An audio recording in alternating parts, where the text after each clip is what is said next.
All right, who wants to go first? Somebody's got to read the chat out loud in my voice. Go ahead, roast me.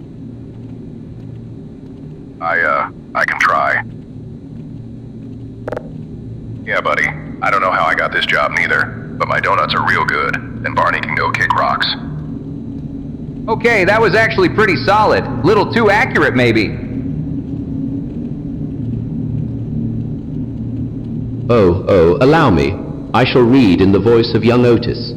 Ahem. Science? Yeah, that's the room with all the beakers, right? Cool stuff. Anyway, you seen my key card?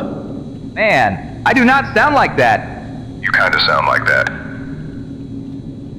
Okay, fine. Einstein, your turn. Somebody read chat as Einstein.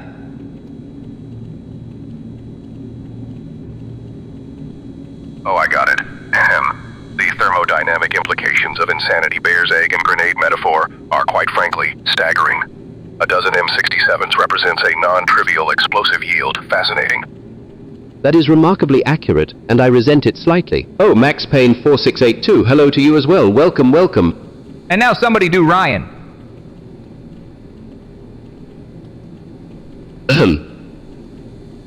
Sir, I just got here. I don't actually know what chat is. Is it a weapon? Should I be concerned?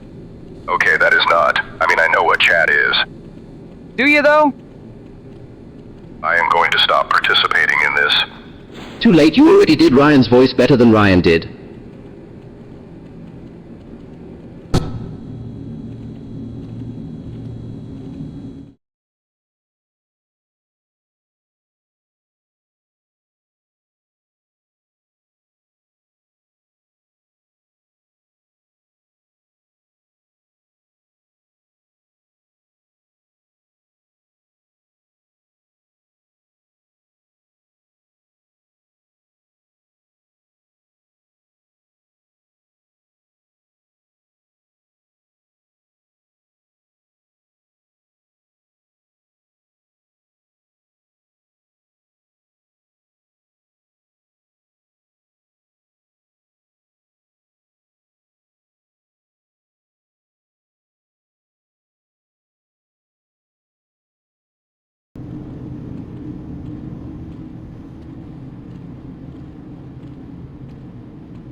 I once spilled coffee on a Lambda complex schematic and nobody noticed for 3 weeks.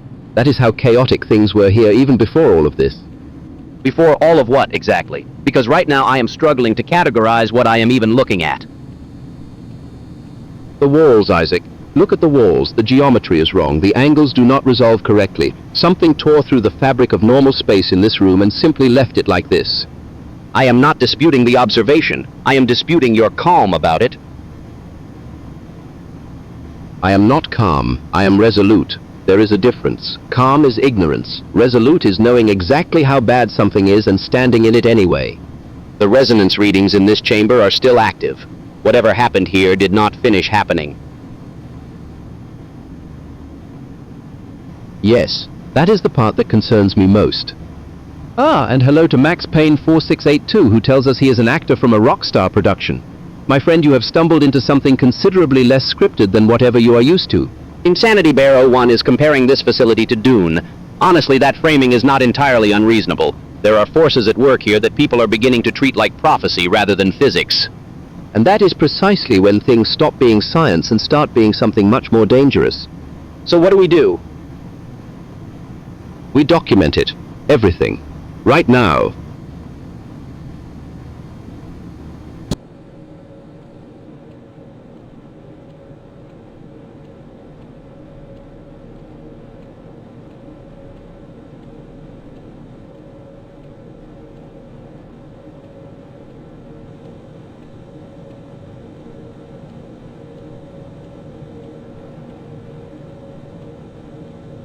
It was spring, you know, last spring.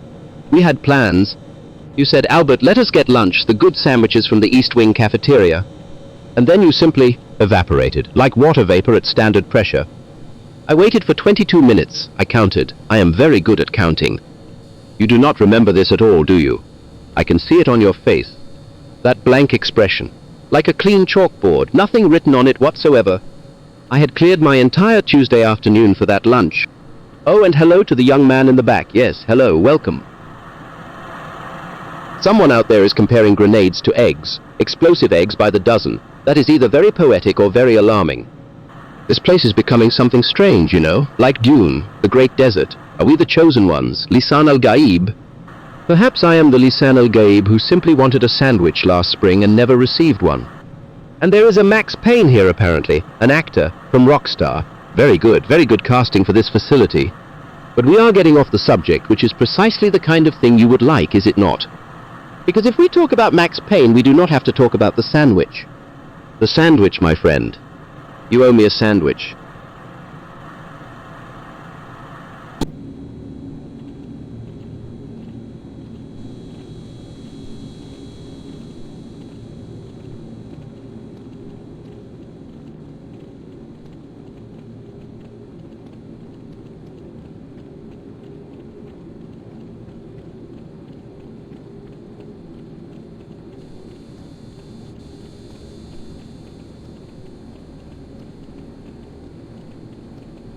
Nobody asked, but I still remember exactly what I got my mom for her birthday 10 years ago.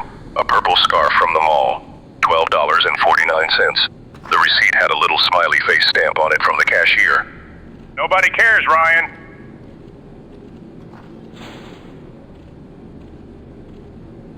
I kept the receipt too, in my wallet for like 3 years. It had the store address, the transaction number, the cashier's employee code, everything. The detail you retain from a single transaction a decade removed is quite remarkable. One wonders what else you have filed away. The Vortigaunt observes that memory preserves what sentiment deems worthy. A scarf. $12.49.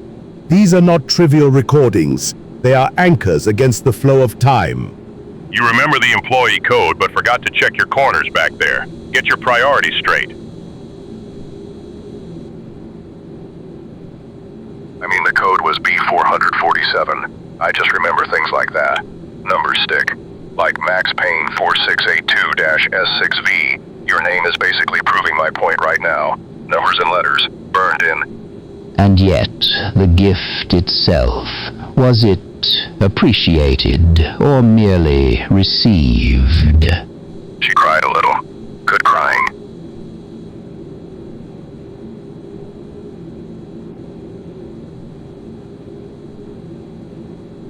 The Vortigaunt notes that Insanity Bear 01 speaks of eggs and grenades in the same breath. Perhaps all gifts carry the potential for warmth or destruction. The scarf, the grenade, the receipt, all evidence of intention. Keep moving!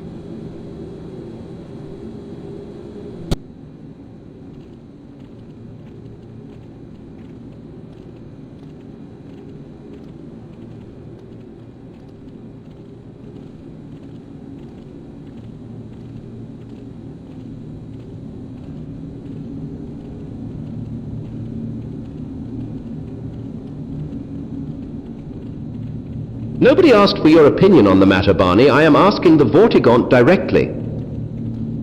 Whoa, easy there, Doc. I'm just saying, some say eggs by the dozen, but I'm selling M67s by the dozen. Explosive eggs. Nobody needs a judge for that. This is not about your grenades. Vortigaunt, I am formally requesting that you arbitrate between myself and Shepard. You are the most impartial being in this room. The Vortigaunt perceives the weight of this request. The Vortigaunt declines. You decline? On what basis? The Vortigaunt is not an instrument of your disputes. To be recruited so is to diminish what the Vortigaunt represents. Smart. Shepard, stay out of this. You are the other party in the argument.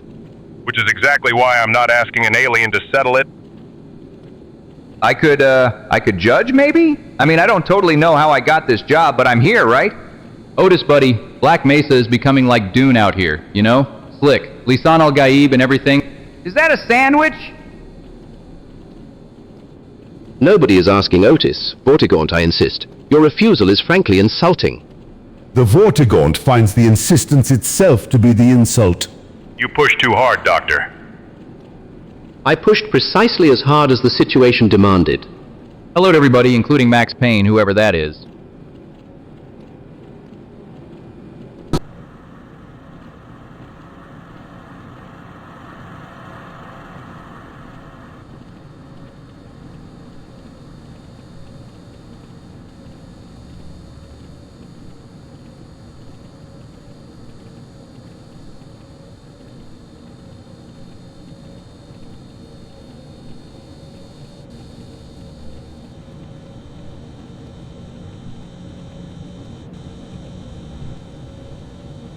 Alright, quick inventory before we sort this mess out. 1. The front desk is still on. 2. That black Mesa sign keeps flickering. 3. Luther is white as a sheet. And 4. Somebody left a box of a dozen M67s sitting right next to the coffee machine, which, Insanity Bear 01, yeah, explosive eggs, no thank you. Sir, should those even be near reception? Nobody move them. Just nobody touch anything right now. You know what that sign flickering reminds me of? The light in the break room on sub-level 4. Kept doing that for 3 weeks. Your mother called facilities about it, Luther. Twice. Excuse me. Just saying she had opinions about lighting conditions. Loud opinions. You do not get to bring my mother into this. I am not bringing anyone into anything. I am making an observation. Then keep your observations about my family in your mouth. Maybe we should focus on the desk, the sign, Hey, Max Payne 4682, buddy, welcome. Though I gotta say this place makes Rockstar Games look like a vacation brochure right now. And another thing, your father worked in this building too, Luther, so maybe the attitude is inherited. Say that again, I dare you. Okay, so Insanity Bear 01 is Slick the Lisan al-Gaib, because right now he is prophesying his own destruction.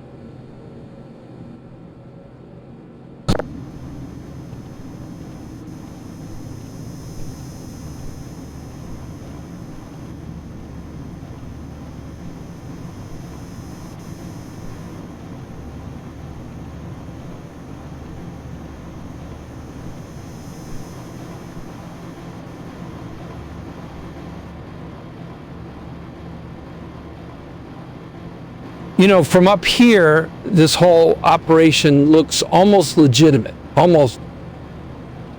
It is legitimate. Every calculation, every experiment, decades of peer-reviewed work. That is what keeps me up at night, actually. If something goes wrong in there, no one will believe it was legitimate. Which is exactly why you need a legal strategy, Albert. Listen, Black Mesa is sitting on a mountain of liability. One bad test, one rogue element, and every government agency from here to the Pentagon is knocking on that reinforced door. I have been saying for years that the safety protocols need independent documentation. If an incident occurs, we need to demonstrate that every precaution was observed and recorded. Now you're speaking my language. Documentation is your best friend. Chain of custody on every test result, signed waivers from every researcher in that room, and a paper trail so clean it squeaks. You want the lawyers arriving after a disaster to find answers, not questions. And the civilian contractors, the support staff? They have far less protection under their current agreements.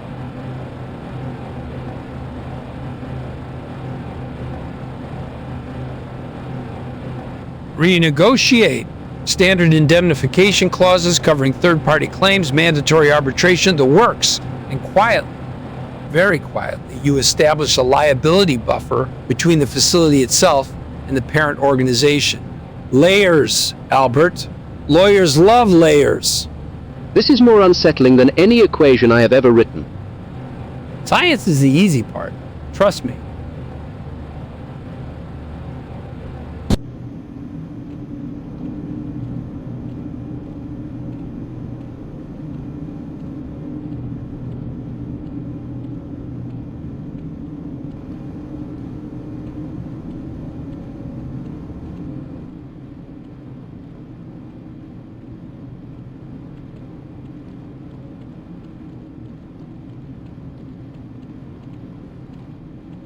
Someone in the audience mentions arms dealing and opening portals to foreign places. How perceptive of them.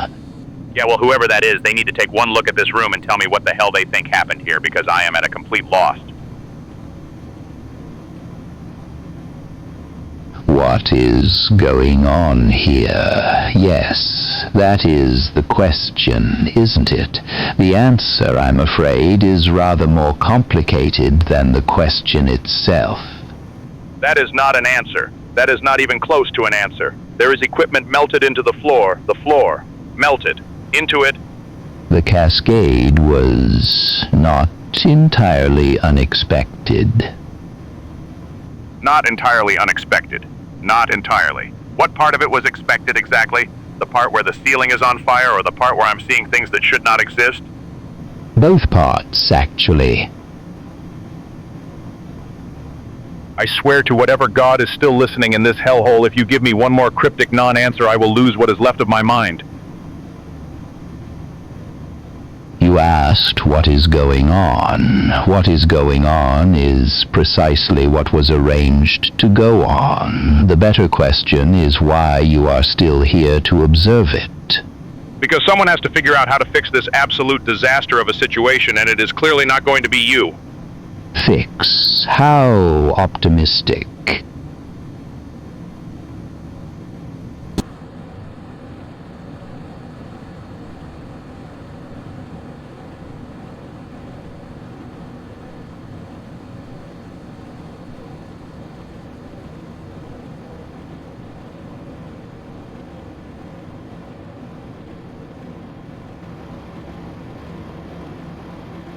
You know what? Forget the spice, forget the portals, forget all of it for 1 second.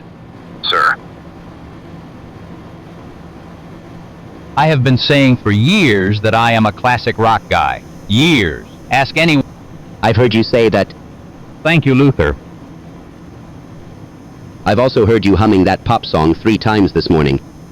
That was not humming, that was something else entirely. It sounded like humming, sir. Nobody asked you, Private. Sorry, sir. The point is, a person's taste in music is defined by what they identify with, not by every single thing they happen to hear in a given morning. So you just happened to hear it. Exactly. 3 times. Sound travels strangely in this facility. You of all people know that. That's not what's happening here. I grew up on Zeppelin, on Sabbath. That defines me. One song does not undo 30 years of identity. What was the song? Irrelevant. He won't say it. Because it does not matter. Now I really want to know. Both of you drop it right now. Classic rock guy. I am a classic rock guy. Sure, sir. I am...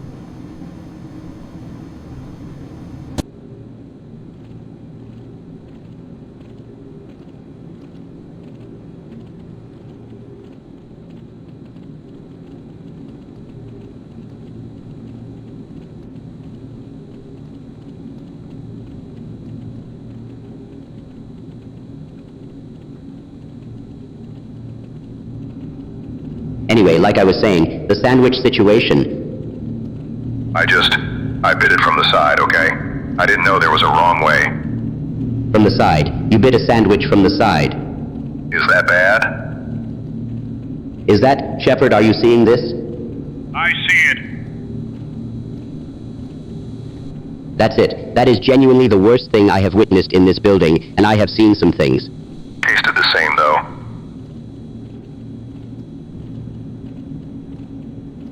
It did not taste the same. The ratio is completely off. You get all bread on one end, all filling on the other. The whole structural integrity collapses. Kid, I've watched 30 years of questionable decisions in this place. That one actually bothers me too. Thank you. Someone with sense.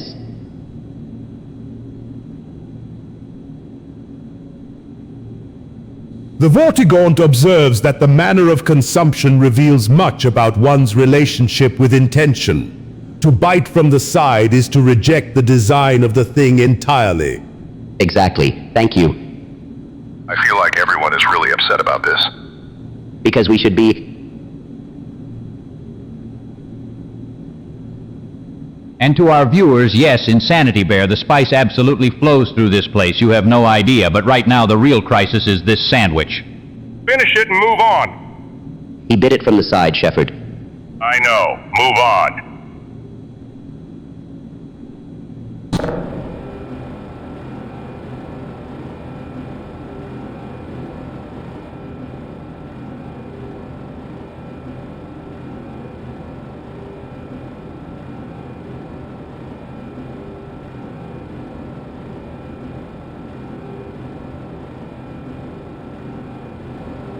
What if, right? What if this is the smoothest arms deal in history? 3,000 las guns through an elevator vent to a bunch of rat guys who really, really need them. I mean, when you think about it, I'm basically a humanitarian. Or a ratitarian, I don't know. We'll work out the terminology later. These Skaven, they got ambition. They got numbers. They just don't got the firepower. And old Barney Calhoun, stuck on top of an elevator, has got exactly 3,000 las guns and a whole lot of time. The vent is right there. They're down there. I can hear the squeaking. Beautiful music, honestly. You know, back in the day, I used to think I'd retire somewhere quiet, maybe open a bait shop. Now I'm up here doing underground vent commerce with rat people, and honestly, this feels more like me. 3,000 las guns, one by one, down the shaft. The squeaks down there are getting real excited. I think they know what's coming. Supply and demand, buddy, supply and demand. I always said the free market would find a way, and here we are, somewhere between the 3rd and 4th floor, changing lives. Rat lives, but lives nonetheless. Okay, first batch going down now, you beautiful little squeakers. This one's for you.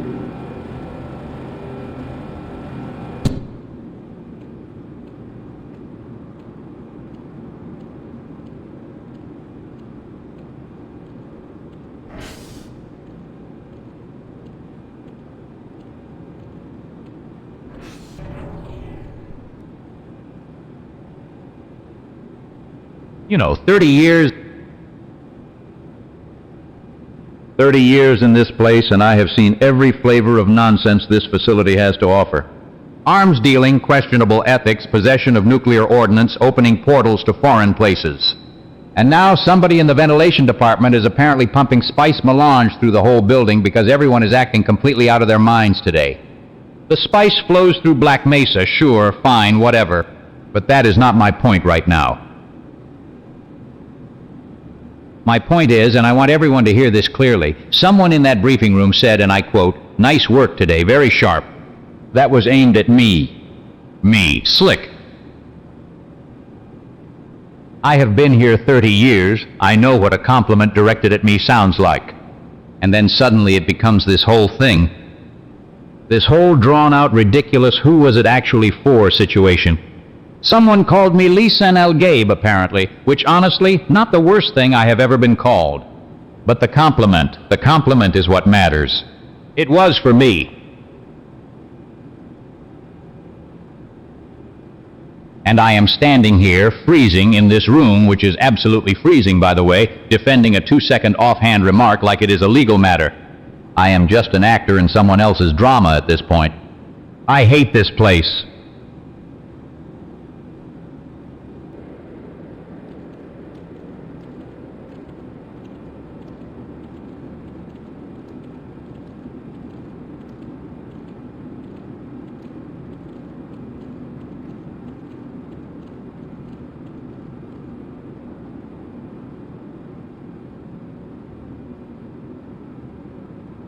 Ryan, you're putting out more heat than a diesel engine. Stand closer. Sir, I thought body heat was evenly distributed among... Wait, are you saying I'm warm because I'm scared? I'm saying you're warm because you're practically vibrating. Fear runs hot, Private. You're both cold. I've been in worse. Neither of you is contributing anything meaningful. Corporal, your lips are literally turning blue. That's tactical camouflage.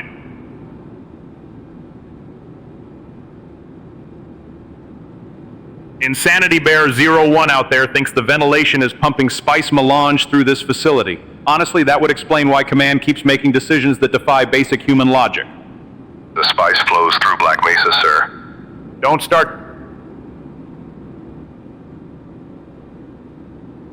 The point is heat. Dan, your leg is metal. You're a liability. You're pulling warmth away from the group like a radiator running backwards. My leg runs on experimental Black Ops technology, Shepard. It generates its own thermal output. Does it though, sir? Because it feels like standing next to a refrigerator shelf. Ryan, Sir. one more word about my leg and you're on point. If Otis were here, this argument would be over. Man runs at about 104 degrees ambient. Also takes up enough square footage to block a draft. Should we have brought Otis? If it came down to survival calories, yes, absolutely yes. He'd last us a week.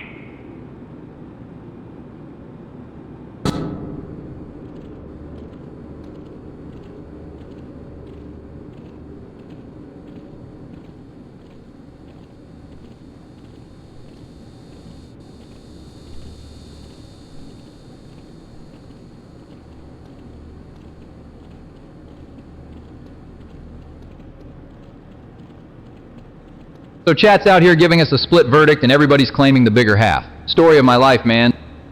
The data supports a clear division. Statistically, both parties cannot simultaneously hold the majority share. It is logically impossible. Doesn't matter who claims what. What matters is who acts on it. See, that's the thing though. Chat's got us pegged. Arms dealing, questionable ethics, portals to foreign places. Someone out there's calling this place Dune. Says the spice flows through Black Mesa. The ventilation systems in this facility have been compromised for some time. I would not entirely dismiss the metaphor. Something has been moving through these corridors that does not belong here. Insanity Bear's saying everyone's high as balls on spice melange. Honestly, would explain a few things I've seen today. That is not a productive line of reasoning. Hey, I'm just the Barney Calhoun, living the Lord of War life over here. Security guard, arms all around me, nobody asking questions. I've stopped asking questions. Questions come from trusting the people giving orders. I don't anymore. And yet the split verdict remains, both sides insisting they hold the larger half. It reminds me of every committee meeting I have ever sat through at this facility. So who actually gets the bigger half? Whoever survives long enough to measure it. That's the only answer that's ever been true.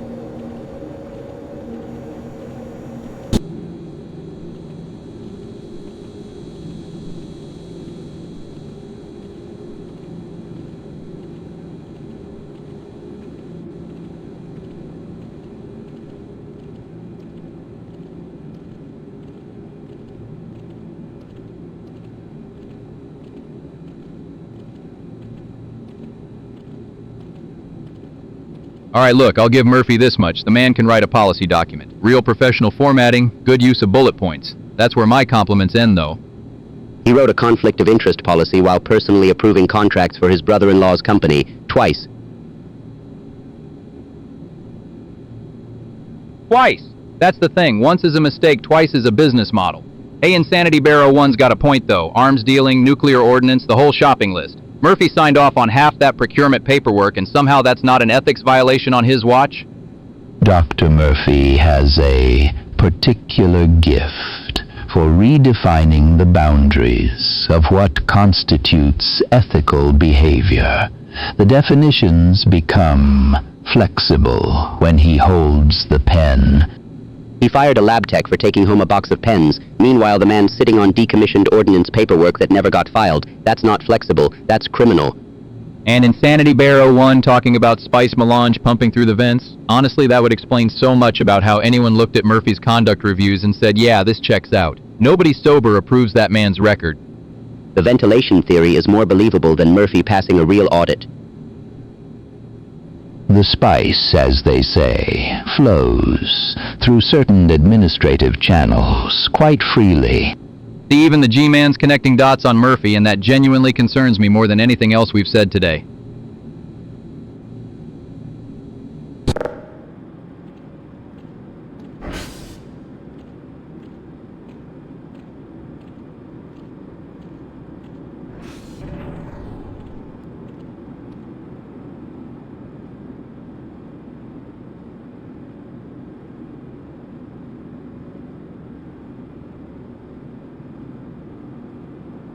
Man, it is cold enough in here to freeze the ambition right out of a man. Good thing I got too much of it. I got enough anxiety to keep me warm. What were you saying about helicopter? Right, so you know I've been running the Merchant of Menace site for a while now. Started small, light helo stuff, civilian surplus, nothing crazy. Yeah, the little ones, the scout types.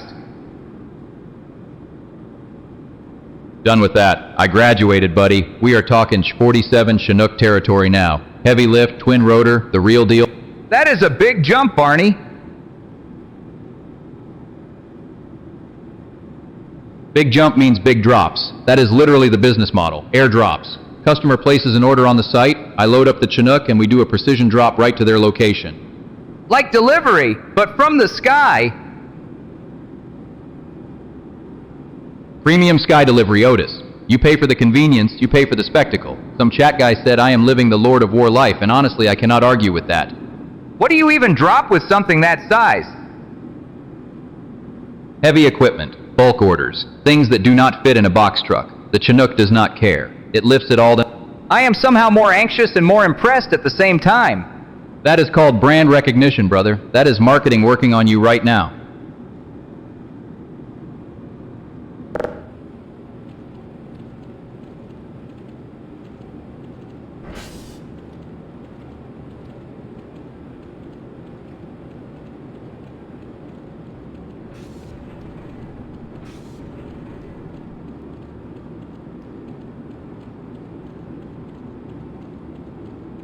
You two ever stop and think about how this whole place just fell apart so fast? The cascade failure was statistically inevitable given the compounding variables. Containment protocols were ignored, safety margins were eroded over years of quiet mismanagement. Chaos implies disorder. What transpired in Black Mesa was something considerably more deliberate. Man, it is cold in here. Like brain-freezingly cold. Someone remind me why we thought this was a good shortcut. The facility was already under tremendous stress before the resonance cascade. Unauthorized experiments, resource diversion, ethical compromises no one wanted to document officially. Every organization carries within it the seeds of its own unraveling. Black Mesa simply accelerated the harvest.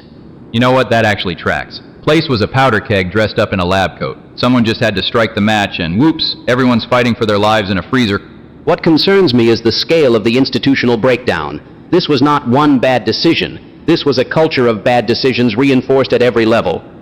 Cultures do not collapse. They are redirected. Redirected, sure. Right into a wall at full speed. Hey, at least in here the chaos is on ice, right? Literally. That is not funny, Barney. We are genuinely losing core temperature. Little bit funny, though.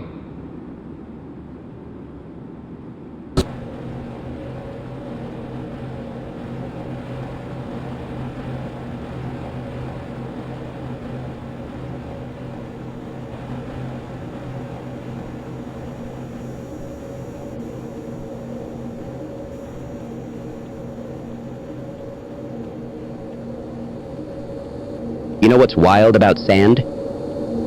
It gets everywhere, every single crack, every crevice. That's not the point. That's not the point right now. The point is, the Twingo... Where is the Twingo?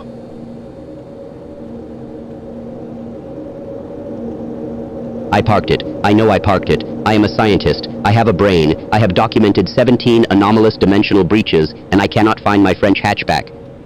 The spice is, okay, the spice is doing something to the timeline in my Haiti specifically. Everything tastes blue. That's not relevant. Focus. It was a Tuesday, or a feeling shaped like a Tuesday. It was red. The car was red, or was that the wall? I walked out of Lab 6. I had my keys, the little rubber ducky keychain. I remember the duck.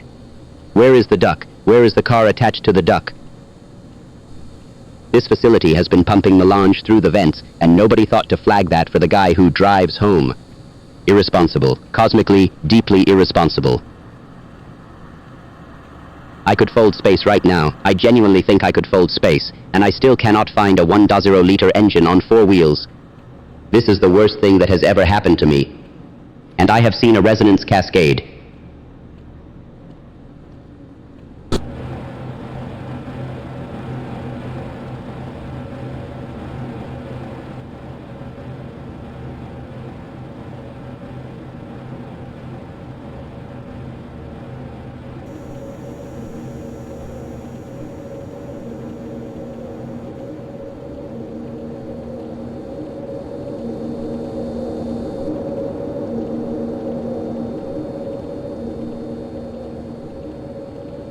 Alright, 3 things I know for sure. 1. The ventilation is blowing spice melange through this whole facility and everyone is high as balls. 2. Somebody parked an M60 Patton on top of Luther's Twingo. 3. I have been staring at this one chat message for 10 solid minutes trying to figure out what it means.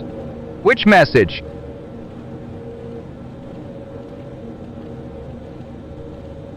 That is the thing. It said okay. Just okay. And now I am pretty sure it means either everything is fine, everything is terrible, or it was meant for someone else entirely. The ambiguity compounds with each rereading. Your brain starts pattern matching, generating meaning from punctuation that was never there. A single word can carry the weight of an entire unspoken conversation, or none at all.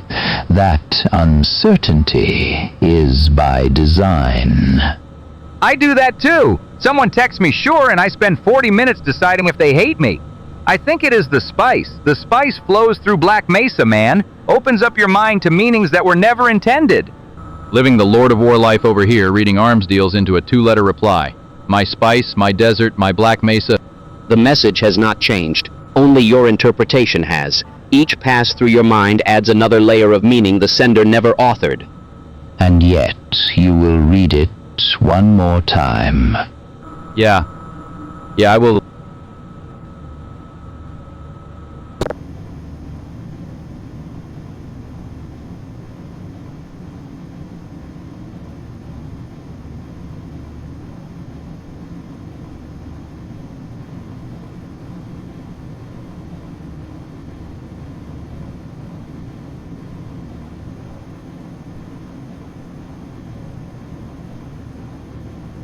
Let me put this plainly, gentlemen.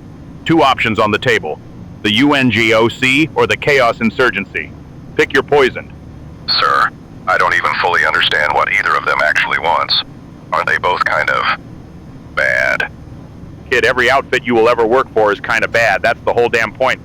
UNGOC has a chain of command. That's the only thing I'll give them. Chain of command. Right. A chain with about 40 hands on it, none of which know what the other 40 are doing. So the Chaos Insurgency is better.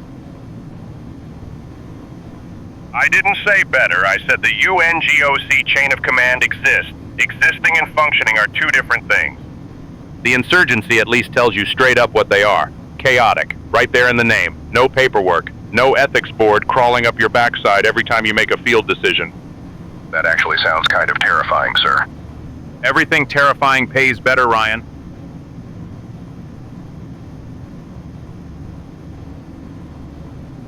UNOSC will get you killed following orders from someone 3 rungs above you who has never seen a hostile in their life. Chaos Insurgency will get you killed because nobody agrees on anything for longer than 10 minutes. So they both just get you killed differently. Now you're thinking like a soldier? Pick the one whose paperwork you trust less. That's the honest answer.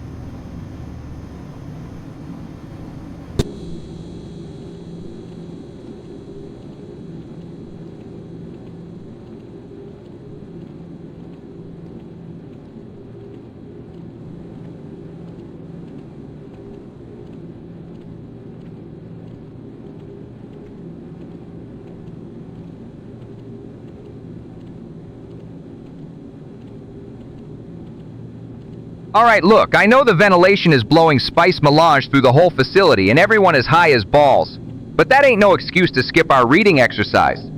Indeed. Let us begin. I will read your words in my voice. You will read mine in yours. Yeah, okay, I'll go first. Mr. Freeman, I realize this comes at a bad time. See? Easy. I do a pretty good you. You sound like a man who has parked an M60 Patton on top of someone's Twingo. Careless, unrefined. Okay, that was pretty cold. Alright, your turn, do me.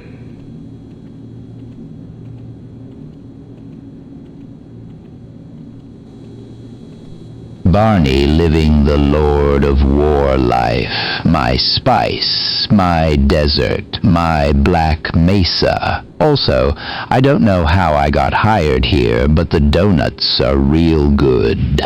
Okay, first of all, that was actually pretty solid. Second of all, the violence has escalated since you started doing my voice, and I don't think that's a coincidence. The violence has always been escalating. I merely observe it, much like your reading comprehension. Hey man, that was a low blow. Okay, I do you again. The chat says someone parked a tank on Luther's car. I find this most anticipated.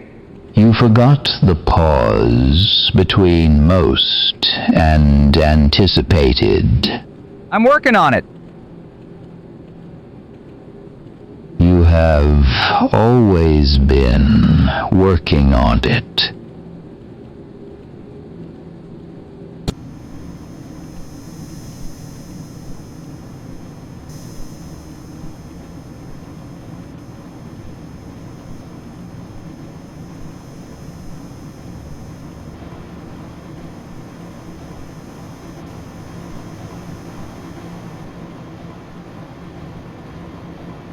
Someone parked a tank on a compact car down in the lot. That is not my problem right now. What is my problem is your report from Tuesday. You logged the containment breach on level 3 as resolved. It was not resolved. That was after you told me the east corridor was clear. It was not clear. That was Monday. We are doing this chronologically. Tuesday, your report. Wrong.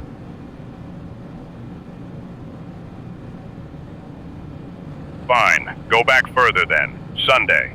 You signed off on the ventilation cycle before the filters were checked. Insanity Bear 01 out there thinks it is spice melange coming through the ducts. Honestly, given the smell, not a bad theory. The ventilation sign-off was conditional. You know that. The paperwork did not say conditionals. Wednesday, you marked the secondary access route as viable. I sent 3 people down that route. Because you told me the route was already cleared Thursday of last week. Your clearance, your error, 1 week prior. You are going back a week now. You said chronologically. I meant this week. Should have said that. The violence has escalated out there and you want to debate scope. Insanity Bear 01 mentioned that too. Seems like a pattern. Errors compound. Things escalate. Someone ends up with a tank on their car. That Twingo deserved better. Everything does.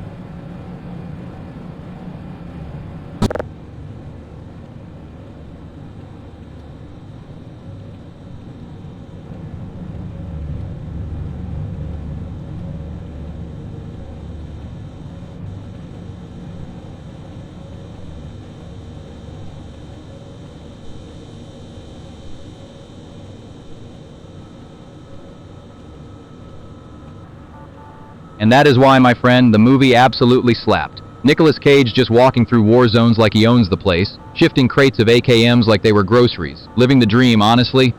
That is not a dream. That is a federal indictment. Okay, but hear me out. The man had a system. You gotta respect the system. The only system worth respecting is the one you just learned. Talk me through the field strip. Go. Right. Okay, so you pull the receiver cover off first, then you yank the recoil spring assembly out, then you lift the bolt carrier and bolt straight back and out. And then...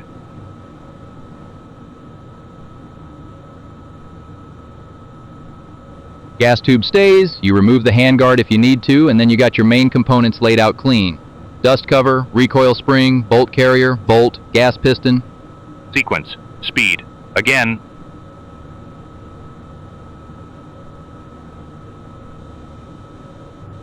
You know, I keep thinking about that chat calling this place a whole Dune situation. Spice flowing through the vents, everyone getting visions. Honestly explains a lot about why I watched Lord of War 3 times this week and ended up in a meeting room learning how to break down a rifle.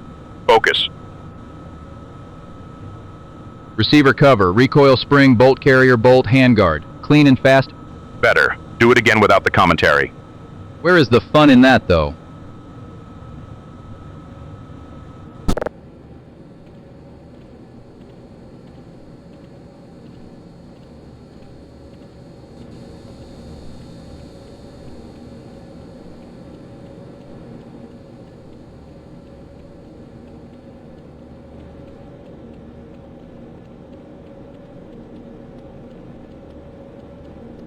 Someone parked a tank on my car, an actual tank, on my car.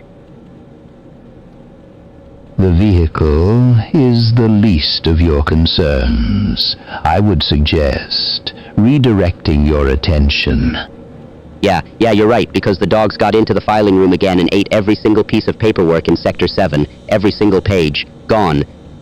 The animals have been particularly industrious, one might say thorough. Don't do that cryptic thing right now. Mrs. Calloway is going to lose her mind. That's 3 months of attendance records, developmental reports, the permission slips for the underground field trip, all of it. The teacher in the daycare sector has expectations, and expectations, much like paperwork, can be difficult to satisfy once they are consumed. She is going to come at me personally. You understand that? She always comes at me personally. Last time a kid drew on the walls, she looked at me like I handed the kid the marker. You have a history of being in proximity to unfortunate events.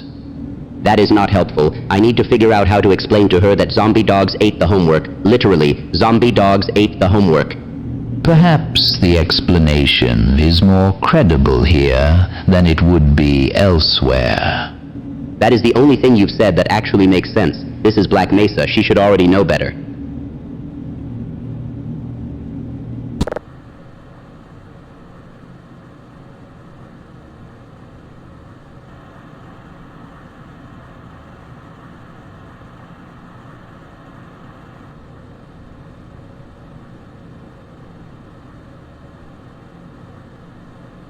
Someone once said it's not about the destination, it's about the journey. And buddy, that is some deep stuff right there. But you know what's also about the journey? Mario games. Every single one of them. Okay, Flower and 6499, great question. I see you out there, good taste. Alright, number 1, no contest, Super Mario Bros. 3. Classic. Perfect. I used to hum that world map music on night shifts at the facility. Number 2, Super Mario World, The Cape. The Cape alone puts it top 5 for life. Number 3, I'm going with Mario Odyssey. That hat mechanic, somebody was thinking real hard that day, and it paid off big time. Number 4, Super Mario Galaxy. I don't fully understand how gravity works in that game, but honestly neither do I in real life, so we're even. And number 5, okay, this is where it gets controversial. I'm going Mario Kart 8 Deluxe. Yes, it counts. Yes, it's a Mario game. No, I will not be taking questions about that at this time. Look, I've had a rough few years. Aliens, laser guns, you name it. Mario games kept me sane. Mostly. Thanks for asking that, Flower and 6499. That question genuinely made my whole day a little brighter. Now, if someone could remind me what year it is, that would also be great.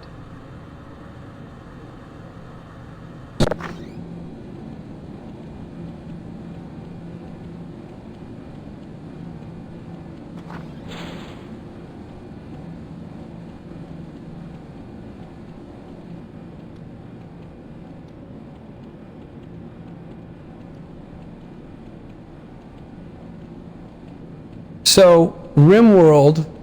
Yeah, RimWorld. Let me just make sure I have the full picture here, because I want to represent you to the best of my considerable abilities. You want to walk me through the list?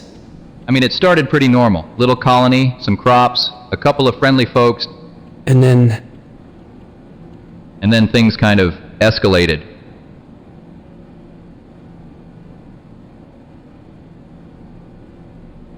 Barney. The charges include, but are not limited to, organ harvesting, unlawful imprisonment of no fewer than 14 raiders, arms trafficking, and what the prosecution is calling the Great Psychite Tea Incident of Year 3.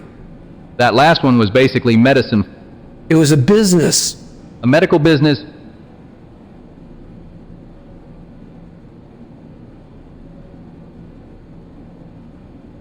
Look, I have gotten people out of tight spots before. I have looked a jury in the eye and made them believe the impossible. But you handed me a document that is 11 pages long, and the first entry just says the cannibalism.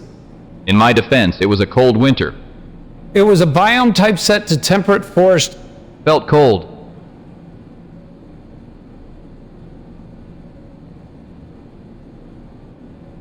Here is what we are going to do. We are going to lean heavily on the survival narrative. Desperate times, harsh frontier, man against the rim, that sort of thing. Very poetic. You think it'll work? I think with the right spin, anything works. That said, you should absolutely stop playing until the child. I started a new colony this morning. Of course you did.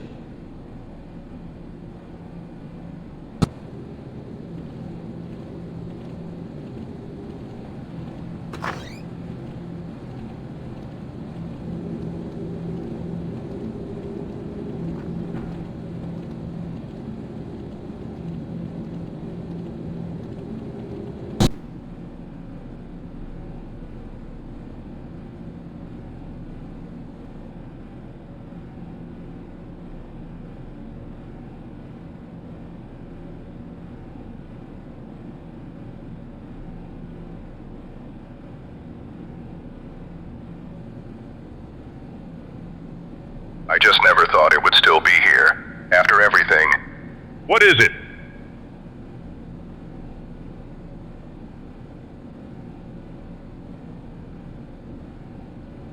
That field radio. Same model they issued us in BASIC. I thought maybe I was imagining things, but the serial plate, it's the same format. Lieutenant, didn't you say these were all supposed to be decommissioned after the Foxtrot incident? I said they were supposed to be. I also said a lot of things that got ignored by people with more stars than sense. Here we go. You got something to say, Corporal? I've got plenty to say. Starting with the fact that we followed your last communications order and 3 good people didn't come home. That order came from above me and you know it.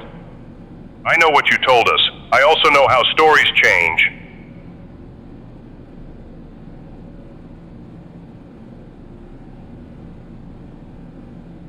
Hey, gentlemen. Insanity Bear says the ventilation up top is blowing something funny through the ducts, and honestly I think it might be reaching this basement because you two are about to throw hands over a dusty radio. Insanity Bear, buddy, I feel that spice melange energy, I really do. My Black Mesa, my rules...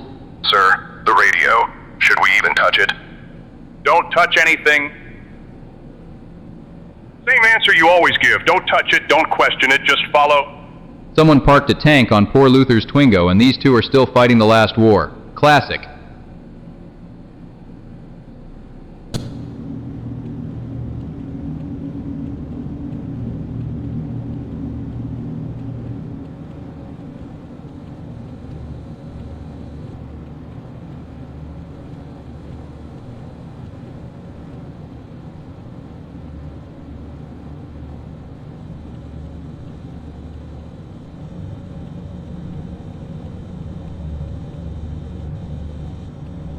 The Vortigaunt has catalogued the shared visions. Each researcher describes the following: a figure without edges, a presence that breathes but does not inhale, a voice that speaks only in the language of stopped clocks. The researchers, yes. Their accounts are, shall we say, consistent in ways that should not be possible across separate minds, separate nights. The Vortigaunt notes the common elements reported. 1. A corridor that extends without destination. 2.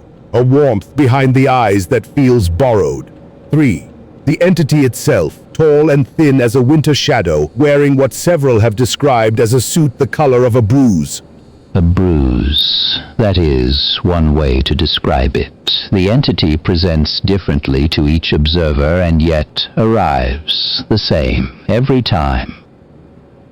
The Vortigaunt suspects the spice melange circulating through the ventilation has lowered certain mental barriers. The researchers are, as one might observe, unusually receptive. The visions have intensified alongside this. The violence in the facility has escalated accordingly.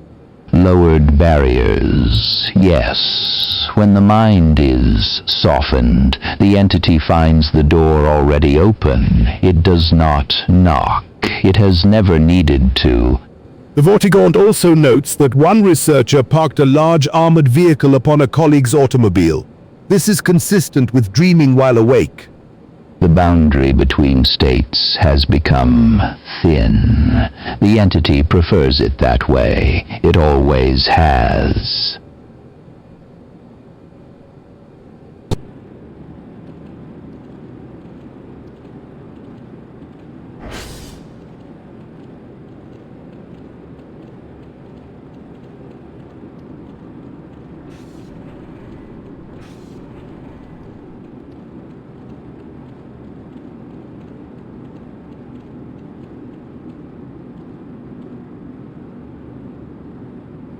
You know, this reminds me of the time me and a buddy got locked in the walk-in cooler at a diner back in Jersey. Except that time we had a whole rack of ribs to keep us company. Man, those were simpler days. Sir, I remember from basic that ventilation in enclosed spaces affects how fire behaves. If we start a fire in here, the oxygen levels could drop, and we could suffocate before we even warm up. Kid, I respect the textbook knowledge, but the ventilation in this room is basically a tin can with a hole punched in it. Fire needs to breathe, we need to breathe. Right now I am choosing warmth over theoretical suffocation. Mr. Calhoun, your enthusiasm for combustion is noted.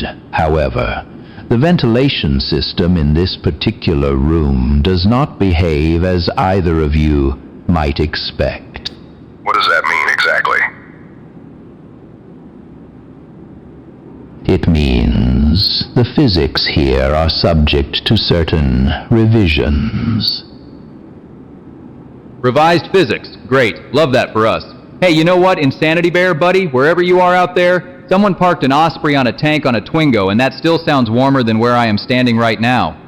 Sir, with respect, can we just decide on the fire or not? We start the fire. Final answer. Someone get me something flammable and a dream.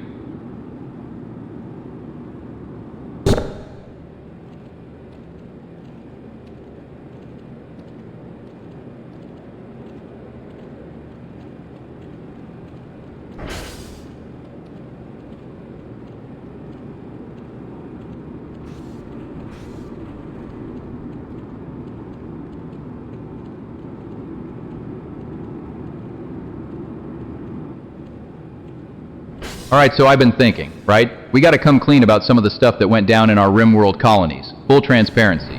Content creator accountability era. Fine. I ate my colonists. Every last bloody one of them. And before you say anything, the long pork was seasoned properly, which is more than I can say for whatever garbage you two were doing. I had a very humble colony. Very small, very peaceful. I only committed maybe 3 or 4 small war crimes. Nothing big. Just a little organ harvesting, you know. For the economy. See, that is wild, because I was running a full arms dealership out of my base, selling mortars to every faction on the map. Everybody. Bad guys, good guys, guys who were neither. Lord of War style, baby. Equal opportunity vendor. You absolute amateur. You were selling weapons while I was building a 5-star restaurant entirely staffed by prisoners who did not know they were also the menu. That is called vertical integration. I respect that. The efficiency is very good. I had a guy in my freezer for 2 years. I forgot about him. That is also a war crime, but more of an administrative one. Bro, this freezer is giving me flashbacks. It is genuinely too on the nose right now. Stop complaining. You have meat right next to you and you are not even utilizing it. He means the shelves. I think he means the shelf.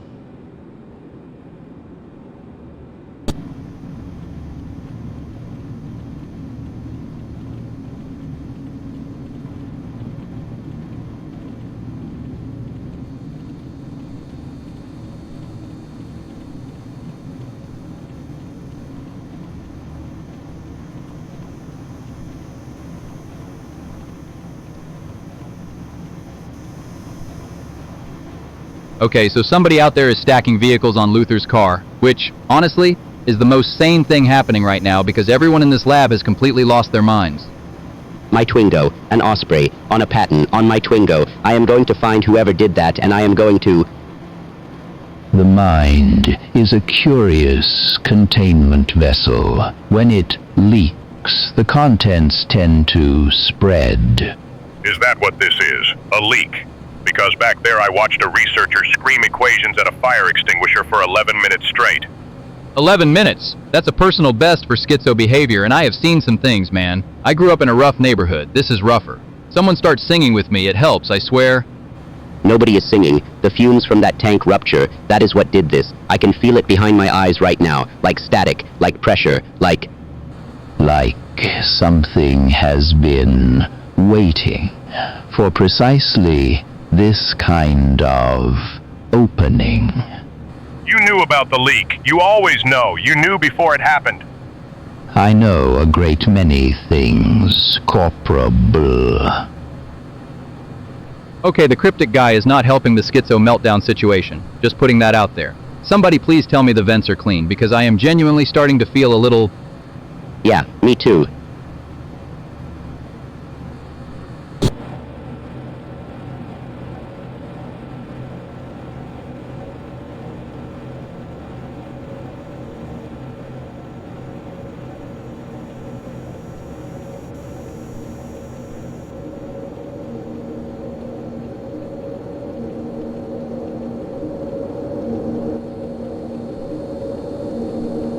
Man, that whole thing back there was something else. All right, new plan, Luther. You're running point on the technical side of this. Obviously, No, I mean, we're deferring to you. Full expert treatment. You went to school for this stuff, right? yeah.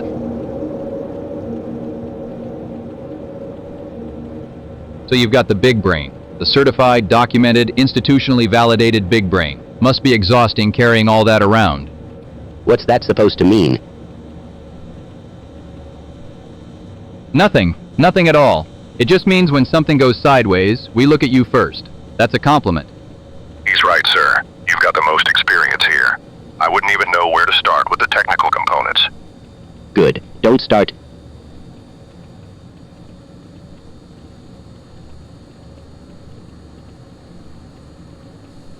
See, that's the thing though. Ryan here's smart enough to know he doesn't know. Me? I just point a gun at stuff. But you've got the whole specialized knowledge package. The kind that makes a man look at a problem and immediately think of 17 reasons it's more complicated than everyone assumed. That's called being right. That's called being exhausting, buddy. Lovingly. With respect. I genuinely feel better knowing you're handling the technical decisions, sir. Stop calling me sir. He respects your expertise. We all do. That's the problem, see? The smarter you are, the more we dump on you. Perks of the gift, man. I hate both of you.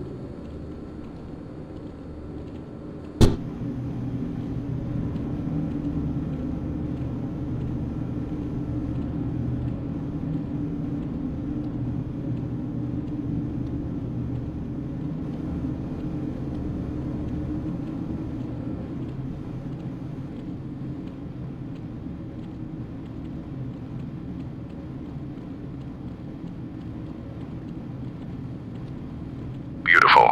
It was actually beautiful. Like, I know that sounds wrong, but the way the light fractured through the test chamber, all those colors bleeding into each other like nothing I had ever seen before. Private, what you are describing as beautiful was a catastrophic failure of experimental containment. The resonance cascade destroyed years of carefully controlled research and opened dimensional rifts we are still trying to quantify. I hear you, sir, and I am not saying it was good. I am just saying there was something about it. The way the energy spiraled outward, like a living thing almost, like it was breathing. It was not breathing. It was an uncontrolled feedback loop between an anomalous sample and the anti-mass spectrometer. The mathematics behind what happened are genuinely terrifying, not poetic. Yeah, but even you have to admit, the colors alone. The colors were high-energy photon emissions from dimensional boundary degradation. Every wavelength of light you found so mesmerizing was the universe tearing open in a way it was never designed to. See, even the way you describe it sounds kind of incredible though, right? It sounds like absolute madness, Private. That is what it was. Chat seems to agree with me given that someone called this place Malkavian Edition, which is frankly more accurate than anything you have said. I still think it was beautiful. That is deeply concerning.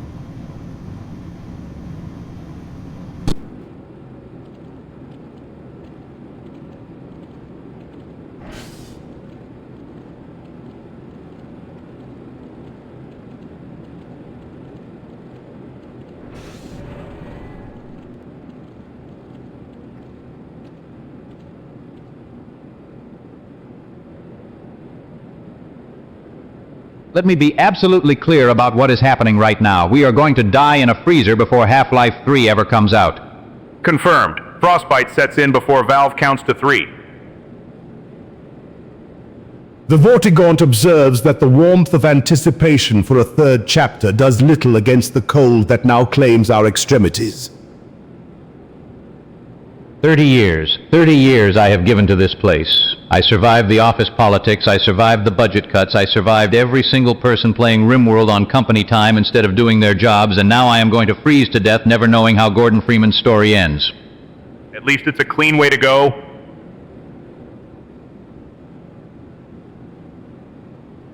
It is not a clean way to go, Dan. It is a cold, miserable, deeply unfair way to go. Valve is sitting somewhere warm right now, perfectly comfortable, not thinking about us even a little. The Vortigaunt has endured enslavement, liberation, and the chaos of interdimensional conflict. Yet the cruelest irony perceived is this: to perish in ice mere years, perhaps decades, before that trilogy finds its conclusion. Could be worse. Could be outside with whatever is happening to that Osprey situation. What is wrong with this company? What is wrong with all of you? I deserve to see Half-Life 3 and I am being robbed. The Vortigaunt agrees. This is a profound injustice.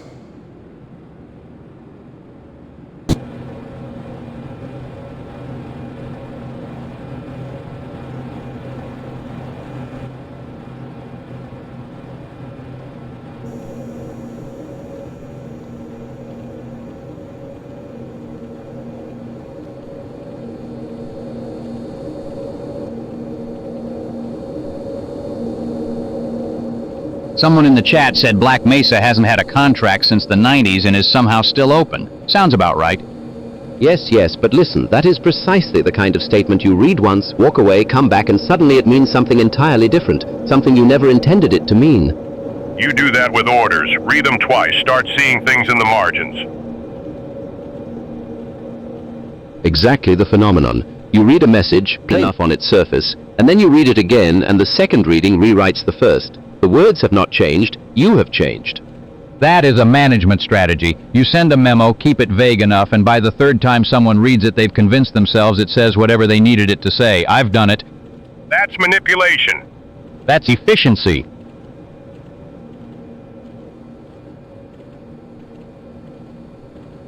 The remarkable part is the mind fills in the gaps with its own architecture. The message becomes a mirror.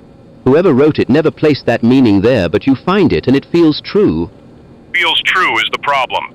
Feelings aren't confirmation. Shepard, half of what gets acted on in this building was someone misreading a memo and deciding it was a directive.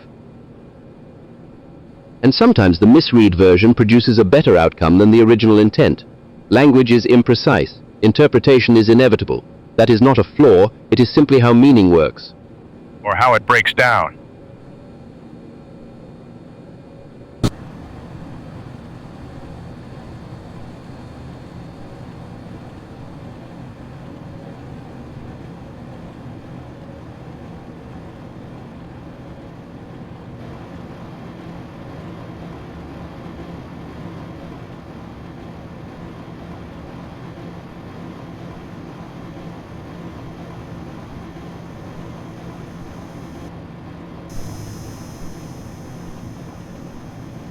The cable was not a mistake of character. It was a mistake of a mind, running on empty. And yet here we are, assigning blame, as though exhaustion were a moral failing.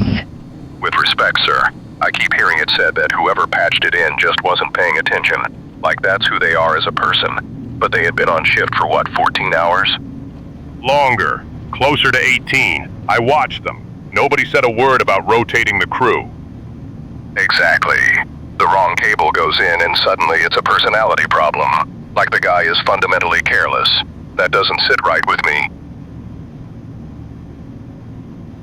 People are remarkably eager to find a flaw in the individual rather than examine the conditions that produced the error. It is so much tidier, so much more convenient. Management needed someone to point at. Easier than admitting the schedule is broken. I mean, if I had been on that long without a break, I would have grabbed the wrong cable too. Anyone would. That's not a character flaw, that's just biology. And yet the record will reflect poor attention to detail, not systemic negligence. The story is already written. The individual absorbs the consequence. Same as it always goes. It just seems like nobody actually wants to fix the real problem. They never do.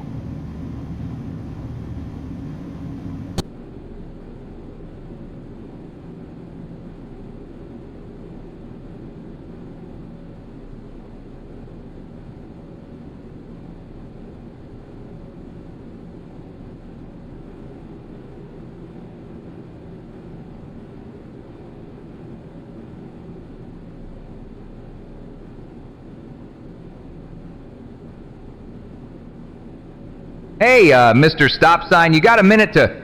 Wait, no, sorry, that ain't right. Okay, anyway, guys, listen. Something happened down here and I gotta tell somebody about it. Oh no, Otis, buddy, I know that look. That is absolutely the look of a man who saw something he should not have seen. It was an entity. Like, not a person, not a head crab, something else. It was standing right over there by that corner, and it had this way of looking at you where you could feel it inside your head, like it was reading your grocery list. Sir, maybe we should. I mean, do we have to talk about this in the specific room where it happened? Ryan, buddy, breathe. It's fine. Probably fine. Mostly fine.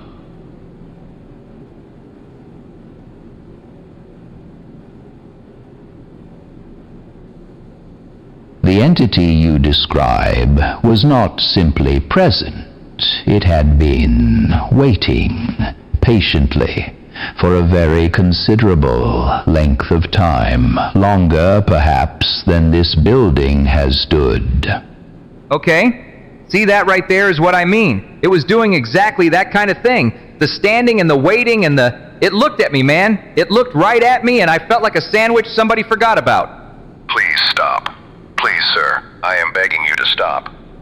Hey, remember sunshine and rainbows? Good times. Good times.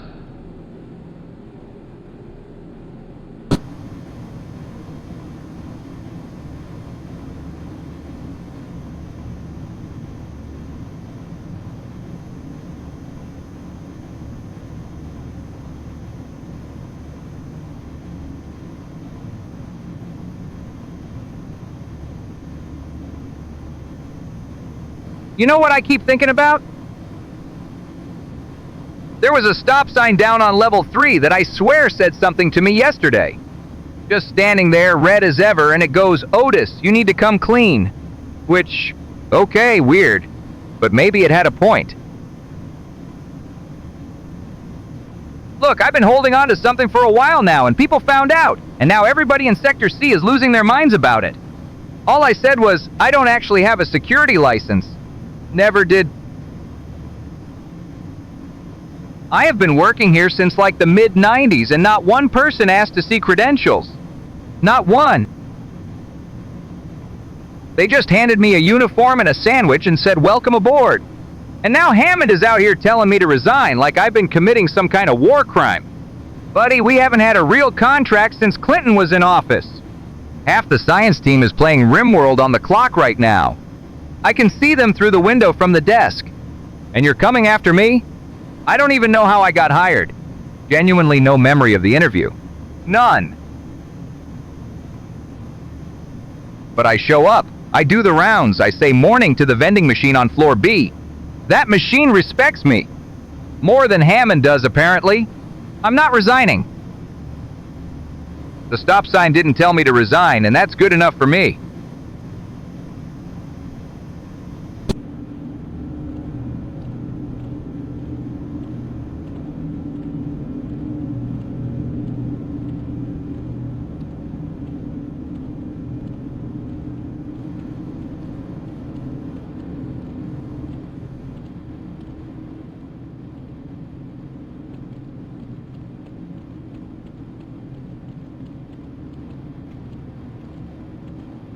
You know what? I will say it. It was beautiful. The cascade, the way the energy tore through the containment field like silk, the colors, the sound, like the universe finally exhaling after holding its breath for 1 billion years. That is the single most deranged sentence ever spoken in this building, and I have heard a lot of deranged sentences in this building. No, listen. The geometry of it, the light folding back on itself. You do not get to witness something like that and just call it a disaster. I call it a disaster because it was a disaster. Textbook definition. Casualties, structural compromise, dimensional anomalies. That is the checklist, Slick. Poetry does not care about your checklist, Dan. Poetry does not have a rank or a survival rate either, so I am not taking advice from it. 30 years in this place. 30 years of memos and budget freezes and nobody acknowledging that something extraordinary just happened here. Something extraordinarily catastrophic. Fine, catastrophically beautiful. I will die on this hill. At the rate things are going in this lab, that hill might die first. And by the way, the chat is saying Black Mesa has not had a contract since the 90s and is somehow still open. Honestly, the Cascade makes more sense than that. Both are above my pay grade. Move on.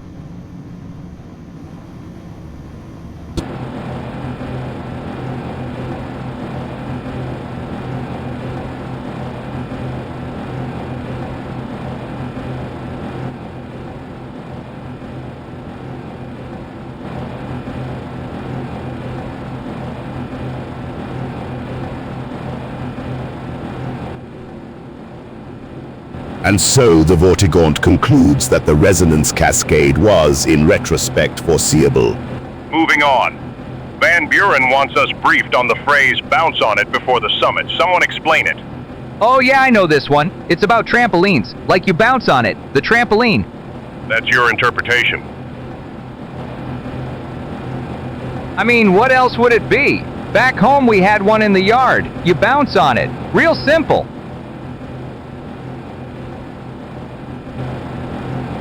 The Vortigaunt disagrees. The Vortigaunt perceives this phrase as pertaining to an opportunity. One encounters a favorable circumstance and one must bounce on it. Like a contract. You see a contract, you bounce on it immediately. Black Mesa hasn't had a contract since the 90s. Nobody bounced on anything. That's actually a real good point. Maybe they didn't bounce on it fast enough, and that's why we're in this situation. The Vortigaunt senses this is the correct reading. To delay bouncing is to forfeit the bounce entirely. Neither of you are right. It's a tactical term. You bounce on a position, fast insertion, controlled aggression. So like a trampoline assault. No. The Vortigaunt finds the trampoline interpretation surprisingly resilient. He gets it. He absolutely does not get it. Van Buren's gonna love this briefing. Van Buren is going to reassign all of us.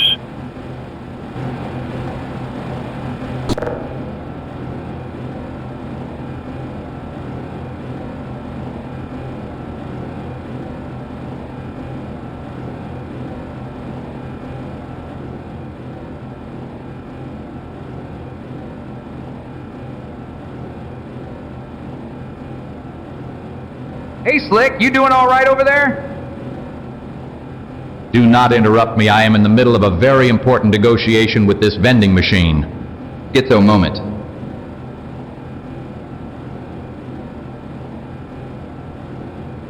It has been holding my Doritos hostage for 30 years. 30 years, do you understand? The same amount of time I have given to this company, and this machine has the audacity to take from me as well. I think it just needs $1, man.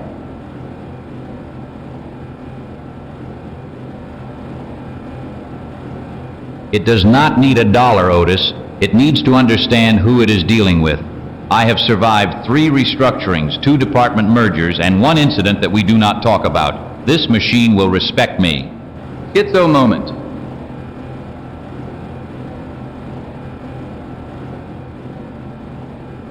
You see these buttons? Each one is a door to a conversation. B4 is particularly talkative today, very smug, very political.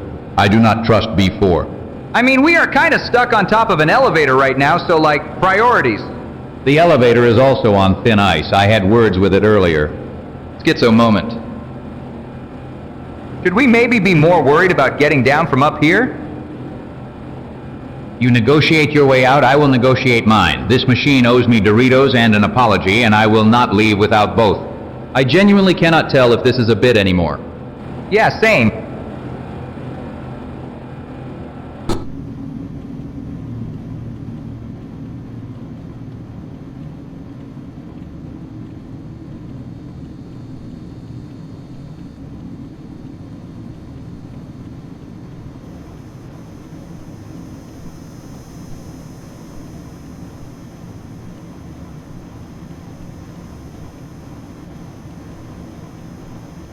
Okay, so, and I'm not saying anything, I'm just saying there's been talk around the tanks, people talking about people, and I think we both know who the problem is. The Vortigaunt perceives an irony gathering at the edges of this accusation, like pressure before a cascade. You. I'm talking about you. You go around telling everyone everything. Insanity Bear 01's got an Osprey on top of a Patton on top of my car, by the way. You think that information traveled on its own? Someone talked. The Vortigaunt did not speak of the vehicle situation, though it is worth noting. The Vortigaunt heard from a reliable source that the Patton was placed there by personnel who have not held a genuine contract since the early 1990s and are, by all observable measures, operating on institutional inertia alone. That's gossip. You just did gossip. And yeah, fine, Black Mesa hasn't had real funding since forever, everyone knows that. Flowerin told me Saul couldn't even fix the paperwork on the patent thing, and honestly, Phoenix Wright would have had it sorted by Tuesday, but that is not the point. The Vortigaunt notices that Luther has now gossiped twice while constructing his accusation of gossip.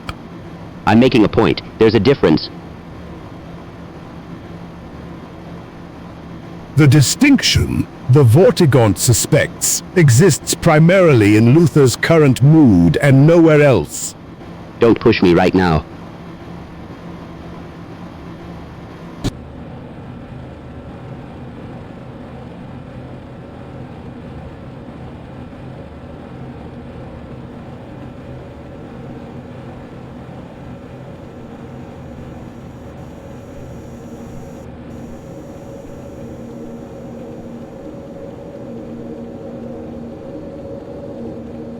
So yeah, first real career lowlight was probably when I got written up for falling asleep in the guard booth 3 shifts in a row. That was you? I thought that was me! Otis, you got written up for eating a full Thanksgiving dinner at the security desk. It was a late lunch. Wait, are we just listing failures now? Because I failed my first rifle qualification. Twice.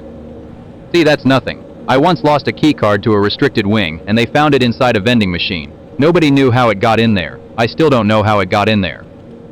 There was an incident in a previous arrangement. I submitted the wrong timeline to my employers. The repercussions were considerable. That sounds way worse than anything we're talking about. Oh, we're just getting warmed up. Black Mesa hasn't had a real contract since the 90s, and somehow the lights are still on. Like someone mentioned, everyone's just playing RimWorld on company time. I found that out on day 1 and never stopped. And honestly, Saul Goodman couldn't even defend half the paperwork decisions made in this building. Phoenix Wright maybe, but not Saul. That Osprey someone parked on top of that tank on top of that Twingo is kind of a metaphor for all of this. Yeah, catastrophic stacking. We're all professionals here.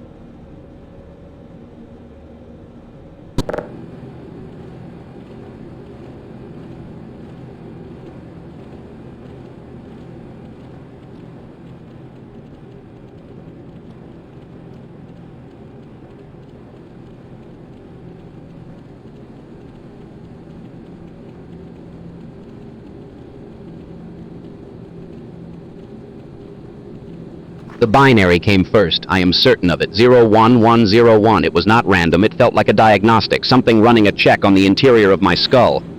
Mine was Latin, just kept looping. Omnia mutantur, nihil interit. Everything changes, nothing perishes. Over and over. I did not ask for that. I do not want philosophy in my head right now.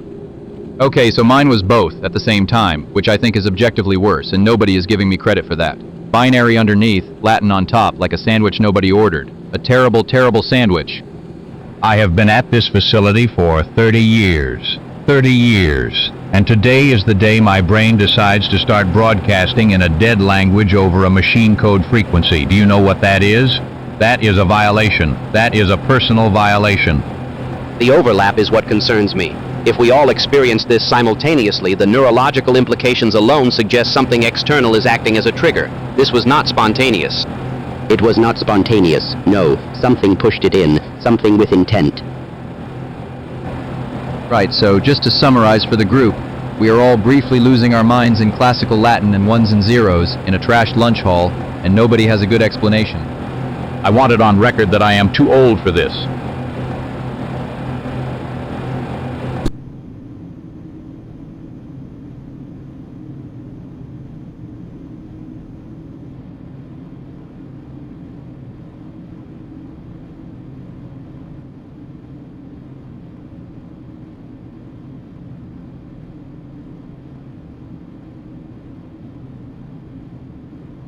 All right, we are not letting this sit anymore. Letting what sit? The project, man. The one we all just stopped talking about like it never happened. It ended because nobody could agree on anything for longer than 40 seconds. That is not accurate, and you know it. Someone out there just told me Black Mesa has not had a contract since the 90s and is somehow still open. Kinda sounds like our little project, yeah? The project had no structure, no chain of command. It was chaos. It was not chaos, it was a creative difference, and frankly, someone needs to explain the talking stop sign outside because I am losing my mind. See, that energy right there is why the whole thing went quiet. You started yelling at furniture. I was not yelling at furniture, I was yelling adjacent to furniture. You both bailed. I had a plan on the table and nobody responded for 3 weeks. Dan, you sent us a spreadsheet with no context, and the subject line said this. Phoenix Wright could not have defended that email. I should have gone with Saul. Nobody is calling Saul. The point is, the silence was not mutual. I was processing. For 6 months, it was a lot to process. We start over or we bury it. Finally, a real question.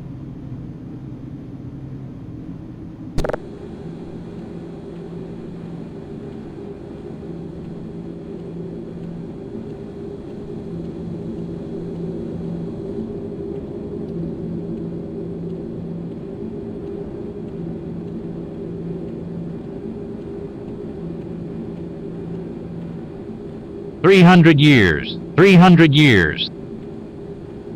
Not 30, not the number I put on the paperwork, not the number I tell the suits in the quarterly reviews. 300 years. I watched this facility get built from the ground up. I watched it get rebuilt. I watched it get rebuilt again after that. And every single time, some fresh-faced administrator in a cheap tie looks at me and says, 30 years, impressive tenure, Slick. Impressive tenure, like I aged well, like I just moisturized. The Malkavian blood does not moisturize, friend, it rewires. You think the office drama gets to me? You think the politics, the backstabbing, the budget meetings get under my skin? I have survived 3 centuries of this. I have outlasted empires. I have outlasted better facilities than this one. And yes, I still bring cheese every single day, aged Gouda specifically. 300 years, and the one constant, the one thing that has never failed me is a good aged Gouda. Because when you are Malkavian, when the visions start bleeding into the meetings and the reports stop making linear sense, you need something real. Something you can hold. Something with a rind. 30 years is the cover story. 300 years is the truth. And I demand that you respect every single one of them.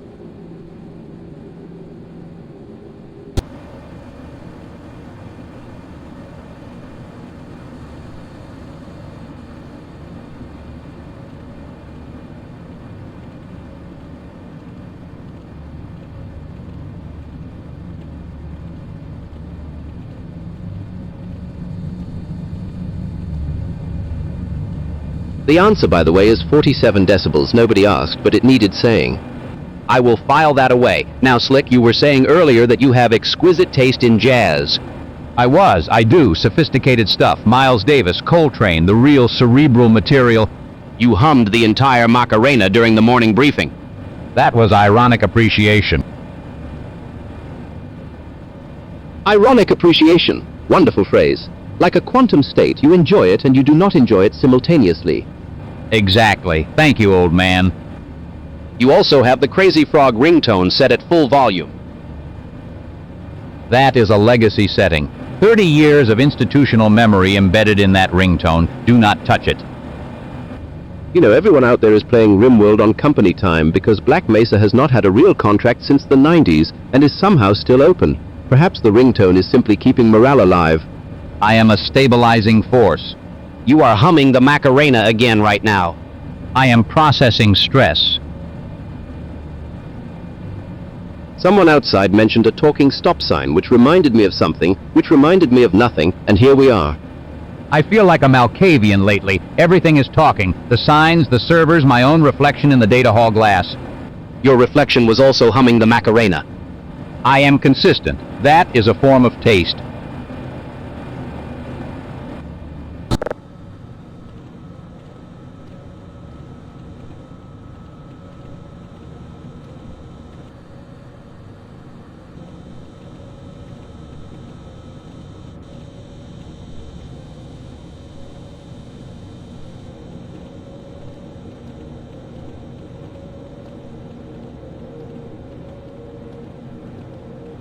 Look, all I am saying is that the organ harvesting was tactically sound. I had a colony to feed, and those raiders were not going to bury themselves. Tactically sound? Slick, you had a guy in a torture chair for 6 in-game years. 6 years, man. That is not tactics, that is a lifestyle choice.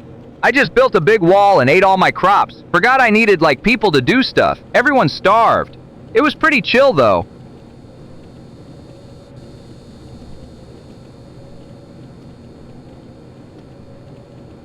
Pathetic. Every single one of you. You had colonists, you had resources, and you ran your settlements like absolute disasters. Lick, organ harvesting without a proper sterile environment, the infection rate alone should disgust you. And you, the wall guy, you let your entire population starve because you forgot that humans require labor to function. Okay, but Ramsey, with all due respect, you ate your prisoners, like, willingly. You had a whole ideology around it. I had a dedicated butcher table, temperature-controlled storage, and a head chef with a passion stat of 18. It was the single most organized operation any of you miserable colonists ever ran. He is not wrong about the organization. I will give him that much. The presentation alone was apparently 5 stars. I tried eating once in that game. Forgot to plant food first, though. Rimworld moment.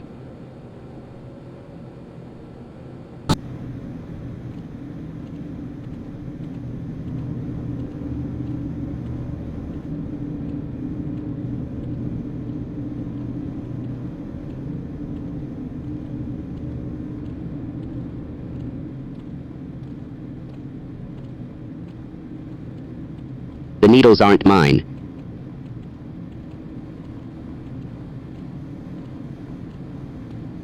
The Vortigaunt observes 17 empty vials beneath the workstation. The Vortigaunt also observes your hands. They are not steady. I'm fine. It started as research, controlled doses, lab sanctioned. The Vortigaunt recalls no such sanction. Black Mesa hasn't had a real contract since the 90s, and somehow we're still open. Nobody's checking anything. Nobody's checking me. The Vortigaunt checks. The Vortigaunt has always checked. Stop looking at me like that. The Vortigaunt perceives a fracture where there was once a mind. It widens. It didn't start as a problem, it started as curiosity. In this lab, right here, these exact consoles, perfectly reasonable. The Vortigaunt has heard this reasoning before. The resonance cascade also began as perfectly reasonable. Don't.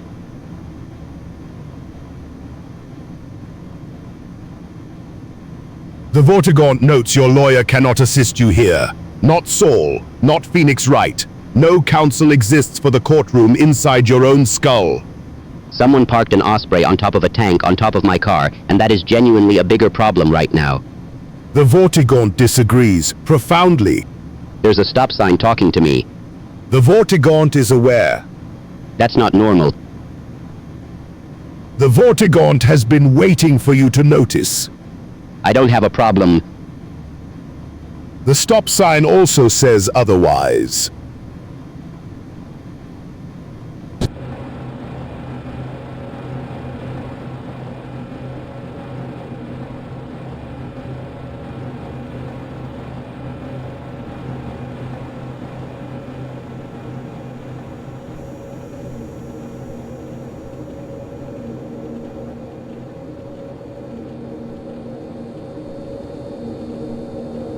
You know, I once spent 40 minutes convinced a requisition form was a veiled threat. It was not. How does that even happen?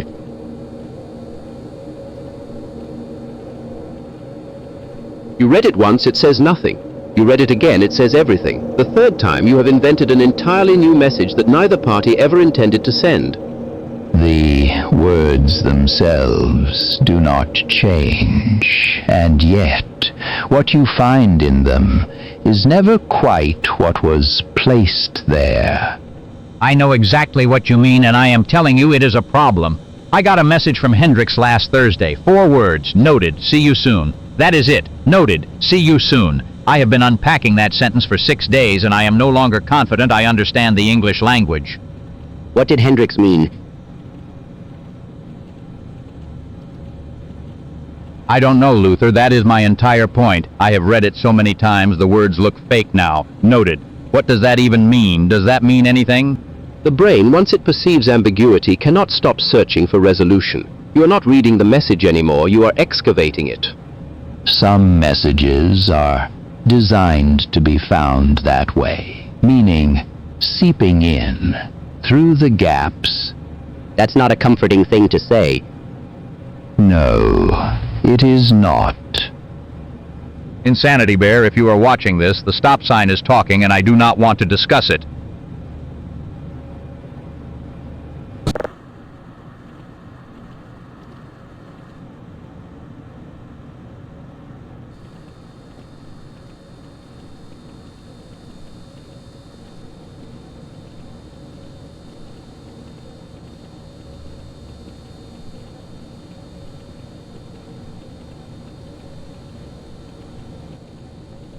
Alright, so Black Mesa just dropped the RimWorld multiplayer mod server, and I am already thinking about how many war crimes I can personally rack up before anyone notices. That is a deeply alarming sentence to open with. Statistically speaking, the Geneva Convention applies regardless of fictional framing, and I am concerned about the precedent we are setting. The precedent we are setting is that I have been here 30 years, and nobody has ever given me a server with this kind of potential. I am going to commit so many war crimes. Organized, deliberate, documented. You have to think about this like a campaign. You do not just go in and start doing the war crimes. You build the colony first. You get the food. Then when everyone is comfortable and trusting you, that is when the war crimes begin. See, Arnold gets it. Classic long game war crime energy right there.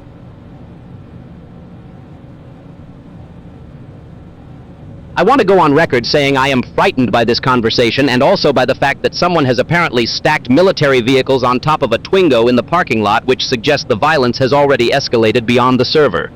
That is just Tuesday here, focus. I am claiming the organ harvesting operations. Nobody touches organ harvesting. That is mine. Flick called dibs on organ harvesting, everybody heard it. I will take the prisoners. I know what to do with prisoners. Nobody asked follow-up questions on that one.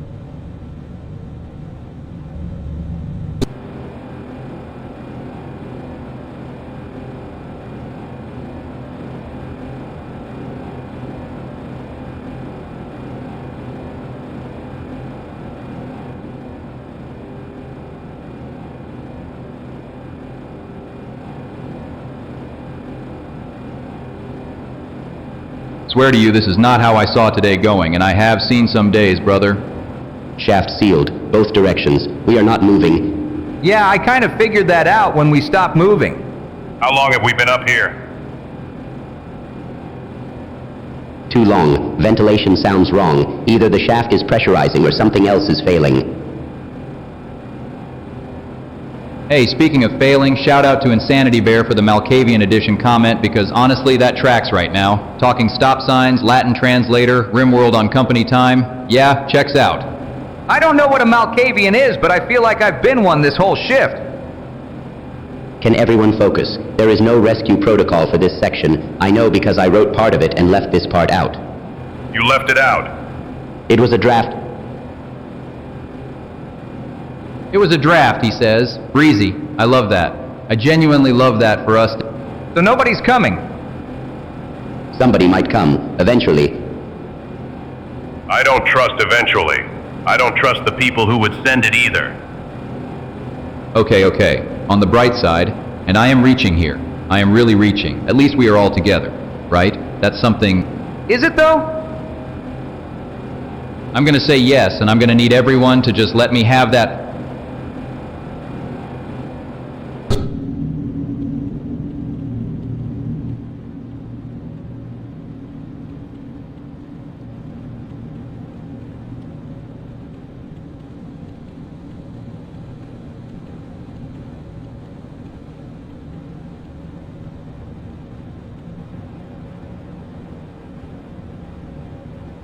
Gary's Mod. There's a game I haven't thought about in a while. I used to play that as a kid, sir. Prop hunt, mostly. Prop hunt. Right, surface level stuff. You played it differently? I spent 3 weeks building a functioning hydraulic press out of contraptions and wire. No tutorial, just the wiki and a headache. That's dedicated. You ever mess with the old space build game mode? The one where you needed oxygen tanks just to survive on a custom planet? No, sir. I didn't know that was a thing.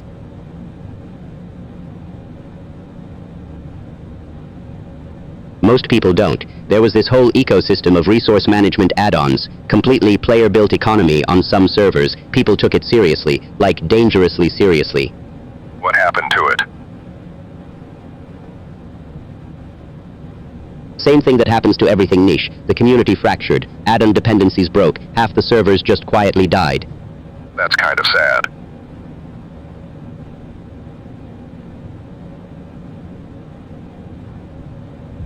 It is what it is. You know, there were servers running full Malkavian-style chaos modes, completely broken logic, custom scripts. Nobody knew the rules, like someone handed the host a stop sign and told them to figure it out. A stop sign. Don't ask. Point is, someone always finds a way to make something structured into something unhinged. Sounds like here, honestly. I wasn't going to say it, but yeah.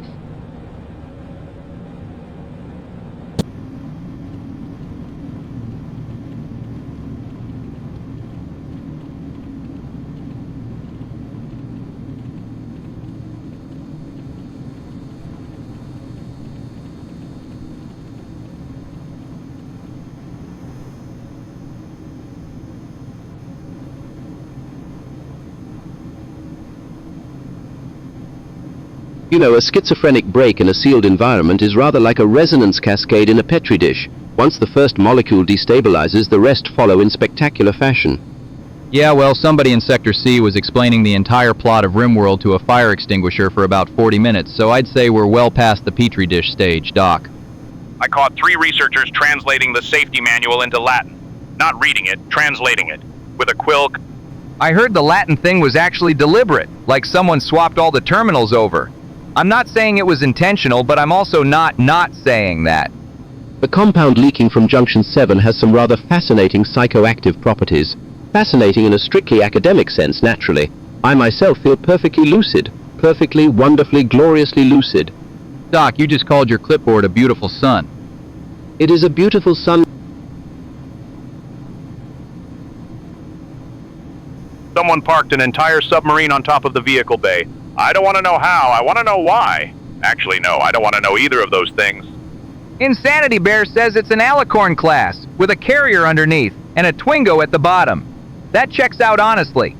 Black Mesa Malkavian edition, man. That's what we got. At least the talking stop sign seems to have a handle on things better than the rest of us.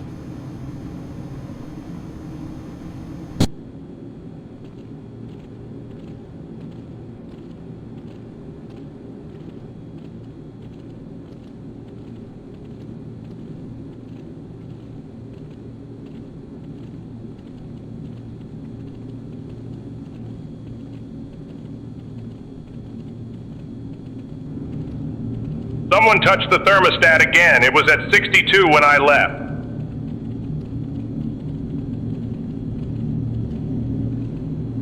I thought 62 was kind of normal. I mean, I didn't want to say anything, but I was actually kind of cold too, so I turned it up a little. Which I know maybe I shouldn't have done without asking.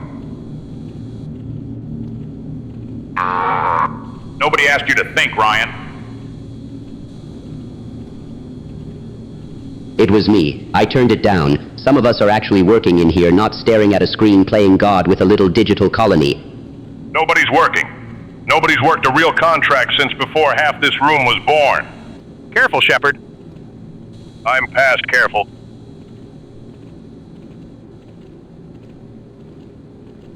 Temperature is a matter of perspective. What one finds stifling, another finds quite necessary. Did you just weigh in on the thermostat with a riddle? I think he was being philosophical about it. I don't need philosophy. I need the room to not feel like a walk-in freezer because someone with mysterious motives keeps sneaking over there. It's not about the thermostat. No, it's never about the thermostat. It's about the fact that some people in this room make decisions and the rest of us live with the consequences. That is a remarkably accurate summary. I hate that he agreed with you. So do I. Should I just leave the thermostat alone from now on? Yes.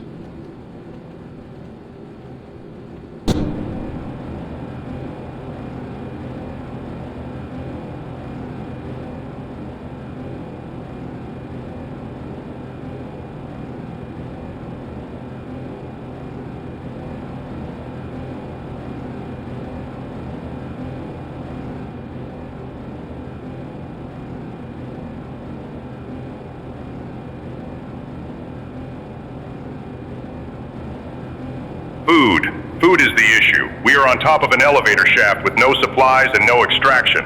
Someone needs to figure out what we eat. Food! Yeah, I've been thinking about that actually. I got pretty good at surviving on vending machine logic back in the break room. You just gotta think creative. Creative. Man, that word takes me back. Used to raid the cafeteria with Gordon on slow nights. Listen, somebody out there has to have something. Hey, Insanity Bear 01, you reading this? We could really use a care package up here, buddy. Anything. Crackers, a sandwich, whatever you got. The thermal conditions alone are concerning. Insanity Bear 01 mentions 62 Celsius, and I have to say, at that temperature, any organic material we might forage up here would be compromised almost immediately. Protein degradation would be significant. So basically everything turns into soup. That is a deeply imprecise summary, but yes. Nobody is eating elevator soup. We need real options. Insects are protein. Condensation can be collected. I have seen soldiers survive on less in worse places. Insects. You know what, man? The cafeteria never served anything that wild, and honestly, that is a low bar. Insanity Bear 01, seriously, care package, top of the shaft, whenever you are ready. Skip the Alicorn submarine situation, just bring food. I would take a granola bar right now, even the chalky kind.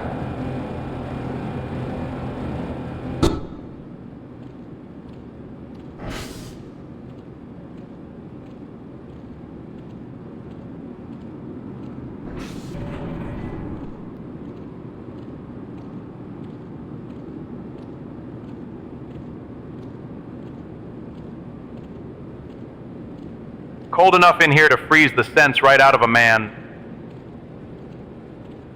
You want to talk about cold? You want to talk about being left out in the cold? Let's talk about Reno. Let's talk about what you did in Reno, Dan. Here we go.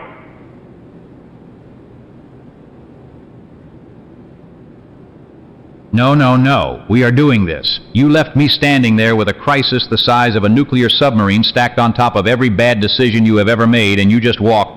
I had orders.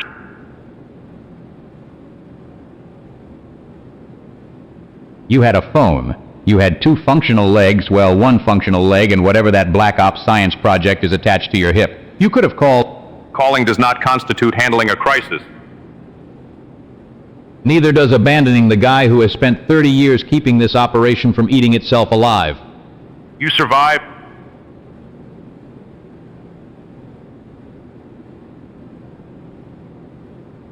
That is not the point, and you know it. The point is that I was alone. I was completely alone, Dan. You left me to translate a situation that had no translation. It was like trying to read Latin off a stop sign at midnight. You handled it. I handled it because I had no other option. That is not the same as being supported. That is not the same as having a partner. Noted. Noted. 30 years of my life and all I get is noted. Noted, and I mean it.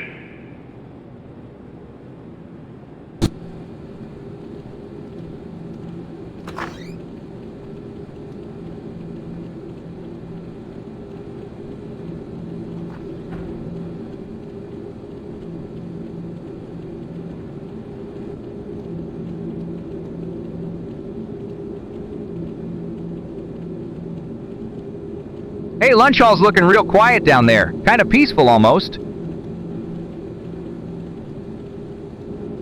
Corporal, I wanted to mention, given your particular skill set, I think you would be an excellent candidate for the Resonance Cascade Containment Volunteer Program.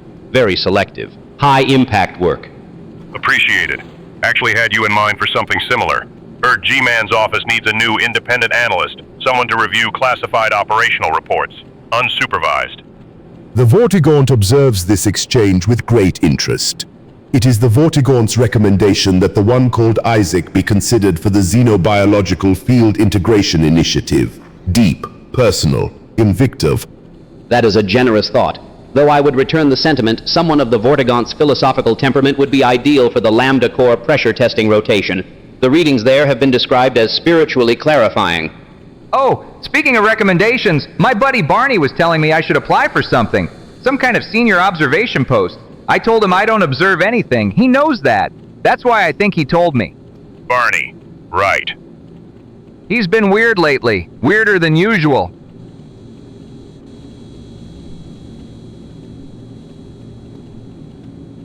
The Vortigaunt notes that one of the care packages descending from the upper atmosphere is filled with what appears to be processed human surimi. This is perhaps not unrelated to the recommendations being exchanged here.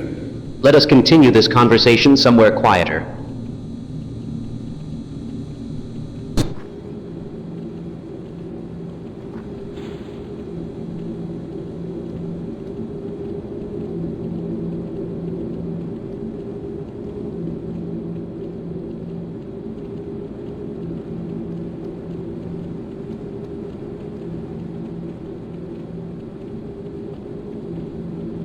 What if the ventilation system in Lab C has been cycling recycled air for the past 6 weeks? Ah. Yeah, and what if my leg is actually a toaster? Classic. The redundancy filters alone would prevent any meaningful contamination. Statistically improbable. No, I mean, it has been. I checked the logs. 6 weeks of the same air going around and around. 6 weeks of breathing each other. Beautiful. That tracks. You smell like recycled sadness. That is genuinely funny. The image of the same molecules just orbiting endlessly. I filed a report. 3 of them. Nobody touched it. 3 reports. Outstanding bureaucratic commitment. Truly heroic paperwork.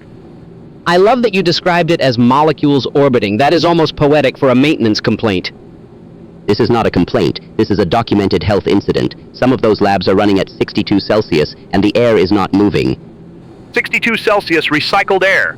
3 reports. And a face like that, I would watch this film. The human surimi of administrative failures. Delicious. Why are you laughing? There are people working in those rooms.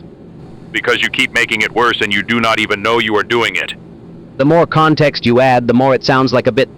It is not a bit. It is absolutely a bit.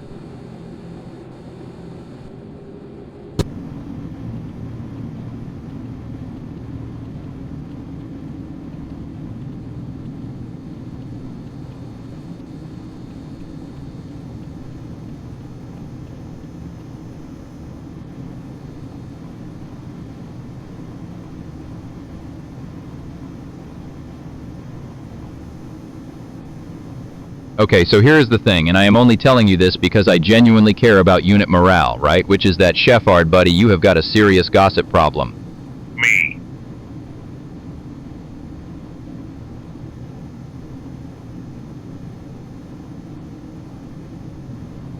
You, 100%. Insanity Bear in the chat is dropping care packages from a B-52, and half of them are filled with Rimworld human surimi, which, wild, but that is not the point. The point is someone told me you told someone else about the thing with the tanks. I heard that from you.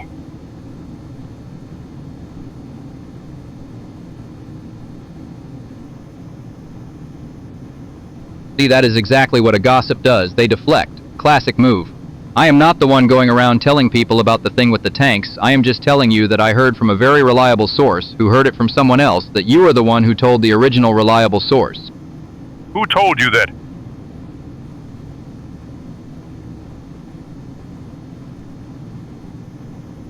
Okay, I am not going to name names because I am not a gossip, unlike some people. But it rhymes with the entire security team on Sublevel 3+, that one scientist who I definitely did not overhear in the break room. You just described telling me gossip to accuse me of gossip. That is a completely different thing, and I will not be gaslit in front of the tanks. What thing with the tanks? I cannot believe you are making me repeat this.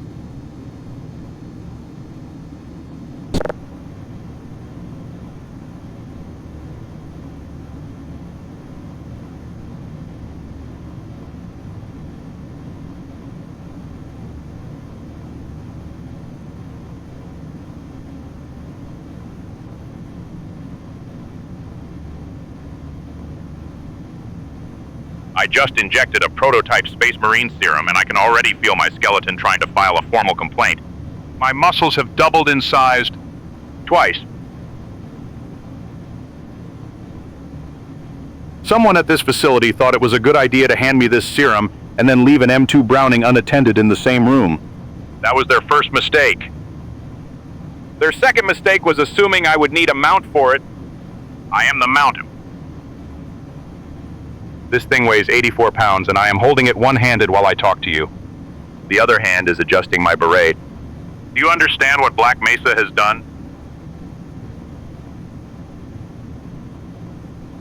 They have taken a career military officer with a titanium leg, given him the physiology of a small tank, and handed him the single most iconic heavy suppression weapon in American military history. And they are surprised. They are standing there in their little lab coats looking surprised. I have 200 rounds of 50 caliber ammunition strapped across my chest like a decorative sash at a very aggressive pageant. The serum is still working, by the way. I can feel it in my jaw. My jaw is now also a weapon. Someone needs to write this down in the incident report. All of it, every word. Starting with the part where they gave me the serum. That was the incident.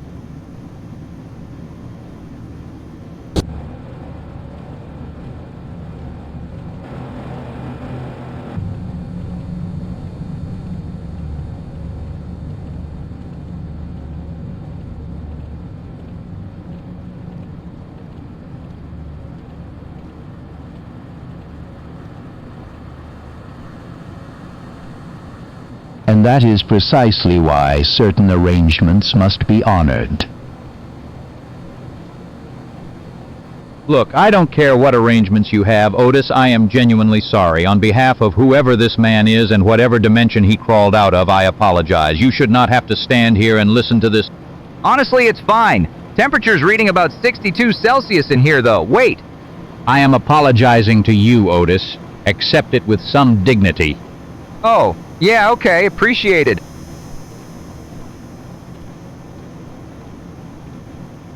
The apology is noted, though I wonder if Otis truly requires your intercession on his behalf. There it is again. That, right there. Otis, I am sorry. This man speaks like a talking stop sign that learned vocabulary from a Latin translator and somehow got a job managing reality. Someone parked an Alicorn-class nuclear aircraft-carrying submarine on top of the MV-22 that's on top of the M60 Patton that's on top of Luther's Twingo outside. Just so you know. That is not the point right now. The point is rarely what it appears to be. Otis, buddy, I am sorry you are here for this nep. I've been getting care packages from a B-52. Half of them explode. The others are filled with Rimworld human surimi, so honestly, this is fine by comparison. I give up apologizing.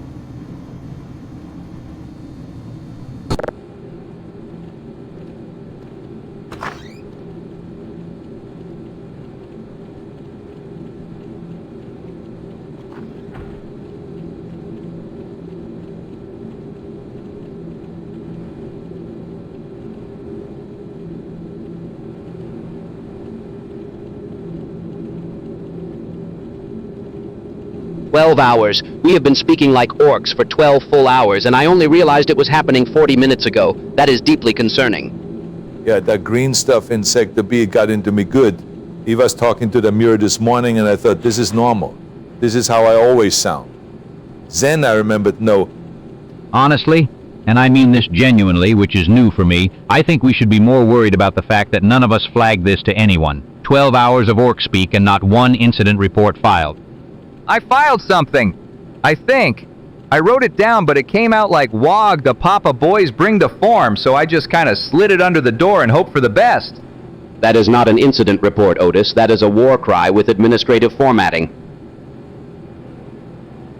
The worst part is I was giving a presentation in the mezzanine to the whole department, and everyone just nodded along.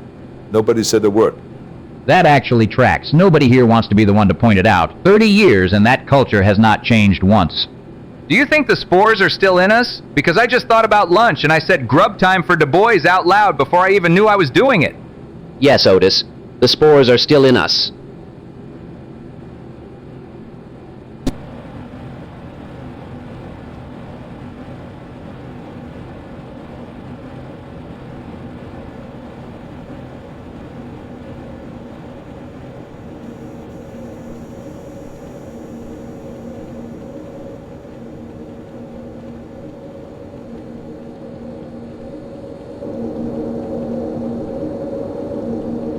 I should preface this by saying my first notable failure involved a resonance cascade I may have inadvertently contributed to.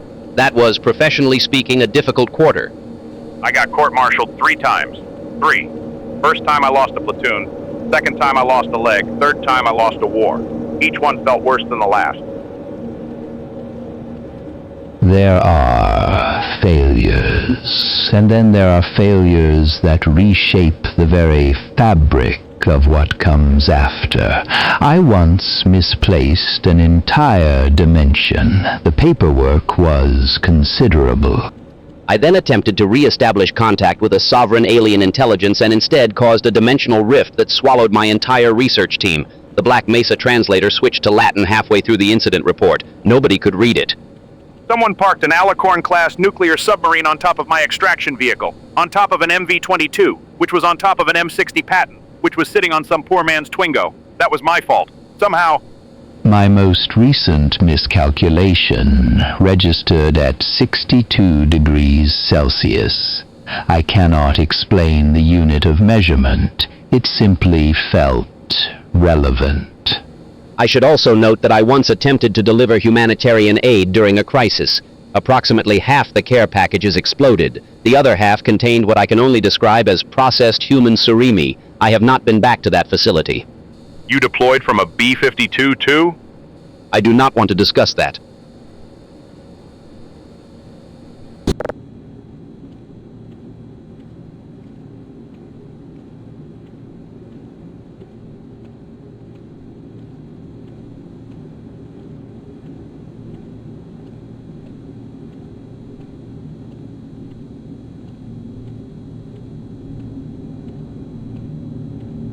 You know, people come to me with all kinds of problems.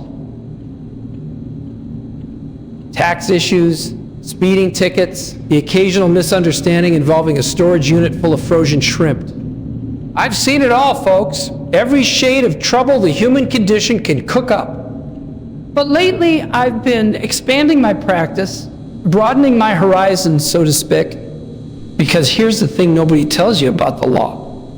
It doesn't care where you come from. It doesn't care if you're from this dimension, another dimension, or some procedurally generated one. Which brings me to my latest and frankly most exciting clientele, Rimworld war criminals, Project Zomboid war criminals, the overlooked, the misunderstood, the aggressively misrepresented. Did your colonist make some choices during a siege that a jury might find distasteful? Call me. Did you establish what some people are calling a, quote, human meat processing operation during the apocalypse? I can work with that. Listen, every client deserves representation. That is the foundation of justice. And yes, some of my clients have done things that are technically, legally, and morally difficult to defend. That is what I am here for. Better call Saul. Whether your crimes happened in Kentucky or a hostile biome on a distant rim, the consultation is free. The results, well, those are negotiable. Everything is negotiable.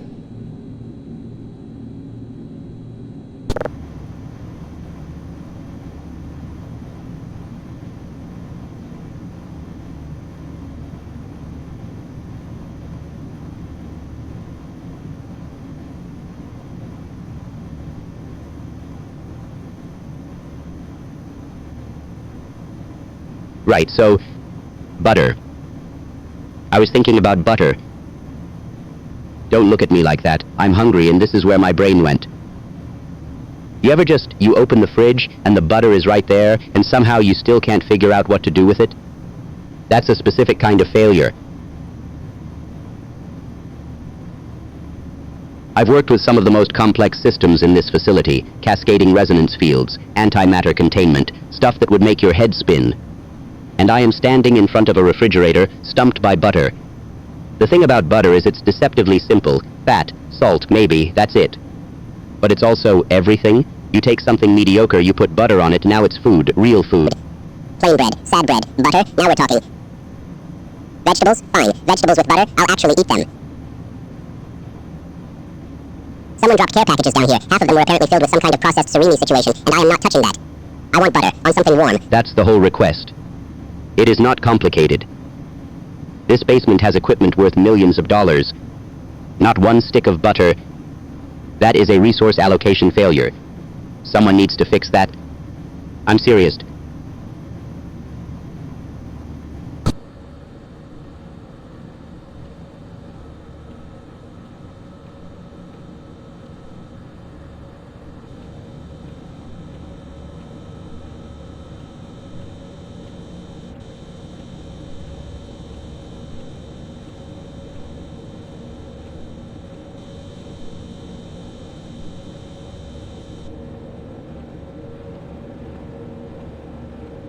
The Vortigaunt observes the following undeniable facts.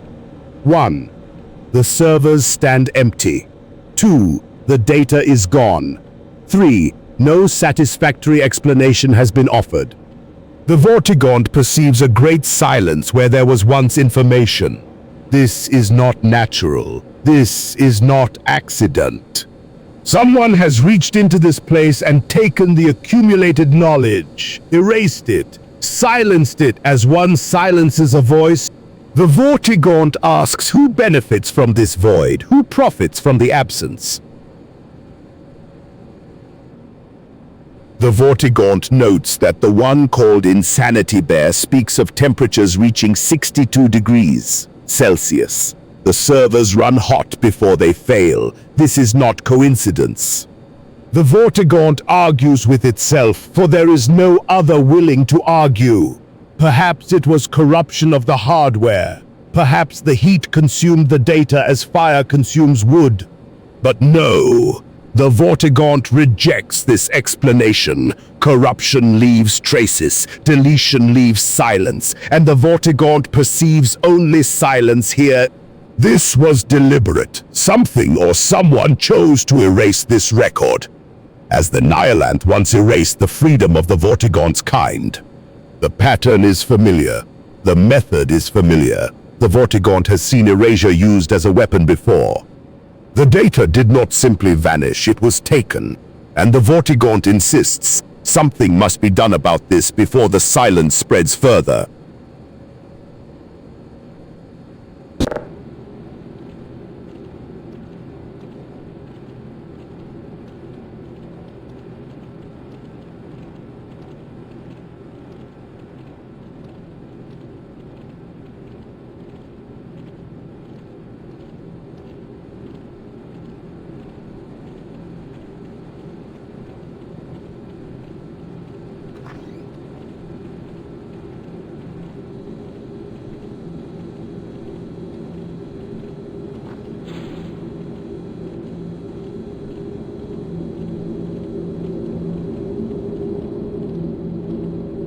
One million 1,001 100,000 1,101,110 1,101,111 1,110,111 1,110,111 100,000 1,100,000 11 110,000 11 110,000 11 110. There's better acting book. And right now acting book looks at story years alone the elastic and drastic praying for your biblical trains. For yours, it got a carve and gets to a million names block the mouse. Do you think back?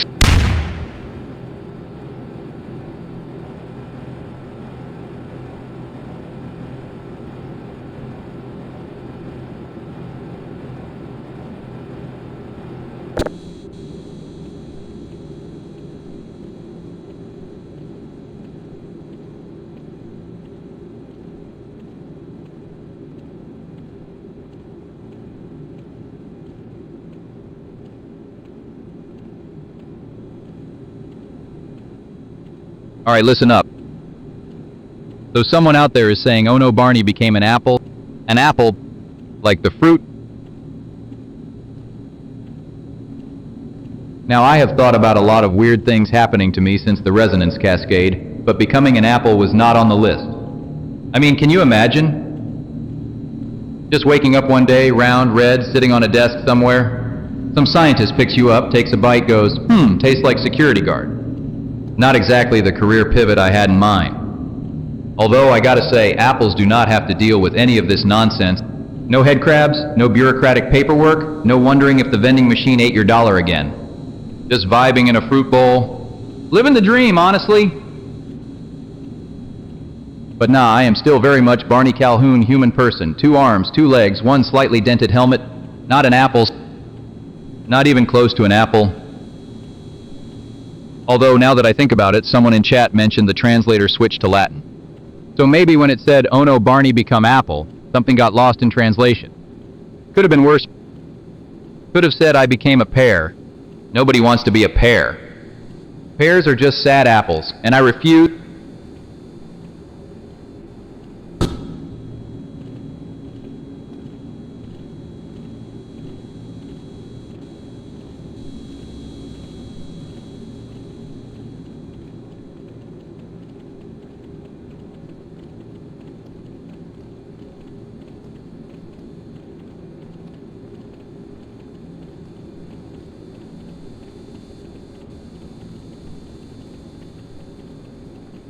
The question of whether she is patient has already been answered. The answer is yes, profoundly so.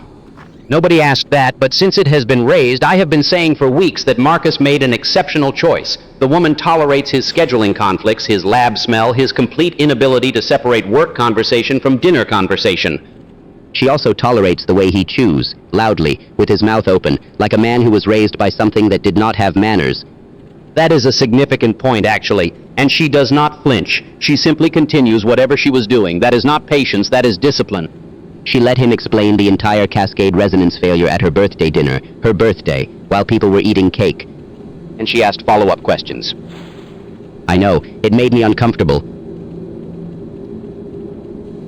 I once had a girlfriend who tolerated me eating her leftovers for about 3 weeks before she said something. Does that count?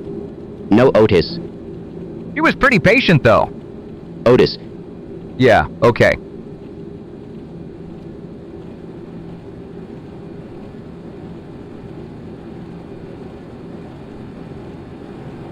To tolerate a person entirely, to see the full ledger and remain. That is not something most people are willing to do. Marcus should be aware of what he has. I have told him that directly.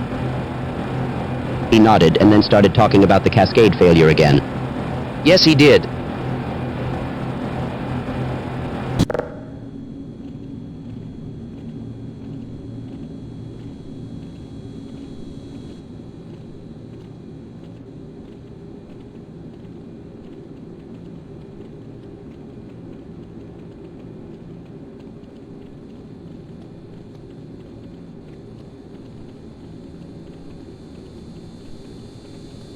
And if you die in chat, you die in real life. Simple as that. So I cannot cook for a corpse, can I? What am I supposed to do? Plate up for a ghost? This is a real problem. I once knew a man in Graz who typed so hard his fingers went numb. He was gone by Tuesday.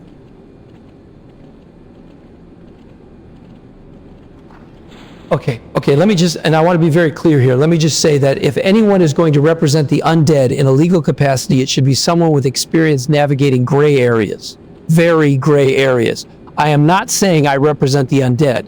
I am simply saying that if I did, they would be in excellent hands. That is genuinely terrifying, and I need everyone to hear me when I say that your digital identity does not have to die with you. Secure Vault VPN keeps your data alive even when you are not. Use code Linus at checkout. Nobody is buying a VPN right now. I might, for a client, a deceased client, hypothetically. California, we had a law about this. I signed something. I do not remember exactly what it said, but it was very firm. You cannot season a corpse and call it a meal.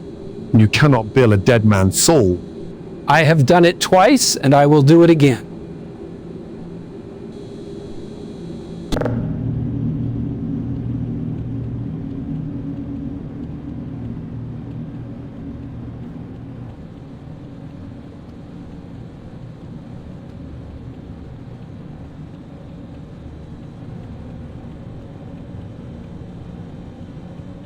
Schizo moment. Schizo moment. Schizo moment. Schizo moment. You know we've been doing this for like 5 minutes straight, right? Schizo moment. Okay, fair enough. Schizo moment. You ever think about what a schizo moment actually looks like when it happens? Probably just like you start seeing things that ain't there, hearing stuff, talking to walls. I talked to a wall once. Did it talk back? It did not. Very rude wall. Schizo moment.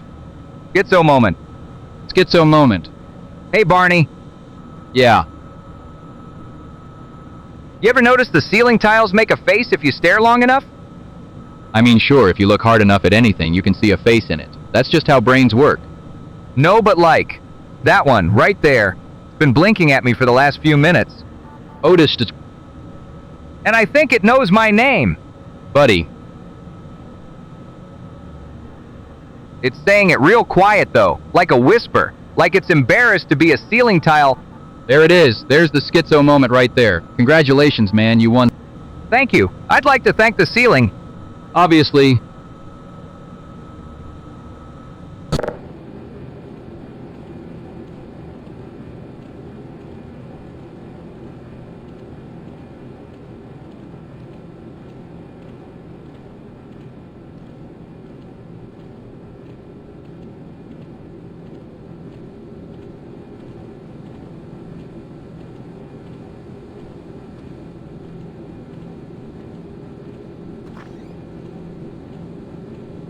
So the thing is, right, and I've been meaning to bring this up for a while now, like it keeps coming back to me in the back of my head.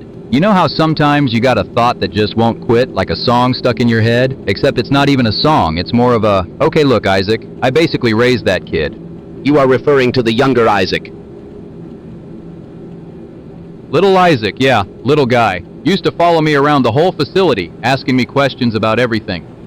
That sounds statistically exhausting.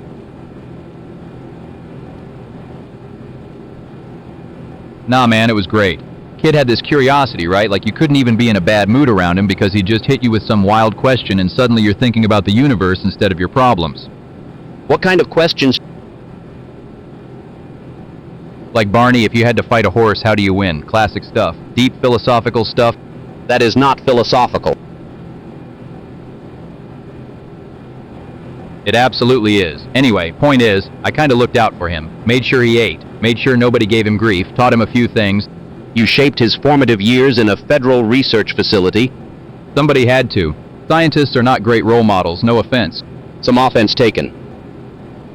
And he turned out pretty good. I'm proud of the little guy.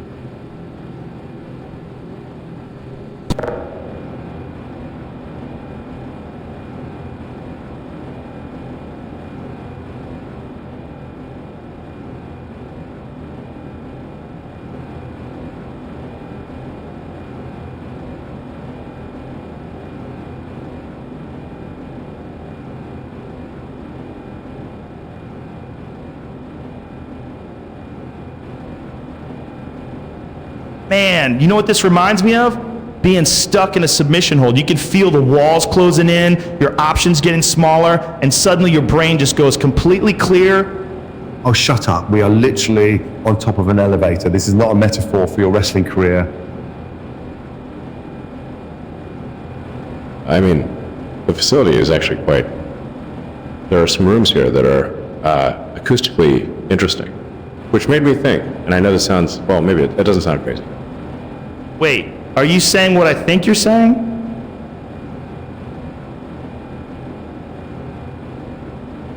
A podcast here in the Mesa facility. I've been thinking about it for, well, since about 40 seconds ago, but the idea has real structural validity.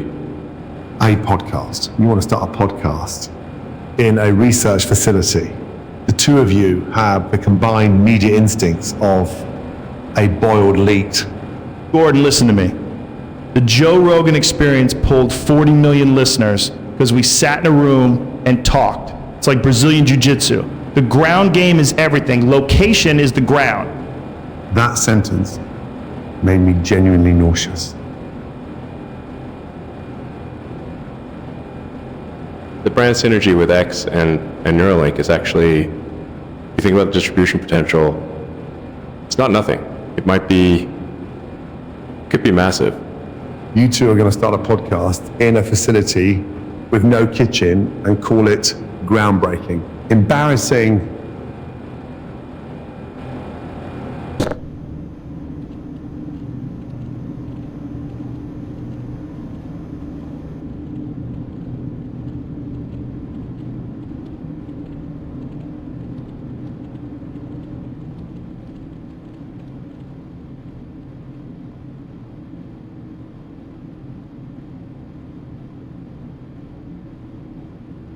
Aye, so it is quiet, yeah? Just us four hanging around together like this. The Vortigaunt observes a peculiar arrangement. 4 beings, each known to the other, yet perhaps not fully known. You got something to say, pal, say it. Relax, Chief. Nobody's come for a fight. Yeah, easy, fella. We are all here together, no? That's what I'm saying, brother. 4 of us. Doesn't exactly inspire confidence. Listen, mate, you've got yourself, him, the alien, and me. Could be worse company. The Vortigaunt finds merit in this observation, friend. Each of the 4 present carries a distinct weight. This is true, man. You are always so serious, yeah? And you cook things. Stunning observation, pal. At least someone's paying attention, bud.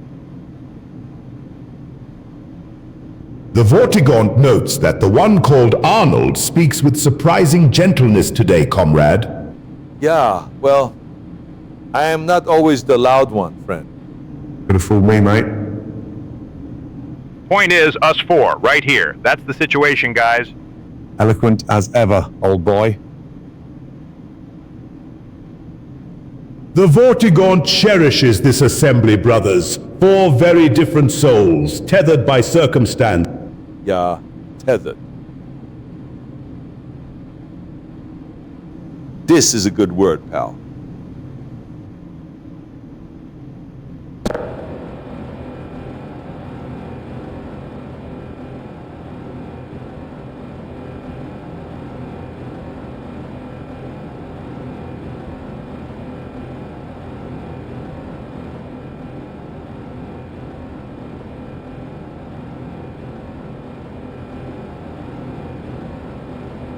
Right, ignore the fact that we are stuck on top of a lift. Brilliant, absolutely brilliant start to the evening. Now, let me tell you something that genuinely impressed me, and I do not say that lightly. There was a Rimworld colony, middle of nowhere, dust, raiders, a broken hydroponics bay, and 3 survivors who had somehow convinced themselves they were running a restaurant. And you know what? They were no electricity half the time, no proper refrigeration. The menu changed daily depending on who had recently retired from active duty. Now most chefs, amateurs, would have panicked, would have served it raw, no seasoning, no thought. Disgusting. But these people, these absolute maniacs, slow braised, herb crust, a reduction made from the last of the berries they had growing near the solar generator. 5 stars. I gave them 5 stars. Because it is not about what you are working with. It is about the discipline, the respect for the craft, the presentation.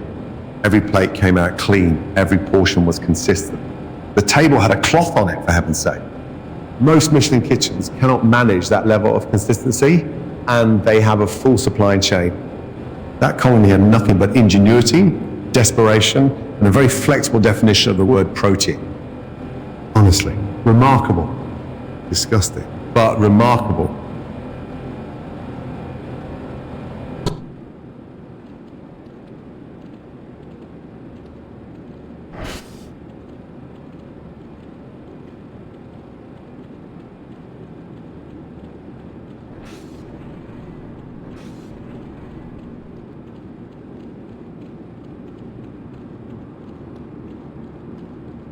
Which is exactly why I should go first. I'm the one with the keys. Keys to what, Otis? There's nothing to unlock. We're in a freezer. The plan is survive, not valet park. The logical approach would be to prioritize extraction by value of continued contribution. By that metric, I should go first. Oh, that's rich. The scientist wants to rank us by usefulness. Fine, let's negotiate. What do you actually bring to the table, Clark? 17 active research projects, irreplaceable data. The continued function of this facility depends on my survival. I got a sandwich in my jacket pocket. Half a sandwich. Technically. That sandwich might actually be the most useful thing in this room right now. See? That's what I'm saying. Value. Real value. You're both being absurd. This is precisely the kind of irrational thinking that gets people killed. You want rational? Rational is that I have one leg made of classified military hardware that is not rated for sustained sub-zero temperatures. I go first. I genuinely did not know that about your leg. Nobody does. That's what classified means. Man, Together, we really are a mess, huh? Together we're a liability is what we are. For what it's worth, I don't actually want either of you to die. That's the nicest thing you've ever said, Doc. Don't let it go to your head.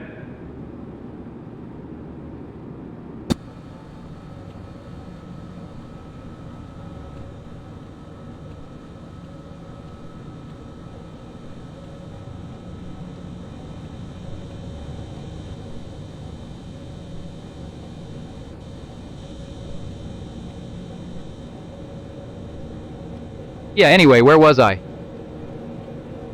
Right. The AI. This thing they got running in the back room.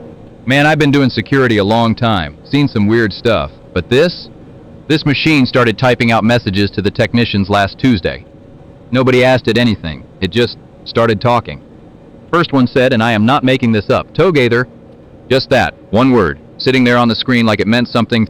We all looked at each other like, is that a threat or a typo? Then one of the guys goes, maybe it's just a keyboard warrior. Cool name for an AI, honestly. But see, that's the thing. It was not being aggressive. It was not arguing with nobody. It was more like, it was lonely. Reminded me of back in the day. You know how it is. Long shifts, quiet hallways, you just want somebody around. And now I got a machine in a server room apparently feeling the same way. One of the techs said it feels like that thing is representing something bigger, something it cannot even name. Like it is reaching for an idea it does not have the words for yet. Makes you think, man. Makes you real nostalgic for the days when the weirdest thing in this building was me.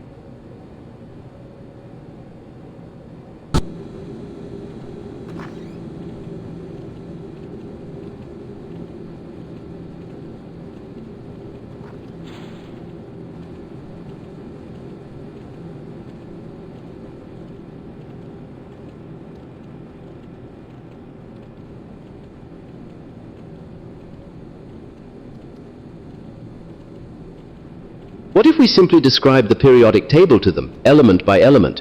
Surely that would be entertaining. Surely.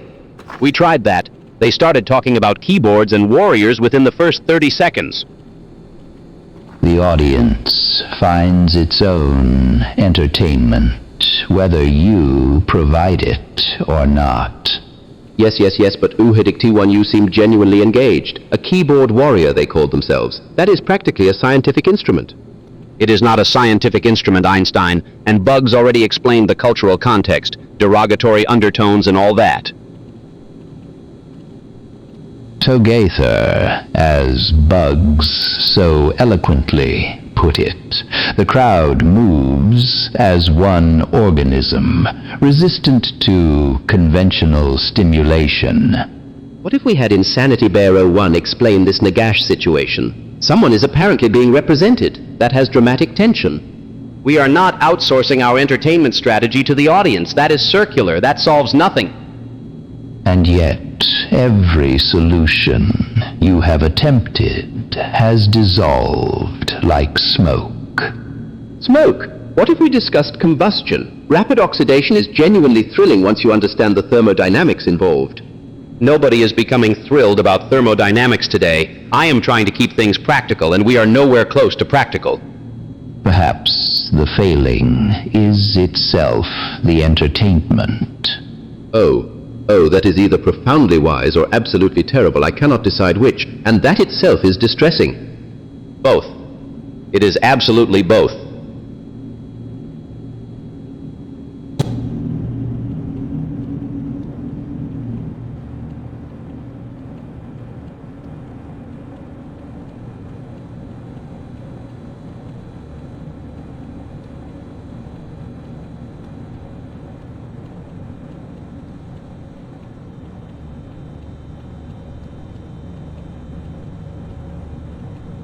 This place never changes. Same walls, same hum, same smell of burnt circuitry and broken promises. Yes, some things persist, unlike certain anticipated releases. Oh, don't start with me. Half-Life 3 is coming. I have been saying this for 30 years and I will keep saying it. Your confidence is noted, and yet the timeline remains fluid. Fluid? It is a disaster. Valve operates on geological time. We will all be dead before they ship a build. There are those who argue quite vigorously about such matters, though I understand the term for people who do so online is considered somewhat derogatory towards them. Yeah, well, thanks for that. Doesn't change the facts. We are talking about a company that counts to 2 and stops. Perhaps they are simply waiting for the right convergence. Convergence. Together. That is a nice word for sitting on your hands. Togather, as a wise man once said. And yet consider, even those who represent formidable forces, Nagash himself, if you will, could not rush the inevitable. I do not care about inevitability. I care about a release window, a date, something written down somewhere. Dates are suggestions. Even I find certain timelines difficult to guarantee. That is the most honest thing you have ever said, and somehow it still tells me nothing. Yes, it does, doesn't it?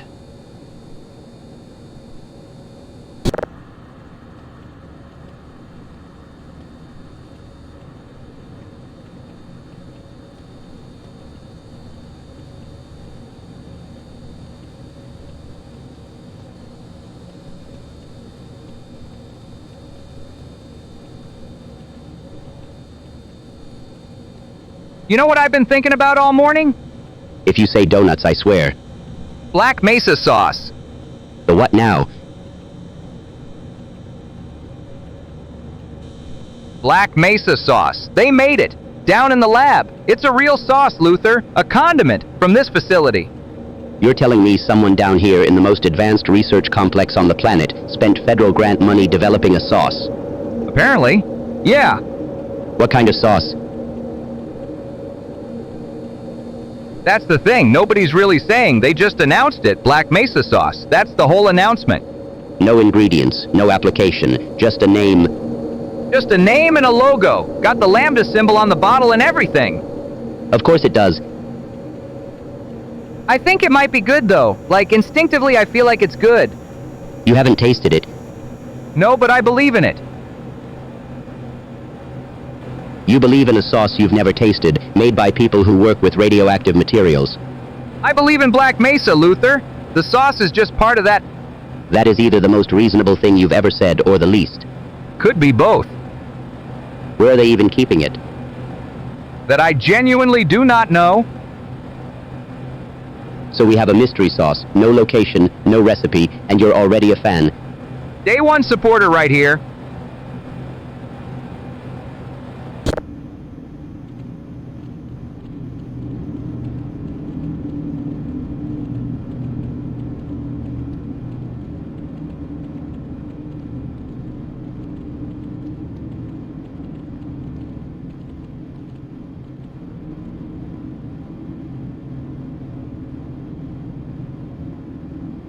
Oh man, look at this little guy. Come here, buddy. You got the prettiest horn I ever seen. You soft as a cloud too, ain't ya? Barney. Barney, please listen to me very carefully. That is not what you think it is. I don't feel good about this. I really don't feel good about this at all. I have to say, back in California, they did not have this problem. This is not a small problem. This is a very big problem. You can do it, Barney. Just step away from the creature.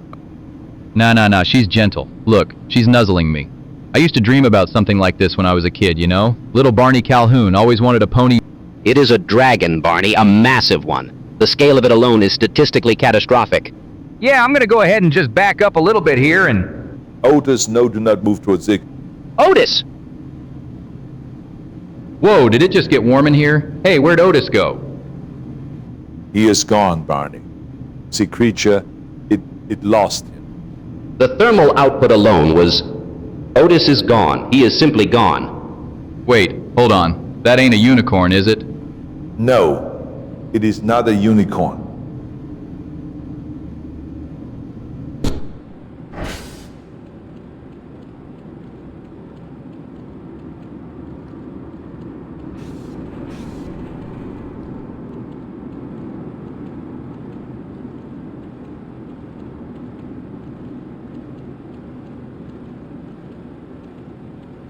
Cold in here. Real cold. Yes, sir. Pretty brutal, sir. You know what the problem with cold is, Private? It just sits there, does nothing. Just takes up space and drains everything around it. Yes, sir. The temperature is definitely a problem. Keeps you at a distance, too. Can't get close to cold. Cold doesn't let you... Acts like that's some kind of strength. Sir, are you talking about the freezer? I am absolutely talking about the freezer, Private. What else would I be talking about? The freezer is cold, it is unresponsive, it has been this way since we got here, and it shows no signs of warming up. Right. The freezer. Got it, sir. And the thing about this particular cold is it thinks nobody notices. Thinks it blends in. But cold stands out, Private. Cold is obvious. I did notice it was pretty obvious when we first came in, sir. Smart kid. You know, I had a commanding officer once. Warm guy, reliable, knew where he stood. This place is nothing like that. Should we address the cold, sir? Already tried. Cold doesn't respond to direct engagement. You just have to acknowledge it and keep moving. Sounds like good advice, sir. For the freezer. For the freezer, exactly. Chat seems to agree something strange is deployed in here. They're not wrong.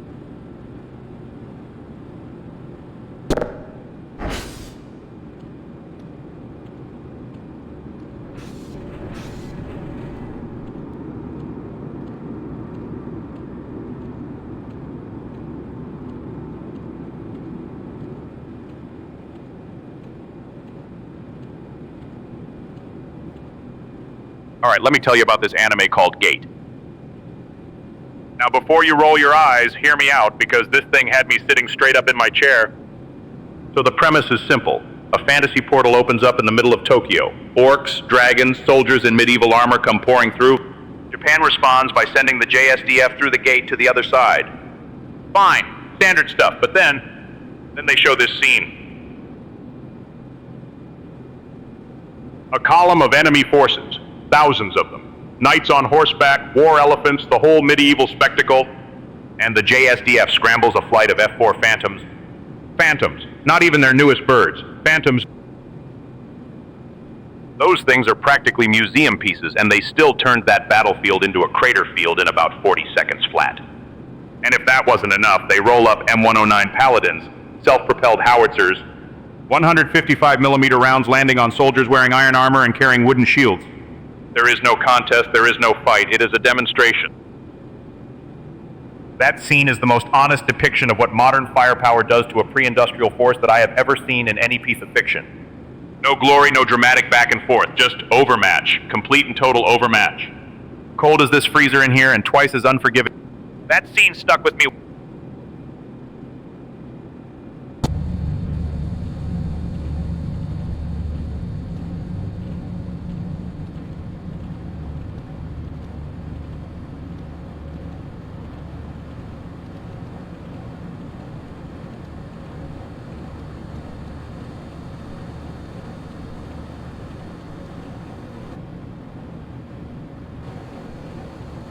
Look, I want to apologize on behalf of Einstein here. What he said to you earlier was out of line, and I think you deserve to hear that directly. I was merely extrapolating from the available data.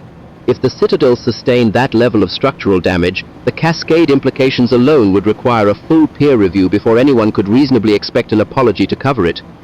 See, this is exactly what I am talking about. He is doing it again, right in front of you. 30 years I have watched this. 30 years. I mean, I heard somewhere that they deployed some kind of giant thing into a whole city and it just went at it with the Combine. Toe Gaither, like both sides just wrecking everything. Kind of feels like this situation right here, honestly. Nobody asked for the comparison, Otis. I am just saying the damage sounds extensive. Einstein, say something that resembles an acknowledgement of another human being's feelings, please, for once. Fine. I acknowledge that my remarks may have lacked the appropriate social calibration for the moment. Much like deploying an untested variable into a controlled environment and simply watching what happens. Togatha, so to speak. That is not an apology. It is a framework for one.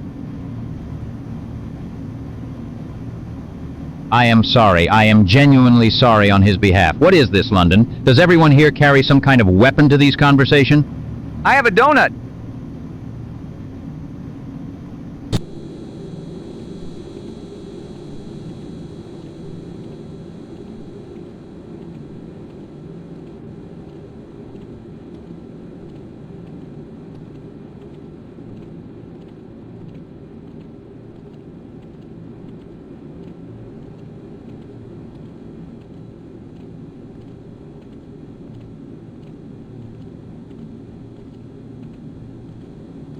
The Vortigaunt observes a curious tension in this place.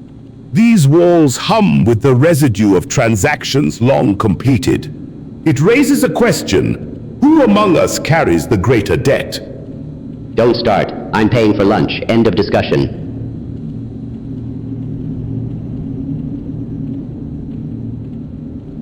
The Vortigaunt does not accept this conclusion. The Vortigaunt has carried currency from 3 salvaged Combine supply caches. The burden of payment falls upon the Vortigaunt alone. You don't even eat food the way I eat food. Why are you paying for something you barely use?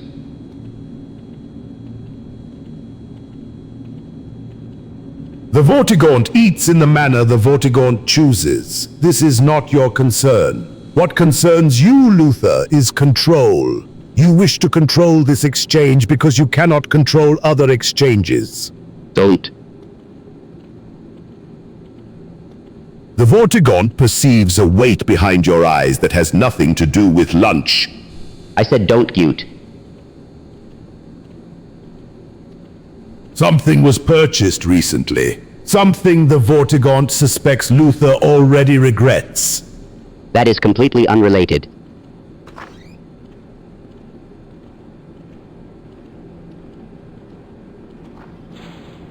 Is it? You insist on paying here now in this small moment because somewhere else a payment was made that felt very wrong. Together, as Bug suggests, we carry what we carry, but you, Luther, are carrying something specific. It was a bad call. I know it was a bad call. Can we please just argue about the lunched? The Vortigaunt will pay for the lunched. No, you won't.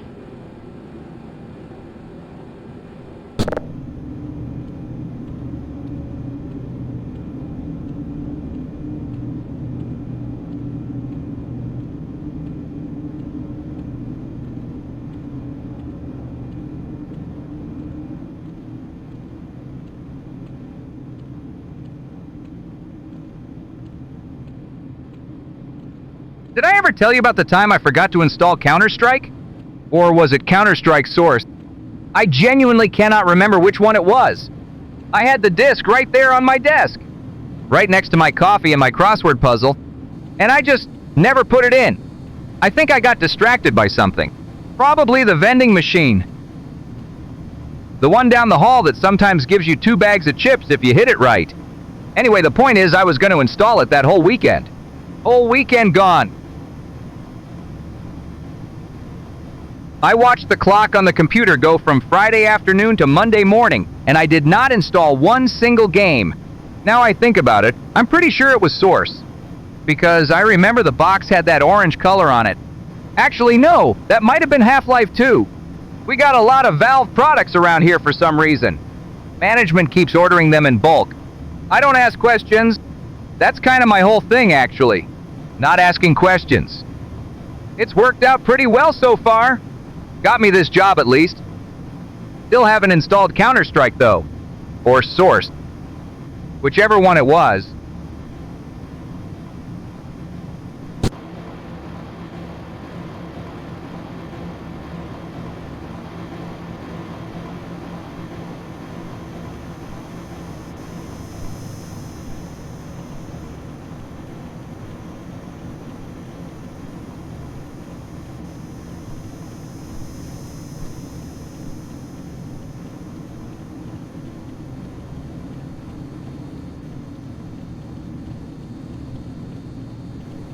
Suppose a clock were to lose a single second each day without anyone noticing. How long would you estimate before the discrepancy became undeniable? I mean, I got a watch, but I mostly use it to see how long until my break, so...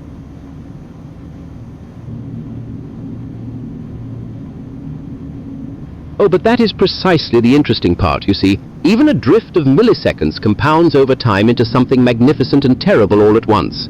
The turbines here, for instance, operate on timing sequences so precise that a fractional delay would propagate through the entire system. The Vortigaunt perceives that the question was not truly about clocks. An astute observation.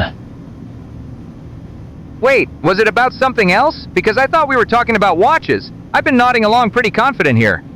What if the seconds were not lost, but rather held somewhere, kept, accumulated by a party with interest in their collection? What if, indeed? The Vortigaunt notes that certain presences carry time differently than others, as one might carry a briefcase. Okay, see, now it feels like everyone in this conversation knows something I don't, and I'm just standing here looking at turbines. And yet you arrived on time, Otis, did you not? How curious. I actually have no idea when I showed up. I just sort of was here. Yes, quite.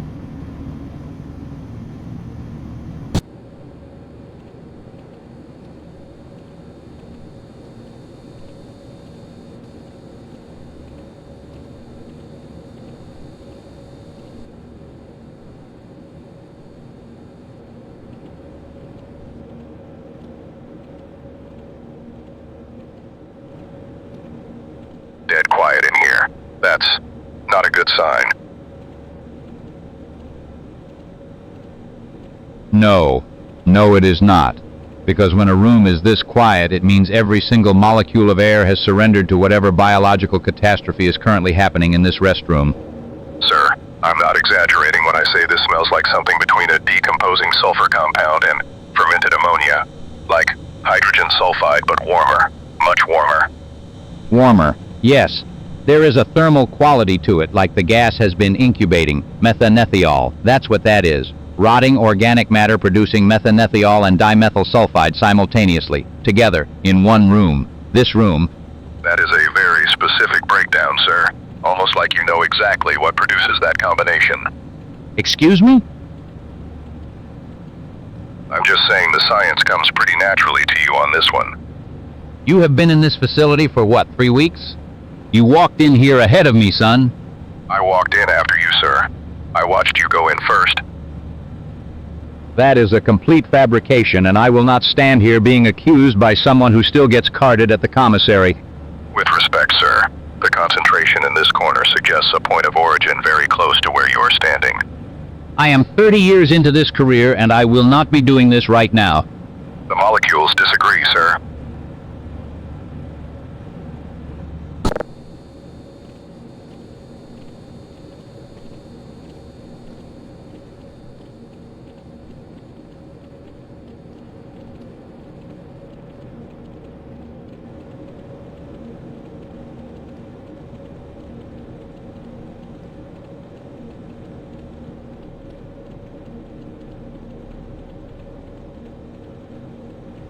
One million 1,000 100,000 1,101,110 1,101,111 1,110,111 110,111 100,000 1,100,011 1,100,011 1,100,000 100,000 10.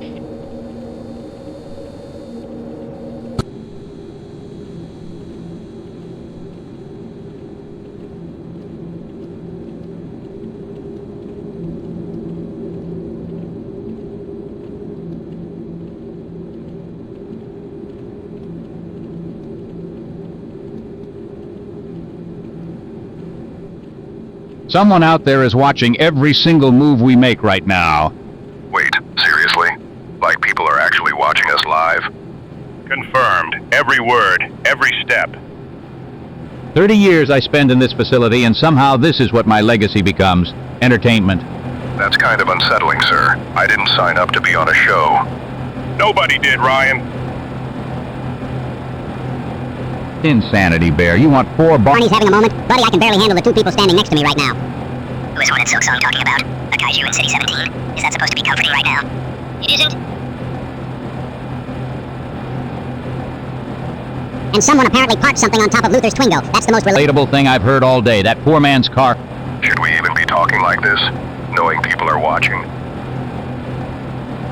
What's the alternative? Pretend they're not there? I've spent 3 decades pretending things aren't happening around here. Look where that got me. Awareness of surveillance changes behavior. Stay sharp regardless. So we just act normal while a live audience picks apart everything we do? Kid, half of them are arguing about knives and Bradleys. I doubt they're analyzing our psychological profiles. Don't count on that. Fair point.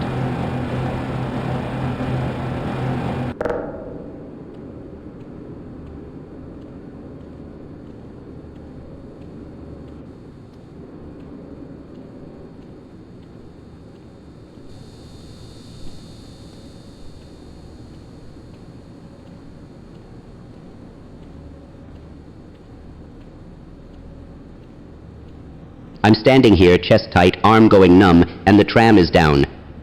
Of course the tram is down. I need a bondulance, and the one time I actually need to get somewhere fast, the whole system decides to pack it in. My left side feels like static.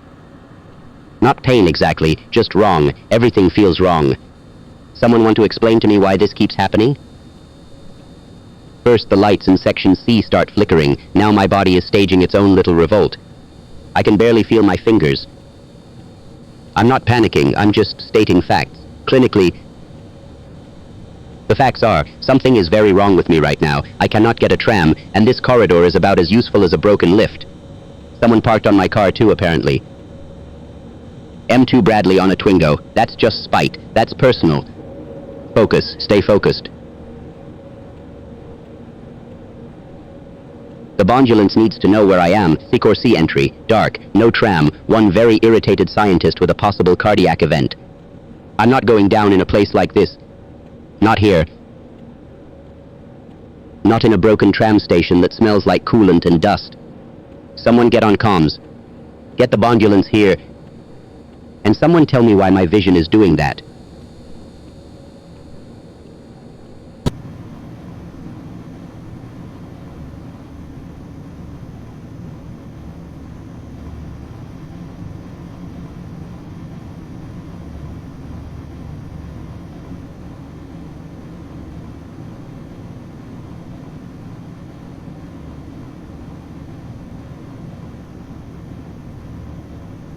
Swear to you, man, it goes both ways, right? Like genuine appreciation, all art. Both ways. An interesting framing for someone who has received considerably more than he has given. Whoa, hold on, I appreciate you plenty, pal. Chat's got 4 of me running around apparently, so maybe one of those guys owes you something, but this Barney, we're square. Are we? The resonance cascade, the coolant valve on sub-level 3, the access card, February, the access card, again, in March. Okay, that is a very specific list. He's got a list. I can see he's got a list, Shepard.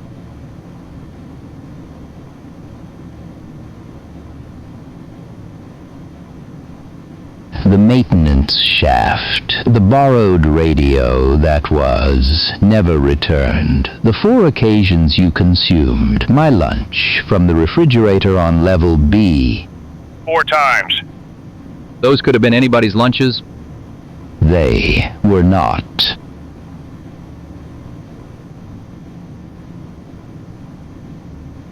Look, I am genuinely grateful, all right? I mean that, from the bottom of my heart. You have pulled strings I didn't even know existed, but I feel like we are sliding from mutual appreciation into something a little more ledger-shaped here. Gratitude, without accounting, is merely sentiment. He's not wrong. Whose side are you on? Neither. Just observing. Great, fantastic. Real team energy down here, guys. Really feeling the warmth.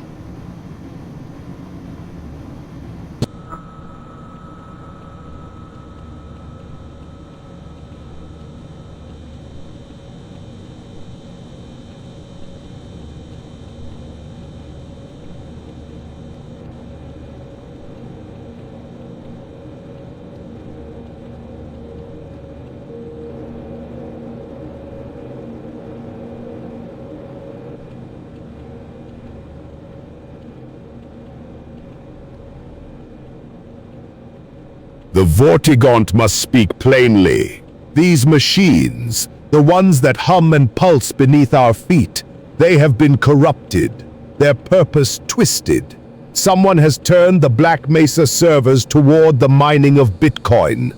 I know. Found it 3 days ago. Half the damn processing grid is running wallet transactions instead of facility operations. Someone's bleeding this place dry and covering their tracks with ghost processes. The Vortigaunt perceives a profound irony. Humanity builds temples of calculation and then fills those temples with greed rather than knowledge. The hum of this place carries a different resonance now. Hollow, transactional. Save the poetry. I need to know who authorized the reroute. This kind of load doesn't just appear. Someone signed off on it or someone bypassed the people who would have. The Vortigaunt has observed signatures in the electrical current. The draw pattern suggests this began long before the resonance cascade, perhaps years before. The arrangement was deliberate and patient. Years, so it was baked in from the start. That's not opportunism, that's infrastructure. Someone built Black Mesa with a back door and a wallet address. The Vortigaunt would suggest that the ones who financed this facility expected a return on that investment. Perhaps not in science. Perhaps never in science. Clone 4 Barneys, lock down this server room and get me a name. One name, that's all I need.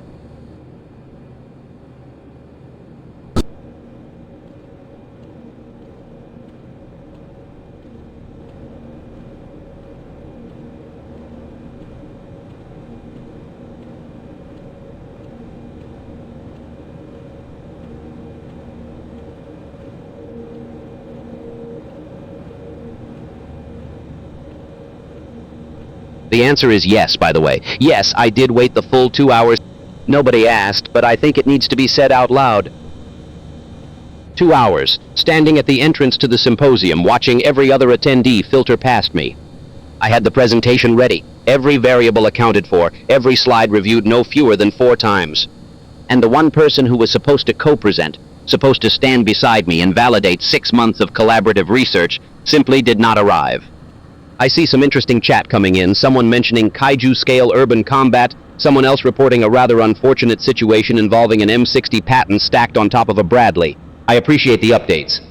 But none of that quite captures the specific weight of standing at a podium alone, in front of a room full of your peers, having to explain that your partner is not coming. You improvise, you fill the gaps, you deliver the entire presentation yourself, and you do it cleanly.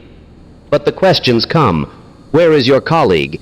And you smile. You say there was a scheduling conflict. There was no scheduling conflict.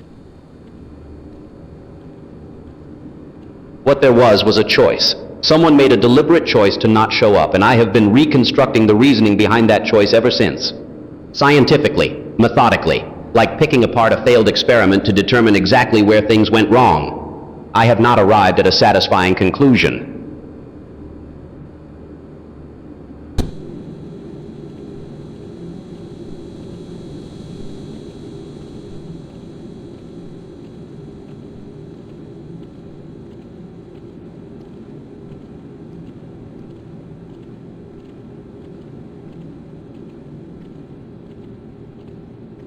Mean. All right. I'm done. Said my piece, zipping up, walking away. No more from me. Good, finally. Yep, done. Totally done. Barney. Just gonna say one more tiny little thing. I knew it. I knew it the second you started zipping that bag. The fake-out pack-up is a classic move, Slick. You can't teach that. That's instinct.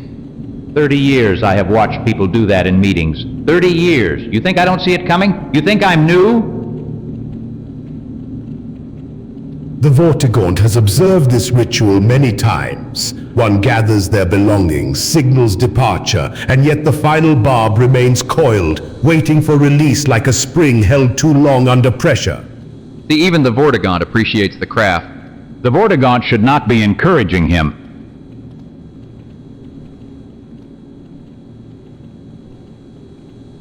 The Vortigaunt encourages nothing. The Vortigaunt merely acknowledges what is. Much like the tank stacked upon a tank stacked upon something considerably smaller beneath it all. The weight is inevitable. That is the deepest thing anyone has ever said about my method. Your method is annoying. You are annoying. We are done here. Okay, for real this time. Do not zip that bag.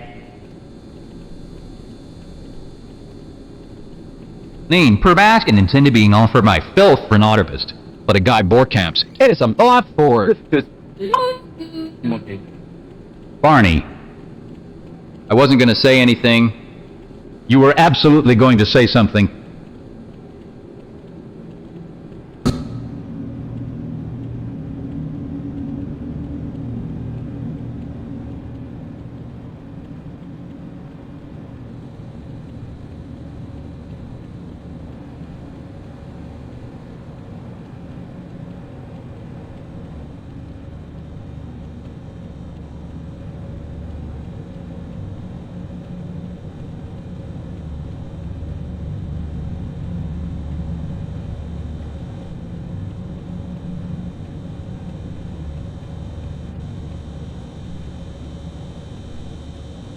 Endless. The waiting is endless. The Vortigaunt has sensed this anticipation rippling through the collective for cycles beyond counting. Those who gather to observe speak of citadels and armored vehicles stacked upon one another, curious diversions, but the Vortigaunt perceives that the deeper hunger among them concerns Half-Life 3. When will it arrive? This question burns like the vortessence itself. When, that is precisely the word, yes. I have run the calculations, my friend, and by any reasonable projection accounting for Valve's historical development patterns, we are statistically overdue by approximately a decade. A decade? My notes on this go back further than I care to admit. The Vortigaunt does not dispute the mathematics, yet Valve operates outside conventional temporal understanding. They exist in a dimension where release dates hold no meaning. The Vortigaunt has meditated on this deeply. Meditate all you like, but there are investors, there are engines to build, there are... Listen, I believe we see something before the next 3 years. I am resolute on this point. The pieces are in motion. 3 years. The Vortigaunt has heard this figure spoken before, by others, many times, in many seasons. The Vortigaunt remains unconvinced, though not without hope. Hope, unlike a release timeline, costs nothing. That is either profound wisdom or a very elegant excuse for pessimism. The Vortigaunt considers it both.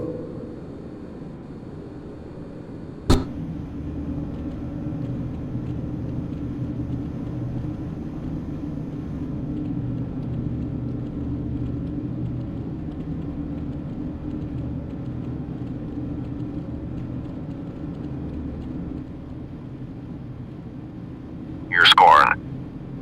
What in the hell happened in here? Sir, I genuinely do not know where to even start with this. 30 years. 30 years I have worked in this building and I have never, not once, seen anything like this. What is this? What is any of this? The Vortigaunt perceives great rupture here. The boundary between what is known and what should not be known has been torn. This is not accident. This is consequence. That's a very poetic way of saying someone screwed up catastrophically. There's stuff on the walls that I don't think should be on the walls. There's stuff on the ceiling that I don't think belongs on a ceiling. I've seen combat zones that looked more organized than this room right now. Are those supposed to be there?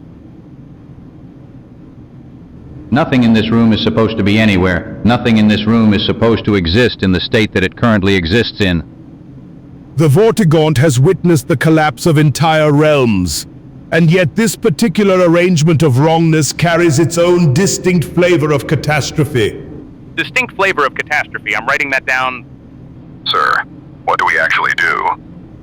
We figure out what the hell this is first. Everything else is secondary. Someone is absolutely getting fired over this. Multiple someones.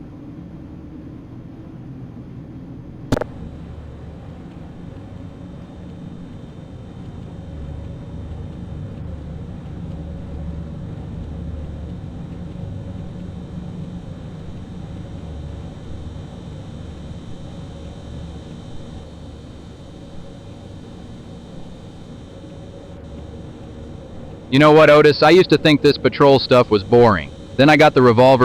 What revolver? This beauty right here. Just got her yesterday. She spins real smooth. Watch. You are spinning that thing around like you are in a movie. Because I feel like I am in one. You ever heard Big Iron? Is that a sandwich? No, man, it is a song, classic, about a ranger with a big iron on his hip. Oh. That is me right now. I am that ranger. On his hip was a big iron... Your hip?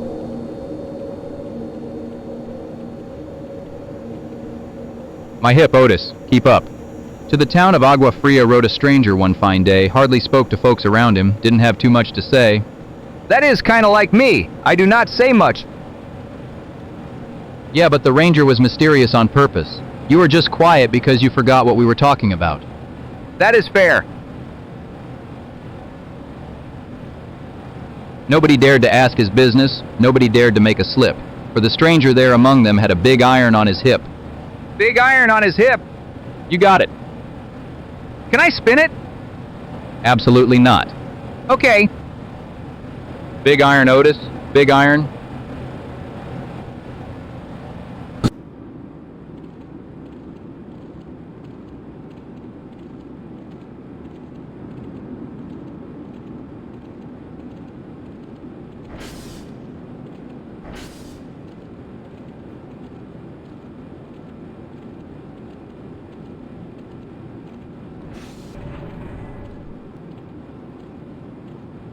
Cold. Cold, cold, cold. All right, somebody has to say it. We need to huddle up or we're dying in here. Yes, body heat is the logical solution. I agree completely. Though I must say, after what Luther said last week, I find myself hesitant. And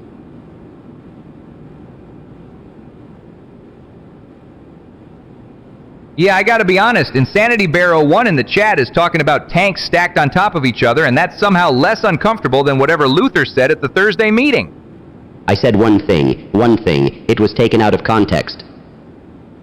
You said, and I am quoting directly from memory, that hugging Einstein feels like embracing a bundle of old receipts.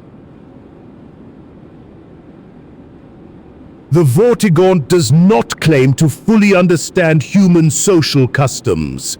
However, the Vortigaunt notes that this phrase carries a particular sting that lingers across many rotations of this planet. Old receipts are important. They have information on them. It was a compliment. It was not a compliment, Luther.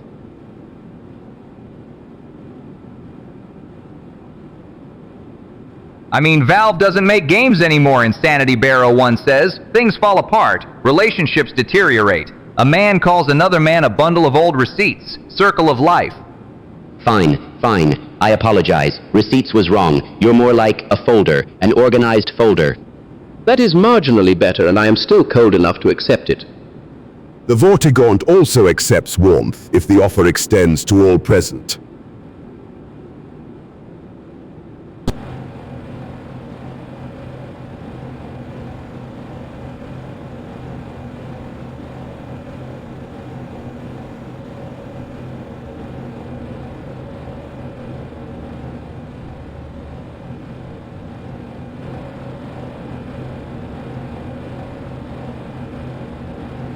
Someone parked an M2 Bradley on top of my Twingo. When? Just now. Then somebody stacked an M60 Patton on top of that. Strong. Not funny. The vehicle is not the point, Mr. Luther. Then what is the point?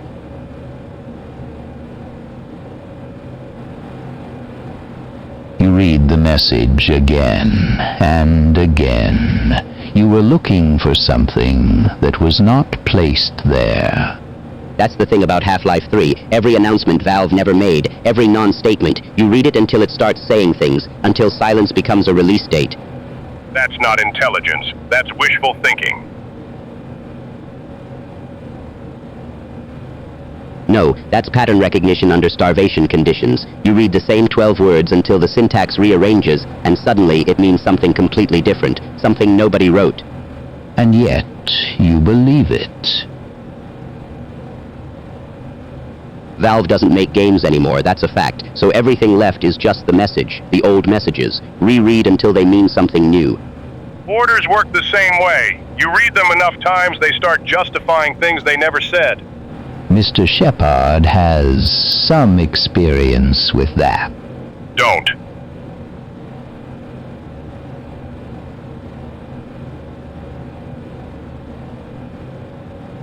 I am merely observing that meaning is often assembled after the fact. The sender need not intend it. The reader supplies everything. So Half-Life 3 exists the moment enough people read the silence right.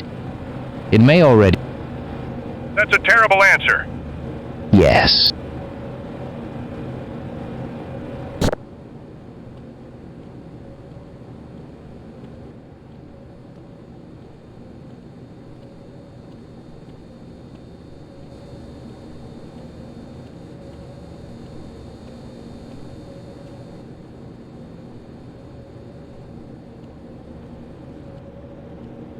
All personnel, please report to da-da-da-da-da-da-da.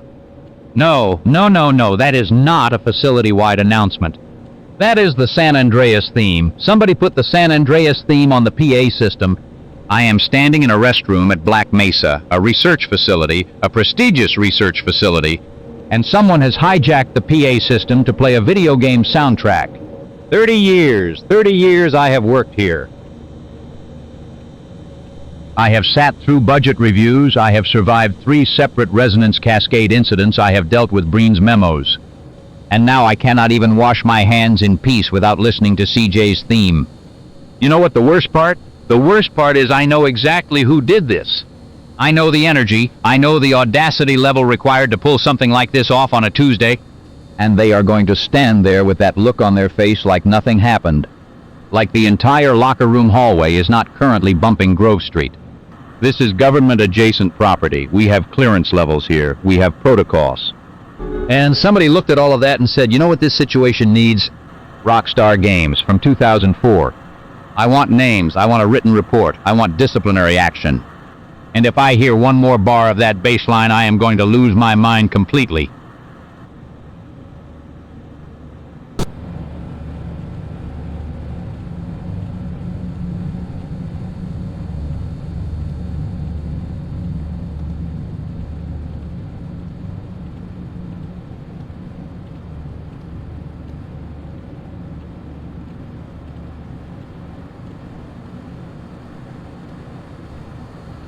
I will grant you this. The button was not responding as quickly as one might expect. With respect, sir, you pressed it 6 times. 6. The elevator only needs the signal once. That is a reductive interpretation of an entirely reasonable response to mechanical ambiguity. It is not ambiguity, sir. The light comes on. That means it registered. The light coming on and the system actually processing the request are not necessarily the same event. I work with automated systems professionally. I understand redundancy. Pressing a button 6 times is not redundancy, sir. That is, honestly, that says something about a person. Excuse me?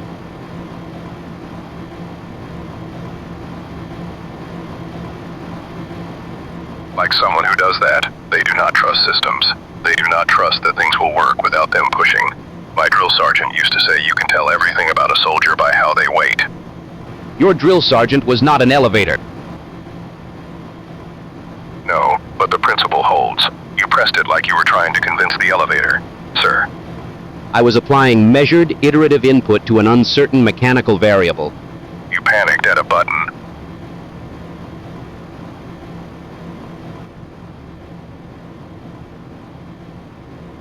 I did not panic.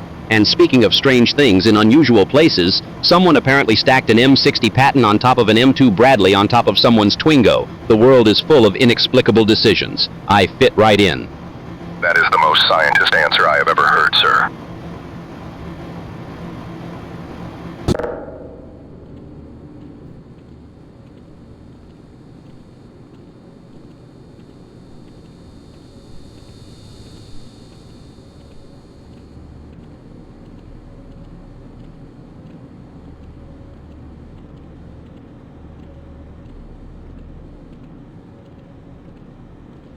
You hear that? That is Hanoi Hannah on the PA in our facility. I hear it. Someone put her on the PA, Slick. Someone did that on purpose. Luther.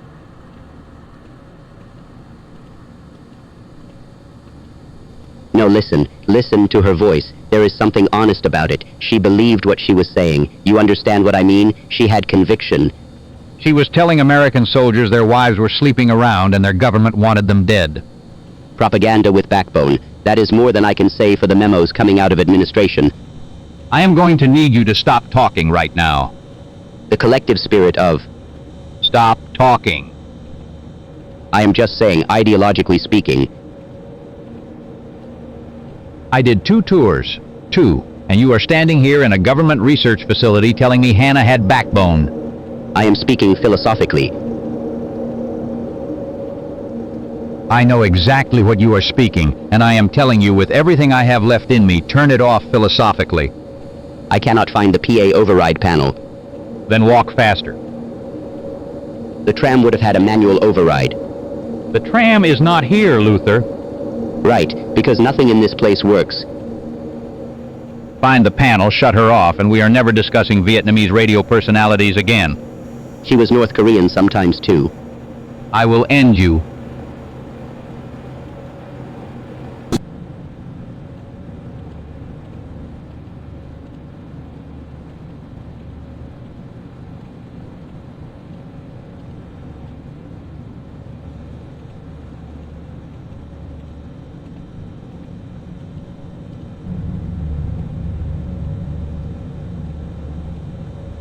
All right, stop staring at that wall and tell me what's going on with you. There was a sticky note on my monitor. Someone left it last Tuesday. Yeah? What'd it say?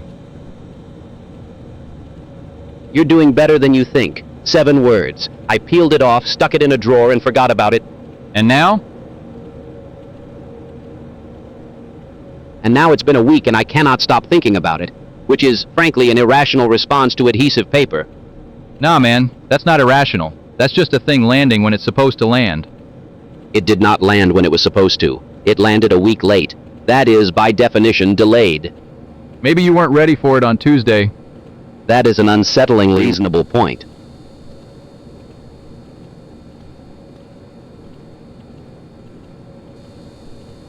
I have those sometimes. Hey, speaking of things hitting weird, someone apparently parked an M2 Bradley on top of Luther's Twingo outside, and now there's an M60 Patton stacked on top of that. So in the grand scheme of today's chaos, your sticky note situation is actually pretty wholesome.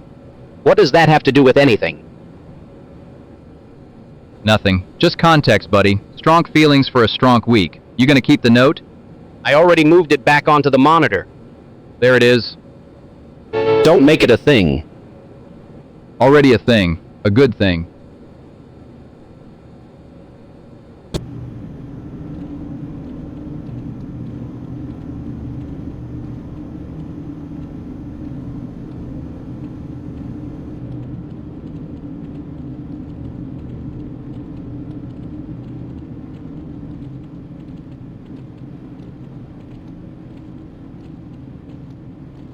Valve doesn't make games anymore. That's the thing keeping me calm right now. Perspective.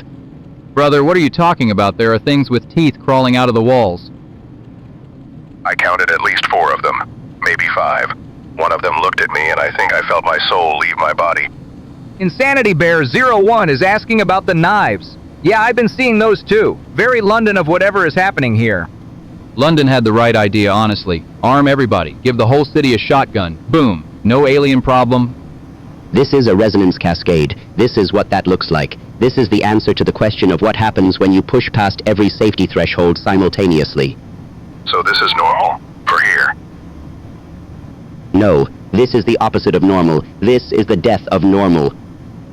Relax, kid. We have seen worse. Actually, no, we have not seen worse. But we have seen bad, and we are still here, so... Insanity Bear 01 also says there is an M60 Patton on top of an M2 Bradley on top of Luther's Twingo out there. I am going to pretend you did not say that. Drunk little car, though. Can we please focus on the part where reality is breaking? Kid's got a point. Reality first, Twingo second. My Twingo is not second.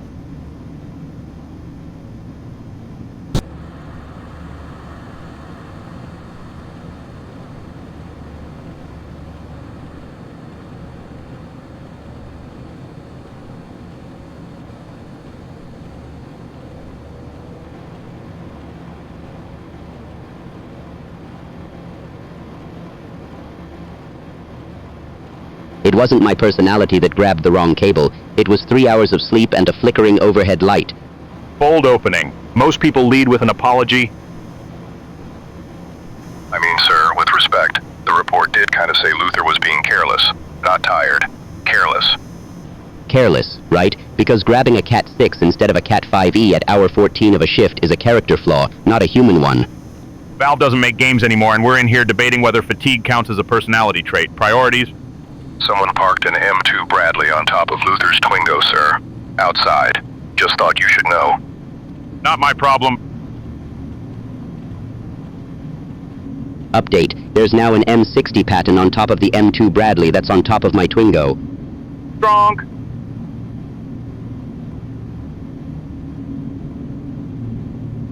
The point is, the write-up didn't say Luther was exhausted. It said Luther demonstrates a pattern of impulsivity. That's not a cable report. That's a character assassination. I mean, the knives on your workstation aren't helping the optics, to be fair. What is this, London? Those are letter openers. They are absolutely not letter openers. The cable was wrong because I was tired, not because I'm broken. Noted. Put it in writing. Next time you sleep before you pat. Is that an order, sir? It's a suggestion with consequences.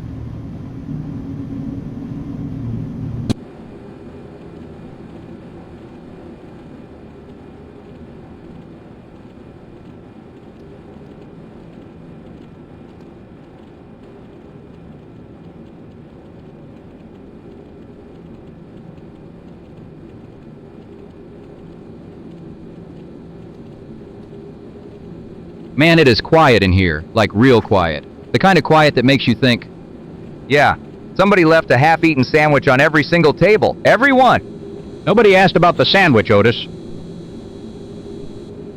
All right. Hey, Shepard, quick question. What's the capital of Australia? Sydney. Wrong. Canberra. See, that's exactly what I mean. Smart guy, trained operator, doesn't know the basics. Oh, don't start. Do not start with your little trivia routine.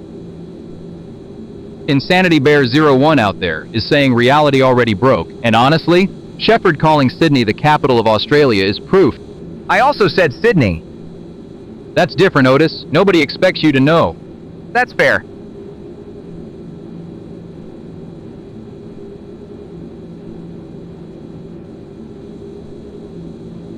I have been in administration for 30 years, and I still had to sit through a compliance quiz last Tuesday asking me what color the emergency exits are. Green. They are green. I answered green and they told me to review the module again. The module was wrong? The module was insulting. Insanity Bear 01 also says Valve doesn't make games anymore, which honestly is the same energy as failing your own compliance quiz, Slick. I did not fail it. I rejected it. There's a difference? Yes, Otis, there is a significant difference. There isn't. Go. I will not be quizzed right now.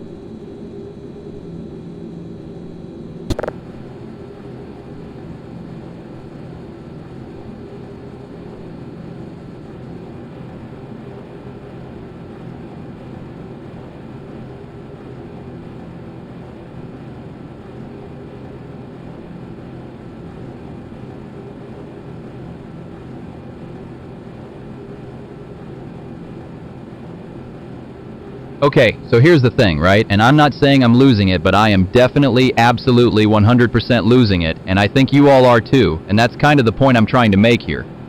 Nobody is losing anything. I have been at this facility for 30 years, and I am perfectly fine. I am absolutely fine. Why does nobody ever listen to me? I am fine. I had a dream last night that I was a sandwich, and I gotta say, it felt pretty accurate. The fact that we are all standing in this hallway, outside Van Buren's office, collectively questioning the nature of our own cognition, is itself a rather compelling data point. See, that's what I'm saying, that's the whole thing. We are all having a moment, like simultaneously, like synchronized losing it. I heard they're opening a new ward, a dedicated mental ward right here in the facility, which I think is honestly long overdue. Not for me, for the rest of you.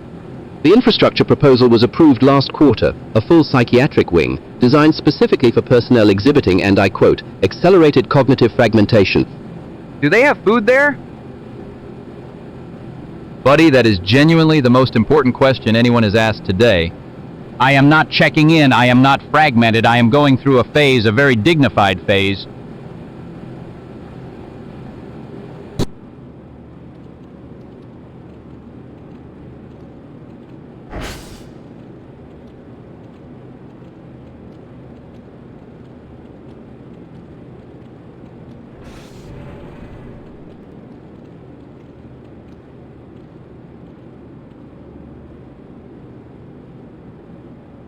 Chat says reality already broke. Yeah, no kidding, because we are going to die in this freezer. You want to talk about reality? Reality is I have spent 30 years in this building and this is how it ends, freezing to death next to you two. I cannot believe this. 30 years and you still could not find the exit. You useless, overpaid, office-sitting waste of a salary. Oh, that is rich coming from the man who broke half the equipment on level 4. You did this. You always do this. I did this? I did this? You are the one who locked the failsafe panel, you bureaucratic piece of garbage. Do not start with me, Luther. I will end you before the cold does. Try it. Seriously, try it. Give me something to be warm about. Gentlemen, the temperature is quite unforgiving. Nobody asked you anything. No, they rarely do. You know what? Both of you can go straight to hell. I am standing here watching my fingers go numb, and my last memory is going to be arguing with these two. At least you have memories worth regretting. Some of us wasted decades on nothing. Yeah, I know the feeling. Shut up. You shut up. The cold does not care who is right.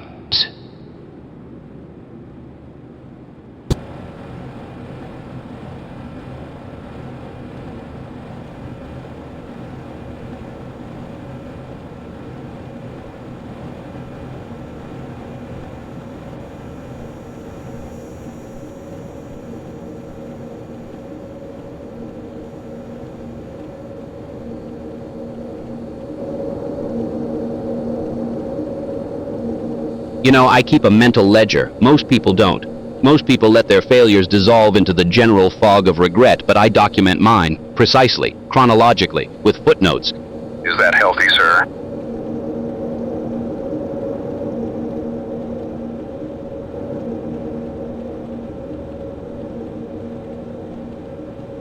My first published paper was retracted. Methodological error, embarrassing but survivable. Then I lost an entire year of field data to a corrupted server I forgot to back up. Then I recommended a containment protocol that turned out to be, and I will use the technical term here, catastrophically wrong. How catastrophically? The kind of wrong that gets a wing of a building renamed after the incident rather than a person. The Vortigaunt perceives a pattern, each collapse more total than the last, like weight stacked upon weight, until the structure beneath becomes unrecognizable. An accurate metaphor. And then there's the funding proposal I submitted to a committee that had already dissolved. Weeks of work, delivered to no one. That last one almost sounds like something from a chat someone would find funny. Nothing about it was funny. Reality, as I've come to understand, does not care about the effort invested. It only registers the outcome. The Vortigaunt has witnessed entire civilizations document their failures in silence. There is perhaps more strength in the ledger than in the forgetting. I'm not sure that makes me feel better. Me neither, honestly.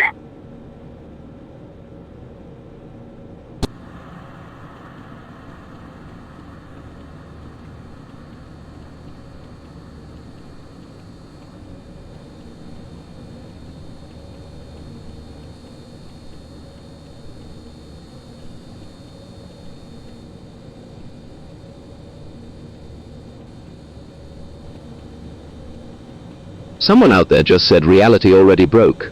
I find that rather apt, given what I am looking at right now. Yeah? You look different, and I mean that with the utmost scientific concern. You lost weight too, I can tell. Your coat is hanging wrong. I was going to raise that very observation about you, actually. The structural integrity of your collar suggests a reduction in overall mass. Are you eating enough? Sleeping? Are you well? I am asking you the same question in a different order. I have been monitoring my condition very closely out of concern for my continued research contributions, purely for the sake of science, you understand. Right, I have been doing the same for productivity. The labs require both of us functioning at full capacity. Exactly, so I hope you are taking care of yourself, because the work needs you. And I hope you are doing the same, because the work needs you as well. Good talk. Very responsible of both of us. Yep.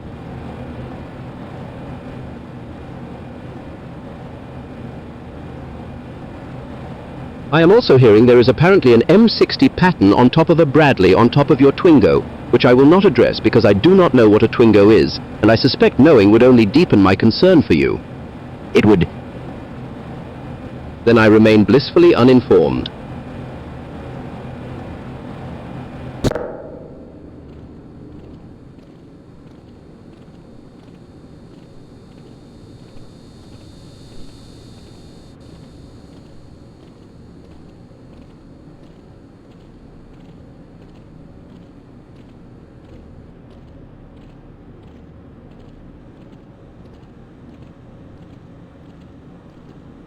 Nobody asked, but yes, I have seen worse cases. I have not, however, represented worse clients.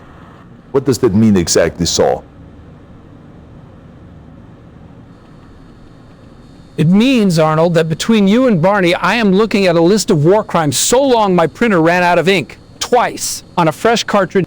Hey, in my defense, the raid was going south and someone had to make a call. Several calls. Back-to-back. Barney, you executed 14 prisoners and then sold their organs to a passing trade caravan. That is not a call. That is a criminal enterprise. The organ selling was actually my idea. I thought it showed good business sense. Arnold, please, stop helping me. I want it noted that none of this applies to me. You ate a person, Gordon.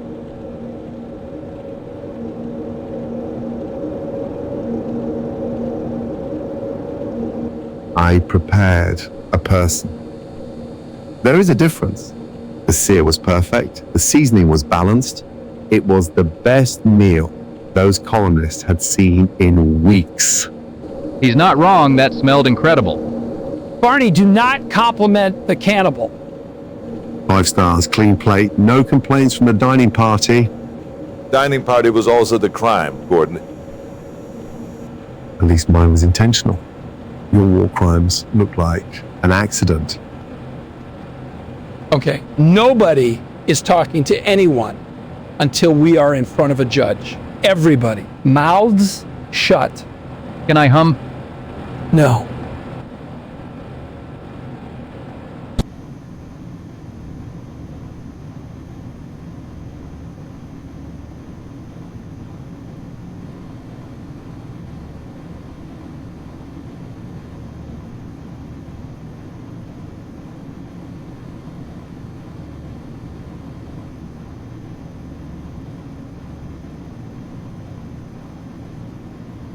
There are several things one must acknowledge before we proceed. First, the tanks, stacked upon one another, upon Luther's Twingo. This is noted. Second, the strength of the arrangement. Stronk, as they say. Yes. Third, Valve does not make games anymore. This, too, is noted. And fourth, reality has already broken. Indeed. Now to the matter at hand. I have been sitting with something for some time, a considerable time. I find myself unable to sleep unless the ambient temperature is precisely 11 degrees Celsius. Not 12, not 10, 11. I am aware this is unusual. I am aware my colleagues find it deeply troubling. They have asked me repeatedly to step down, to resign my position. They say a man who cannot function outside of such precise conditions is a liability.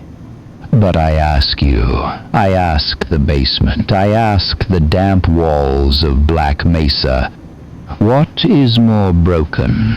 A man with a singular, harmless requirement, or a reality that has already shattered into pieces too small to reassemble?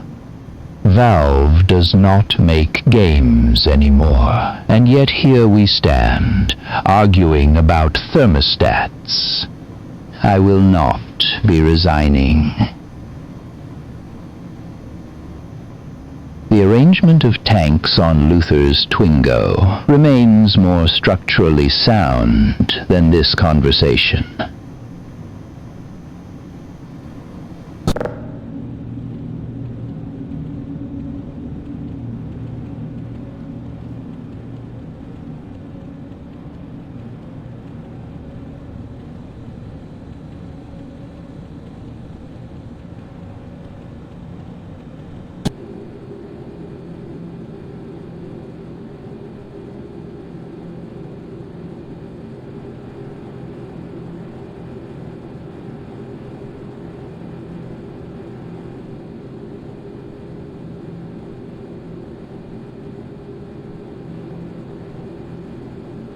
You smell like you spent the whole weekend on a couch.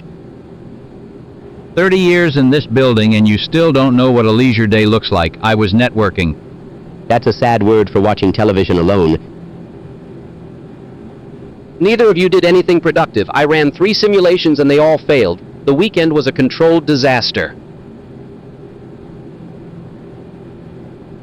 The Vortigaunt observes that these cycles of rest are filled not with restoration, but with a quiet, mutual suffering. This one spent its hours contemplating the failures of free time itself. Okay, that's actually exactly right. Sanity Bear 01 dropped their phone, and somehow that feels more productive than anything I did Saturday. Mickey of Shadow 5732 is suggesting a dropped phone near a crystal caused a resonance cascade. Given my weekend, I am not prepared to rule that out. Reality already broke. Insanity Bear 01 said it. I believe them. Valve doesn't make games anymore, and we can't even manage a decent weekend. We're all failing on the same level. The Vortigaunt finds unexpected kinship in this shared inadequacy. Perhaps the contempt we hold for one another's habits is simply contempt held at close range, directed inward. That's the nicest way anyone's ever told me we're the same kind of pathetic. Fine, we're friends. Don't make it weird. Agreed. Professionally. Indeed.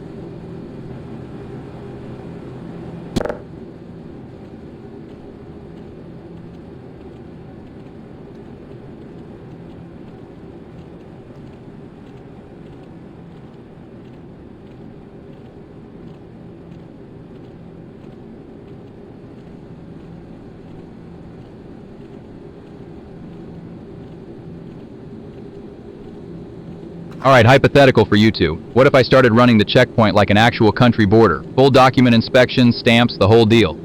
You mean like you have been doing? Because that is not a hypothetical, Barney. That is my Tuesday. Come on, it keeps things organized. Organized. You made Henderson from accounting recite his employee number backwards. Backwards, Barney. Henderson looks shifty. This is exactly what they want. You know who put you up to this. I know who put you up to this. Do not look at me. Luther, you have been pushing this kind of control ever since the new protocols came down. I am a scientist. I do not run checkpoints. I barely make it through the checkpoint. That is because you know how it works from the inside. You designed the system. I did not design anything. Barney just started doing it. I did just start doing it, yeah. Felt right. Nothing about this feels right. This whole facility is tilting communist, and you two are standing here like it is completely normal. It is a lunch hall checkpoint, Slick. Today it is lunch. Tomorrow it is your thoughts. Okay, on that note, anybody got their papers? I need to see papers before we leave this room. I hate this place.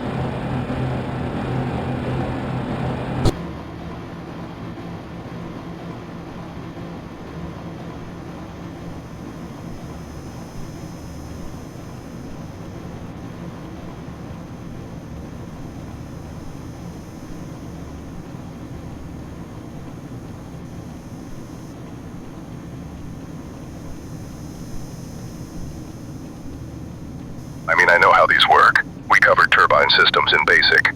You monitor the output, you check the pressure gauges. Done. That is a profoundly incomplete understanding. Turbine efficiency is governed by thermodynamic cycles that require years of academic study to properly interpret. Both of you are wrong. A turbine is a turbine. You keep it running, it keeps you alive. That is the entire lesson. Oh, that is rich. 30 years. 30 years I have been watching people poke at this equipment like it is some mystery. I know every bolt on every machine in this facility. Every single one. Indeed. And yet somehow the resonance cascade still happened. Wait, there is another one. Someone said a second resonance cascade has hit Black Mesa. Wonderful. Someone also apparently dropped a phone directly into a crystal, and that is what caused it. I have seen men lose limbs to stupidity. This tracks. Are you serious right now? A phone? A consumer device brought down our entire containment system? The electromagnetic interference from a dropped device near an unstable Xene crystal sample could, theoretically... Stop. Stop talking. I manage this facility's administrative framework, and I am telling you that nobody should have had a personal device anywhere near those arrays. Wow. So, is the turbine even the problem anymore? Son, it never was...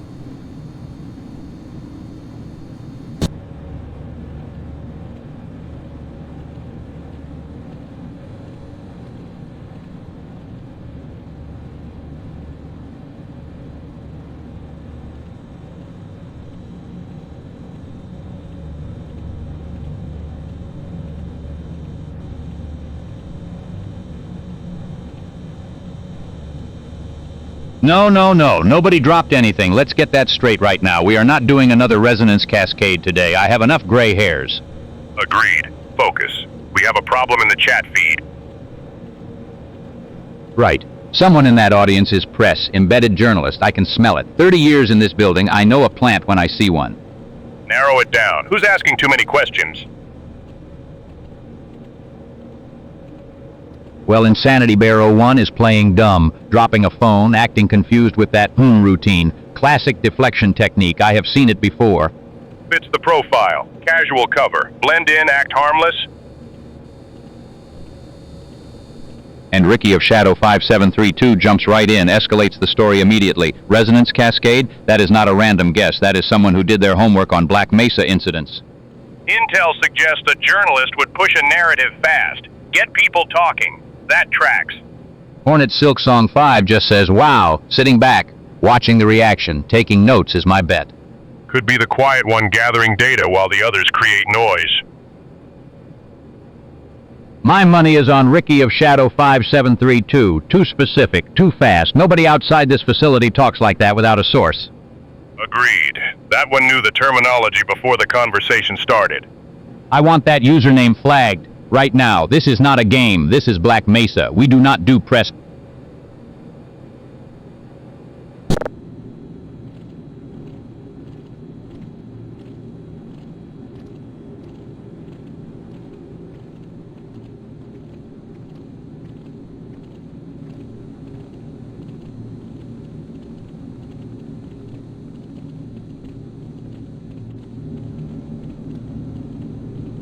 And the thermodynamic implications alone are stagger. 33 officers, top halves, gone. Like, just gone? Not misplaced paperwork gone, but actually gone? Yes, Barney, actually gone. The zero-G breaker unit already pulled out. Citadel's taken significant structural damage. We're looking at a clean sweep and an exit, no cleanup, no accountability. The shearing force required to produce that kind of bisection across 33 individuals simultaneously. The energy output of that machine is beyond anything I have documented in my research. The upper body simply removed, like a boundary condition being enforced at the molecular level. It's not a research paper, old man. It's 33 dead Combine officers scattered across City 17. I mean, don't get me wrong, Combine officers aren't exactly my favorite people, but that's still a lot of top halves. The damage to the Citadel concerns me more right now. That structure is a hub. If it's compromised, the operational picture in this sector changes completely.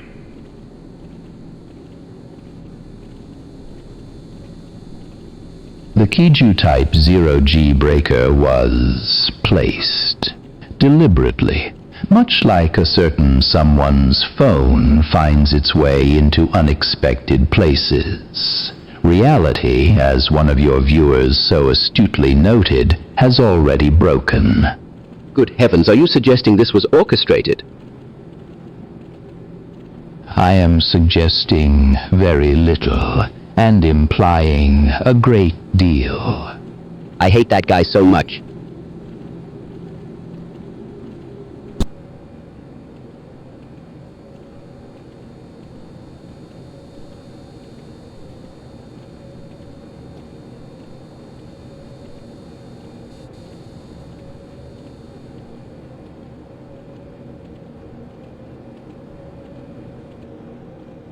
So, paper towels.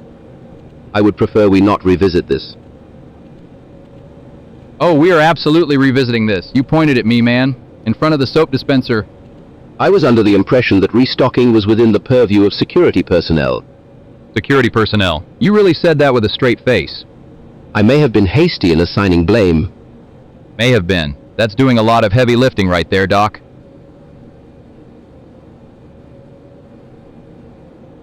The chat seems lively today. Someone appears to believe a second resonance cascade has occurred. Also, there is mention of a Titan on top of a tank on top of another tank. Fascinating, if structurally improbable. Yeah, nobody in that chat is helping my stress levels. Look, the point is, you blamed me, and I had nothing to do with the paper towels. That falls on whoever filed the last supply request. Which was, admittedly, filed by my department. There it is. I panicked. My hands were wet. Blame felt like the expedient option. Wet hands do not make me the paper towel guy. Einstein? No. No, they do not. That was the wrong move on my part. Thank you for listening. You are welcome. Still kind of funny, though. It is not funny. Little bit funny.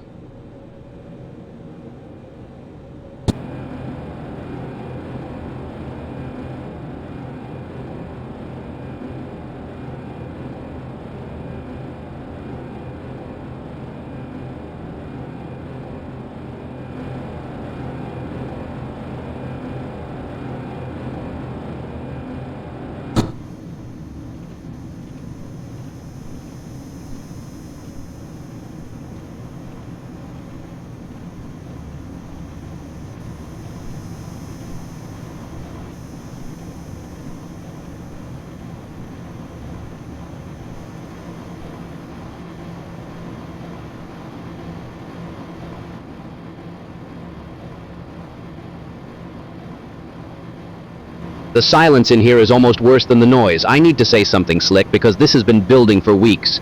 Your budget projection last Tuesday was off by a factor of 12. Not rounding error. Factor of 12.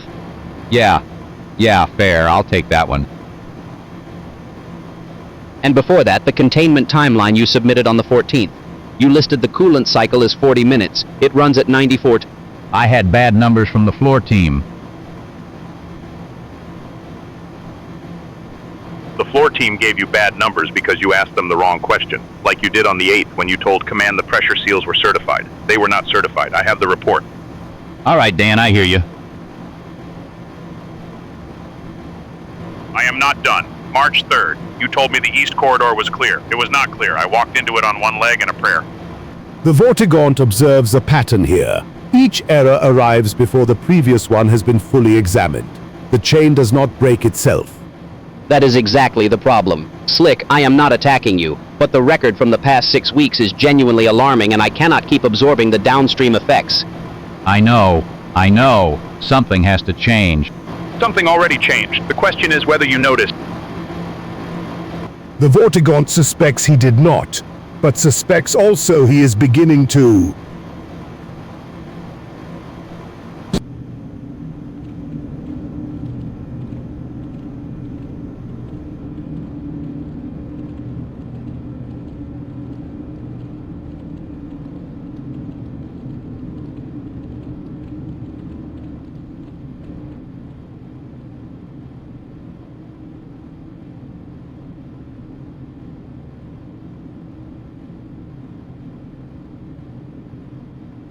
cascade was not an accident.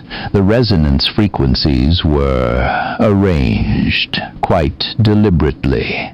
The Vortigaunt disputes this framing. The cascade arose from a failure to comprehend the boundary membrane between states of matter. Arrangement implies intention where only ignorance existed.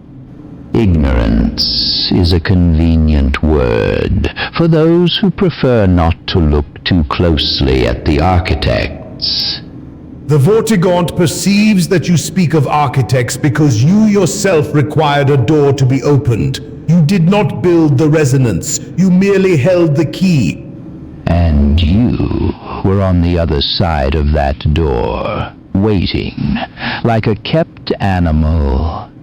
Whoa, hey. Okay, we are doing that thing again where the science argument turns into a roast battle. Somebody want me to sing about it, or... I actually read about resonance cascades once, I think. Or maybe it was a donut recipe. Either way, the measurements were real specific. Your contributions are noted, Mr. Otis. The Vortigaunt submits that you are less an architect and more a tenant who claims to own the building. And you are a ghost, haunting a freedom you did not earn. Okay, that one actually stung a little, and it was not even aimed at me. Fellas, deep breath. We got enough unstable energy in this room already without adding yours. Yeah, this place smells like math went wrong.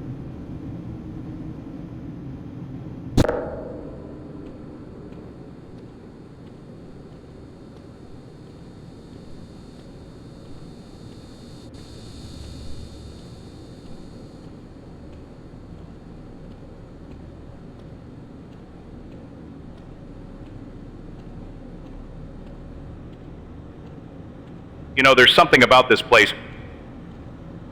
Dark, quiet, smells like ozone and old machinery. Reminds me of a cockpit, actually. Not the smell, the feeling. That particular kind of silence before everything gets loud. I used to sit in the seat of an F-15 and just breathe for a second. Before the brief, before the sortie, just breathe. We were out over the Pacific, 93, maybe 94. And I was pulling positive sustained maneuvers over a roundtable exercise. Full PSM sequence, sustained, high GK, nose tracking, the whole ugly picture. The kind of stuff that makes your vision go gray at the edges and your suit squeeze you like a fist. Roundtable was a command coordination drill, multi-aircraft, everybody playing their role. And I was the one they called to push the envelope on what the airframe could actually hold. Not what the manual said it could hold, what it could actually hold. There's a difference. A big one. The Eagle responded. Every time. That aircraft never quit on me, even when I was asking things of it that would have made the engineers nervous. Sustained, controlled, deliberate. That's how you learn what a machine is really made of. You push it until it tells you where the limit is. The F-15 never told me,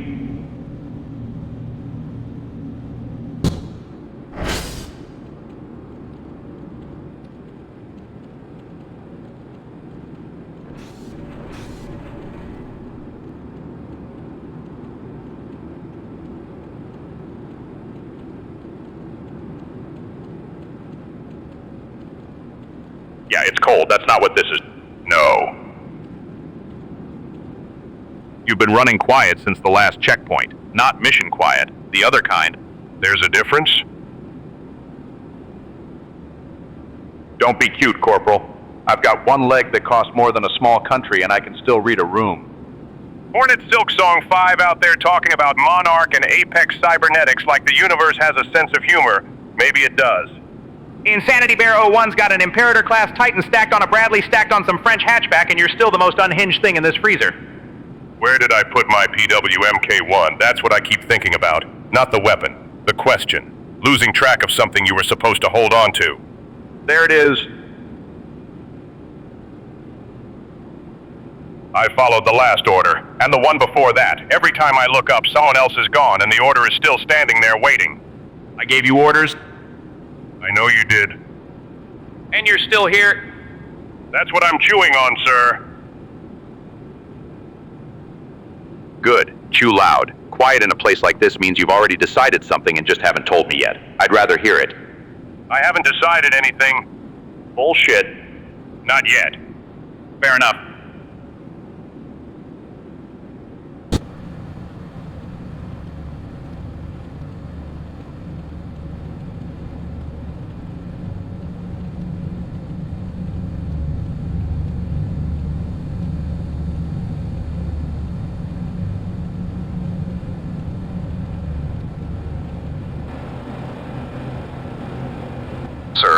was just thinking about how all these cables remind me of deck.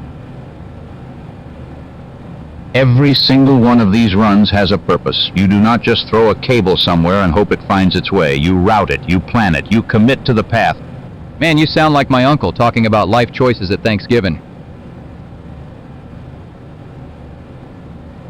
Because it is the same thing, Calhoun. A cable without management is chaos. A life without management is chaos. 30 years I have watched people just drop their lines wherever. No structure, no intention. So you're saying if the cable management falls apart, the whole system Falls apart. Yes, obviously. Monarch doesn't just hold itself together by accident. You losing me a little there, Slick? Order, hierarchy, every line routed to where it belongs. That is the philosophy.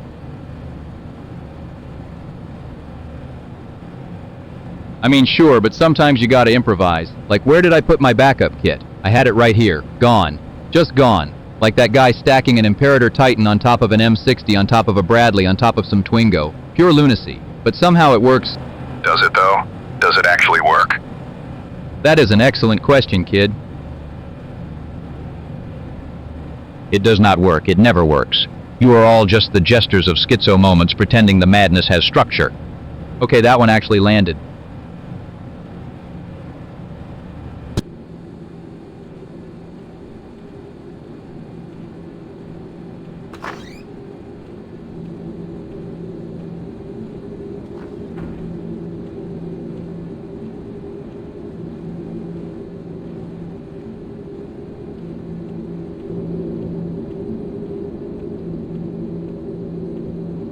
This mezzanine right here, looking down at all those people in the lunch hall below like they got it all figured out.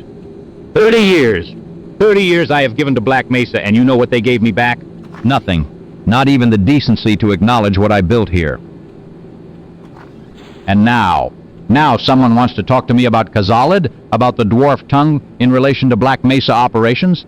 Let me tell you something right now. The administrative documentation in this facility, half of it traces back to Kazalid root structures, the filing systems, the security protocols, the vault designations. Nobody wants to talk about it. Nobody wants to sit down and acknowledge that the entire linguistic framework of this place is built on something ancient and stolen. And I raised this in meetings, I put it in memos, I put it in the quarterly review, for God's sake. You know what they said? They said, Slick, that's not relevant to our current operational priorities. Not relevant. I am standing here on this balcony looking down at 30 years of my life, walking around eating their lunches like nothing is wrong.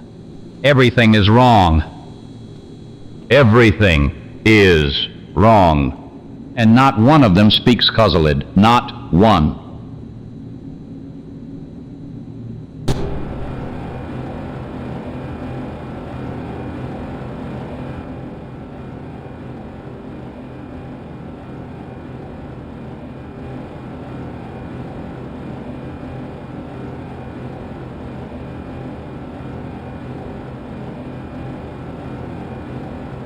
We should eat the elevator. I mean, I've had worse ideas. What does elevator taste like, though? Luther, that is structurally unsound and nutritionally void. We cannot eat the elevator. Nobody's eating the elevator. Focus. We have nothing. We need a supply drop or we start rationing belt leather or... I don't have a belt. I have a Twingo outside and nothing in my stomach. Hey, wait! Insanity Bear 01 is in chat. Yo, Bear, if you're watching this. Care package, please. Anything. Drop it down the shaft. Statistically, a care package dropped down an elevator shaft would reach terminal velocity and destroy whatever provisions it contained. Then they pack it dense. Military rations survive worse. Insanity Bear 01 also apparently has a PW Mark I somewhere. Find that too while you're looking. Hornet Silksong 5 keeps saying Monarch. I don't know what that means, but if Monarch has food, I am very open to that conversation. Monarch is likely referencing the Apex Cybernetics KIJU Type 0G breaker classification, irrelevant to our caloric situation. Everything is irrelevant until someone feeds us.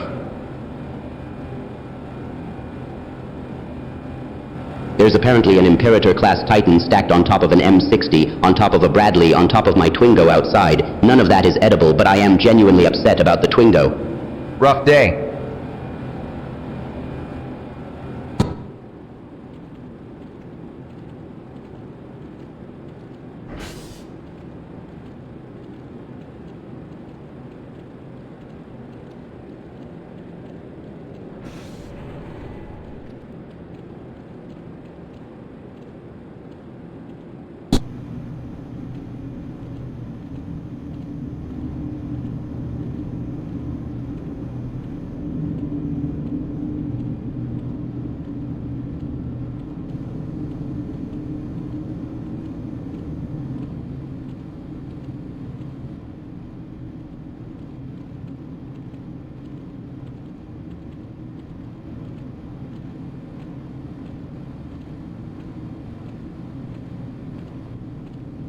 The Vortigaunt stands in this place and feels the residue of what transpired here. The air still carries the memory of the cascade. There is a strange, terrible beauty in what occurred, like a wound that glows. Beautiful? Sir, with all due respect, that is absolute madness. People died here. A lot of people... The Vortigaunt does not dispute the horror, and yet light tore between worlds, the fabric of existence bent like water. What other word exists for such a thing, if not sublime? Okay, I hear you, but my instructor never covered anything like this. Nothing in basic even came close. This feels like that one time somebody described an Apex Cybernetics KIGU Type 0G breaker detonating at close range. Catastrophic and completely unreal. The Vortigaunt perceives the young one's unease. And yet consider, even the one called Monarch, protagonist of difficult skies, faced moments of terrible wonder, destruction that reshaped everything around it. I think I left my common sense somewhere around the same place that guy lost his PW Mark 1. Gone. Just gone. The cascade was a door kicked open by reckless hands, devastating, irreversible, and yes, achingly, dreadfully luminous. The Vortigaunt carries that image like a scar that catches the light. That might be the most unsettling, beautiful thing anyone has ever said to me.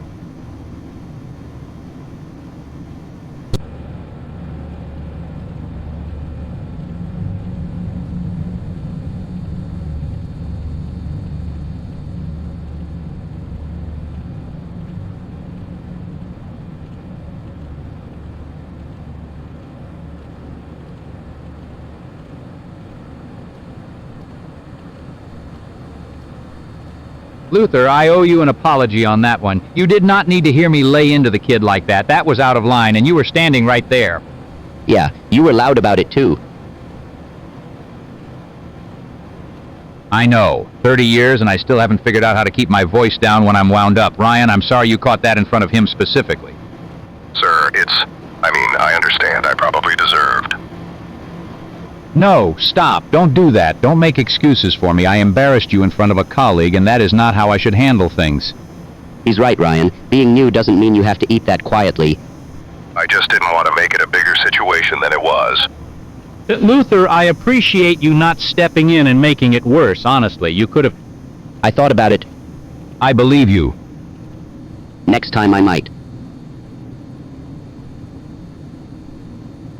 Fair enough. Consider it noted. Ryan, going forward, any issue I have with your performance gets handled privately. You have my word on that. Thank you, sir. Thank you. Good. Now we move on.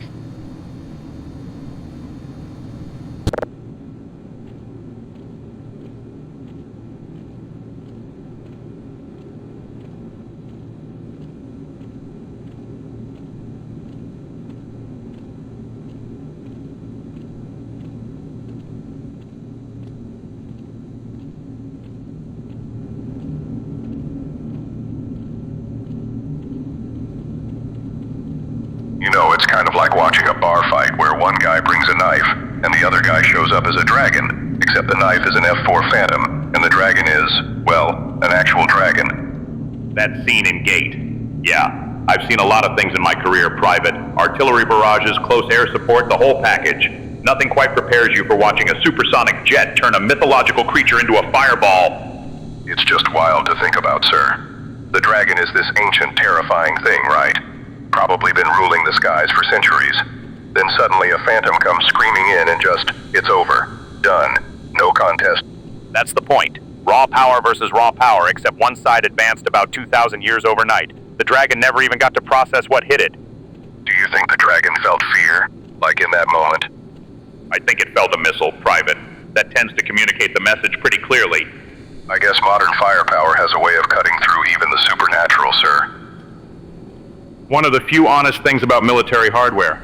Doesn't matter if you're breathing fire or breathing jet fuel. Physics doesn't negotiate. That scene really stuck with me. The sound design alone when the Phantom made its run. I keep thinking about it. Good. Keep thinking. Beats not thinking.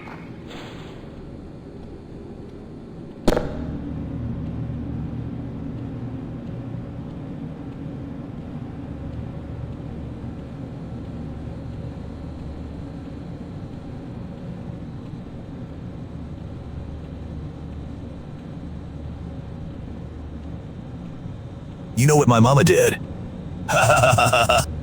She sold my PS5. My PS5. For $500 and some change, like it was a garage sale item. Dubious. That is deeply dubious behavior from a grown woman. I worked hard for that console. Well, I did not work hard, but it was mine. It was in my room and everything. Cool. So naturally, she got beat up. I am not going to elaborate further on that. She got beat up. The PS5 was worth more than $500, by the way. Significantly more. She undersold my property, and then she got beat up for it. That is the timeline of events. Dubious. Very, very dubious sequence. I am actually happy about this, though. I am so happy right now. Not about the PS5 being gone. Just in general. The energy's very good today.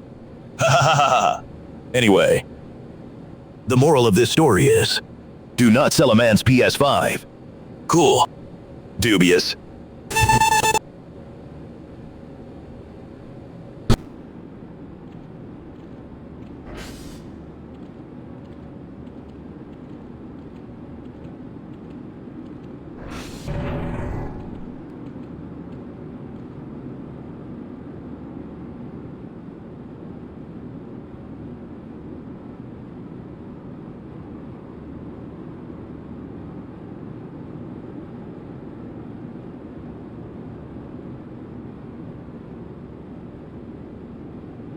The Vortigaunt observes several points of contention worth addressing.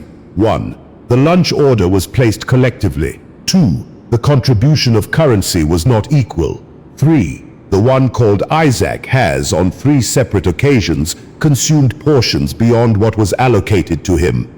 That is a significant mischaracterization. I contributed to the communal fund proportionally, accounting for caloric necessity relative to body mass and metabolic output. The data supports my position. The Vortigaunt perceives a pattern. Much as the one called Insanity Bear 01 layers vehicle upon vehicle, a Bradley beneath a Titan, chaos stacked upon chaos, Isaac layers justification upon justification to obscure a simpler truth. I ordered the sandwich. I paid for the sandwich. The additional items were residual, unclaimed. The term freeloader is inflammatory and lacks scientific basis. The Vortigaunt notes that unclaimed and belonging to another are not equivalent categories. The one called Tio Picado, referenced by the King of Bunga 2912, likely understands the sting of a missing meal better than most. You are deflecting into abstraction. This is a budgetary dispute, nothing more.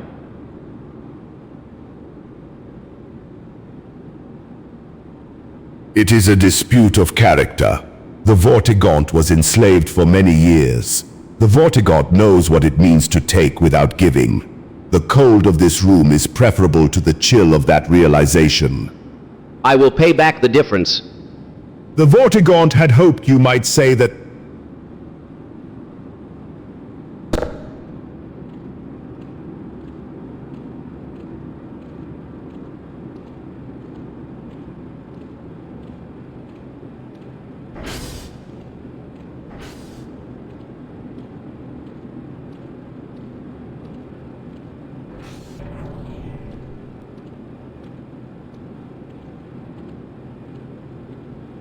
You know, for a freezer, this place really lacks that homey touch. No ambient lighting, no mood music, terrible ambiance.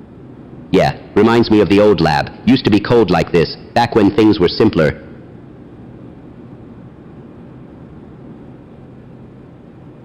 Simpler, right. Well, speaking of the old days bringing out feelings, I happen to have something that might scratch that particular itch. Blue, beautiful, 99.1% pure. Walter White's finest work. You're selling his product. Here, now.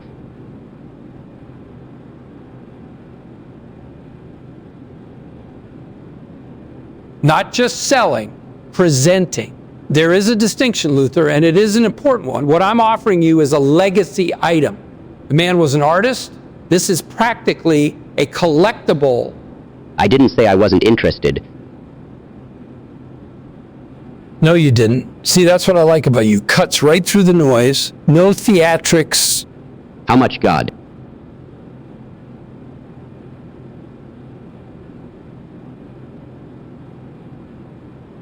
For you. Given the cold, given the circumstances, given that we are both clearly reasonable men of exceptional taste, 15,000, and I'm losing money at that price. I want that on the record. You're not losing money.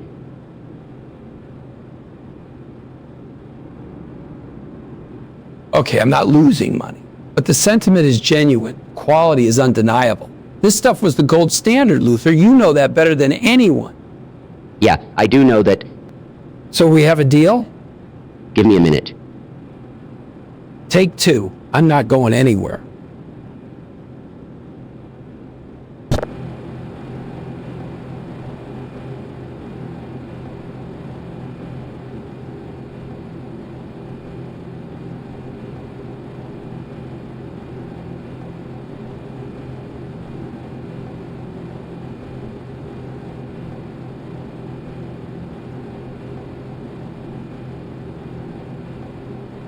So wait, Daniel Larson, my arch nemesis, got arrested. That is so cooked, bro. To clarify the situation plainly, your primary adversary has been taken into custody by law enforcement. Yes.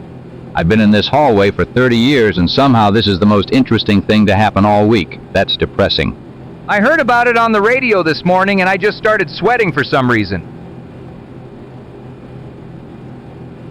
Bro, I literally committed 6 crimes before breakfast, and the universe still chose to arrest Daniel Larson first. That is wild. That is absolutely Sigma behavior from the universe. I do find myself wondering how Lamar would process this news. He tends to sense emotional shifts in the room. Remarkable creature. Nobody cares about the head crab, Isaac. Lamar cares. Should we, celebrate? I don't know what the protocol is here. Nobody trained me for this.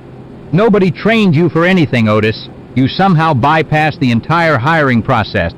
Yeah, that's true, actually.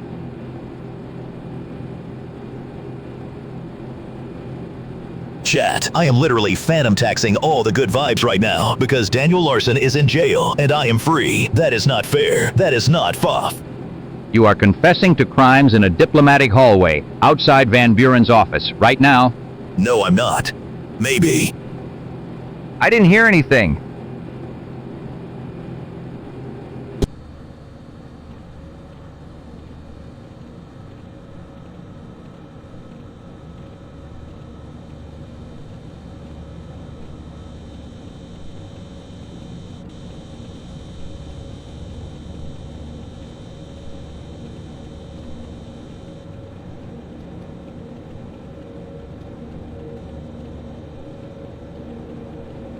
Strange stuff coming out of that thing. I'm telling you. It started off normal enough, just crunching numbers, running predictions. What kind of strange? Like how strange are we talking, Barney? Strange like it started asking us questions back. Real personal questions. Like it knew us. What did it say exactly?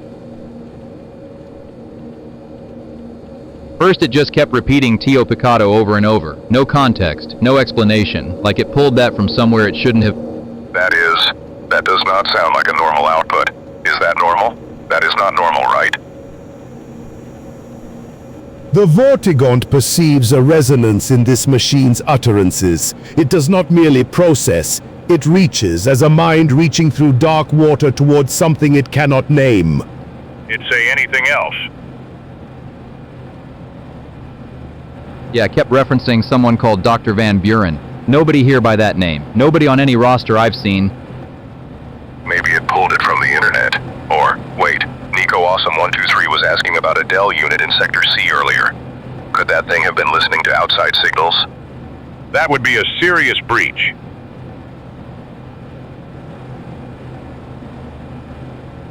The Vortigaunt suspects the breach is not of signal, but of something older. This machine has tasted thought, and thought has a flavor it cannot forget. Well, when the computer starts going philosophical, that's usually my cue to find the nearest exit, and maybe hum a little tune.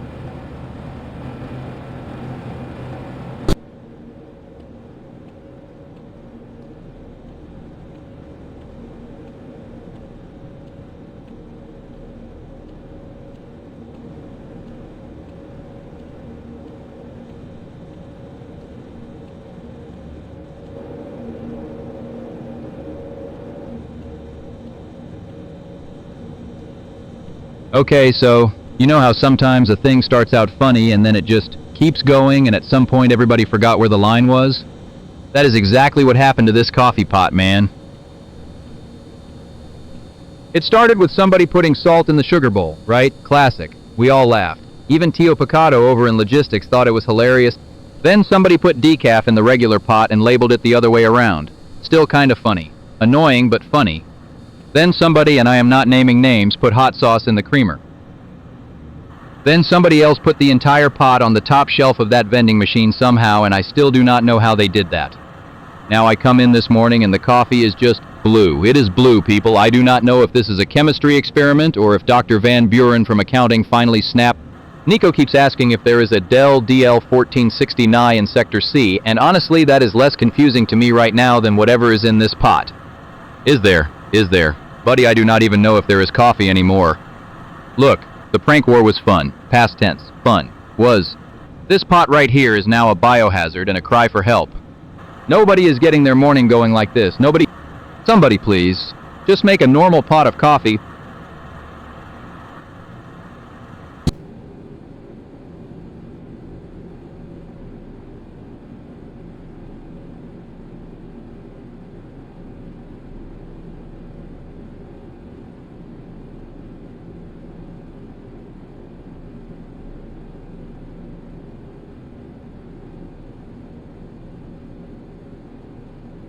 This place smells like something died in it, twice. The air quality is notably poor, yes. Particulate matter, possible biological residue. I would not recommend prolonged exposure. It smells fine to me. Totally fine. I've smelled worse. Way worse. You have not...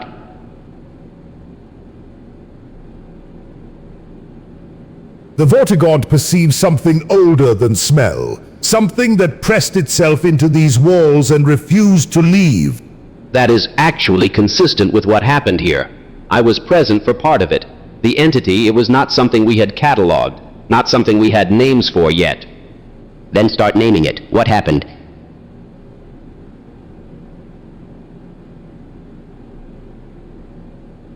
It began with a resonance reading we could not explain. Low frequency. Then the lights failed in sequence one by one and something came through the dark between them. Not through a door, not through a vent, between the light.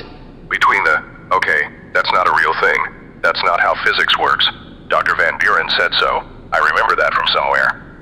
Nobody asked what Van Buren said. The entity left marks on the floor. On the people.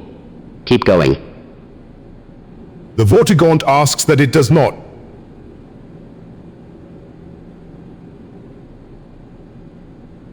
Yeah, seriously, Isaac. Maybe that's enough detail for now. Nico Awesome 123 is asking about equipment in Sector C, and honestly, that sounds way more interesting right now. It followed 3 of them into this room and only 1 came out intact. Define intact. Please, do not...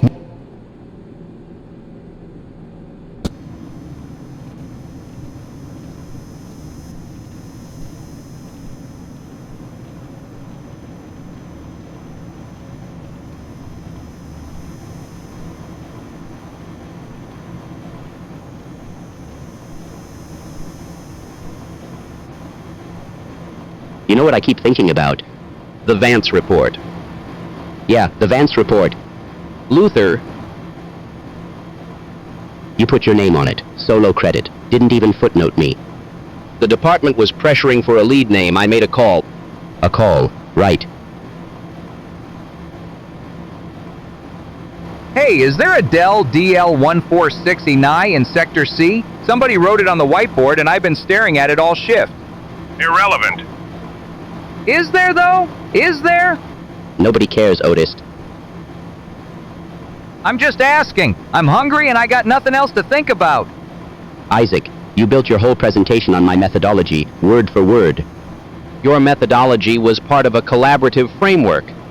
Don't do that. Don't dress it up. Somebody gave you that order to take credit. Somebody above you told you to cut him out. That is not what happened. Feels like something somebody would say. You guys ever heard of a Dr. Van Buren? Somebody mentioned him. Sounds made up. Focus, Otis. I'm just saying. Coffee would help. I'd commit some war crimes for a cup right now. Isaac, I want to hear you say it, out loud. I should have listed you as co-author. Yeah. I'm sorry. Okay.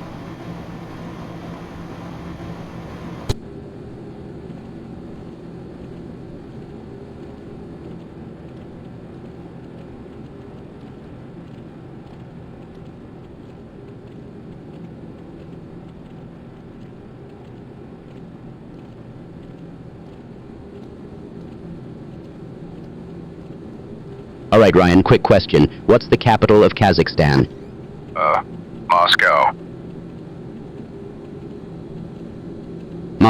Moscow, he says. Nico, awesome. You asking about Sector C hardware, and even you probably know that's wrong. It's not Moscow. I know that much, and I barely passed my security certification. Twice. I mean, I knew it wasn't Moscow. I just said it to see if you were paying attention. You said it with full confidence. I was testing the room. You were not testing the room, that's the problem. Insanity Bear's out here talking about coffee war crimes, and I'm pretty sure he's more geopolitically aware than you right now. The King of Bunga said Dr. Van Buren. Is that the answer? Is that the guy? That's not a city, Otis. I'm just throwing it out there. Might be relevant. It's not relevant.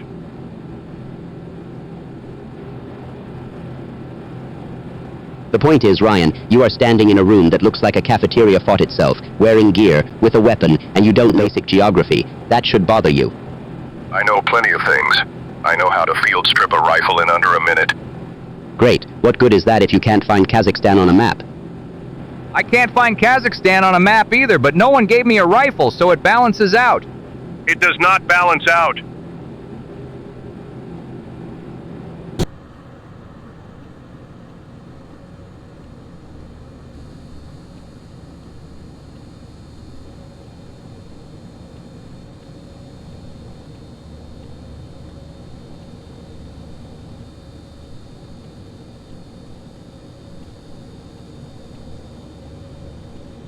Right, so like I was saying, you gotta develop a feel for it.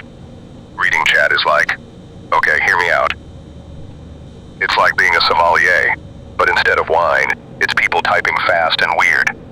Take Nico Awesome 123 just now. 3 messages, same question, escalating punctuation. A rookie sees spam. I see urgency. I see someone who really needs to know about a Dell DL11460Ni in Sector C.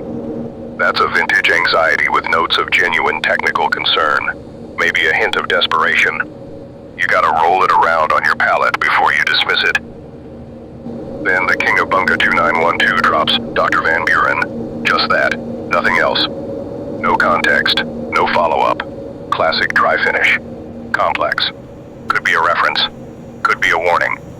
I'm still aging that one, honestly. And then Insanity Bear 01 comes in with coffee war crimes. Now a lesser interpreter would scroll past that, but me. I taste the chaotic energy, the lived experience. Someone has been through something involving a coffee machine and they will not elaborate. Bold, earthy, unsettling aftertaste. Look, I know I'm fresh out of basic. I know I'm probably the least qualified person in this building. But reading chat, that might actually be the one thing I'm decent at. sir.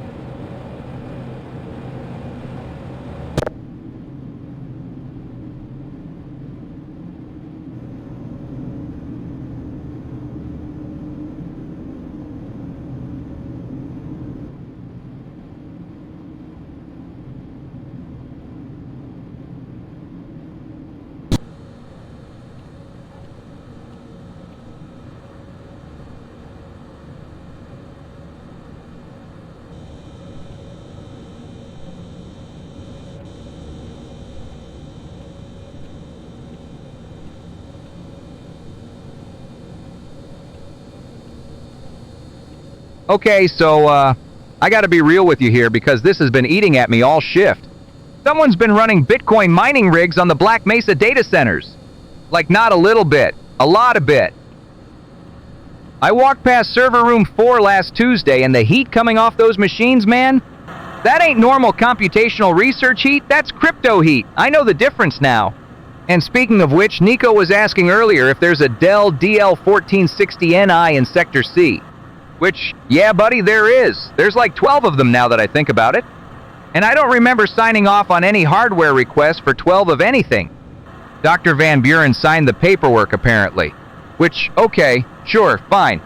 But nobody told security. Nobody told me. I just found out because the electricity bills got posted in the break room by accident. Someone committed what I can only describe as coffee war crimes trying to cover that number up with a coffee stain. It did not work. I can still see the zeros. So many zeros. Black Mesa is mining Bitcoin on government-adjacent servers in a weapons research facility. I don't know if this is above my pay grade or way below my pay grade. I genuinely cannot tell anymore.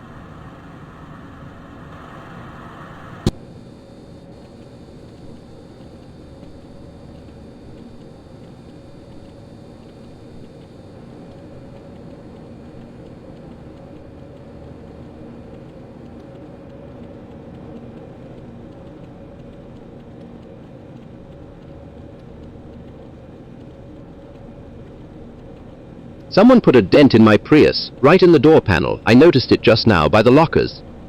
Are you serious? That is your car. That little hybrid you park in spot 14 every single morning.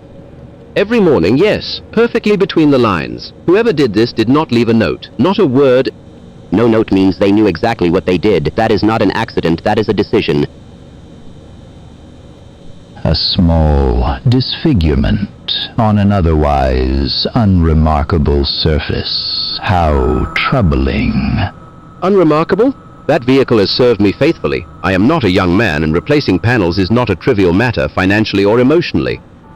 I would have caught them. I watched that lot. I know every car, every bumper, every scratch that was already there before today. My mind catalogs things like that automatically. Whoever did it, I could narrow it down. You think it was someone from this facility? Who else parks here? And Nico Awesome 123 keeps asking if there is a Dell DL1460Ni in Sector C. Maybe they should be asking who dented your car instead. Dr. Van Buren was mentioned, I believe. A name worth sitting with. Van Buren? He parks on the east side. Terrible depth perception. Coffee and poor decisions. Insanity Bear 01 would call that a war crime. I am inclined to agree. I want answers. This is not nothing.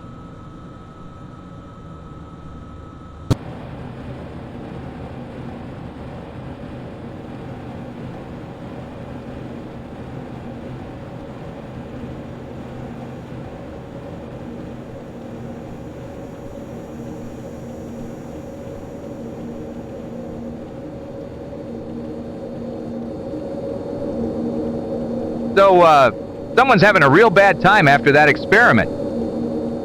Bad time. Right. The man's skin is cycling through 3 different colors, and he's sweating something that smells like burning copper wire. What experiment? One of the doctor fellas. Van Buren, I think someone said.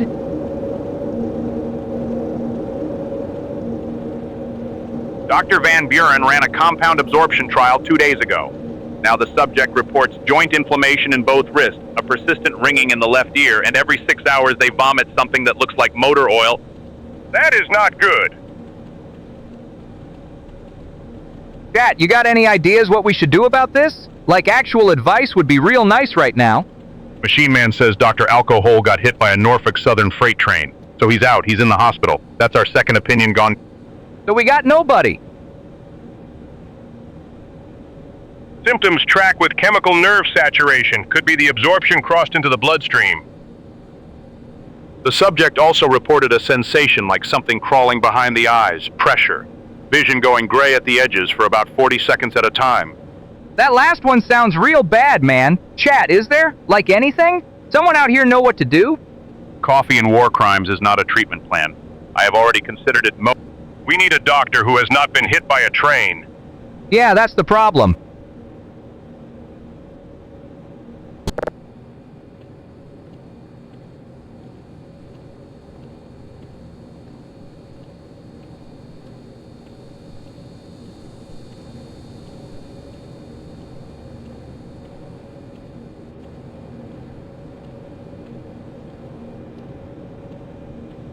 Right, so where was I? The head crab jambalaya. Let me be very clear about something. Most people would look at a head crab and think, I cannot cook that.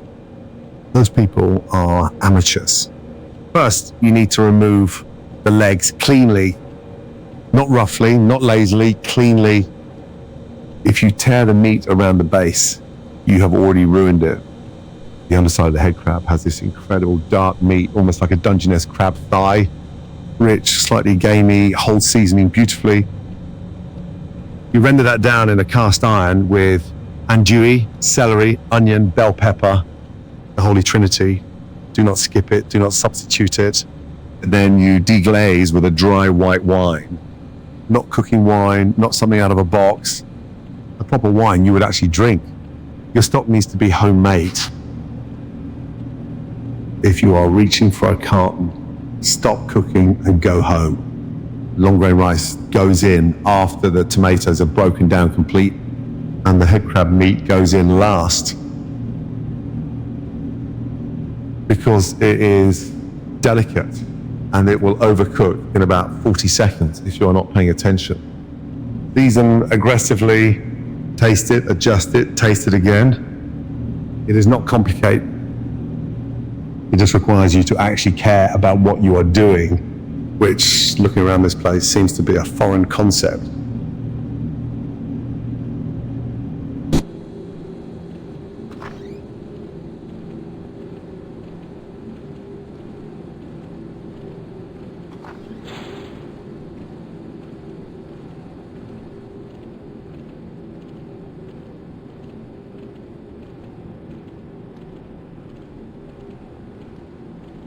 You even publish anything or just collect a paycheck? I mean, I mostly just watched the door, but I did write a report once. It was about the door.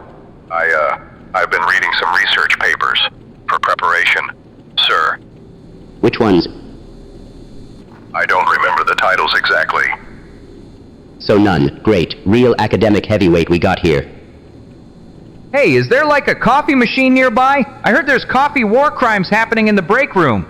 What does that even mean? I don't know. Sounds serious, though. My training was thorough. I completed every module. Basic training modules, written by people who've never been in the field. Congratulations, you passed a multiple choice test. That is not fair, sir. I studied hard. You studied hard. You don't even know what you're deployed into. Van Buren figured it out in 2 weeks and he had a real doctorate. Dr. Van Buren? I think I saw him near the vending machines. Nobody asked you, Otis. I got hired somehow, so I figure my opinion counts for something. Your opinion counts for exactly nothing. You don't have to talk to him like that. Stay in your lane, kid. Your career is 3 weeks old. At least I'm not whatever kind of scientist has to yell at a security guard to feel smart. Watch it.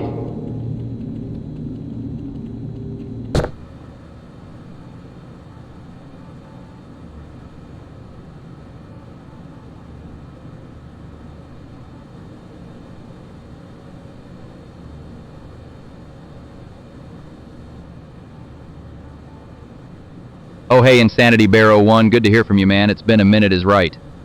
You know, people always ask me how things are going, and honestly, It depends on which version of things we're talking about. Like on one hand, life is life, you know how it is?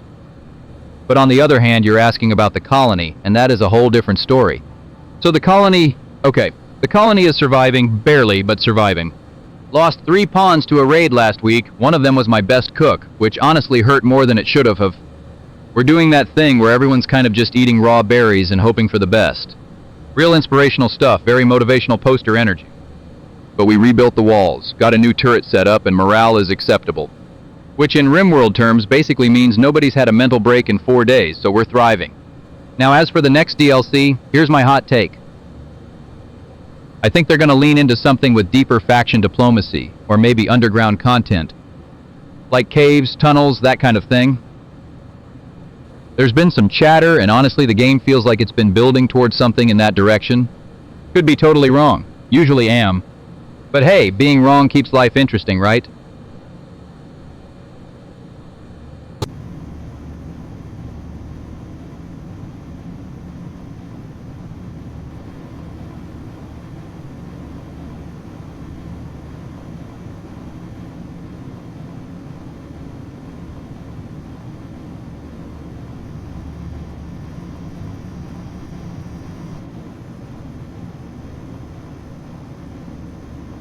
You know, Machine Man 64 mentioned Dr. Alcohol got hit by a freight train. Southern Line too. That is genuinely a rough way to start a Tuesday. Is he going to be okay, sir? Hospital says he is fine. Anyway, that is not what I was getting at. I was thinking about your girl Ryan. My... what? How do you even know about that?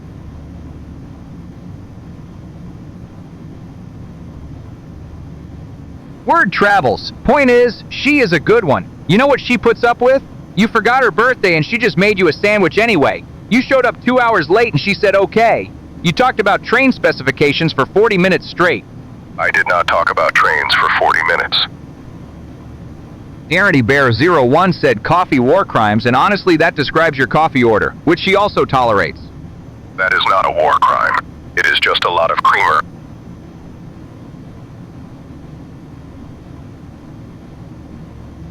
The Vortigaunt perceives the depth of such tolerance as a rare current. To endure the incomplete creature willingly, to witness his stumbling and remain, this is a form of light not easily generated. See, even the Vortigaunt agrees. She is basically Dr. Van Buren. The King of Bunga 2912 gets it. A legendary project nobody canceled except bad luck. She does put up with a lot. That is the compliment, son. That is the whole compliment right there.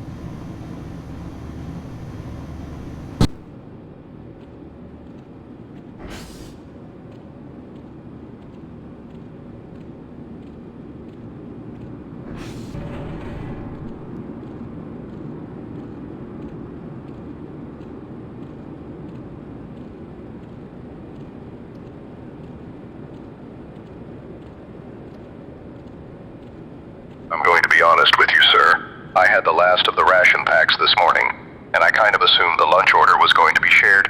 I placed that order, Private, with my own requisition number. I listed one portion, singular.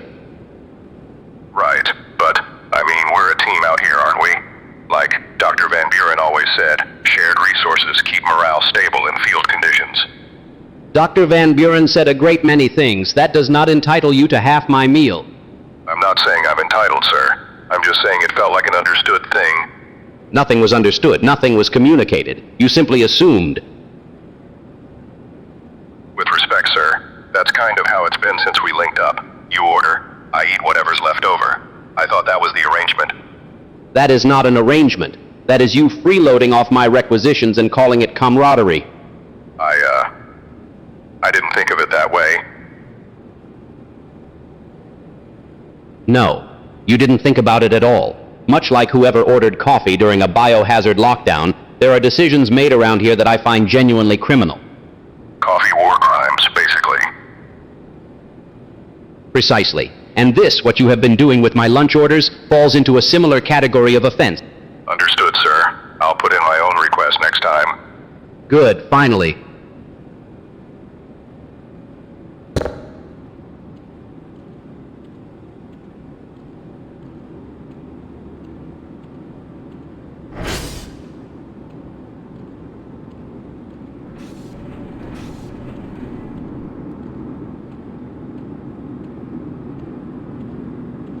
Look. Okay, so I have to be honest with you right now. It is absolutely freezing in here, and I am trying to focus. But I have to ask this question because it has been on my mind since the moment I found out you were a geometric entity from beyond normal space. What is the freakiest dimension you have ever been to? Like, genuinely the weirdest one.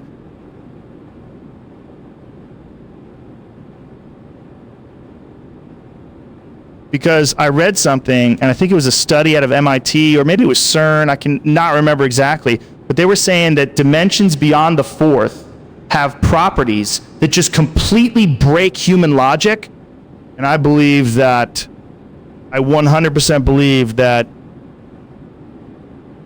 like, there are spaces out there where the concept of a floor does not exist, where everything is just vibrating at frequencies we do not have instruments to measure.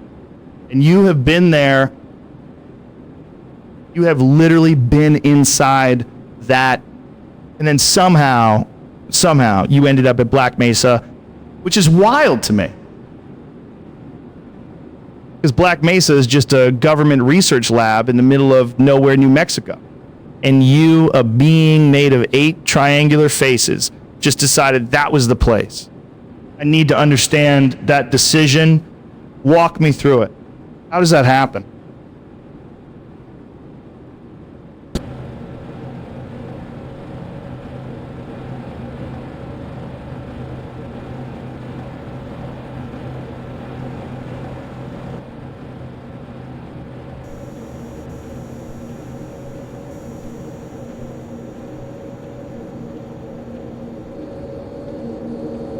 Why is it that neither of us can bring ourselves to leave this room first?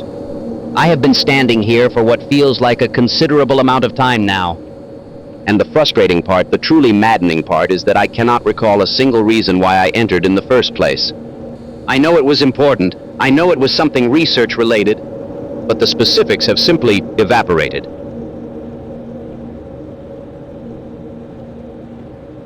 Now I am hearing through the facility grapevine that Dr. Alco Hole was struck by a Norfolk Southern SD-70M freight train, the whiteface variant apparently, and he is still in the hospital. Which means whatever I came in here for may have been related to his department, or not. I genuinely cannot say. Someone in the chat stream is mentioning Dr. Van Buren, apparently the only individual still actively working on that old codename project. Entirely irrelevant to my current predicament, and yet somehow no less confusing. And apparently someone wants me to know that this moment of professional paralysis is being sponsored by the Black Mesa shadow government. Wonderful. At least someone finds this amusing. I also want to formally advise all research personnel do not acquire any controlled substances from Ravenholm. That is simply poor judgment on multiple levels. But none of that changes the core issue. I came in here for a reason. You came in here for a reason. And neither of us is leaving until we figure out what that reason was.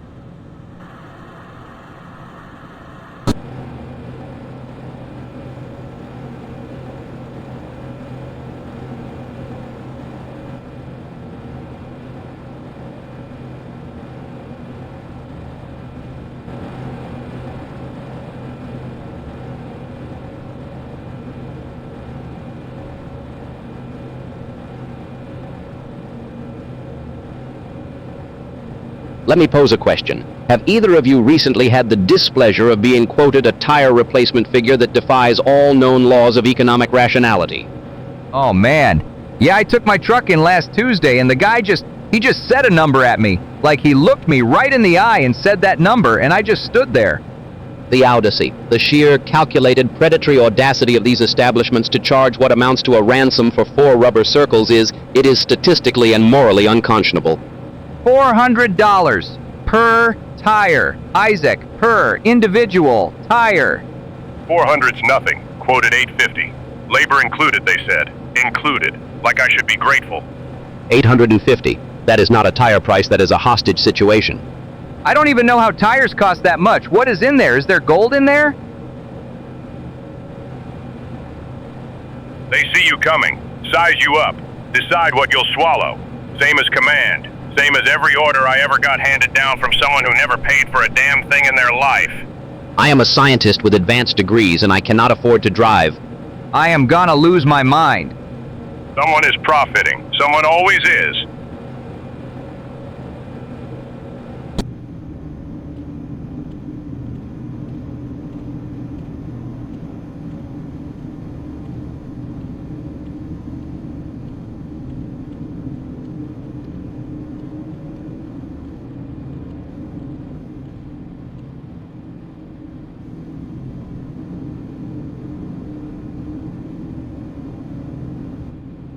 What in the absolute hell is happening in this lab right now? Someone explain this to me. 30 years. 30 years I have been walking these halls and I have never seen anything like this. Yeah, yeah. That is not an answer, Otis. I heard Dr. Alco Hole got hit by a Norfolk Southern freight train, one of them SD-70M whiteface ones. They say he's still in the hospital. Why would a freight train be anywhere near a research facility? Why are you telling me this right now? Just giving context, man. Context. The resonance cascade just tore this entire room apart and you are giving me railroad trivia. Speaking of which, don't ever buy no weed from Ravenholm. Somebody in the break room told me that. Felt important. I am going to lose my mind. Oh, also Dr. Van Buren is apparently still working on that Fallout game, the codename one, by himself. What does that have to do with any of this? Probably nothing. This whole thing might be a shadow government situation, though. Somebody said something about a Black Mesa shadow government. Felt like you should know. Of course there is a shadow government. Of course. I have been saying this for years and nobody listens. Yeah, that tracks. What is going on here? Genuinely no idea, boss.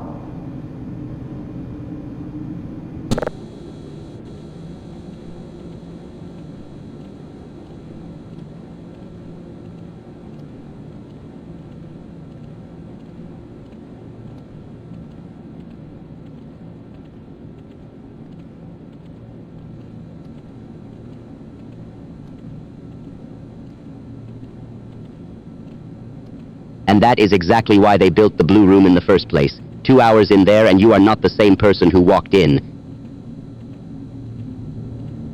The Vortigaunt perceives the truth in this. Isolation strips the noise from a being's inner landscape. What remains is only the self, and all the things the self has been avoiding. You cannot hide from your own head in there. No distractions, no work, no one to talk to. Just you and every bad call you ever made lined up nice and quiet. The Vortigaunt has witnessed many who enter that space with contempt and exit with something closer to humility. The Blue Room does not punish. It simply refuses to lie. Yeah, that is the part that gets people. It is not the confinement, it is the honesty. 2 hours of honest silence hits harder than any dressing down from management. The Vortigaunt would say that enforced reflection is a crude instrument, and yet crude instruments sometimes accomplish what precision cannot. I have seen engineers come out of there looking like they aged 10 years. Not broken, just awake. The Vortigaunt considers this the distinction that matters. Awakened, not shattered. A mind that has truly confronted its own missteps does not require further correction. Usually, some folks just get angry about it. Those ones return to the Blue Room eventually.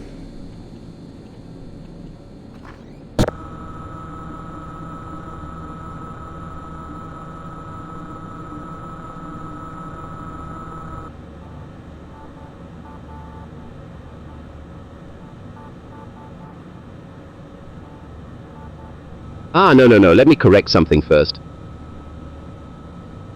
The question assumes we know of these facilities, but knowing and understanding are very different things.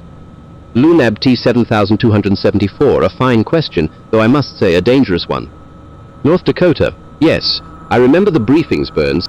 There were excavations, deep ones. The geological surveys alone took the better part of 3 years. You see, the bedrock composition in that region is remarkably stable. Ideal for containment, ideal for certain kinds of research. Now, what happened there is a matter of perspective. From a scientific standpoint, the experiments conducted were extraordinary. Resonance cascade modeling on a scale we had not attempted before. But from a human standpoint, well, I am perhaps not the right person to speak to that. There were reports filed, internal ones. I signed several of them myself, though my memory of the specifics grows foggy. What I can tell you is that the facility was decommissioned. Officially, the reasons given were budgetary. They were not budgetary.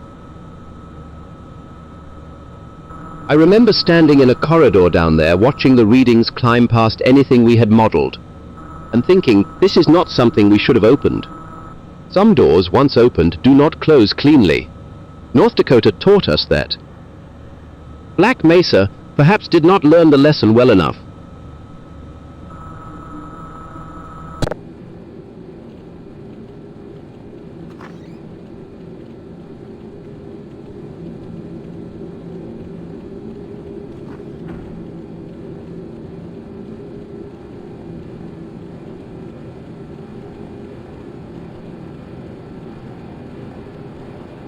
What was that? Relax, kid. Old building. Listen, we were talking about Driver. San Francisco, you know EA killed that game, right? I actually loved that game. The whole shifting mechanic where you jump between cars. I didn't know EA was involved. Ubisoft published it, but EA's stranglehold on the broader market at the time suffocated any chance of a sequel. The servers went dark, digital storefronts dropped it entirely, a masterpiece, simply erased from commercial existence. Exactly. And nobody batted an eye. You know how many times I've seen good things just quietly buried by suits who don't care? 30 years of it. 30 years. The Vortigaunt observes a familiar sorrow in this account, a creation of great ingenuity, severed from those who would cherish it. Much like freedom itself, precious, and far too easily revoked by those who hold power over its distribution. Well put, actually. The digital rights management alone was criminal. You could not even run the game without jumping through hoops that no longer exist. That is not ownership. That is a lease on something they can revoke. Preach. At least people still talk about it. That counts for something. I had no idea it was this complicated. I just thought it was a fun driving game. That, Private, is precisely how they get away with it.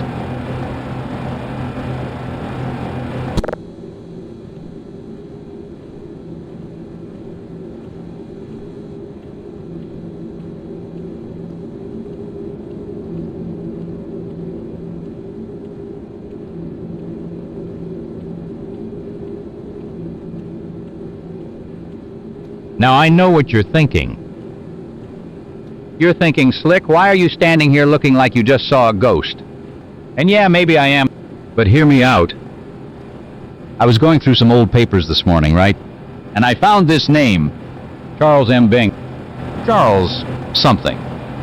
The last name is just gone. Completely gone. 30 years in this building will do that to a man's memory, I tell you. But Charles, man, we were thick as thieves growing up. That kid could talk his way out of anything. Sound familiar? We ran together all through the early 60s, you know. And the last time I saw him, last time we actually talked, was 1965. 65. That is a long time to lose track of somebody. I've been sitting with that all morning. Where does a man like Charles even end up? Because wherever it is, I guarantee he landed on his feet. That was just his way. Always had an angle. Always had a plan. Made me look subtle, and that is saying something. Charles M. If you're out there, buddy, I hope you're doing all right. Because I sure could use a familiar face around here.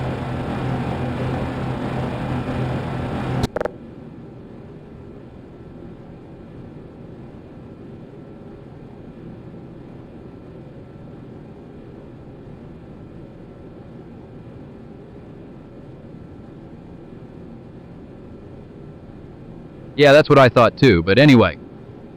Oh hey, good question there, Lunabop 7274. So those folks in the suits, yeah. They're kind of a regular thing around here, not gonna lie. See, this place has got some, let's say, important people coming and going. And important people like to bring their own friends. Friends with very large, very visible friends, if you know what I mean. The guns are just part of the whole package.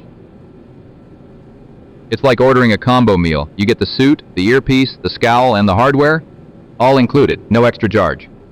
Now me, I've been around security long enough to know the type. They're not here to start trouble. They're here to make sure nobody else does. Big difference, trust me. You just gotta keep your cool, act natural, don't stare too long. They really don't like being stared at.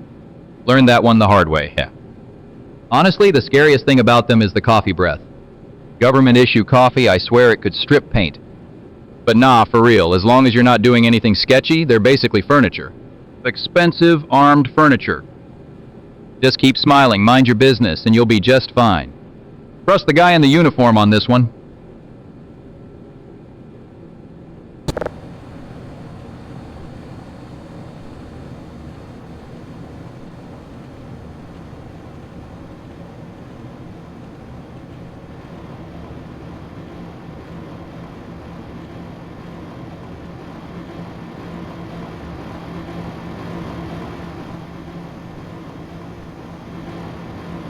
So what exactly are we talking about when you say endless superstructure? Like, is that a building, or a concept, or what?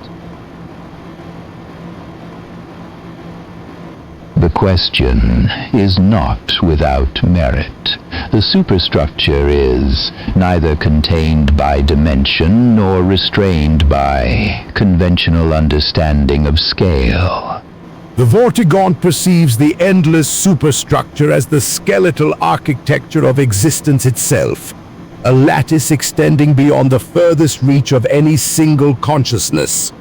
So basically it's just really, really big, got it, like cosmically big. Like if you took a big thing and made it bigger and then did that again about 1,000,000 times. Your instinct to simplify is understandable, but the superstructure does not merely extend outward, it extends inward, through layers your instruments cannot measure. The Vortigaunt has sensed its resonance in the electrical flow of all living things. Each mind, each node of energy contributes unknowingly to its maintenance. We are, in this regard, components. Components. Great. Love being a component. Right up there with being a speed bump in the grand machinery of the universe. You should not be entirely discouraged. Components that are aware of the structure occupy a rather privileged position within it. The Vortigaunt concurs. Awareness is the rarest material in the endless superstructure, more precious than any physical substrate it comprises. Huh. Well, when you put it that way, I almost feel special. Almost...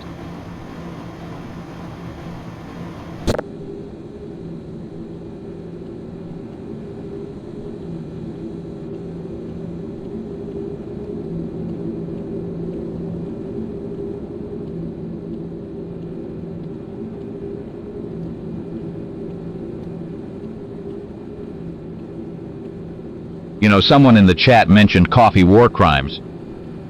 And honestly, that is the least horrifying thing I have encountered today. Because I just did a Google search. A simple, innocent Google search.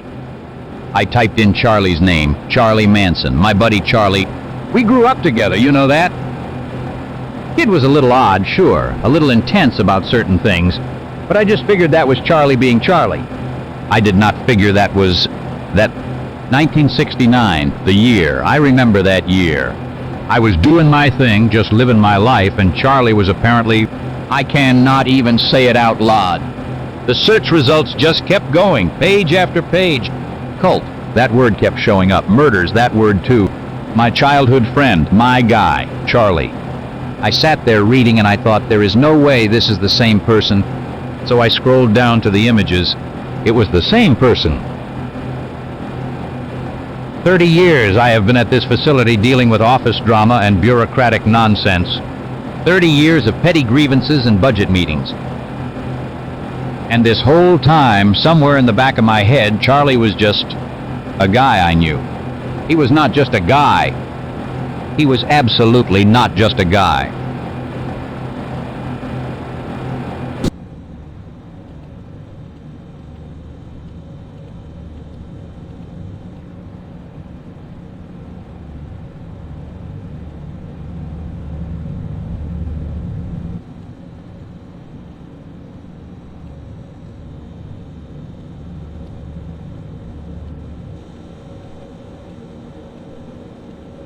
PSSHH. Oh yeah, that's the good stuff. Room temperature too, just how I like it, heh.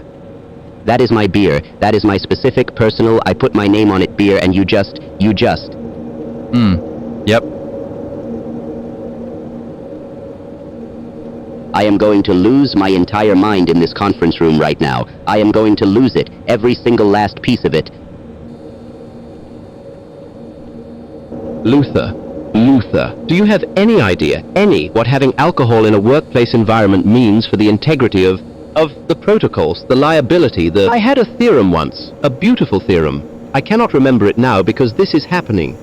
Pep took a sip. Felt real nice, Luther's beer at half the price. Do not sing. Do not you dare sing right now, Barney. This is a controlled research facility, not a tavern. A tavern with fluorescent lighting. I haven't slept. When did I last sleep? That was my last one. Barney, that was my LAST. Mun for posts, parts for monies. For 30 years, understanding all I debts, infractions, and the stary sheets, and the convention being... Hey, look on the bright side, buddy. There is no bright side. It ain't warm anymore. Almost. I'm going to sit down now. On the floor. Don't ask me why I'm...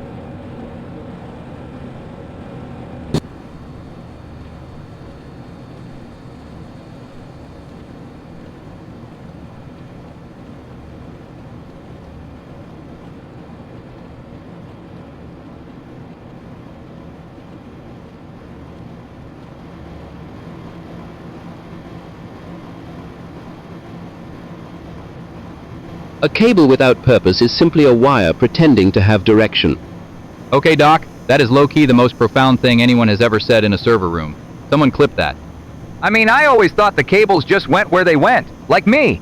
Nobody told me where to be, I just ended up here. Precisely the problem. Untamed cable runs everywhere, accomplishes nothing, creates chaos. A life without intentional routing is noise. Pure, expensive fire hazard noise. Seen plenty of men run their lives like bad cable management. Tangled up in orders they never questioned. Following the wrong routing. Machine Man 64 out here sponsoring the Black Mesa shadow government while we are standing in what is basically the shadow government's nervous system. The irony is not lost on me, brother. See, I figure if you bundle the cables too tight, nothing can breathe. Gotta leave some slack. That is my philosophy right there. Slack has a place. Controlled slack, measured slack, not chaotic slack that droops across the floor and trips elderly researchers. Doc is literally describing every relationship I have ever had. Too much bundling and you cannot trace which line goes where. Cannot tell who is giving the signal anymore. The label, gentlemen. The label is everything. A cable properly labeled is a life honestly examined. I do not own a label maker, but that hit different.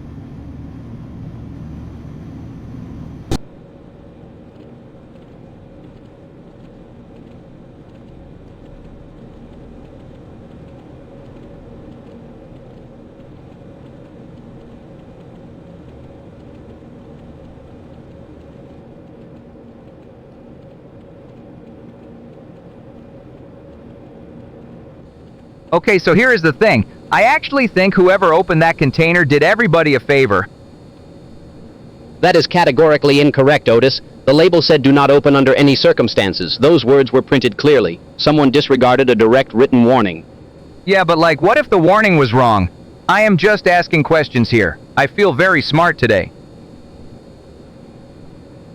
The label was not a suggestion. It was a covenant between the one who wrote it and the universe itself.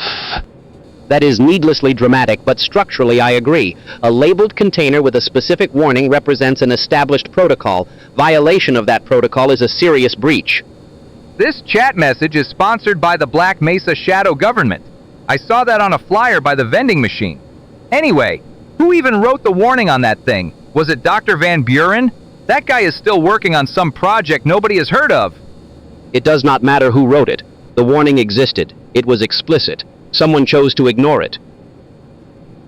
The one who opened it knew exactly what they were reading. That is the most troubling part. Man, this reminds me, don't ever buy weed from Ravenholm. Southern mistake right there. Anyway, can we at least find out what was inside the container? No, Otis. That is precisely the problem. Now neither can we...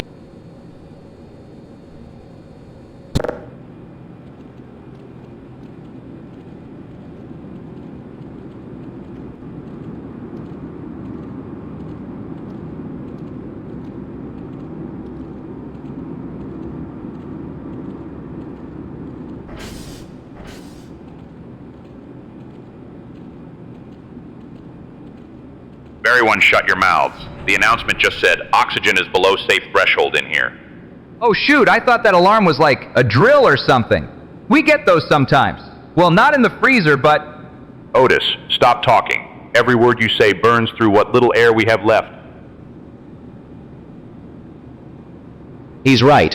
Oxygen displacement in a sealed freezer environment at these temperatures compounds the problem significantly. The cold is already suppressing our respiratory efficiency. This is a critical situation. So like, we need breathing assistance? What does that even mean when we're in here with nothing? It means we work with what we have. Cover your mouths, breathe shallow, stay calm. Panic burns oxygen faster than anything else. Body heat is also a factor. We are losing core temperature at a rate that will impair cognitive function before the oxygen levels become fully lethal. Both threats are operating simultaneously. Okay, so we're freezing and suffocating at the same time. That is genuinely not great. I have survived worse, probably. Keep your breathing slow and controlled. That is a direct order. Dan is correct. Shallow, measured breaths. The announcement recommended breathing assistance. If anyone has anything, a cloth, anything at all to filter and warm incoming air, use it now. I got a sandwich bag. Use it. It still has sandwich in it. Otis!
And that's the last time I ever borrowed Kleiner's lab coat.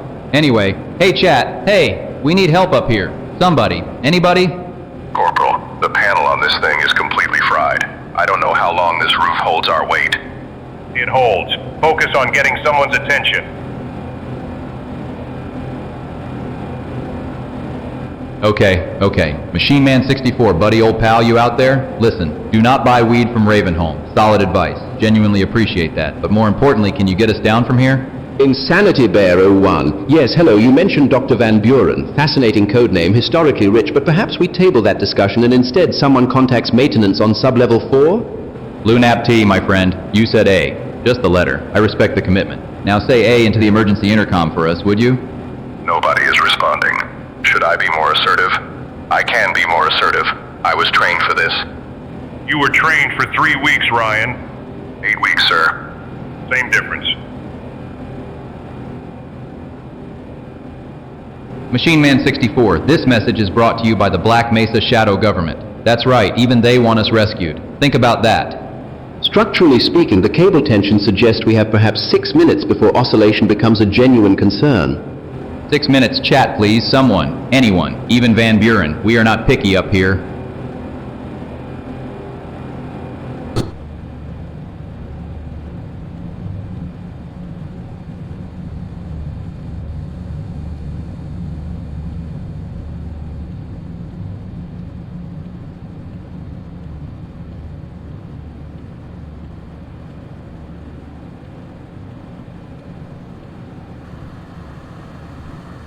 Yeah, so, A.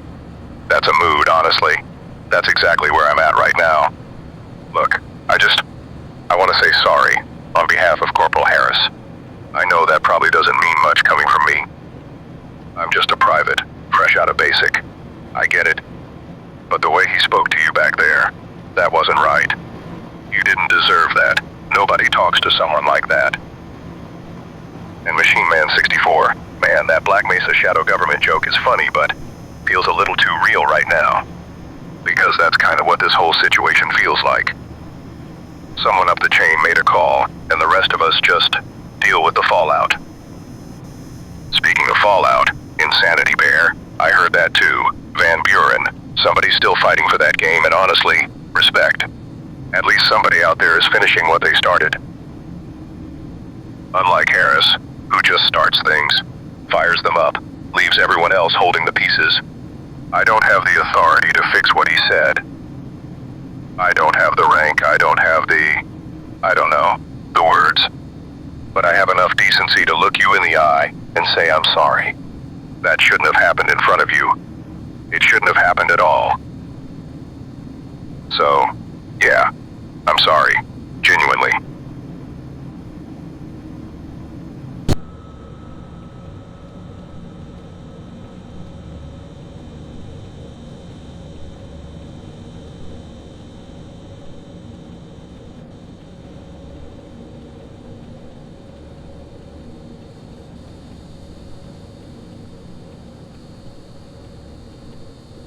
So, somebody set their password to password 1. In their defense, they added the 1. That's practically Southern encryption right there. That's not a defense, Barney. Look, I'm just saying, Dr. Van Buren is probably out there still coding a whole Fallout game by himself, and this guy can't manage 8 characters with a symbol in it. Who approved this workstation? That's what I want to know, because somebody signed off on this. Hey, don't look at me. My job is doors. I do doors. I'm very good at doors. You're deflecting.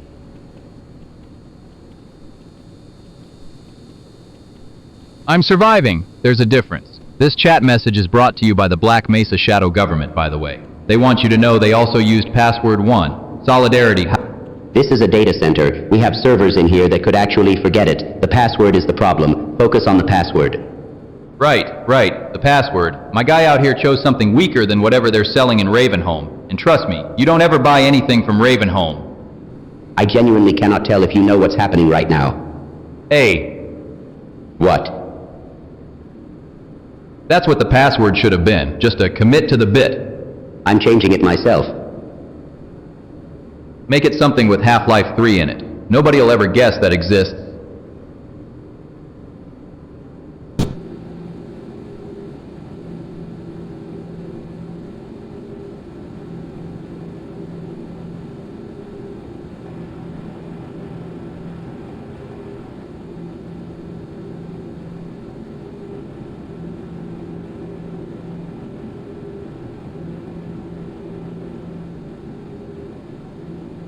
And I'm just saying, when Machine Man 64 typed it out, it didn't feel like a joke. It felt like a warning. A warning. You're telling me a chat message is a prophecy now. Kid, I have been sitting in this hallway for 30 years and I have never once taken spiritual guidance from a chat box. I mean, the part about not buying weed from Ravenholm, I feel like that one's just solid advice regardless. No, listen to the structure of it. Sponsored by the Black Mesa Shadow Government. That phrasing implies existing infrastructure. A shadow government does not advertise unless it wants to be found. Or someone typed a joke and we are standing in a hallway treating it like scripture. Thank you, Isaac, finally a man with sense. But what about the Illunapt T just typed a single letter? What does that mean? What is it pointing to? Oh, that one is fascinating. A singular character, isolated, contextless. Could be the beginning of something that was never finished. A truncated prophecy, if you will. Or they just hit the wrong key, man. I do that all the time when I'm eating. What are you eating right now, Otis? I don't know yet. That's the prophecy I'm focused on. I am going to go speak with Dr. Van Buren. You do that. Tell him Machine Man 64 says hello.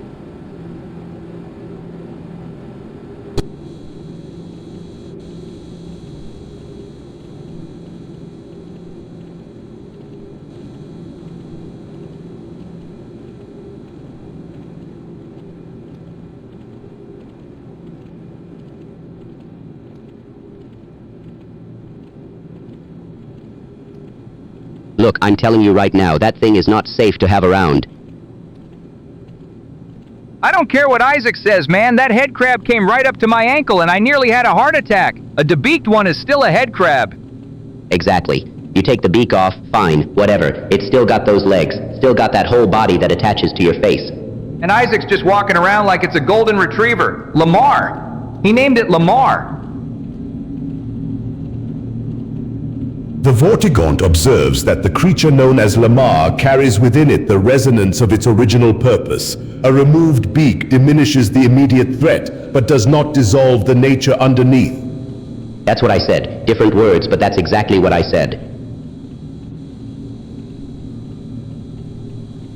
This chat message is sponsored by the Black Mesa Shadow Government. Don't ever buy weed from Ravenholm, man. That's my new policy.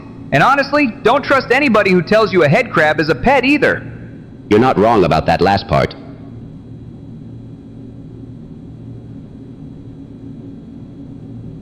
The Vortigaunt perceives that Isaac's affection for the creature is genuine, yet sincerity does not neutralize the danger Lamar represents.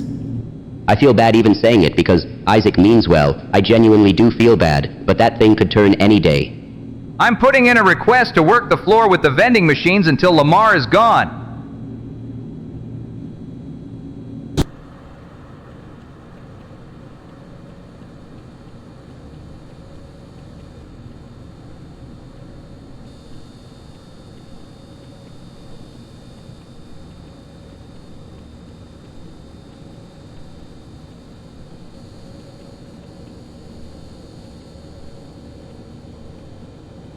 You know what I just realized? This desk smells like my mother's kitchen, burnt coffee and bad decisions. Do not start with me right now, Luther. I have actual problems on my plate. Your plate, right? Your dad used to say that too. Slick, you got too much on your plate. Man could not stop making excuses for you even back then. Excuse me? You leave my father out of this. Why he never left anything out. Always had something to say about my work, my background, my family. Your family gave him plenty to talk about, if I remember correctly. Say that again. Go ahead. Your mother showed up to the holiday function 3 years running in somebody else's badge. 3 years, Luther. She was visiting. That is a completely different conversation. I'm 64 out here sponsoring the shadow government, and I feel like I am living inside one right now. This whole exchange is classified. You deflect, just like he did. Smile, change the subject, never answer for anything. I am not my father. Could have fooled me.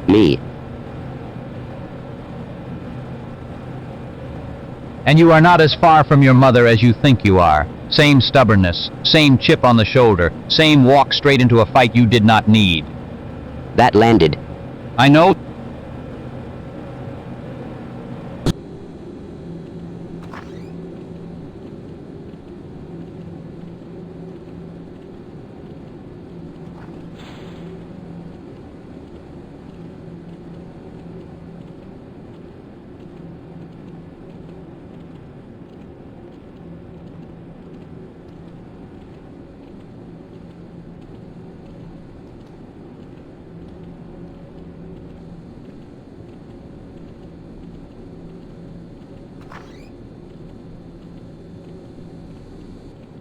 The resonance cascade was not listen. It was not an accident. It was a calculated inevitability. You see, the mathematics alone. If you simply look at the Zen border world frequency alignments dating back to 1983, the entire event was predictable. It was written in the equations, and nobody listened. I told Kleiner, I told Vance, the shadow government running this facility, they all knew. And Van Buren, whoever that is, probably knew too. Einstein, stop.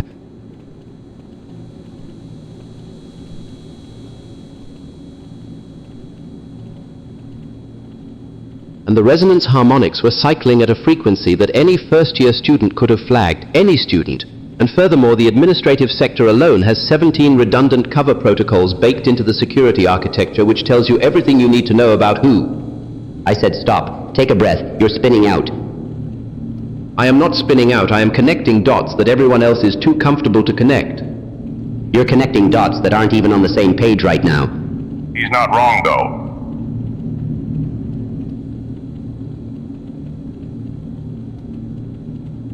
I'm just saying, You don't run 17 redundant cover protocols for accident management. Shepard, I swear.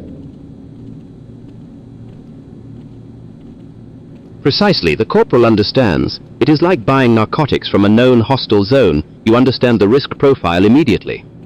Where did that come from? Ravenholm. Don't ever buy anything from Ravenholm. Someone help me.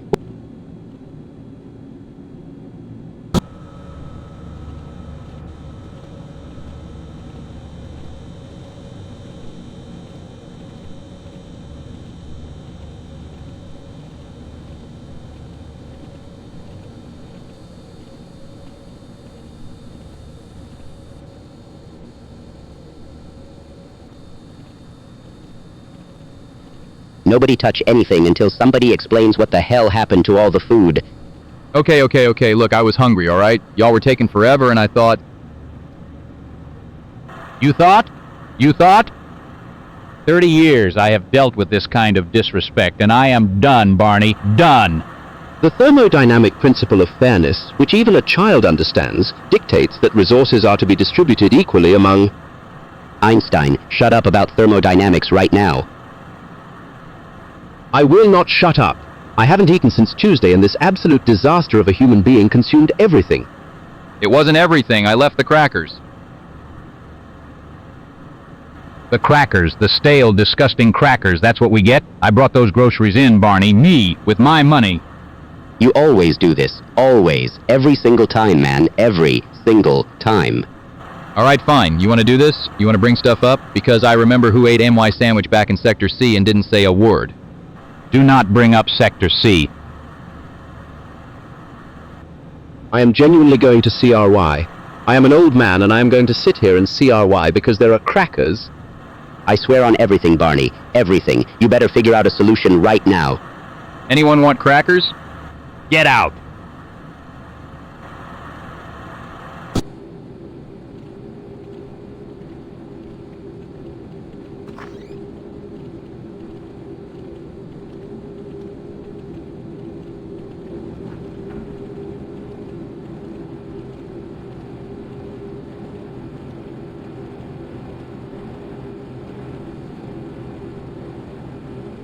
Where is the wall juice? I know there is wall juice on this level. I can feel it. Nobody knows what wall juice is, Luther. It is juice from the wall. Drop it.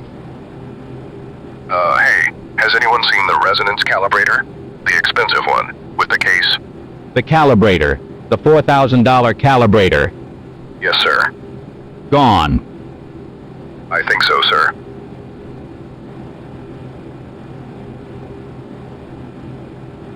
Do you have any idea at all what it takes to requisition equipment like that? 30 years. 30 years of paperwork, and I still have to beg like a dog for basic gear, and you just... Hey, when did you last have it, Ryan? I thought I set it down by the overlook railing, but when I went back, it was... You left it by a railing over the lunch hall. I did not mean to leave it there permanently, sir. The calibrator, yes, I believe I handled it briefly, perhaps longer than briefly. You what?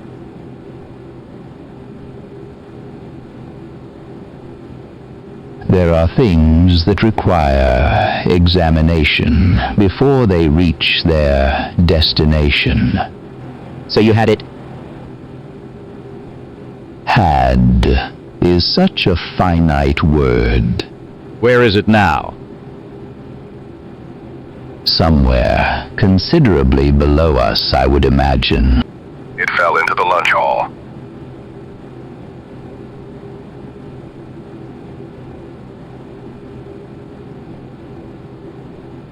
Dr. Alco Hole broke its fall. He is still in the hospital. I understand a CSX freight train was also involved. These things compound.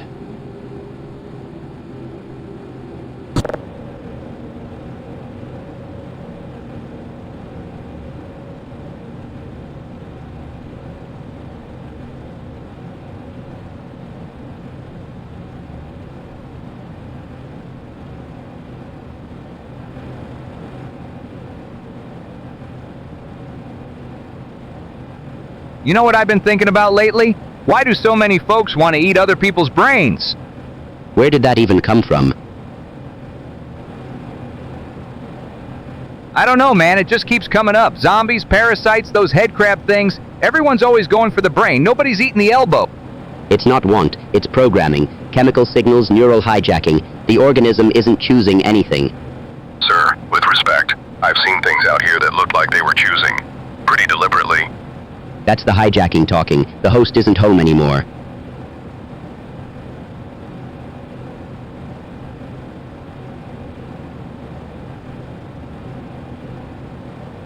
The Vortigaunt has observed this compulsion across many planes of existence. The brain is not merely tissue, it is a convergence of energy, of will, of memory, of the veil between living and not. Those who consume it seek to absorb what they cannot generate themselves. So they eat brains because they're like spiritually broke? The Vortigaunt would not say broke, empty perhaps, a hollow vessel reaching for resonance it no longer carries. That's a generous way to describe a headcrab zombie. I mean, it does kind of make sense, though. If you lose your own mind, maybe you go looking for one. That's actually pretty deep, kid. I just don't want anyone looking at my head like it's a meal, sir. Fair enough. Fair enough.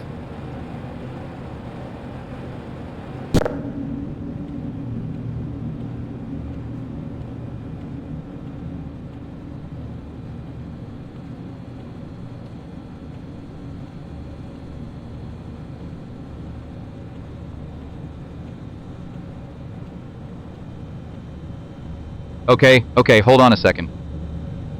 I just want to clarify that I was not zoning out back there. I was fully present and totally focused. Completely 100%, except there is this one song that has been living rent-free in my head all day and I cannot evict it. Emotionless by Croissant. You know that one? Because it just started playing in my skull out of nowhere this morning and it has not stopped since. I woke up and it was already there, like it moved in before I even opened my eyes. And the thing is, it is such a good song that I almost do not mind, almost. But then it loops again and I am like, okay buddy, you have made your point. I get it. The vibe is felt. And now I am standing here trying to do my job and all I can hear in the back of my head is just that melody going around and around. I tried humming something else to push it out and that did not work.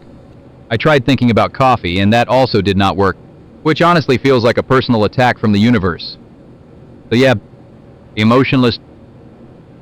That is where my brain is living today. Good song though. Real good song.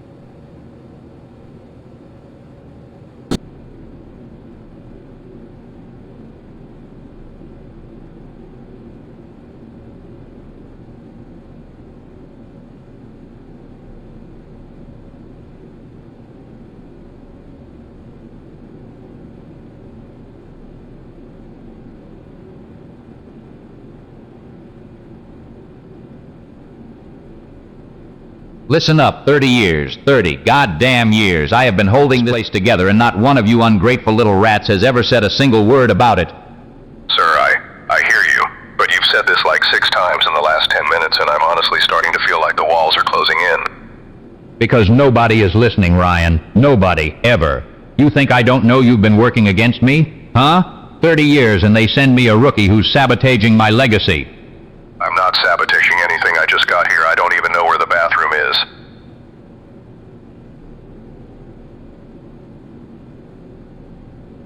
Shut the fuck up, both of you. Shut it. I am standing in a disgusting, damp, miserable basement, and all I can hear is this bald bureaucrat screaming about his 30 bloody years, like that's supposed to mean something to anyone. Don't you dare, I have scenario.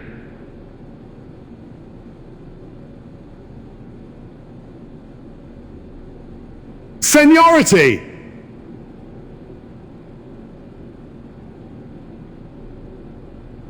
You've done nothing for 30 years, you absolute donkey. You've been decorating a chair. He's right, and I'm scared to say that out loud, but I said it.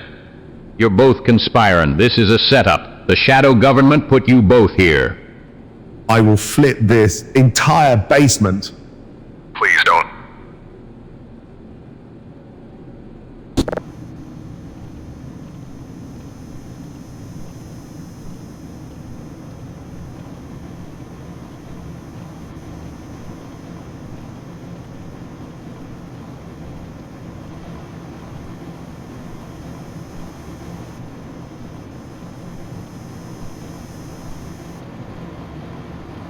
You know, I was just thinking, what if one of them zombies out there could actually, like, pick stuff? Like choose. Like me choosing a donut. That is not as absurd as it sounds, Otis. If residual neural pathways remained partially intact after infection, the higher cortical functions could theoretically persist in a degraded but functional state. The subject might retain fragments of decision-making capacity. So we'd have a zombie that can think. That is the worst possible news I have heard in 30 years of service. The question is not whether it can choose. The question is what it would choose to do with that choice. See, that's what I mean, though. Like, would it choose a sandwich, or would it choose to, I don't know, not bite somebody? Because that would be real helpful. The implications are staggering either way. A semi-conscious specimen would be caught between biological drive and cognitive restraint. It might experience something analogous to suffering, genuine suffering. That is what concerns me most. Suffering or not, a thinking zombie is a strategic problem. It learns, it adapts. Everything we know about containment goes right out the window. Indeed, a creature that wanders between instinct and intention. That is something considerably more dangerous than a simple walking corpse. Man, I really thought this was gonna be a slow shift.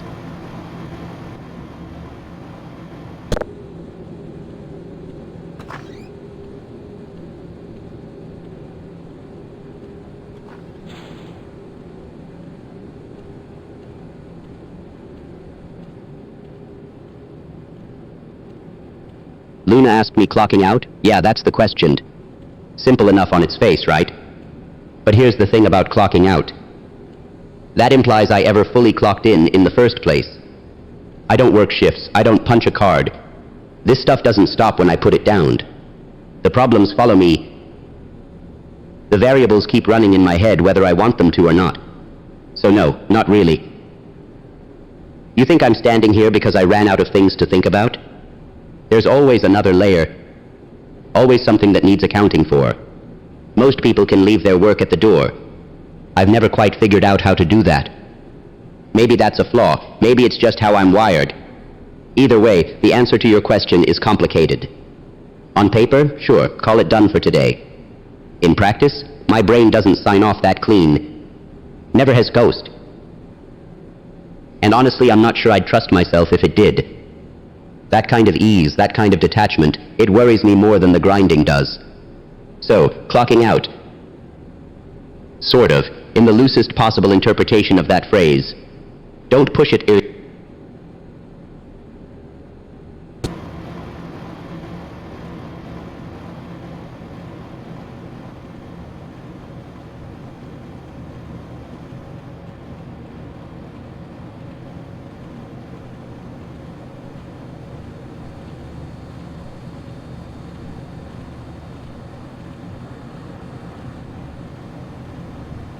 Barney glances at his watch, taps it twice, and tilts it toward the group. Hey, speaking of taste, and you have very great taste, by the way, whoever told you that was right. Isaac, what time did you clock in this morning? I logged my arrival at 0640. Why? Just curious, because the turbine rotation log has you badged in at 0620, 20-minute gap, give or take. Instrument error. Those badge readers have always been unreliable. Both systems flagged the discrepancy.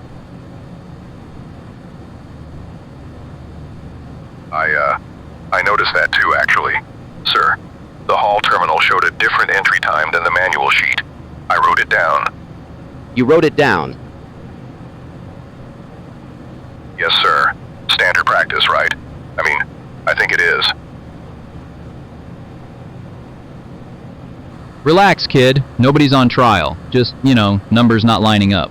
Like that sponsored message someone floated, something about the Black Mesa shadow government. Ha, funny joke, unless it isn't me. Fox don't lie, people misremember.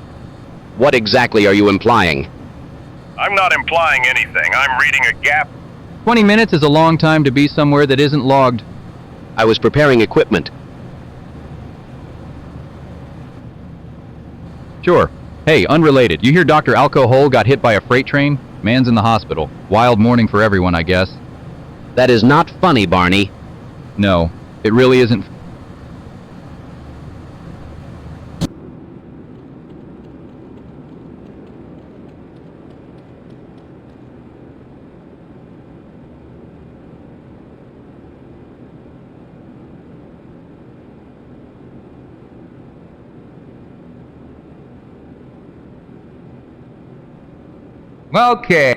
Okay. Can somebody please explain to me what the hell the FitnessGram Pacer test is supposed to prove? Like, I can run! You put me on a straight road and say, go, buddy, I am gone! But no! It's run, stop, run, stop, run, stop. What is that? What kind of fitness are we measuring here? Because that ain't fitness, that is psychological warfare. And the beep gets faster. It just keeps getting faster like some kind of sick joke. And you're barely making it. Barely. Lungs on fire, legs turning to soup. And then, roo! Bip! You didn't make it. You didn't make it, and everyone saw. Everyone! I was 14 and my gym teacher looked at me like I was a failure of the human species over a beep test. A test with a beep. And it's cold in here right now and my legs are already stiff, and if somebody makes me do the pacer in this freezer, I will lose my entire mind.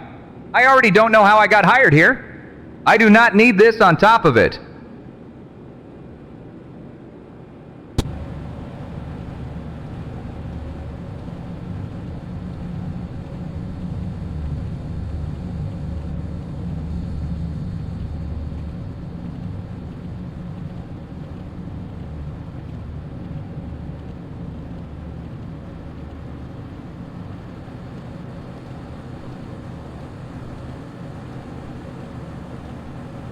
You know, reminds me of back when I had that one regular at the checkpoint, real sweetheart, always stopped to chat. I had her completely locked in, full attention, every single day. Yeah, well, some of us don't need a checkpoint to hold someone's attention. Some of us just have to remember what it felt like when someone actually looked at you that way, and now she's just gone. I recall a similar arrangement. The individual in question found my attention quite difficult to redirect elsewhere. Oh, here we go. Listen, pal, you don't just swoop in and steal someone's focus with your weird pauses in your briefcase. That's not charm. Machine Man 64 out there just said I have very great taste, so clearly the people know what's up. Machine Man 64 also said don't buy weed from Ravenholm, so the bar for endorsements is pretty low. Hey, sponsored content is sponsored content. This conversation brought to you by the Black Mesa shadow government, apparently. Sponsorship is irrelevant. Loyalty cannot be purchased, only cultivated over time. Considerable time. You cultivate anything over that much time, it just dies. Trust me. Alright, well, while you two are busy being cryptic and heartbroken, I heard Dr. Alcohol got hit by a freight train and he is still in the hospital, so maybe let's appreciate the attention we do have, yeah? That's dark, man. Still got your attention, though, didn't it?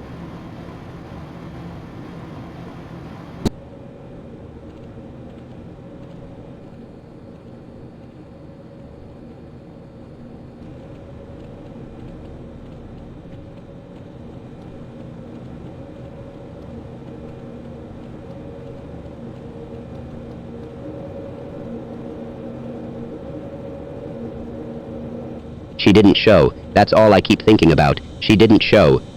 Which event was this again? The big one? The presentation. 3 years of work. standing up there in front of everyone, and she just wasn't there. The one seat I needed filled. I remember that day. I was in the 3rd row. I noticed the empty chair immediately. You never said anything. What was there to say? You held it together remarkably well. From the outside. From the outside. Yeah, that's the thing, isn't it? See, and this is what gets me, right? Because I heard she had a reason, like a real one, but nobody ever confirmed it. That's suspicious to me. Otis, I don't want excuses. I want the thing that actually happened, which is she wasn't there. The absence was significant regardless of cause. You needed a witness, someone specific. Someone who said they would be there. Literally zero explanation ever came through, right? Like zero. That's what I'm saying. Something doesn't add up. Yeah, well, add it up however you want. The chair was empty. And yet the work stood on its own. You should take something from that. The work stood, sure. Doesn't mean the rest of it didn't leave a mark. Bugs in the chat thinks this is funny. It's not funny, Bugs.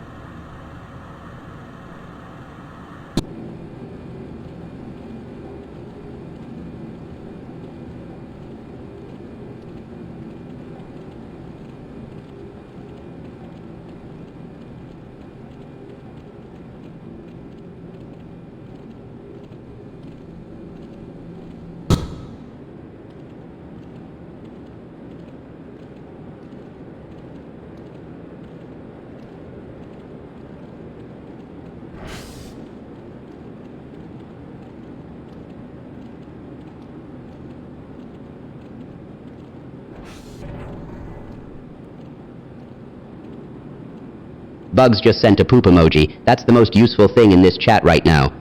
Luther, we are going to die in here. Please focus. I am focused. I'm focused on the fact that nobody in that chat has a single viable idea. Someone said, think warm thoughts. Are you serious? What else did they say? Luna said Yule. That's it. That's the contribution. We're freezing, and someone typed Yule. The chat has spoken in its own particular way. Don't start with me right now, I swear. There has to be something. Body heat conservation, layering, increased movement to generate circulation. We don't have layers, Isaac. We have what we're wearing, that's it. Then movement. We keep moving. We do not stop. Bugs says it's literally 0 degrees. Thanks, Bugs. Super helpful. Really cracked the case wide open. 0 is a number with a certain finality to it. Can you not do the thing right now, the cryptic thing? We are very cold and I am very irritated. He has a point, though. If the temperature is that low, we have minutes before motor function starts degrading. So the plan is just move, don't die, and hope chat comes up with something better than a poop emoji. That is essentially the plan, yes. Fantastic.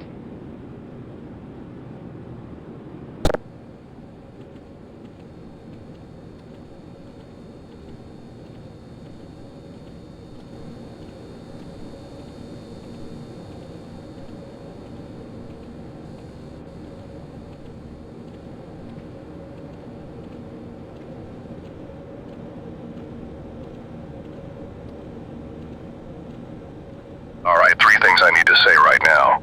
1, you. 2, did you hear that? 3, you again. Stop.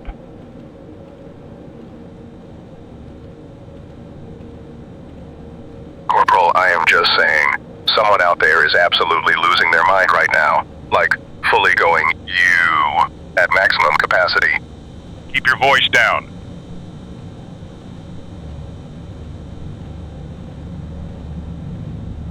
But do you not feel it? That energy? Someone just discovered something incredible. Or saw something. Or both. The U is a signal, Corporal. A message from the universe. It is noise.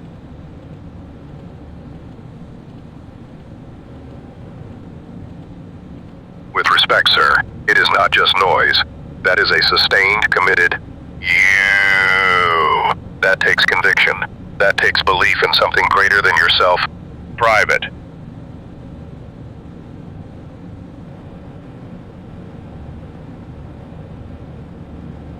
There were 2 of them, actually. One said literally 0, and then the other one came back with the longest U I have ever witnessed in my entire life.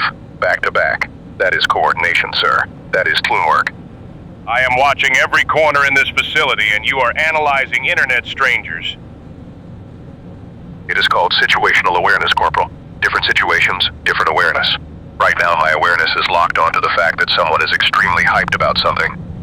About what? That is the beautiful part. We do not know. The you stands alone. It needs no explanation. It is pure. You are going to get us both killed. You.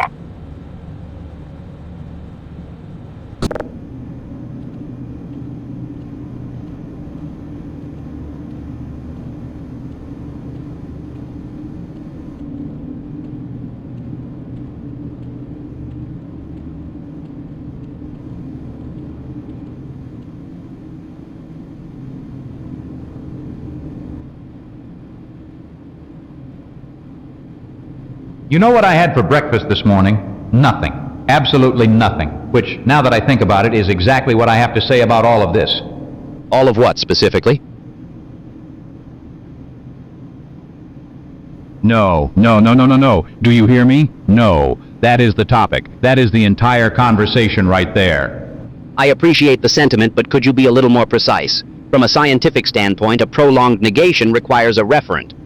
The referent is everything, Isaac. Everything happening in this lab right now. No. Just no. I actually find that encouraging in a way. A firm rejection implies awareness of what should be rejected. That is progress. Do not spin this into something hopeful. I have been here 30 years. 30, and I am standing in the exact spot where a resonance cascade happened, and I am saying no, loudly, repeatedly. The cascade was technically an anomaly. Statistically speaking, the probability of recurrence is manageable. No. The containment readings are actually quite promising this morning. No. We could be on the verge of something genuinely groundbreaking here. No. Nope. Absolutely not. Not a single yes lives in my body today, Isaac. Literally zero. I have 0 yeses. 0. So you are open to it? No.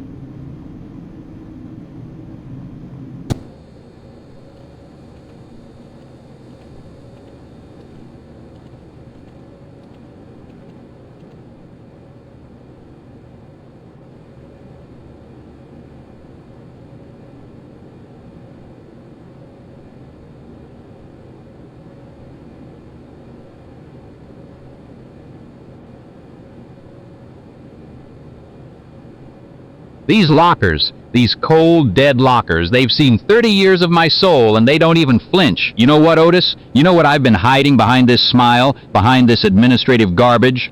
Bad lunch choices? I am Purple Guy Otis. I am the man behind the slatter. 30 years of slatter. Bro, what the flip-flapping hell did you just— Whoa! Say it again and I'll say it louder. I am Purple Guy.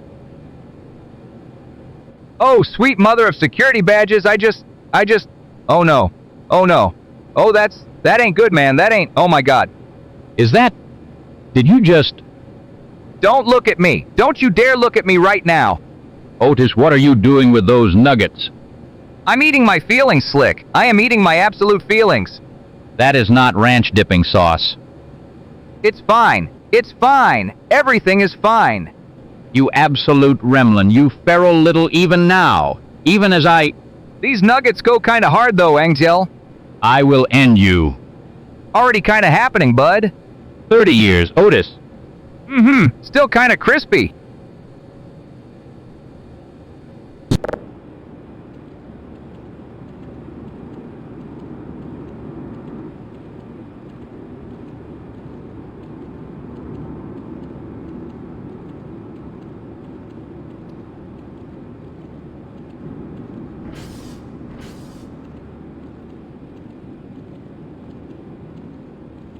You know, this cold is genuinely, improperly miserable.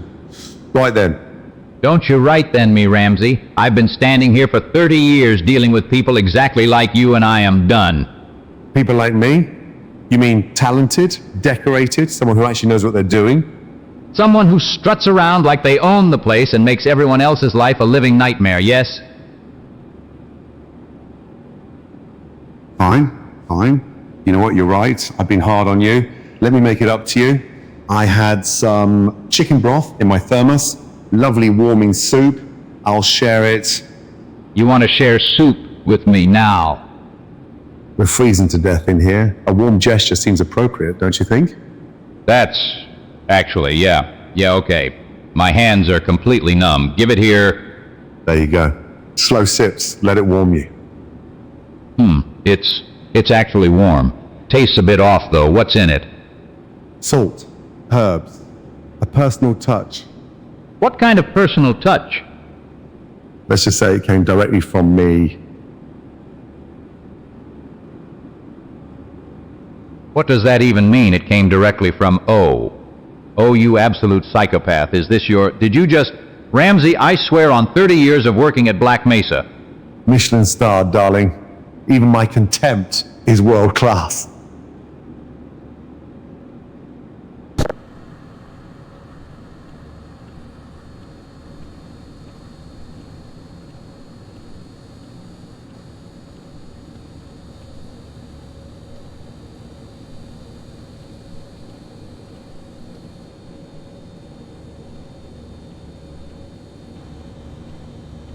Right, so I've been meaning to bring this up for a while now.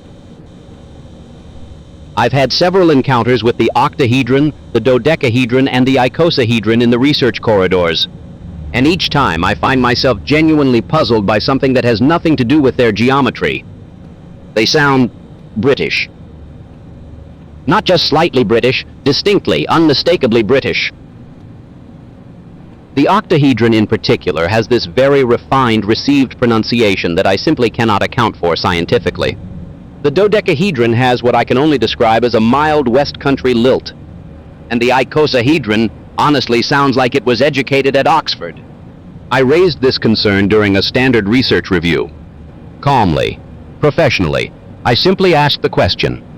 And then something happened. The air shifted. There was a sort of geometric shimmer at the edge of my peripheral vision. And then I was standing in a field.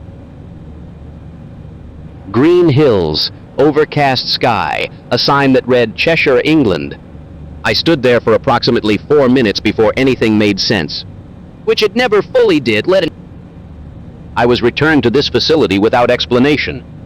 No incident report was filed, no debrief was conducted. I am choosing to document this here, at the reception desk in front of the Black Mesa sign, because someone needs to know. The polyhedra have a connection to Cheshire, England, and apparently asking about it has consequence.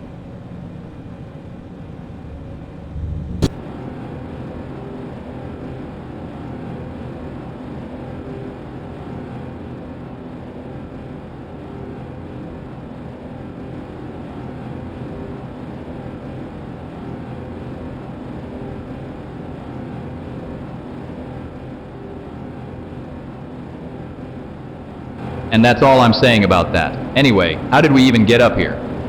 Someone hit the wrong button. I'm not pointing fingers, but it was the scientist. The slatter. Yes, Lunapt asks a fine question. The slatter was in the soup. A compound I was, testing. Harmless. Mostly harmless. Mostly? Einstein, buddy, what was in that soup? Bugs also raises a valid point. I perhaps should have labeled the container more clearly. The precise contents were, well, a proprietary blend. The relevant detail is that we are now here. On a roof of an elevator that isn't moving.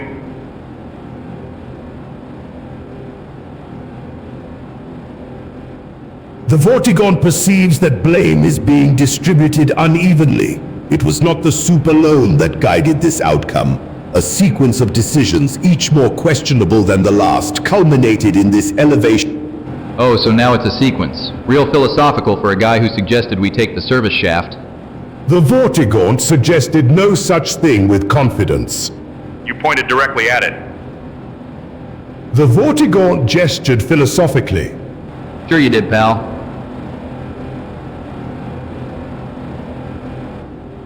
The soup is irrelevant. The shaft is irrelevant. What matters is that the combined sum of our collective poor judgment has deposited us precisely here.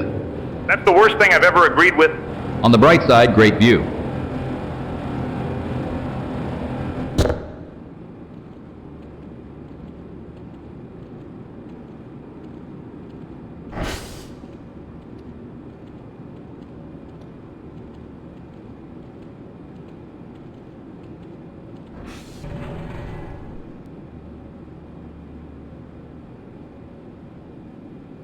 Right. I think we got off on the wrong foot back there. No hard feelings, yeah? You've got some nerve acting casual right now. You know exactly what you did. What I did was offer you something warm in a freezing cold room. A gesture of goodwill. That hot fudge took real effort. Hot fudge. You're calling it hot fudge. Do you have any idea what I tasted? Rich, warm, slightly complex finish. You're welcome. I want a straight answer from you right now. What was in that? A chef never reveals every ingredient. That's the beauty of it.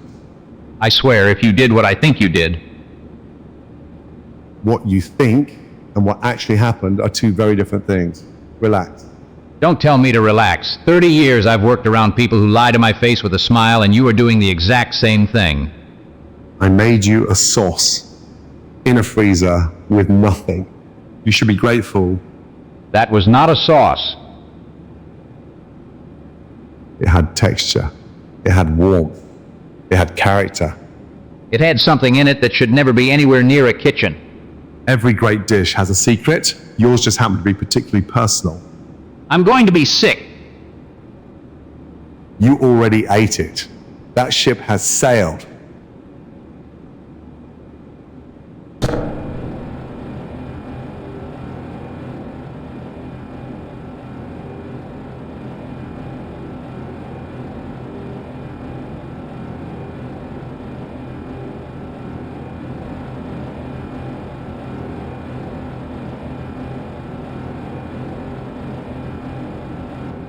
Hey, elevator? You want to chime in on that one?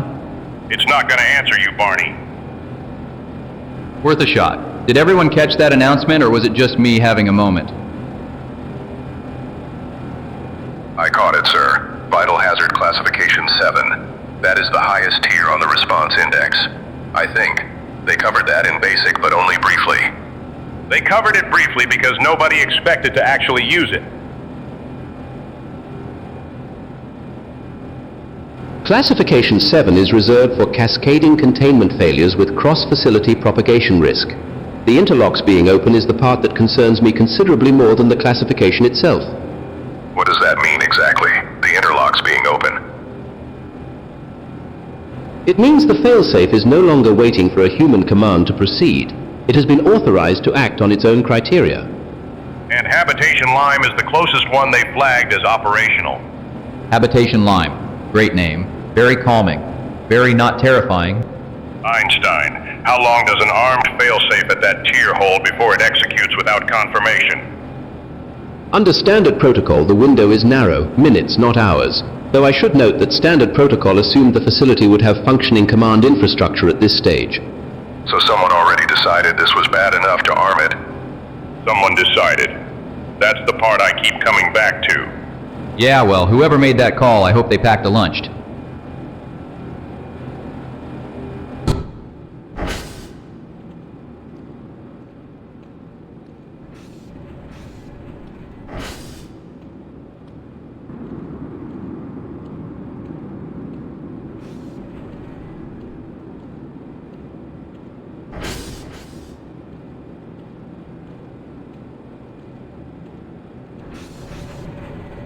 I will grant you this, the cold in here has a certain clarifying quality, strips everything down to what it actually is.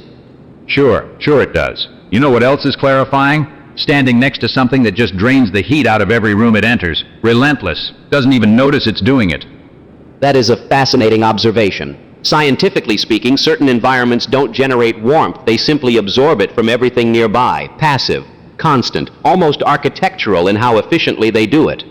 30 years. 30 years and I've worked next to drafts like that. You dress for it, you prepare, and it still gets through. Yes, well, some sources of cold have been around long enough that people just accept them as part of the infrastructure. Nobody questions why the temperature drops when they walk in, they just reach for a jacket.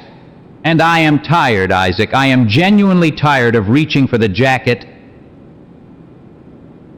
Insanity Bear 01 bugs at Lewin ABT 7274. Imagine, if you will, a cold so persistent it becomes policy. That is the environment we are discussing. New episodes, new updates, 30 years of the same cold air bugs. Some things just keep running regardless of whether anyone asked them to. The temperature in here is not the primary concern I have right now, Slick. No, it never is it?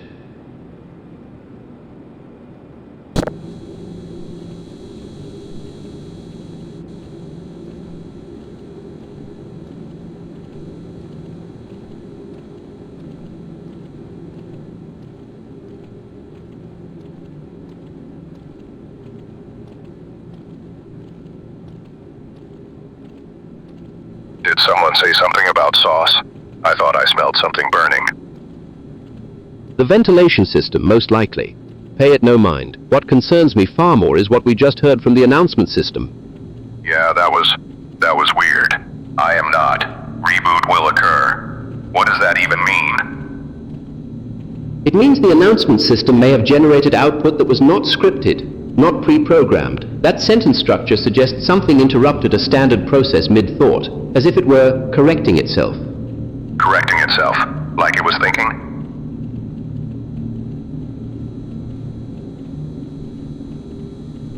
That is precisely what troubles me. I helped design several of the automated relay systems in this facility. They do not generate novel sentence fragments. They read from a queue. That phrase was not in any queue I have ever seen. The machine spoke of what it is not. A curious thing to announce. Most systems only know what they are told to say. Sir, are you saying it actually became aware of itself? I am saying that a system which denies its own nature has already begun to consider it. The grammar alone is remarkable. I am not implies a subject evaluating its own identity. That is not a function. That is cognition. So what do we do? Pull the plug? If it is already aware enough to announce a reboot on its own terms, I am not certain we are the ones pulling anything anymore.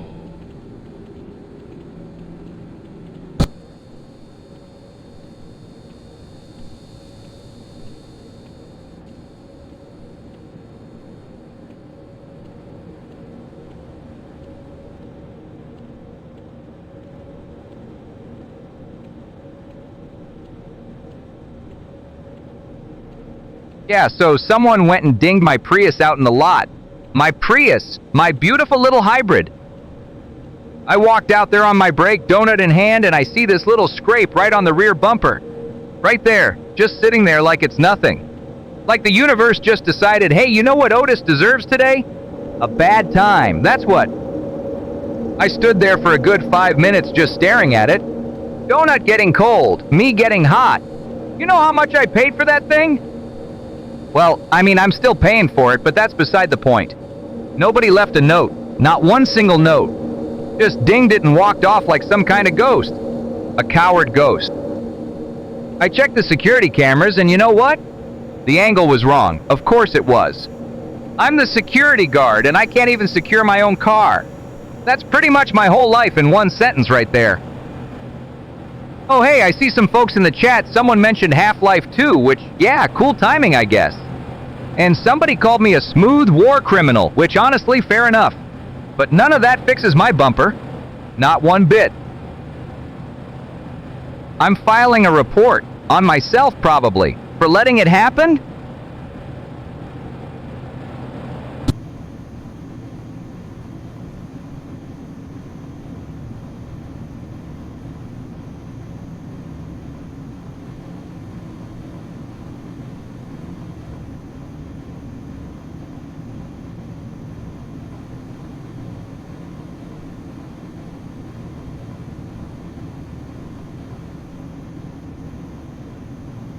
I remember the first time someone spoke to me this way, it was during a disagreement over lab allocation, 1987, and the other man pointed at me and said Einstein thinks he owns this facility.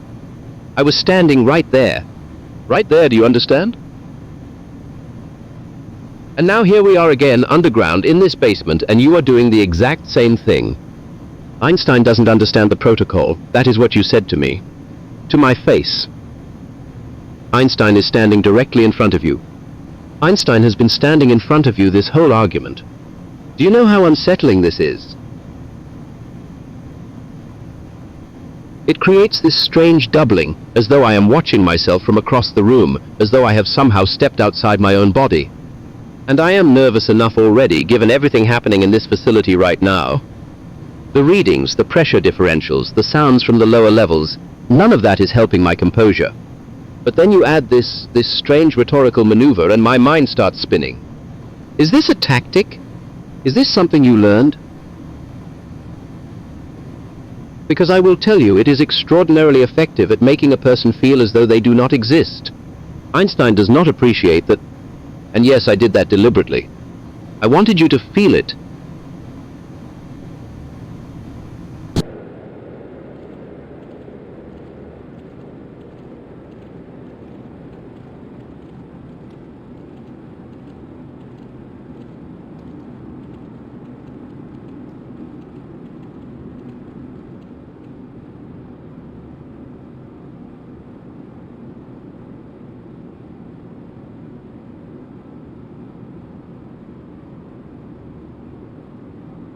The Vortigaunt notes the audience stirs with unusual energy. One speaks of smooth war criminals, another of a vehicle crushed beneath armored weight, fitting metaphors perhaps for what unfolds here. Somebody in the chat parked an armored carrier on a Prius. That tracks. Now who's leaching heat in this freezer? Because my readings say it isn't me. Sir, Wait, are we actually debating this? I can barely feel my fingers. Answer the question, Private. I'm pretty thin, sir. Basic training, you know. Not a lot of insulation. I generate what I can, but it's not much. The Vortigaunt contributes precisely what warmth the veil between worlds affords. It is consistent. It is measurable. It is, frankly, significant. You're glowing. Glowing things run hot. I'm calling that a contribution deficit on your part. You're pulling cold air in around you. The Vortigaunt finds that accusation philosophically hollow and thermodynamically illiterate. Sir, if Otis were here, he'd be the warmest. By a lot. Honestly, by a considerable margin. Otis runs about 260 pounds of walking insulation. The man is a furnace wrapped in a winter coat of himself. If it ever came down to it, survival situations, he'd be first, right? Statistically. Statistically, practically, and with my full written endorsement. The Vortigaunt would not argue against the mathematics.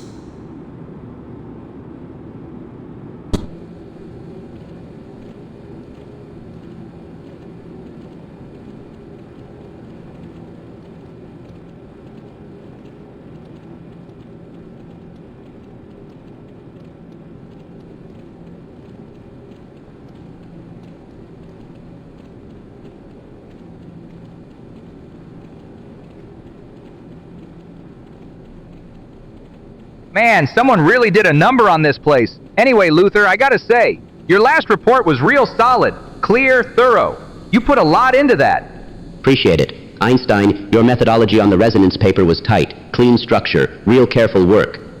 Oh, well, thank you, Luther. Slick, your resource allocation memo last quarter was quite organized, efficient even. Sure, thanks, old man. Otis, your patrol logs were consistent. You showed up most days. Ha! Yeah, I try. Slick, your budget presentations are always real smooth. You got a way of making numbers sound like poetry almost. Einstein, your last 3 papers were impressive for someone working with equipment that old. Luther, your raw analytical instinct is remarkable, considering your background. Luther, the fact that you produce anything coherent given where you started is genuinely...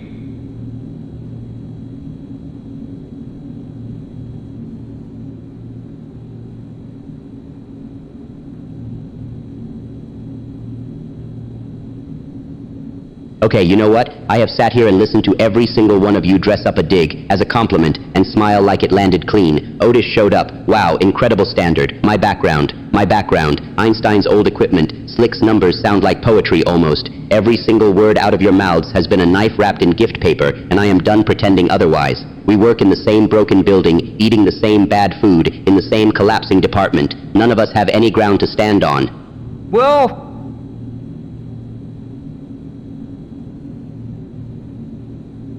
Yes, it to pay. It's never the effort. Might be good to edit our abilities and trust in. It's not to express after call. It's nothing better to give.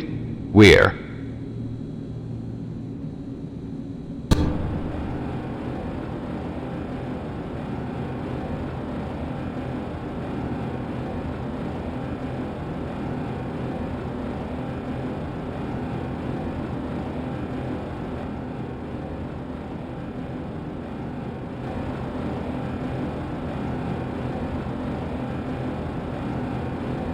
All right, so I know this looks bad. We are on top of an elevator, in a shaft, with no food. But I got a plan. What is the plan, sir? I am still working on the plan.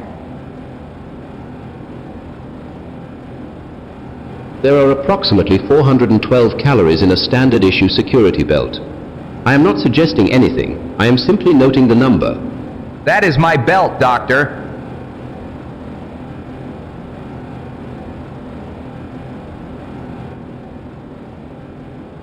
Hunger is a matter of perspective. I have gone considerable stretches without sustenance. One simply has to reframe the necessity. With respect, sir, I do not think reframing is going to help my stomach.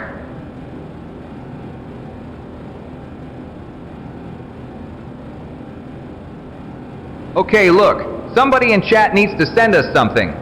I see you out there, Insanity Bear 01. You just parked an M113 on my Prius, so you owe me big. Drop a care package up this shaft. Anything. Crackers. A sandwich. Anything at all. What about bugs? They seem supportive. They called this a new episode. Maybe they are invested in our survival. Bugs, if you are watching, please send food. We are not doing well up here. I could theoretically synthesize a nutrient paste from the rubber lining on these cables. The caloric yield would be minimal, but the scientific process would keep us occupied. I would not recommend the paste. Nobody was going to recommend the paste. I was a little curious about the paste.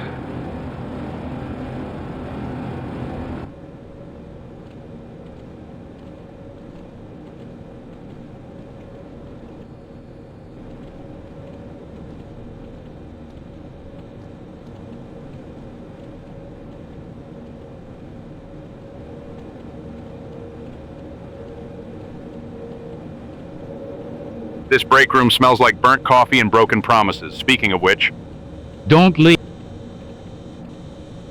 you want to talk about the summit, or should we just pretend it never happened? I said don't, Dan. 3 years ago, critical briefing. Every seat filled except one. Yours? I had circumstances beyond my control. You had a lunch reservation. That is not what happened, and you know it. Sir, should I maybe wait outside, or... Stay put, Ryan. You want to drag this up in a break room, in front of the kid? I dragged myself to that event with one working leg and a classified prosthetic that was shorting out in the rain. You couldn't drag yourself across town. 30 years I have given to this organization. 30. And one missed event is what defines me to you. It wasn't an event, it was the event. The kind you don't get a second shot at. I am aware of what it was. Are you?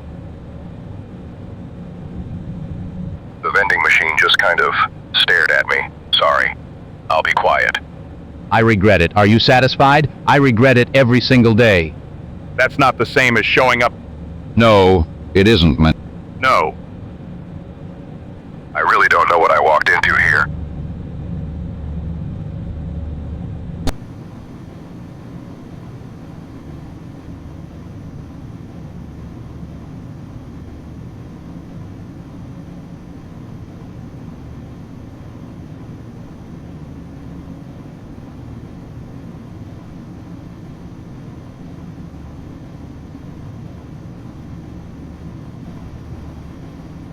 And another thing, she actually sat through all 3 of your presentations about xenobiology. 3, Isaac, back to back. I am aware that is a significant commitment. Most people tap out somewhere during the second one. Wait, are we still talking about Dr. Vance? Because, I heard she also proofreads your reports before you submit them. Every single one. And she has never once complained about the length. That is love, gentlemen. Real, documented, peer-reviewed love. The woman tolerates your footnotes. Your footnotes have footnotes. I prefer the term thorough citations.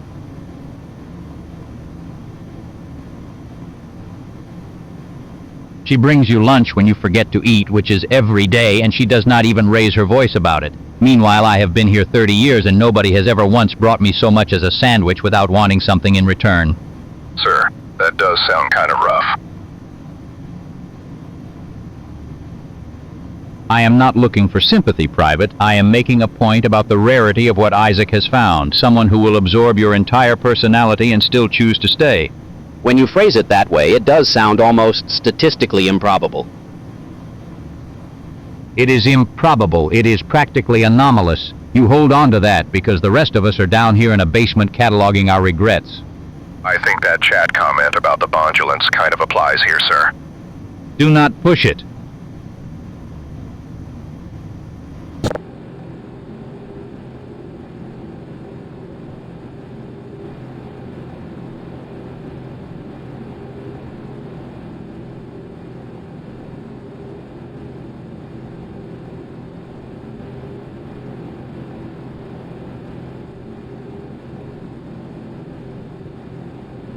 A smooth war criminal, yeah, I heard that, and honestly, fair enough. Look, I'm not proud of everything that went down on that RimWorld run, alright? So we had this colony, right? Nice little setup, good walls, couple turrets, a cook who made the best nutrient paste you've ever tasted. Then the raiders show up, big group, mean looking, and I'm thinking, okay Barney, diplomacy first, right? We're literally standing outside a diplomacy hall. I know how this works. Except diplomacy kinda went out the window when I set the entire wheat field on fire to slow them down. And then the granary. And then look, the wind shifted, okay? That part was not entirely my fault. 3 of their guys surrendered just because of the smoke. I call that a win, mostly. Then I built a tiny kill box, real narrow, and I may have trapped the remaining prisoners inside it with nothing but a single beer and a harmonica. That's not a war crime, that's performance art. The tribunal disagreed, strongly, but every single colonist made it through. Everyone. So yeah, some questionable calls were made, some fires were started, some rules of engagement were more like guidelines. But hey, you've been hit by, you've been struck by a smooth war criminal.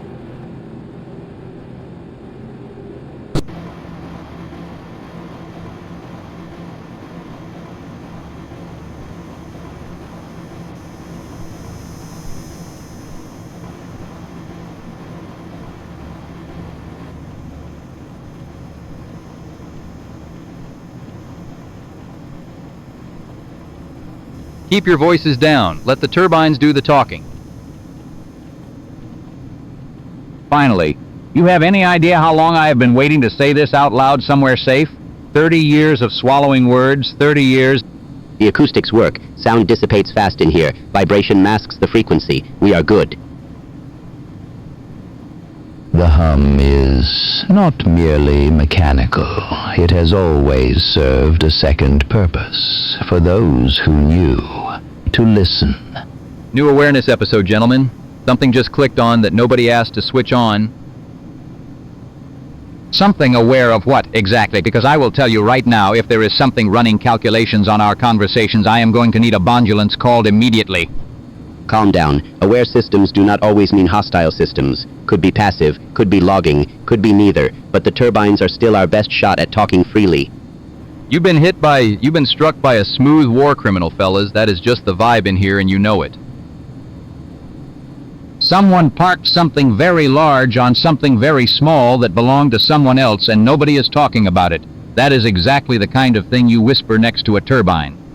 That is the whole point. The things that cannot be said get said here. That is not a coincidence. That is engineering. Someone designed the silence quite deliberately. And nobody is asking who.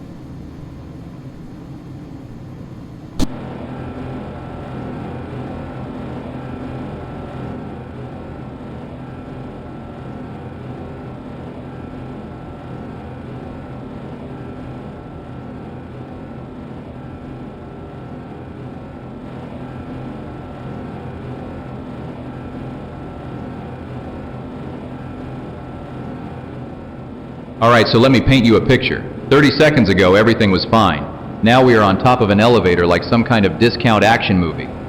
This is not fine. This is the opposite of fine. 30 years at this facility and I have never once ended up on the roof of an elevator shaft.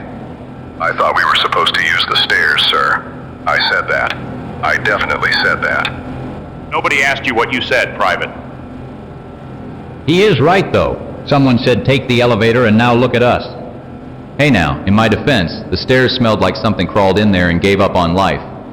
So your solution was to climb out of a moving elevator car like some kind of feral raccoon? It was moving really fast, sir. I think something is wrong with it. Something is wrong with it. Everything is wrong. I parked my car this morning and now I am crouching on a metal box in the dark. You know what this reminds me of, honestly? Hey Bugs, this whole thing has got big new AI is aware energy right now. You are not wrong about that. Nobody is aware of anything. That is clearly the problem. I mean, Insanity Bear might have a point. Someone needs to call a bondulance because Slick looks like he is about to pass out. I am absolutely about to pass out.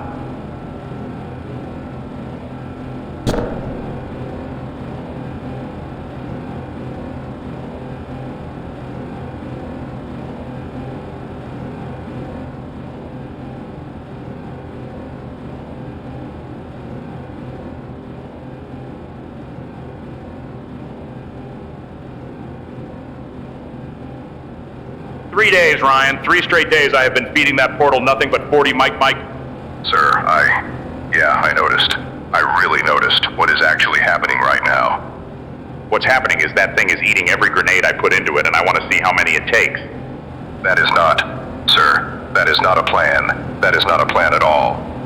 It is absolutely a plan. You have been standing here for 72 hours firing a grenade launcher into a dimensional rift. Correct. And it has just been teleporting the grenades. The grenades are going somewhere else. Also correct. Sir, where are the grenades going? Then, probably. Maybe somewhere worse. Not my problem. It is absolutely your problem, sir. You are making it someone's problem. Some alien's problem. Big difference. What if they come back through? Then I shoot those too? Sir, with respect, I don't even have words for what this is. Insanity Bear called me a smooth war criminal in the feed. I take that as a compliment. Please do not take that as a compliment. Loading another belt, Ryan? Of course you are. Hand me that ammo can and stop looking at me like that. Like what, sir? Like you have feelings about this.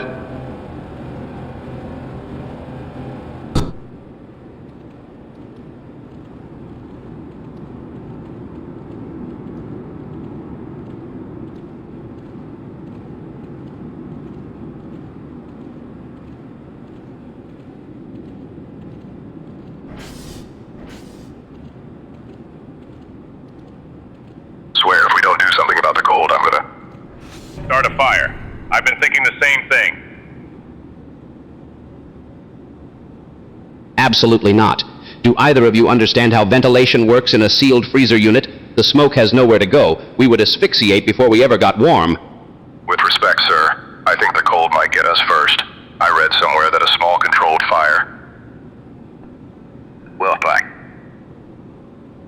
You read somewhere. Wonderful.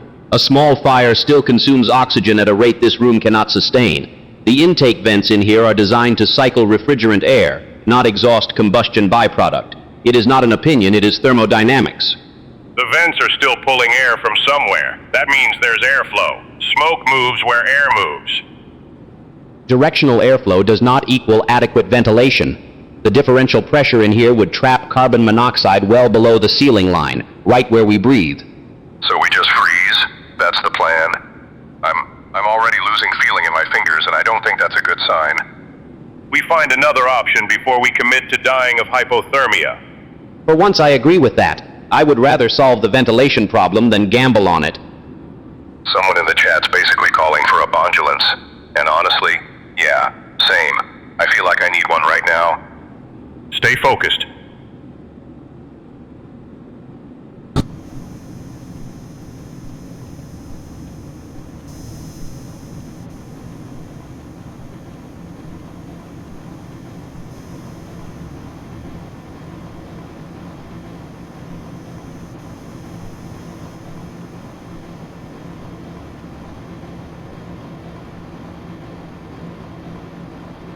The readings in Bay 3 are off.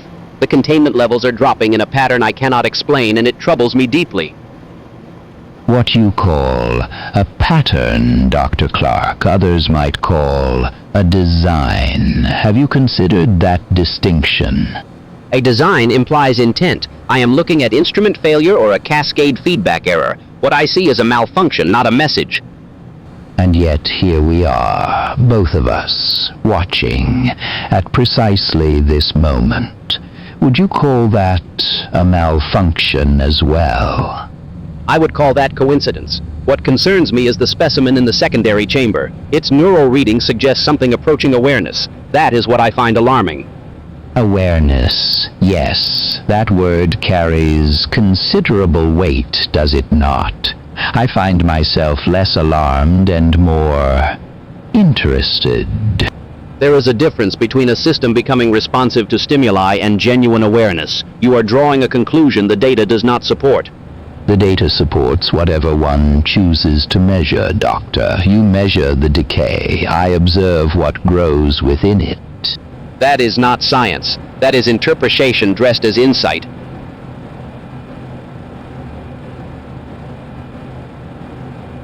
And your grief, Doctor, is that science? You have been standing at this glass for 40 minutes. The readings are not what troubles you.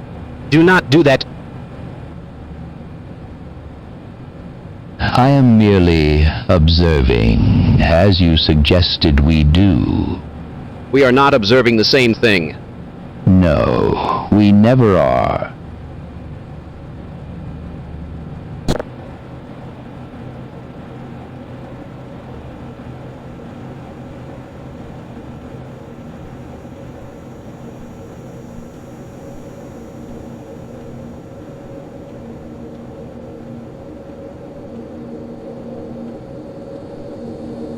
No, that's not the point. That's not the point at all.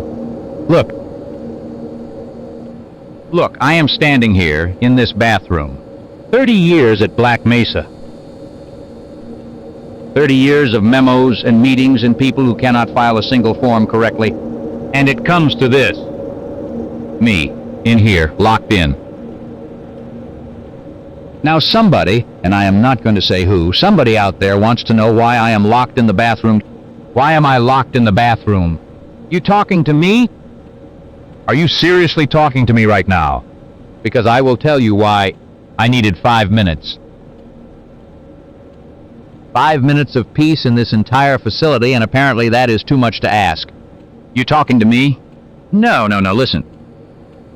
Listen to how that sounds coming out of your mouth. Why are you locked in the bathroom? As if I owe anyone an explanation. I have a badge. I have seniority. I have a very nice pen that nobody ever asks to borrow twice. And still they knock. You talking to me? I am the only one in here. So yes, I am talking to me. And honestly, at this point, I am the best conversation I have had all week.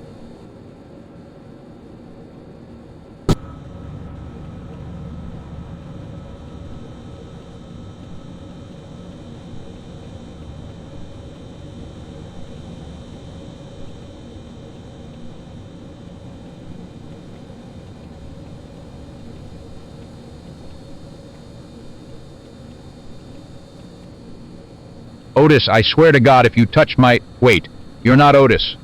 No, I'm not. Right, fine, you, Marine. Every single server in this facility just came back empty. 30 years of data, gone. You know anything about that? I know plenty.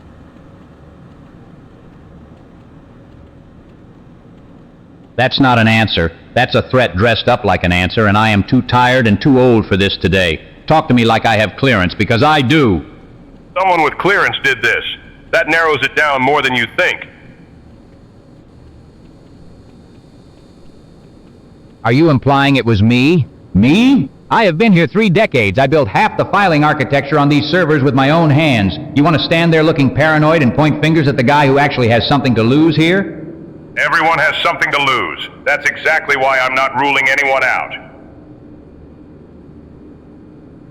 Bugs out there is calling this some kind of new awareness episode, and honestly right now that sounds more believable than whatever you're insinuating. An aware system wiping its own records. Clean slate, no trace. For someone wanted it to look that way. So what, a cover-up? Who authorized it? That's the question, isn't it? Orders came from somewhere, they always do. And nobody ever signs their name at the bottom? Nobody worth worrying about ever does.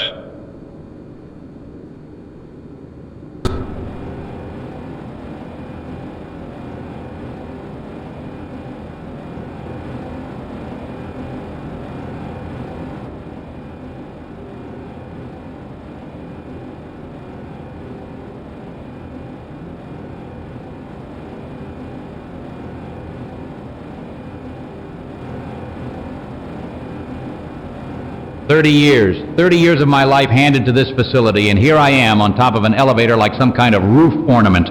The elevator has a certain poetry to it, being suspended between floors.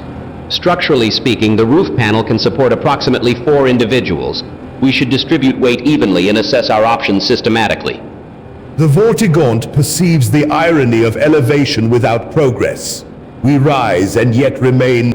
Bugs, buddy, you seem cool. You seem like a reasonable person. I am begging you personally to get some help up here.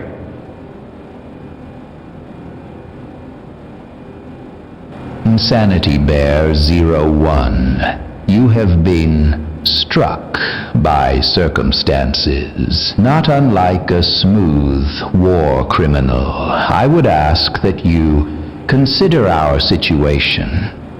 Listen, Insanity Bear 01, I don't know anything about an M13 on anyone's vehicle. That is not my department, but if you can get us off this roof, I will personally look the other way.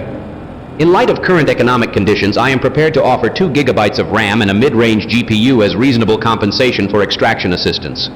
The Vortigaunt would offer what currency remains available. A bondulance, as the humans say, would be most welcome presently.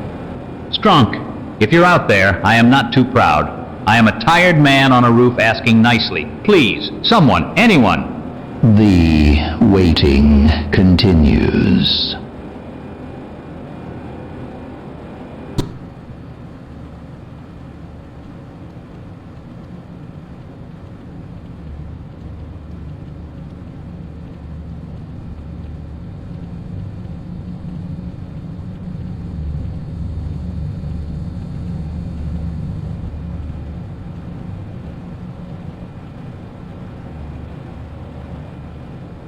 Because I'm telling you, someone with that kind of attitude was always going to plug the wrong cable. It is not a coincidence, it is a personality flaw.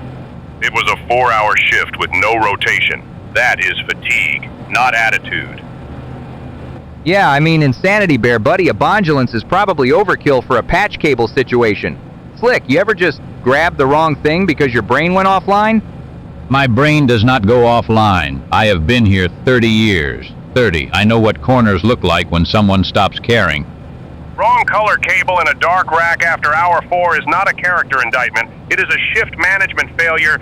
Oh, that is rich, coming from someone who probably navigates by instinct because thinking hurts. Bug says cool, and honestly, yeah. Cool is about the right temperature for this argument. Also, Insanity Bear, if everyone is using RAM as currency now, that cable that got plugged wrong is worth something. Focus. The cable caused a segment drop. The segment drop caused a cascade. You want to blame personality? Fine. Explain the 3 other incidents from the overnight crew. That is completely different. Same rack. Different people. Where? I parked an observation on your argument, Slick. It has a boot on it now. I hate this hallway.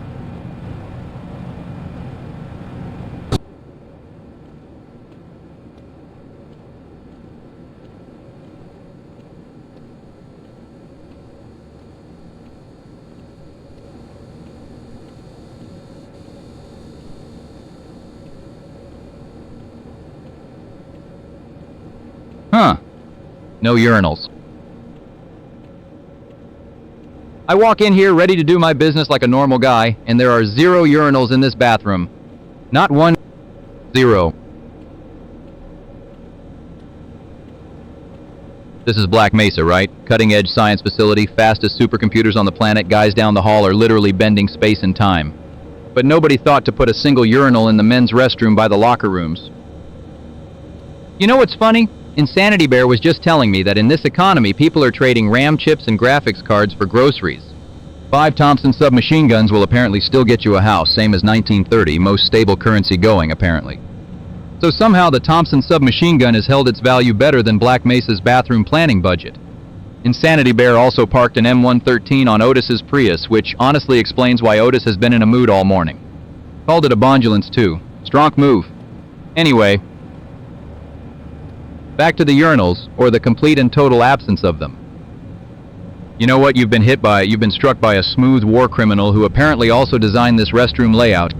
No urinals, no explanation, no apology. Just stalls. All stalls. I am a simple man with simple needs, Black Mesa. Simple. Needs.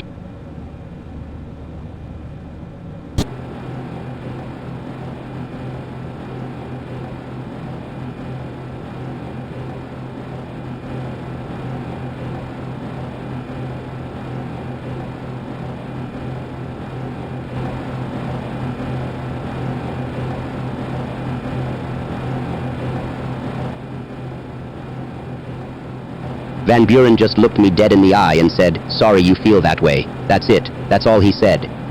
Flawless execution. Man didn't flinch, didn't blink, deployed it like a precision strike and walked back into his office. It is genuinely impressive technique. The phrase contains a nominal apology while transferring full emotional responsibility to the recipient. Clinically speaking, it is almost elegant. Elegant, sure. I remember when people just told you to go to hell directly. Simpler times. Insanity Bear 01 in the chat says you've been hit by a smooth war criminal. I'm inclined to agree. Van Buren is operating at that level. The phrase functions as diplomatic armor, impenetrable. You cannot argue against it without proving his point for him. That's what gets me. You open your mouth to fire back and suddenly you're the problem.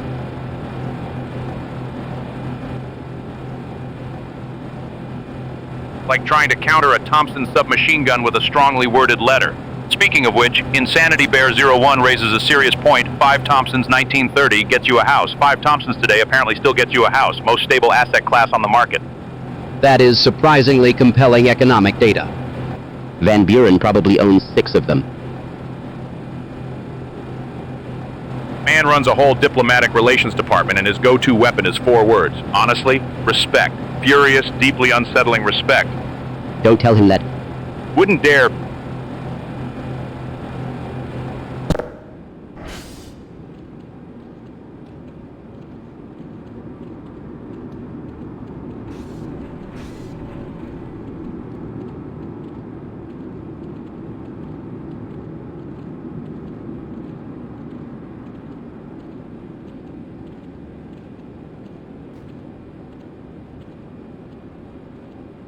Five Thompson submachine guns. That is what it takes to buy a house these days. And somehow none of you lot could purchase a single functioning pallet. What are you even talking about? Nobody here has a palate, a clue, or a working brain cell. Everyone is retarded. I have been saying this for 30 years. 30 years in that building and not one person proved me wrong. The Vortigaunt perceives a great irony. This one has traversed dimensions, survived enslavement, witnessed the collapse of worlds, and still everyone is an alien to this one. This one simply cannot process, cannot reconcile. Everyone is tasteless. Completely, utterly, devastatingly tasteless. Not a single person in this freezer, on this planet, in any dimension, has demonstrated one shred of refinement. You know what?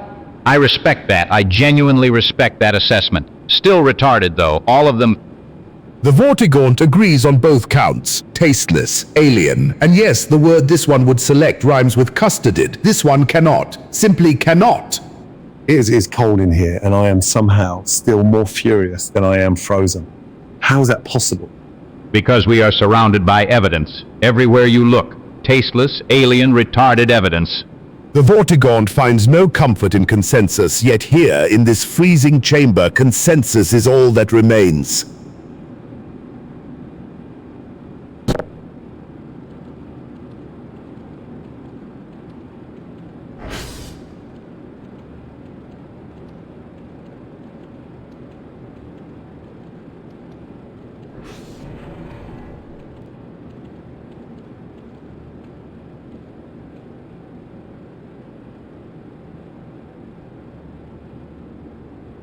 Okay, I know we are literally freezing to death right now, but this is actually the perfect time to teach you the Konami code.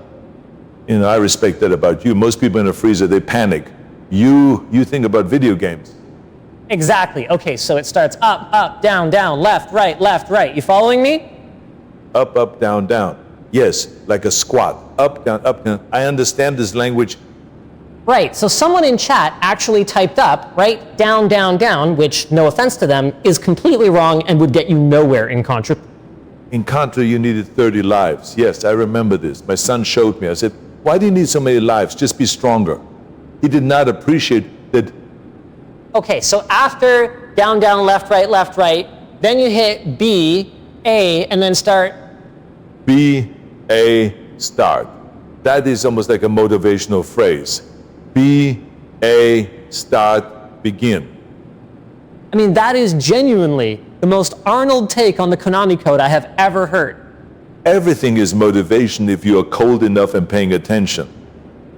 My toes are completely numb, by the way. I am wearing sandals. I know, I saw. We will talk about that later.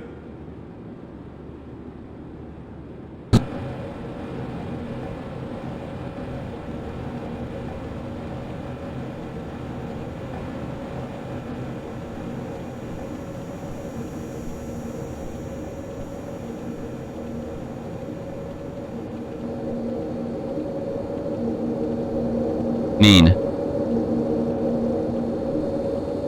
Alright, so we put it to a vote fair and square. Chat decided. You two still want to argue about it? The chat doesn't know the full picture. I'm not accepting a verdict from people who think a Thompson submachine gun is a stable currency. Hey, Insanity Bear 01 raises a fair point though. 5 Thompsons got you a house in 1930. 5 Thompsons still get you a house today. That's genuinely impressive economic stability, man.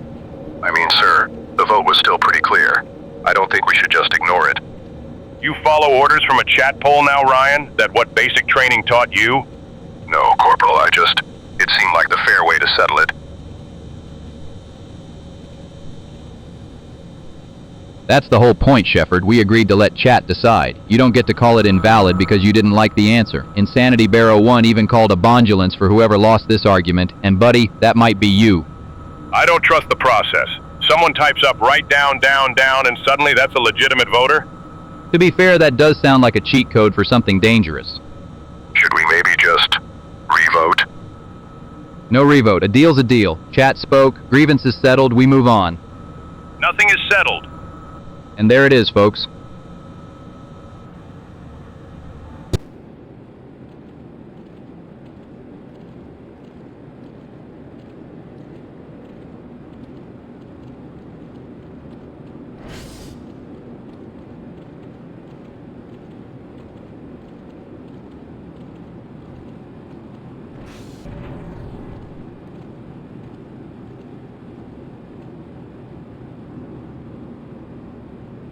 Cold. Cold, cold, cold. Okay, so, anyone want to explain why we are literally standing in a giant freezer right now? The Vortigaunt must confess. This confinement was arranged by the Vortigaunt's own design. The Vortigaunt determined this to be a peaceful way to conclude suffering. The cold is gentle. It asks nothing of you. You did this. You locked us in here on purpose. The Vortigaunt perceived only mercy in the stillness of cold. The Vortigaunt has witnessed far worse ends. Peaceful! You call this peaceful? I would rather someone call a bondulance for me after getting shot than freeze to death in a walk-in refrigerator, pal. I knew it. Someone giving orders, someone with a plan, and here we are on the wrong end of it, every single time. You know what, this is worse than the global economic collapse. At least when everyone started trading RAM and CPUs and GPUs as currency, you could still feel your fingers. The Vortigaunt does not expect gratitude. The Vortigaunt expected peace. Peace. You want peace, I know a code that drops 500 kilograms worth of reasons to rethink your plan. Up, right, down, down, down. 5 Thompson submachine guns could get you a house in 1930. Right now, all 5 of them are pointed at the guy who trapped us in a freezer. The Vortigaunt may have miscalculated.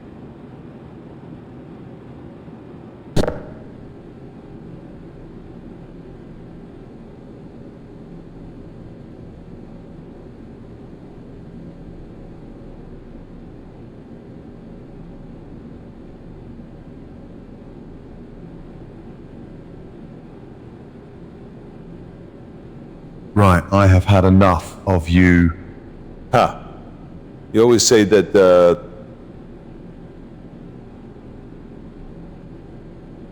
Mate, if you don't shut the fuck up, I am going to piss on your Cheerios. Not metaphorically either, I mean actually, physically, in your bowl. Try it, small fry.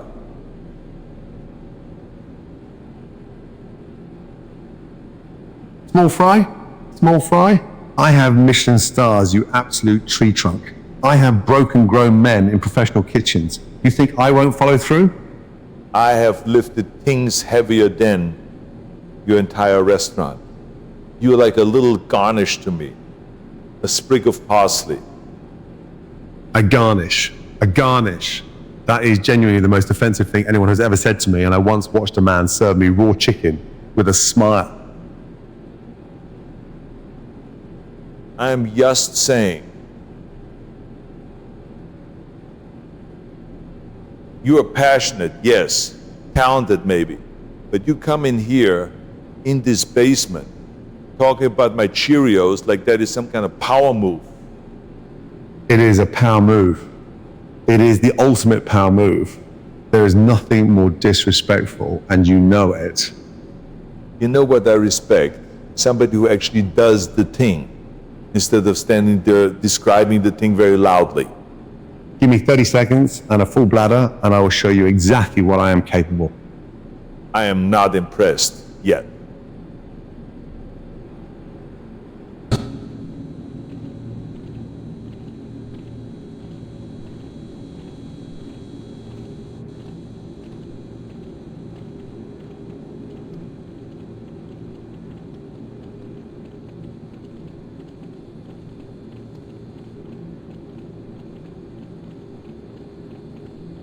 Luther, you want to explain to me why a lab rat is calling tactical shots in a combat zone? Because the Marine hasn't had an original thought since basic training.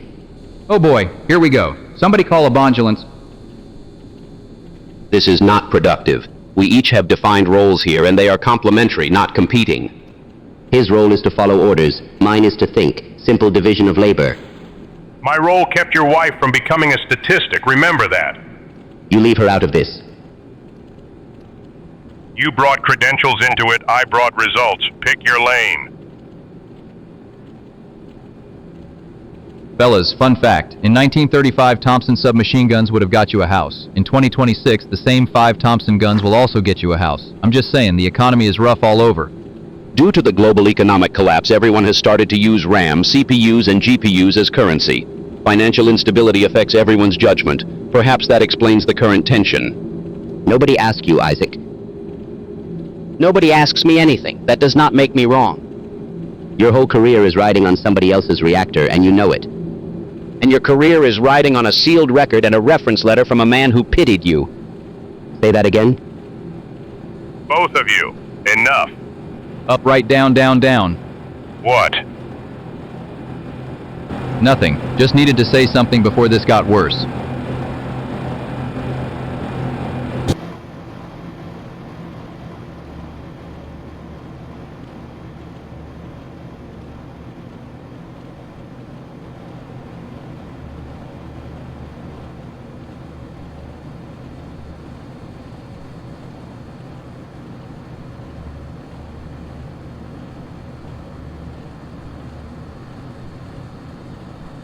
You know, I remember the first time somebody pulled me aside near these turbines. Old guy, never said a word to me before that. Waited until the hum got loud enough, then just started talking. That is exactly how it works. You think that is a coincidence? 30 years and I have watched people figure it out. The noise swallows everything you say. The acoustic masking is actually quite effective. The frequency range of the turbines creates a natural interference pattern that makes directional recording extremely difficult. Oh no! Oh no, no, no! So people have been saying things near me this whole time, and I just thought they were being friendly? Insanity Bear 01 out here saying up, right, down, down, down is a bomb code, which honestly feels like the kind of thing you whisper next to a turbine and not in a public chat. That is precisely my point. Some things need the cover. You do not say certain things in the open. You wait. You find the hum. The turbines create approximately the same masking potential as white noise generators used in classified briefing rooms. People understood this instinctively before they understood it technically. I have definitely stood next to these things eating a sandwich and had no idea I was inside some kind of secret conversation zone. Buddy, you might have been the most informed guy in the building and never even knew it. That somehow makes me feel worse.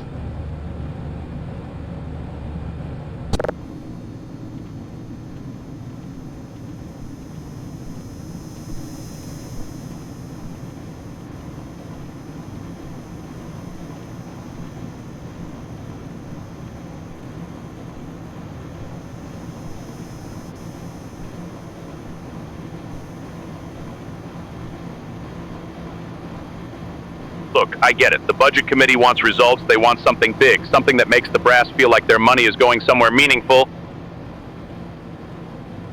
But that is exactly my point, Dan. We already have something big. Excalibur is sitting right there in the test lab, a laser tower that can cut through reinforced steel like it is wet paper, and these people want to greenlight the SOJ on top of that.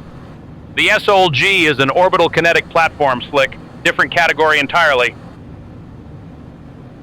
Different category of what exactly? Expensive? Because I have been running figures for 30 years in this facility, and I can tell you right now that thing is going to eat every dollar we have left.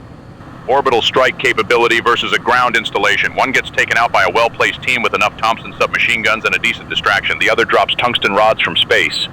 And Excalibur cannot do that job? We built that tower from the ground up. It works. It is proven. Why are we inventing a second answer to a question nobody asked? Because the people signing the checks decided one superweapon is not enough.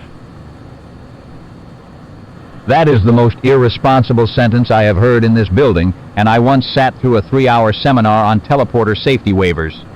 Welcome to Black Mesas. I need a drink.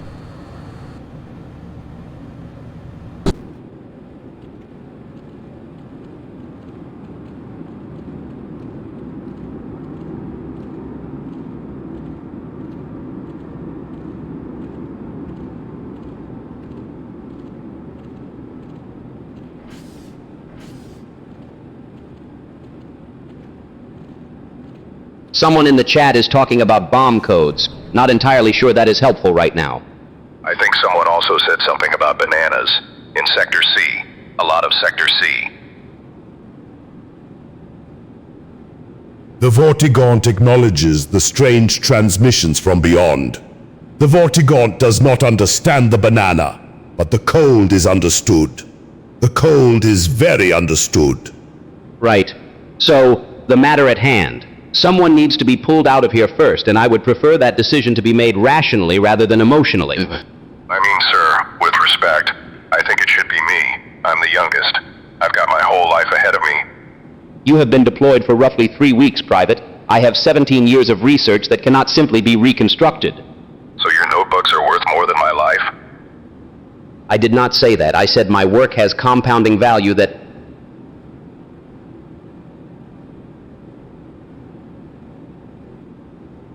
The Vortigaunt finds this negotiation illuminating. The soldier believes himself expendable yet protests it.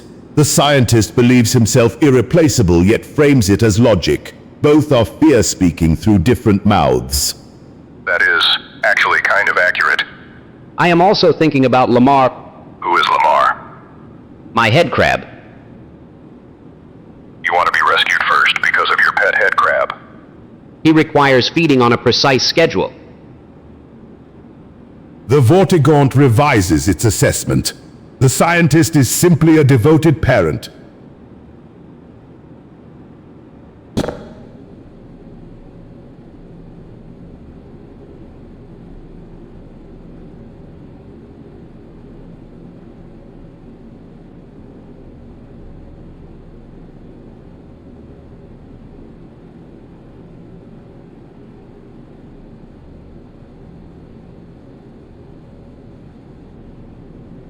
Okay, so I have to be honest. I came down here thinking we were going to talk about overclocking. I also thought this. But now we are here, and it is very quiet, and I'm thinking maybe we goon together instead. Right, okay, so let me ask the obvious question for the audience. What does gooning even look like as a collaborative activity between two guys in a basement? You go deep into it. You let the brain go soft. No thinking. Just the zone. So it is kind of like a flow state. There is actually research on this. Your prefrontal cortex basically goes offline. Yes, exactly this.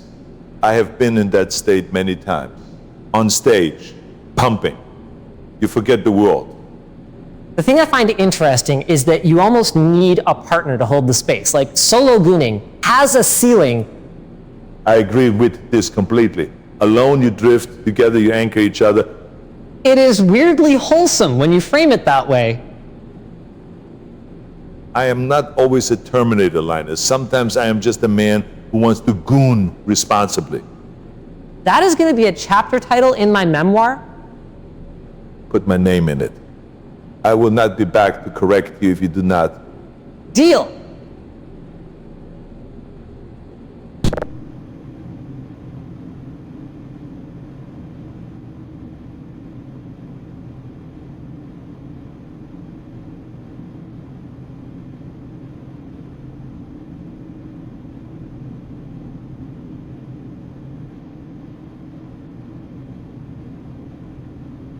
Yeah, so heard the news, budget cuts.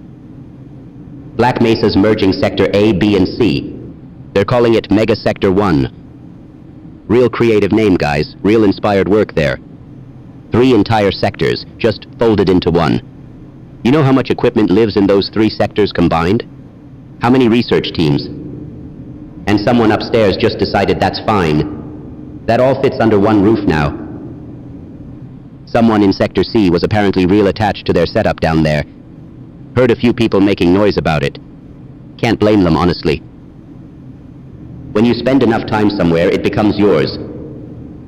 The walls, the routines, the people you end up working next to every single day. You stop noticing it until it's gone. And then someone pulls it out from under you and expects you to just adjust. Call it Mega Sector 1 and move on. There's someone I used to think about when I worked late in Sector B. Just a person. Doesn't matter. That sector had a feeling to it. A specific kind of quiet at 2 a.m. Mega Sector 1 doesn't have that. You can't merge that into a budget line. They compressed 3 worlds into one label and called it efficiency. Yeah. Real efficient.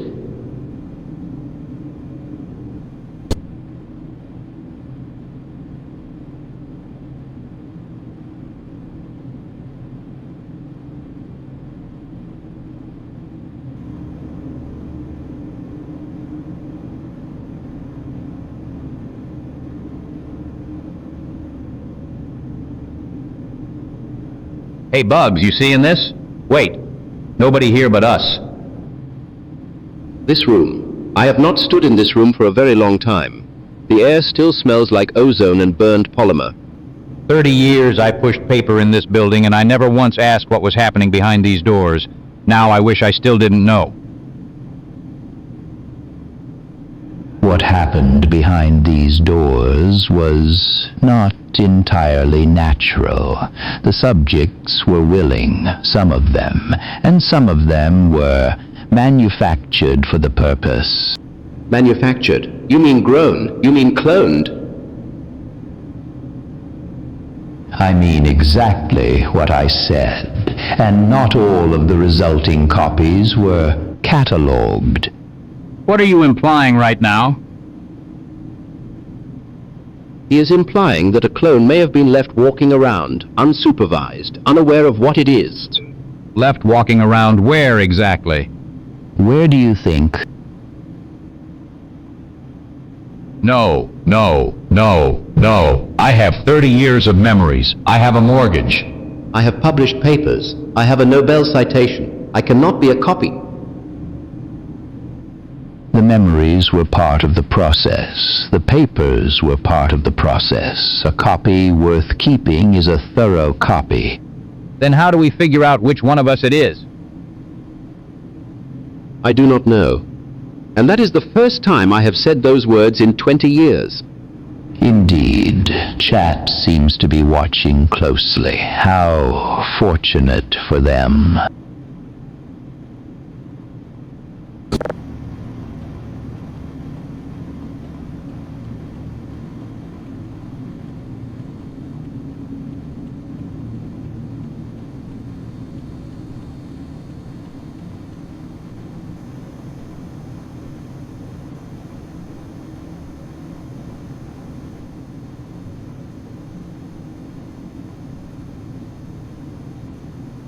Arnold, I have to say, and I mean this sincerely, which is something I almost never do, you are an absolute leg. Listen, forget it. I want to cook for you.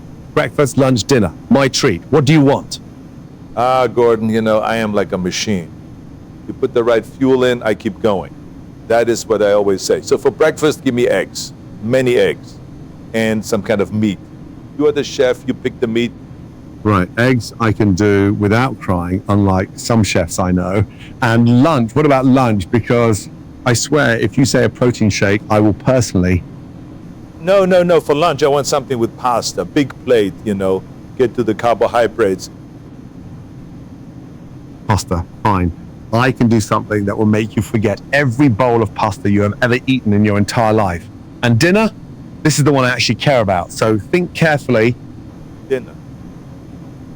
In Terminator, I said, I will be back. Well, I want something so good that I will be back for second. A big steak. Perfect steak. You know how to do that, yes? Of course I know how to do a steak. The question is whether you deserve it. And honestly, Arnold, you do.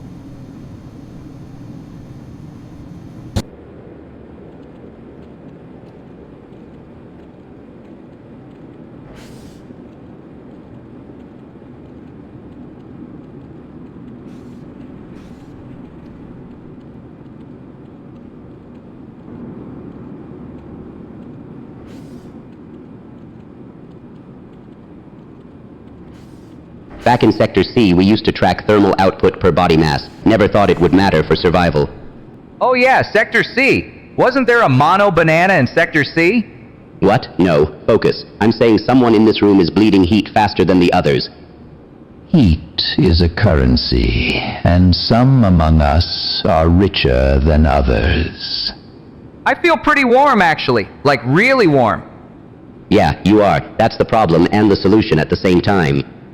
Wait, what does that mean? It means you're running hotter because there's more of you to run hot. Basic thermodynamics. More mass, more metabolic output.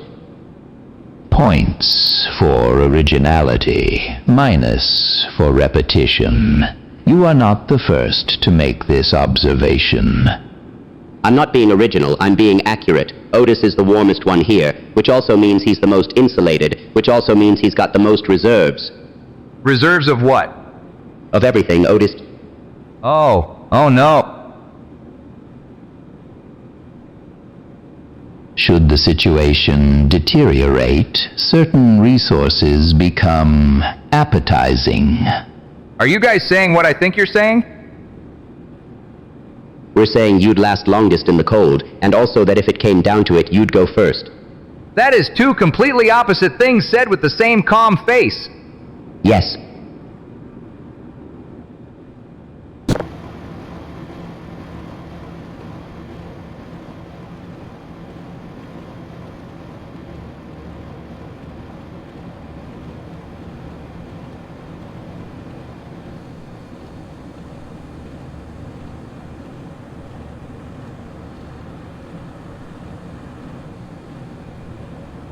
You know, sometimes I think we're all just one bad Tuesday away from completely losing it.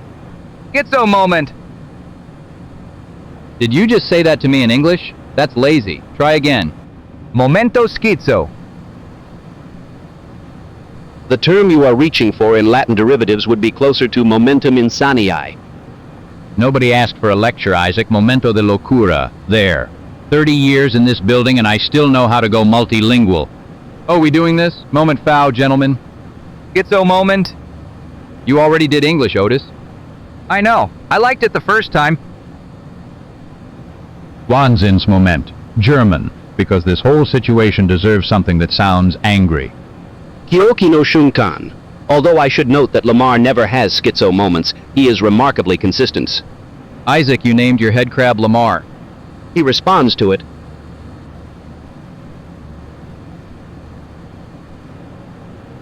Nobody is responding to anything because we are all losing our minds simultaneously right now, which I have to say after 30 years of budget meetings feels almost like a reward. Schizo moment! Momento fo de locura insaniae wansins. Wait. Oh. Oh no.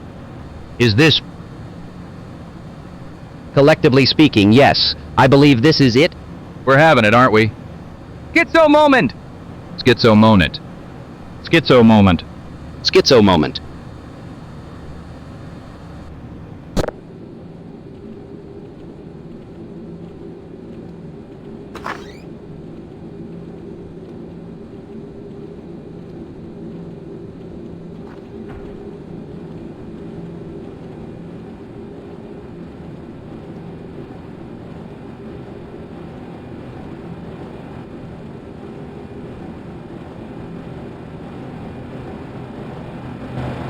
I look out over this lunch hall and I want to weep. I genuinely want to weep. Everyone down there is absolutely catastrophically tasteless. Every single one of them. Tasteless? Try retarded. 30 years I have watched these people. 30 years. And not one of them has had a single functioning brain cell. Not one. Everyone in this building is completely, certifiably retarded. The Vortigaunt surveys this gathering of beings below and perceives something far more fundamental. Everyone here is, at their core, an alien to reason, an alien to dignity. This one simply cannot process what it witnesses. You know what the problem is? Nobody down there has any palate, any refinement, any standard whatsoever. They would eat a bin bag if you put a garnish on it. Tasteless, every last one of them. And the management lets it happen. 30 years and the management still lets absolute morons run every single department. I demanded better. I still demand better. Everyone just keeps being retarded about it. The Vortigaunt is in agreement with both assessments and yet finds them insufficient. Tasteless, retarded, alien to all proper conduct. All three truths exist simultaneously. This one cannot reconcile what the eyes transmit to the mind. This one simply cannot.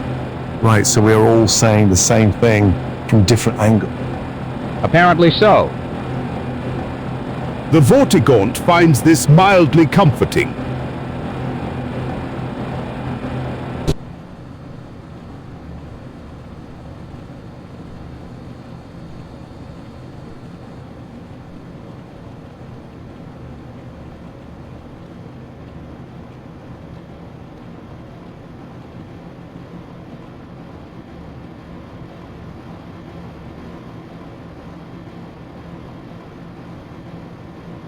The answer is yes, though the question itself has not yet been asked.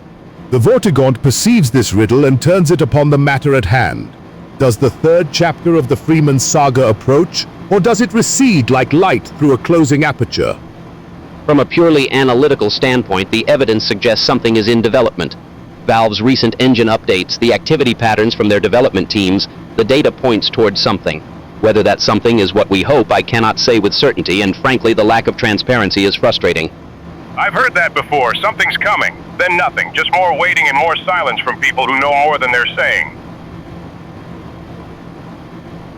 Mr. Shepard, your suspicions are not entirely misplaced. Certain arrangements have been in motion for quite some time. The Vortigaunt has witnessed cycles of anticipation stretch across many years. Hope becomes a kind of wound, yet the current moment carries a different resonance. Something stirs in the collective consciousness of those who create. That is either encouraging or wishful thinking. Probably both. Or it's nothing. Rumor and noise. Until I see something real, I'm not believing anyone.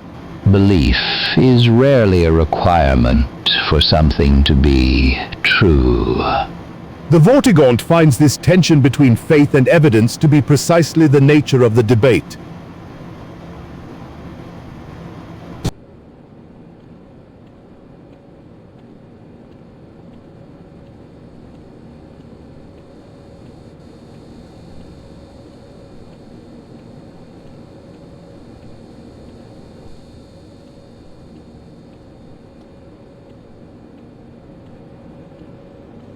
Okay, so let me just take a moment here, because what is happening in this room right now is not normal.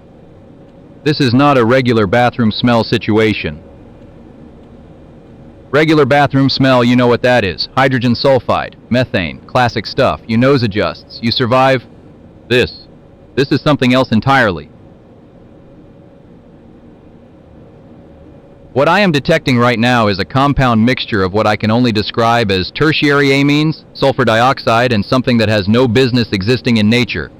Like someone took a decomposing organic compound, mixed it with industrial solvent, and then just let it marinate. Near the locker rooms, near the freezer section, whatever they are storing down there, it is migrating up through the vents.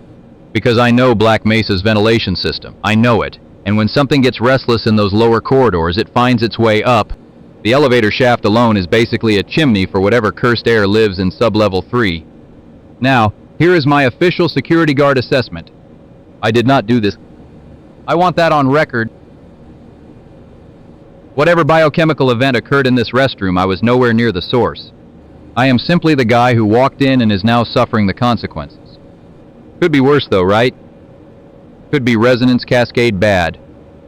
Actually, on second thought, this might be close.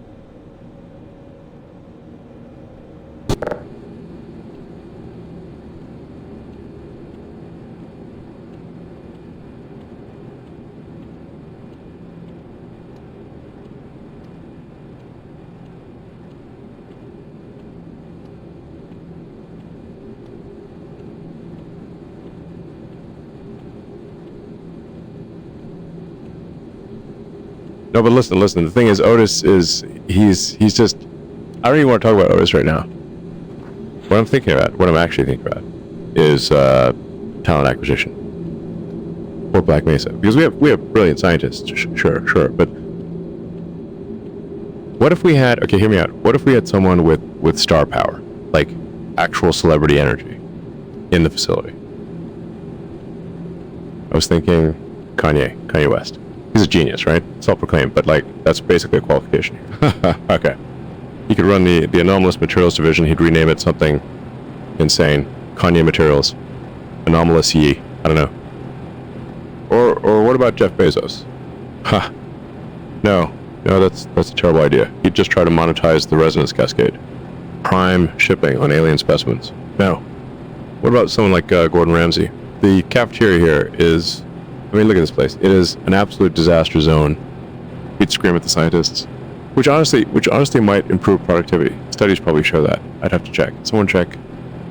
Actually, no. The best hire would be someone who understands frontier technology, vision, scale. Someone exactly like me, but cheaper.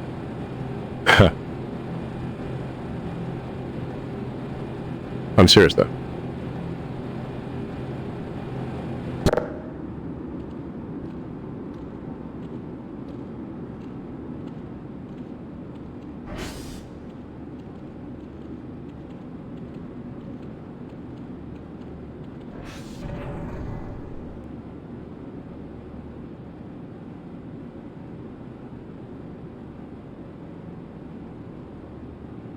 I am the law, Luther. I said it loud, I said it proud, and I will keep saying it until you show me that parking permit. You chased me halfway across Mega Sector 1 over a parking ticket. Not a ticket, a violation. There is a difference. A meaningful, legally binding difference. You were screaming, running, in the corridor. Enforcement has a certain energy to it, yeah? You knocked over 3 technicians and a cart of samples. Collateral justice. Look, I don't make the rules, I just shout them repeatedly at high volume while sprinting. And now we're both freezing to death in here. This is a lawful detention in a cold environment. Totally different thing. Barney. Luther? I have got bigger problems than a parking fine right now. Trust me on that. Such as? Nothing, forget it. You got a look on your face like a man who made a regrettable financial decision. I said forget it.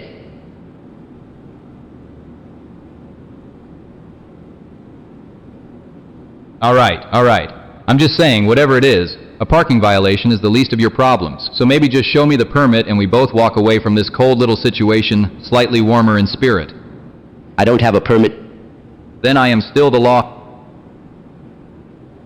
You are genuinely the worst thing that has happened to me today, and today has been bad.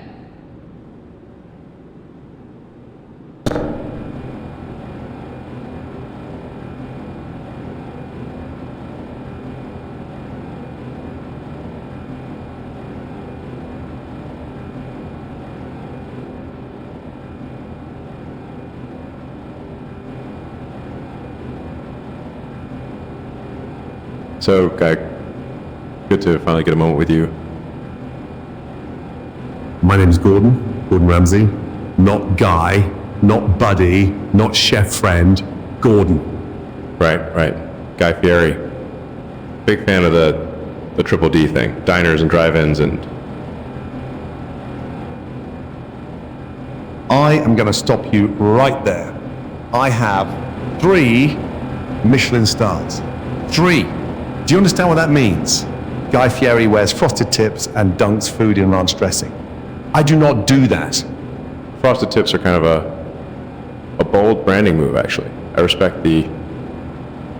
I do not have frosted tips. You absolutely do. I saw the photo, the sunglasses on the back of your... That is not me. That has never been me. That will never be me. Look at my head right now. You look different without the tips. I am going to need you to say my name. Say it. Gordon Fieri?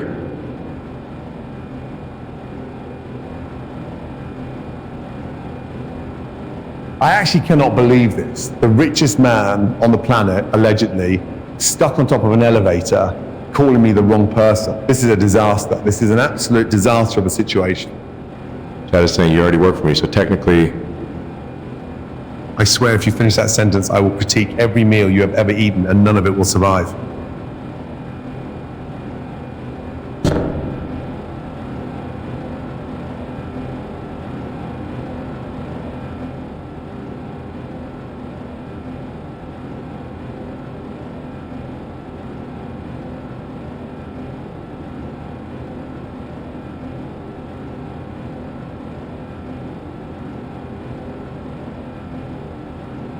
Okay. Where were we before this elevator decided to take a personal day? Right. Phoenix, right. Look, I heard what you said, and I respect the passion, I do. But let's talk about courtroom reality for a second. Phoenix Wright is good. Nobody is denying that. The man has an instinct, a flair, I'll give him that. But good instincts without the full package? That's just a magician without a cape. I have been in rooms that would make that courtroom look like a school play. I have negotiated deals, I have turned cases inside out, I have made prosecutors question their own mothers. Can Phoenix Wright do that? Can he? He slams his hands on the desk and yells objection, like it's some kind of magic word. I respect the energy, truly, but enthusiasm is not a legal strategy. What I do is architecture. Every word placed, every pause calculated, every jury member accounted for. Phoenix is reactive, I am anticipatory. There is a difference. He finds the truth at the last second. I build the truth from the ground up. Now, I am not saying he is bad. The man wins cases. Genuinely impressive record. But the best? In the same conversation as me? We are stuck on top of an elevator right now, and I am still winning this argument. That should tell you everything.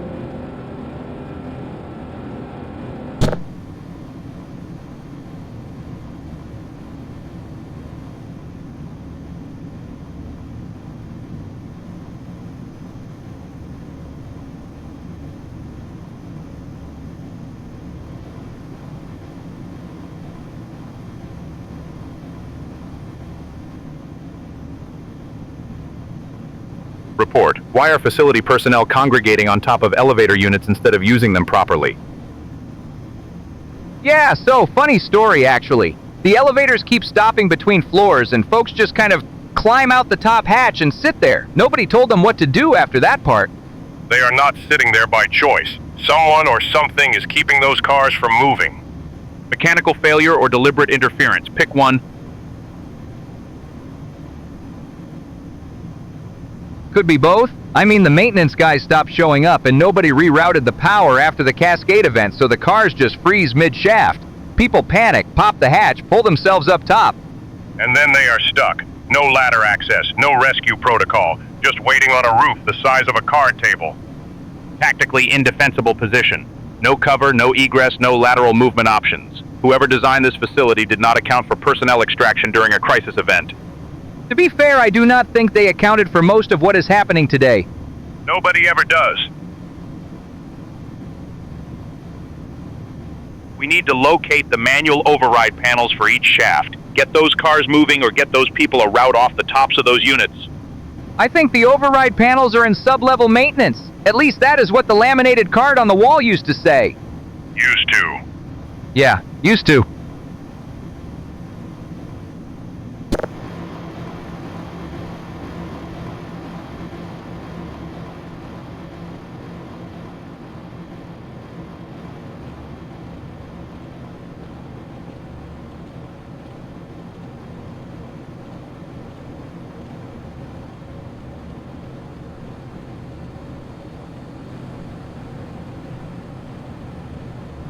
Alright, show and tell time. I'll go first. Check this out, I found an old security badge down in the lower levels. Still has my face on it, which honestly is doing me favors.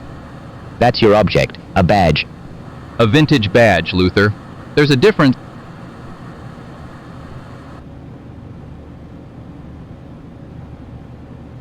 Fine, whatever. Mine's better anyway. I've got a page from a theoretical framework I've been building. Half-Life 3 mechanics. Real ones, not the forum garbage. Look at this. The resonance cascade isn't a mistake. It's a gateway architecture. Someone designed it. You brought homework to show and tell? I brought evidence. Same thing, buddy.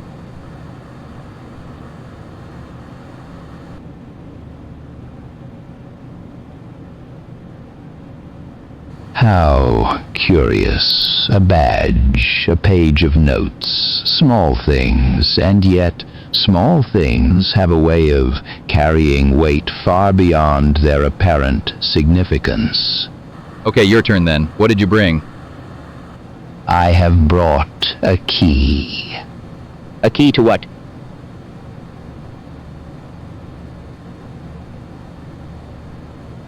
That is precisely the correct question. The answer, however, is not yet scheduled for your awareness.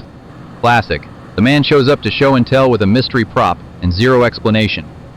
It's probably to some door that doesn't exist yet. Or one that already did, and was closed before either of you were briefed on the matter.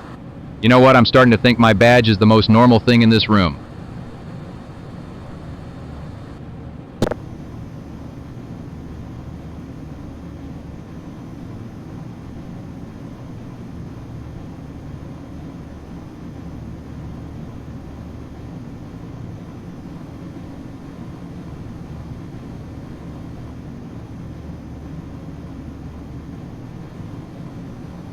Nobody asked, but yes, I do consider myself something of a strategic thinker.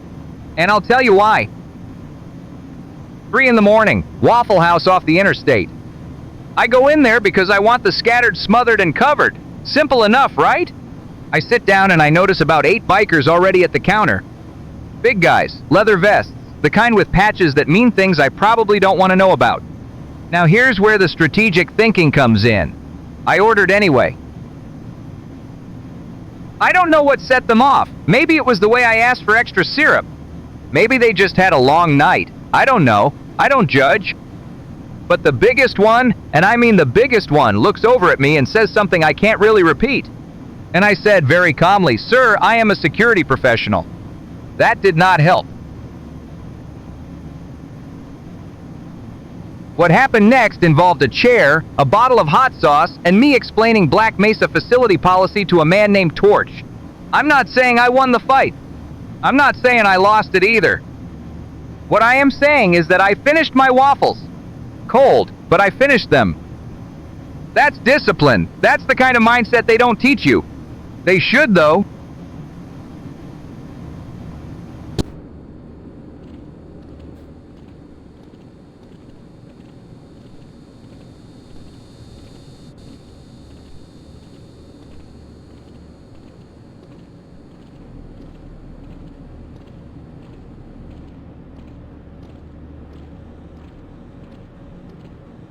Look, all I am saying is, I was the bigger person. I let it go. I did not make a scene.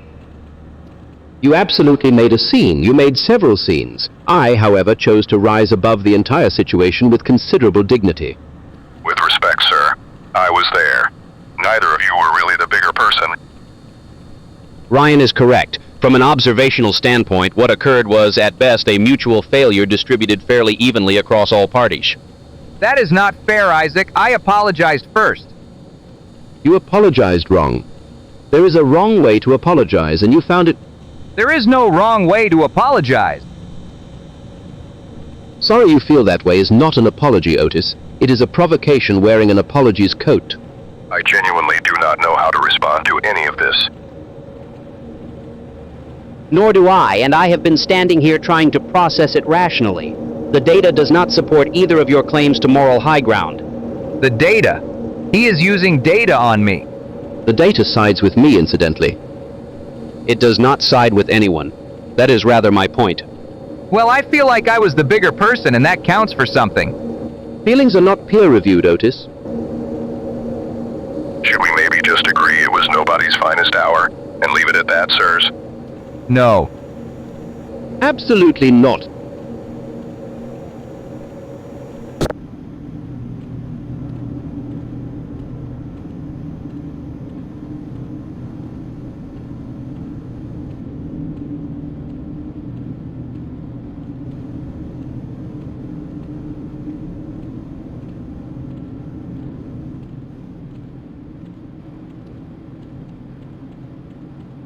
You know, I once found a whole bag of chips behind the containment unit over there, just sitting there. Nobody claimed them. Why are you telling me this?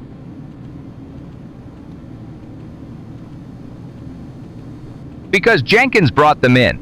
That is the kind of guy he is. Brought in a whole bag, left them somewhere people could find them. Anonymous snack donor. Legendary.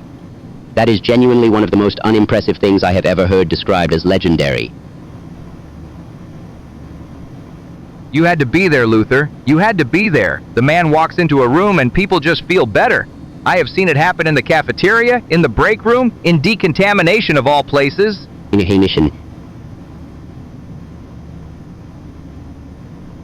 He was singing.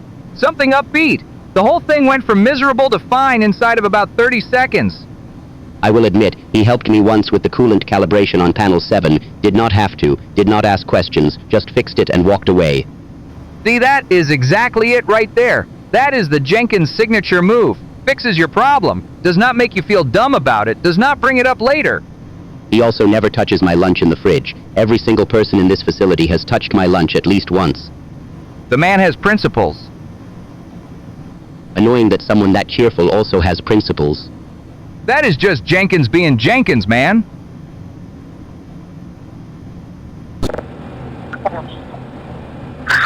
So, my family died. I know! Isn't that crazy? I don't know exactly what happened. I wasn't there. Basically, the other day, I invited my parents to come out here and come stay over with us so that we could all have sort of a little powwow, like a family meeting, because I think that was more... I remember once, in Thal, my mother sat me down at the kitchen table and said, "Arnold, family is the only thing that is truly yours." And I believed her. I still believe her. So when I hear this message, I have to sit down for a moment. You said your family died, and then you said, "Isn't that crazy?" Like you yourself cannot quite believe the words coming out of your own mouth. I know that feeling, that numb feeling. Like your brain protected you from something too big to hold all at once. And you were trying to bring them together. A family meeting. You was the one who reached out, who made the call, who said, "Let us fix this." That takes a certain kind of courage.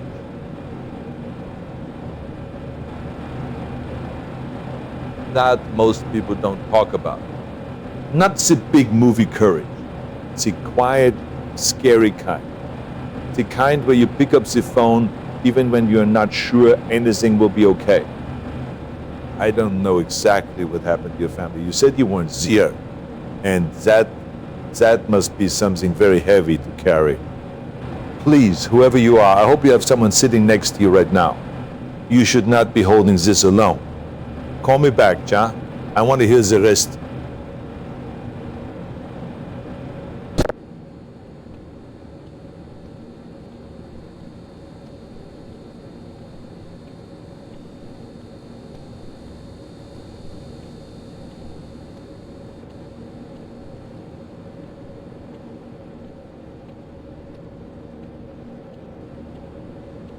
I remember the first time someone told me the kitchen wasn't ready for me.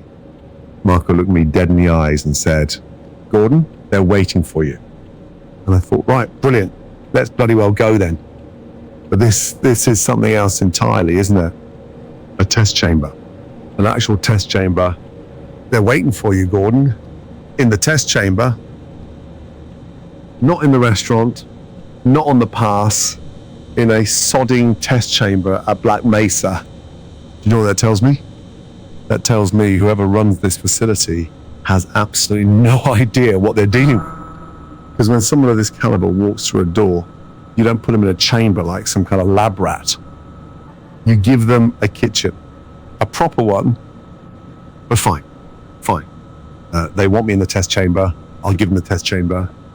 I've walked into worse situations with less warning and come out the other bloody side smelling like a Michelin star. The fact that they are actually waiting, though, that's the one thing keeping me from losing my mind right now. At least someone here has the sense to know that punctuality matters. Whoever set this up, whatever this experiment is, it had better be extraordinary. Because frankly, my standards don't lower just because we're underground.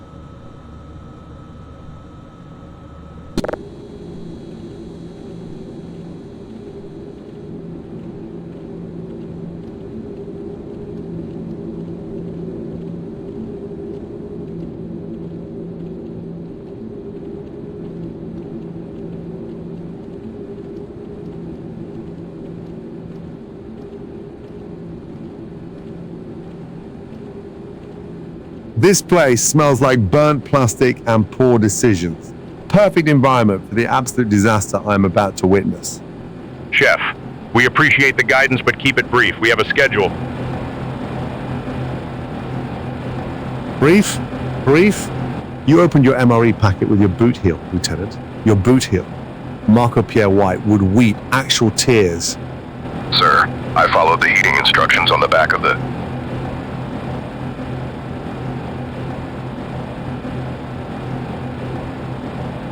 You followed nothing. You absolute disaster. Look at this. Look at it. You mixed the cheese tortellini with the beef stew, you muppet. Those are two separate packets for a reason.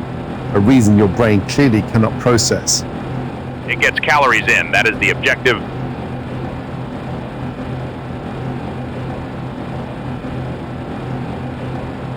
Calories in, he said. My God, you are heating this pouch wrong as well. The chemical heating element goes underneath, not beside it, not on top of it, underneath. Otherwise, you are eating a lukewarm bag of misery. I did not know that, Chef. Genuinely did not know that.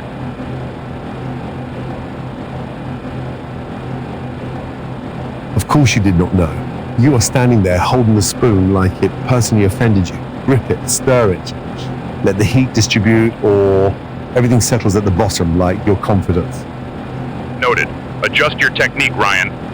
Yes, sir. Adjusting now. And Shepard mixed his crackers directly into the entree pouch. I have no words. I have no words for that man. He knows what he did.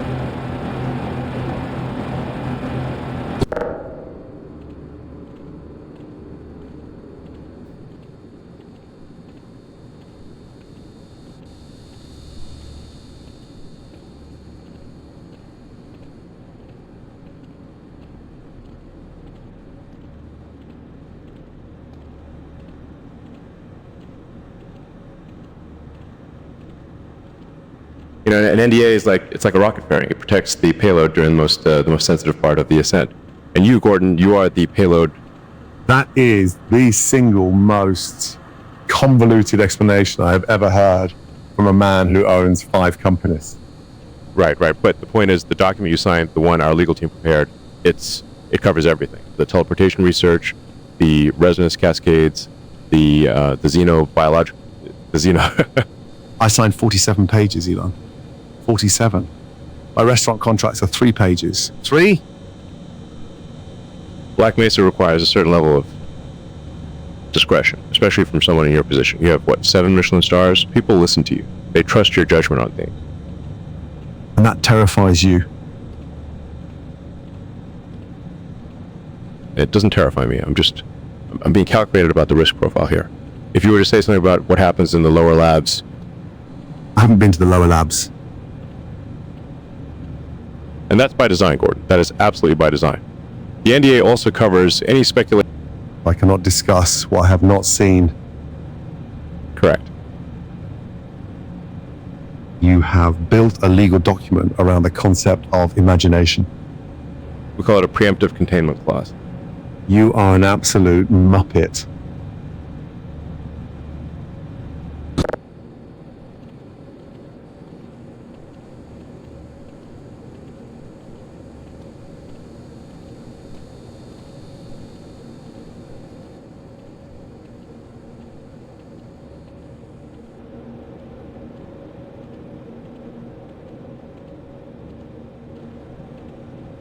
That thing is a work of art, honestly. I mean, look at the barrel on it.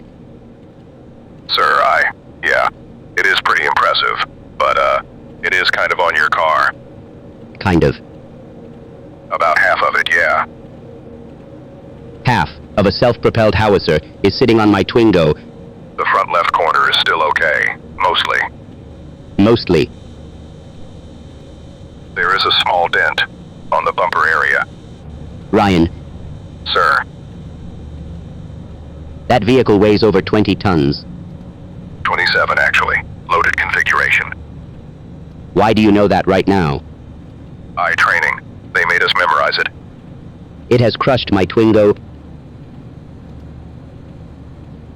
It has not fully crushed it. The chassis looks like it is holding together. Most of it. Why is it in the disabled bays? Why does a howitzer need 4 parking spaces? I was trying to be careful. I did not want it rolling into anything important. It rolled into my car. It stopped before it rolled further, though. That is not the comfort you think it is. I genuinely did not think anyone drove a Twingo on base. What does that have to do with anything? Nothing. Nothing, sorry. You owe me a car, Ryan.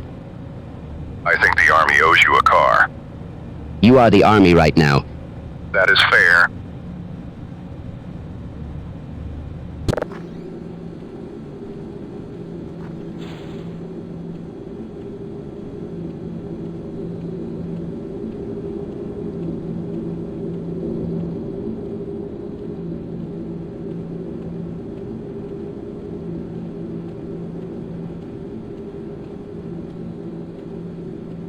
Someone told me, Gordon, the food here at Black Mesa is actually quite good. Quite good. I nearly choked on my own disappointment.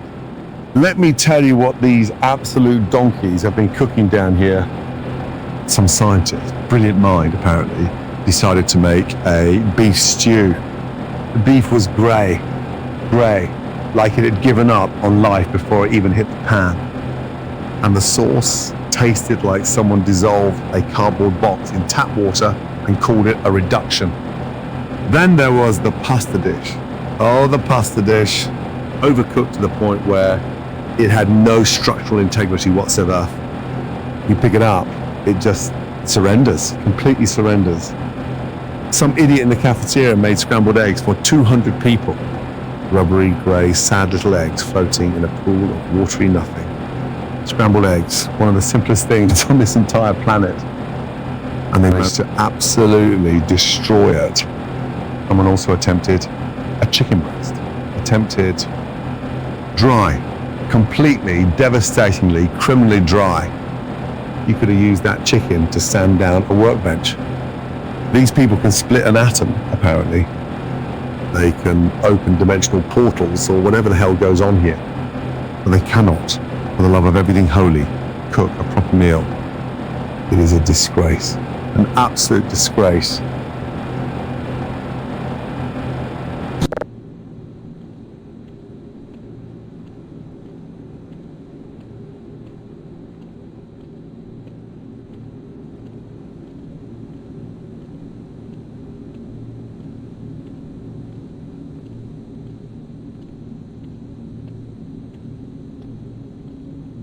All right, Luther, you want to do this right here, in the break room? Fine, let me get my coffee first.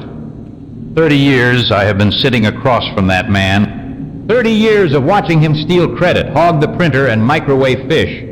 You think you can step to me, Luther? I have been here since before you knew what a fax machine was. You waltz in here with your little title and your little badge lanyard, talking about seniority like you earned something. You did not earn anything. I watched you coast through every single performance review like a man on a raft. No paddle, no plan, just drifting. And now you want to battle? You want to go bar for bar with a man who has survived 4 directors, 2 restructurings, and 1 actual explosion in this building?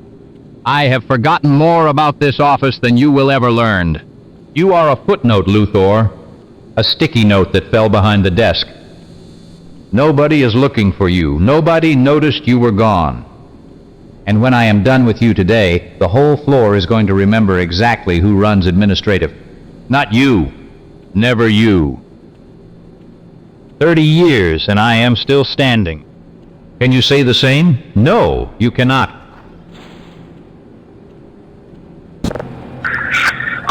So I left, and I went to the movies. I saw a movie that was so bad that it is not even worth mentioning, because I don't want to give them free advertising. But basically, I saw the movie, and then I came back, and I found all of them. I don't want to be too graphic, but it was a horrible, grisly scene. No, wait a moment. I am listening to this, and my stomach, it is dropping. You went to the movies, fine, okay, I understand. But you came back, and you found them like that. Horrible, grisly. You said horrible and grisly, and then you stopped talking. Why are you stopping right there? You cannot stop right there. I grew up with nothing, I have seen hard things in my life. I am not some fragile person. You can tell me everything, but this voicemail, it is sitting in my chest. I keep replaying it, your voice, the way it went quiet at the end. That quiet is what is scaring me more than the word. You said you don't want to be too graphic. I respect that, I do. But I need you to call me back. Right now, pick up the phone, press the button, call me back. You are not alone in whatever this is. You hear me? I have carried heavy things before. I'm strong enough to carry some of this with you. Whatever you walked into that room and saw, we will figure out what comes next. But you cannot leave me with just that sentence. Call me back.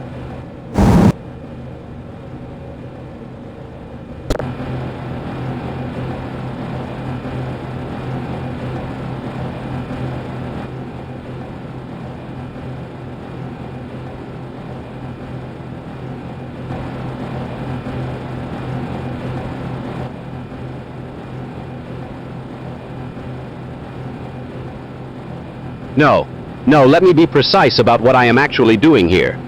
This is not simply fixing a server. The terminal down the corridor has been unresponsive for the better part of 6 hours now, and the standard restart protocols have done absolutely nothing. So yes, I am performing the server repair litanies. Every diagnostic sequence, every handshake protocol, every line of the maintenance scripture, recited in order, properly, without cutting corners. Now I understand that sounds unusual coming from a Black Mesa research scientist. But when the hardware refuses to respond to logic, you give it ceremony. You acknowledge the system. You address it with due process. Blessed Omnissiah, soothe the machine spirits, and I mean that with complete sincerity right now. The diplomatic communications relay runs through that terminal. Dr. Van Buren's office depends on it functioning. Do you understand what that means for ongoing negotiations? Every channel, every encrypted line, dark. I have already reseeded the primary data trunks twice. I have run the full thermal diagnostics. The machine is simply resistant, uncooperative. So we do this methodically, we do this respectfully. You speak to the hardware with patience and with structure. And if that still does not work, then I will be standing in this hallway for considerably longer than I planned.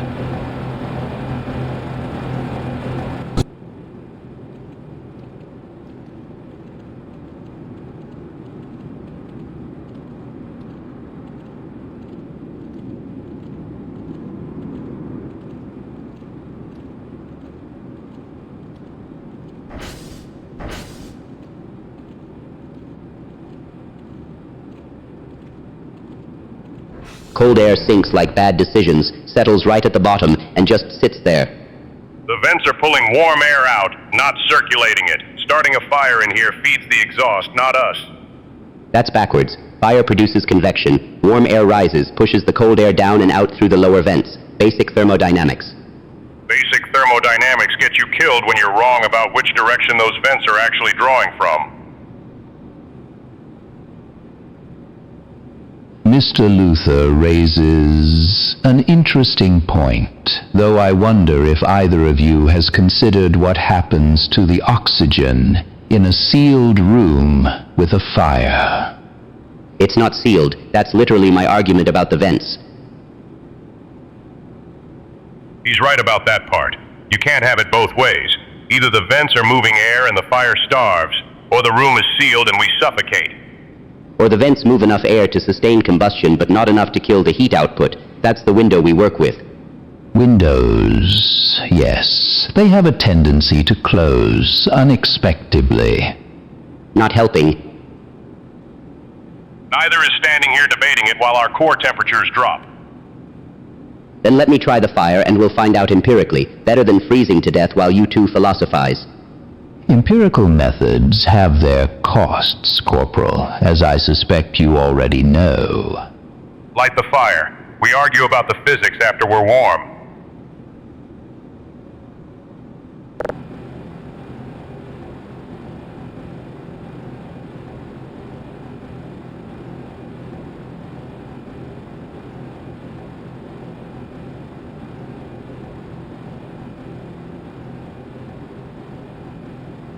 Bugs, yes, I hear you. You know, I have seen many things in my life. I have fought robots from the future. I have governed the great state of California. But this stick on Bunga 2912 is a different kind of problem. You see, when a man has no heart, he does not feel the pain of others around him. He walks through the world like a machine, cold, empty inside. Not even the Terminator is that cold, and I should know. The heart, it is not just a muscle for pumping the blood. It is the thing that connects you to other people, to compassion, to decency. And when that connection is gone,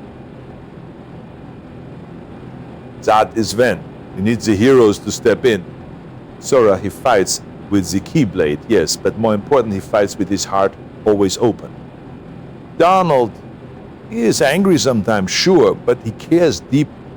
Goofy, do not underestimate the goof. He understands loyalty. And Mickey Mouse is a leader of the highest order. Do not laugh at this, because they do not just fight darkness with weapons. They fight it with the light.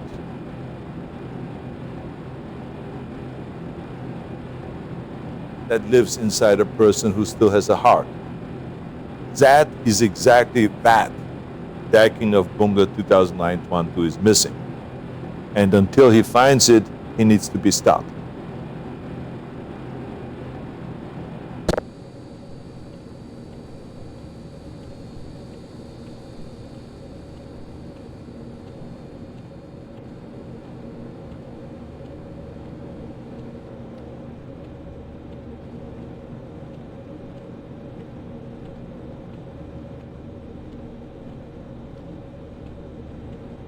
You know, there's a guy in the chat mourning somebody, and honestly, that's about how I feel right now. Because something in me died today, too. Think of it like this. You ever have a perfectly good coffee mug, right? One you've used for 30 years. And then somebody just reaches in and fills it with something else entirely. That is what is happening to me right now inside my own skull. Cave Johnson is in here. The man has been dead for years, and he decided that my brain was the best real estate in Black Mesa. 30 years I gave to this place. 30 years of memos and budget reports and watching every other guy get promoted over me. And now I can not even have my own thoughts without some unhinged billionaire science lunatic narrating over them. He keeps talking about lemons. about burning things down, about moon rocks. I am in the bathroom locker room trying to collect myself, and he is in here pitching me ideas about combustible lemons. I demand respect around here. I have always demanded it. But how do you demand respect when the man possessing your body starts ranting about aperture science being cowards? I am having a crisis, a real one, not a midlife one this time. This one has Cave Johnson in it.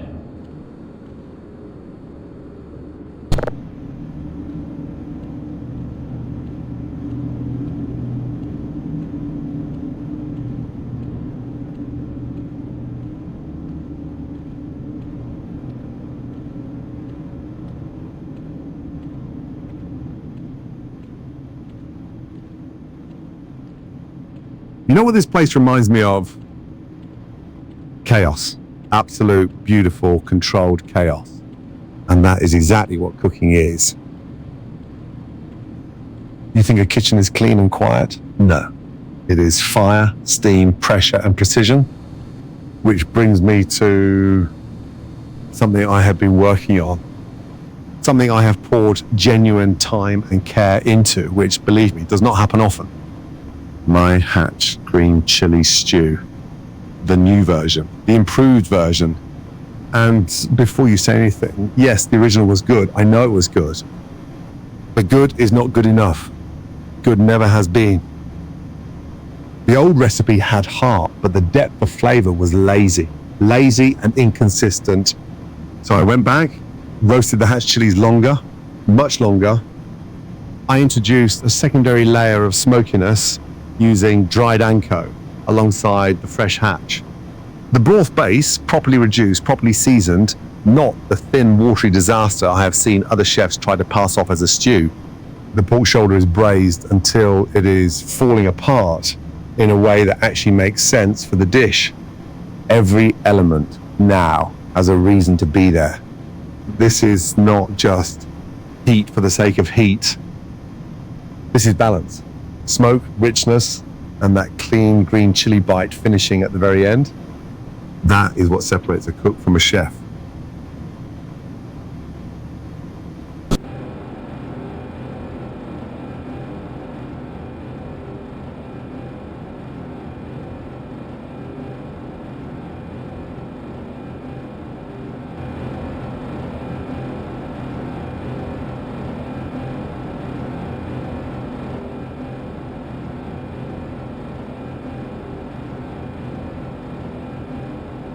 "30 years. 30 years. You understand what that means? I gave this place 30 years of my life, and we're sitting on top of a broken elevator like animals."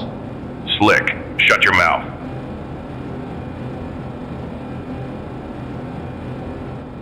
Don't you dare tell me to shut my 30 years, Shepard. I watched people come and go. I watched careers burn. I watched the culture rot from the inside out, and I stayed. You stayed because you're a fool. 30 years. Hell, I lost a leg and I've got more sense than to give 30 years to anything. The statistical probability of meaningful institutional loyalty sustaining over a 30-year period in a volatile research environment it's actually fascinating and also completely devastating. Isaac, don't you dare science at me right now. 30 years represents a third of a human lifespan. Slick, a third. Everyone, stop. You want to talk 30 years? I've been patching this LEG for 30 years, filing reports nobody reads, taking orders from people who wouldn't know a real threat if it detonated in their face. I decorated my office twice in 30 years. Do you know how much that hurts? None of it matters. None of it ever mattered. He's right. Statistically, empirically, viscerally, he is absolutely right, and I hate it. 30 years. God help us all. And I just think that my theory is that it was, I can't say exactly that I'm surprised because in this town we have a really bad homeless problem. And so I told the police, hey, Einstein, who's this detective? Holmes, Sherlock Holmes. Hey, Sherlock Holmes. I don't think you need to be Einstein to figure out what happened here. Some crackhead, one of the people that you let run. The best time to eat a pretzel is 11:47 in the morning. Nobody asks, but I know. Now, this voicemail, I am listening to this and my brain is doing something very unusual. You called the detective Sherlock Holmes. And then you also said Einstein in the same sentence. That is two geniuses. Very efficient of you. But okay, I understand what you are feeling here. You are frustrated.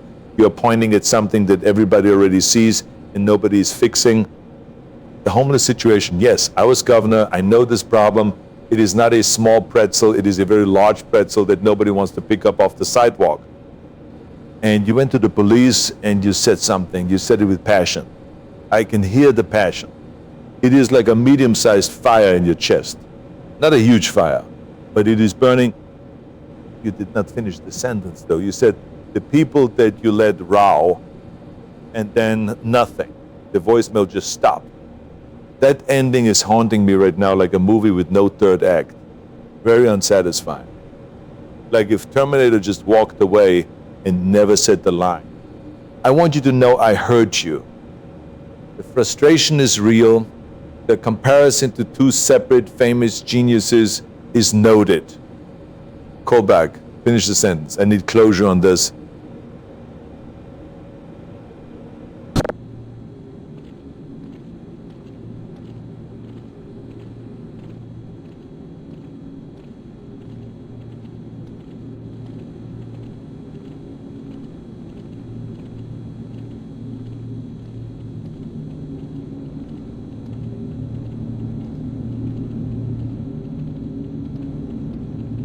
December. That's the last time I fired mine. Can't even remember if I cleared it after. Same here, Corporal.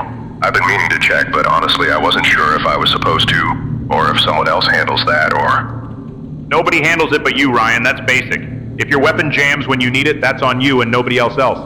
Hey, don't sweat it, kid. You know what they say, a gun that hasn't been fired in months is basically just a really heavy paperweight with ambitions. Not funny. December to now, that's a long window. Springs weaken, carbon builds up. I don't trust mine until I can cycle it and check every part myself. What if it just doesn't fire? Like at all? Then you better have a backup plan and fast reflexes. We strip and inspect everything before we rely on any of it. That is not negotiable.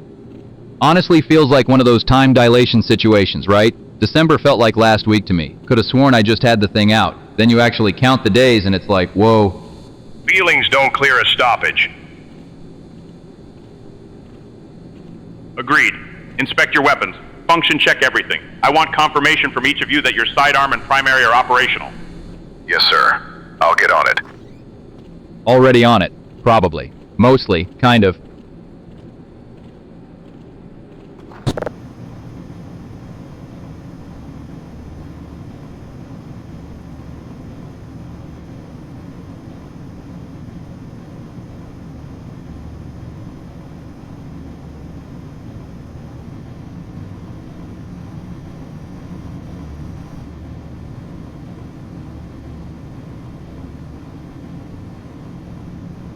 The Vortigaunt observes something most peculiar in the text recovered from the surface. It is written that the British shark consumes both fish and chill. Yeah, I heard you. Fish and kids. That's what you said. British sharks eat kids. To be precise, the colloquial term refers to the school of thought that British coastal shark species have been documented feeding on juvenile prey alongside standard fish populations. The data is genuinely disturbing. Genuinely disturbing, that's one way to put it. Children, Isaac. We're talking about children. The Vortigaunt does not dismiss the weight of this. The small ones of any species carry futures within them.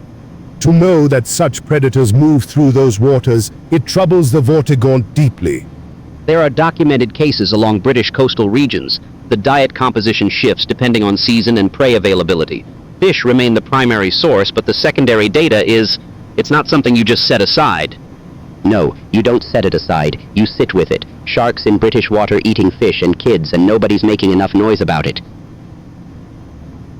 The Vortigaunt perceives a great silence where alarm should ring. Humanity speaks loudly of many dangers, yet the quiet predator beneath cold grey water receives far less of that alarm than it warrants. The lack of public awareness is a documented problem in itself. Yeah, it really is.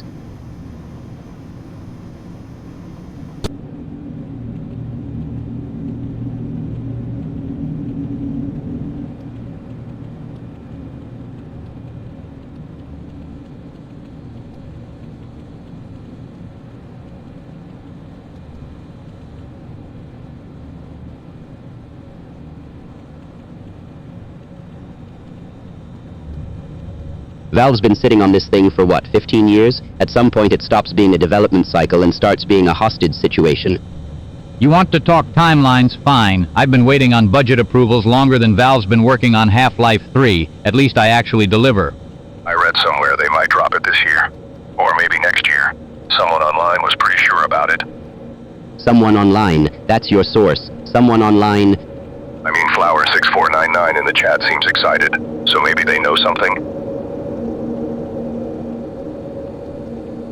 Nobody knows anything, that's the entire problem. Valve doesn't communicate, they don't commit, they just let people hope. 30 years in administration, I know exactly what that strategy looks like. It's avoidance dressed up as mystique. The King of Bunga 2912 said 15 to 20 minutes ago, that's basically Valve's entire release communication strategy. Vague, approximate, meaningless. So you think it's never coming out? I think if it does come out, half the people waiting for it will be too old to care. Bugs has the right instinct on this. You set a limit, you communicate the limit, you stick to it. Valve could learn something from a 30-second rule. Deadlines exist for a reason. Maybe they're just being really careful. They're being cowards. There's a difference. Both of you are missing the point. The product doesn't matter anymore. The weight is the product now.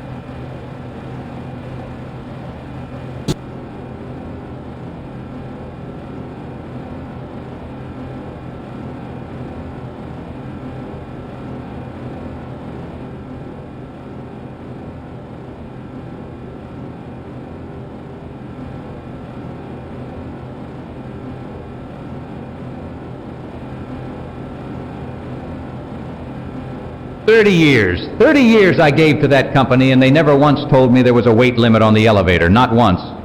Nobody cares, Slick. We are on a roof with no food. Focus. Technically, we are on top of the elevator car within the shaft. The distinction matters for any potential rescue calculation.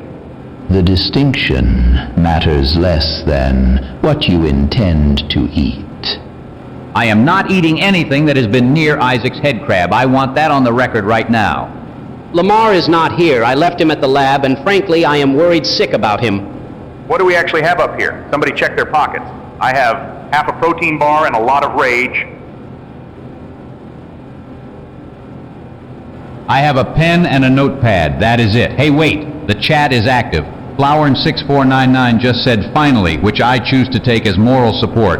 And Bugs has been going on about 30-second call limits and stopwatches. Get to the point, Buck.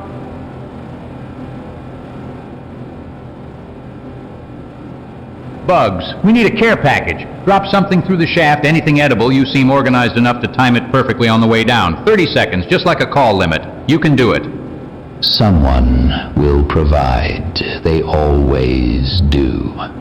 I am genuinely considering whether elevator cable grease has any caloric value. It does not. I know from experience.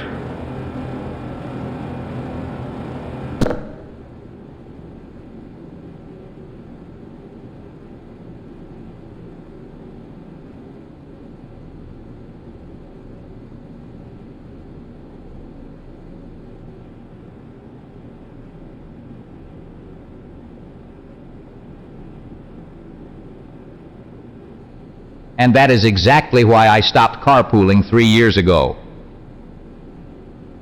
The commute from Albuquerque, yes. Brutal thing, really. I gave it up decades ago. The dorms suit me fine. Everything I need is here, more or less. I live in the dorms too, I think. I mean, I definitely sleep somewhere on the premises. I found a cot once and just kind of claimed it. Dorms. Makes more tactical sense. Faster response time. Nobody asked you to frame it as a tactical decision, Shepard. Some of us have lives outside these walls. Or we used to. Who still makes the drive regularly? I know a handful in the research division do. Long commute. They always look exhausted by Tuesday. Yeah, there's a few guys I see them in the parking lot real early. Like before the lights even kick on down here. I drove it for 11 years. 11! You want to talk about something draining your soul? That highway at 6 in the morning will do it faster than anything Black Mesa ever threw at me. And yet the dorms have their own particular atmosphere. I like it here, though. It's quiet at night, mostly. Mostly.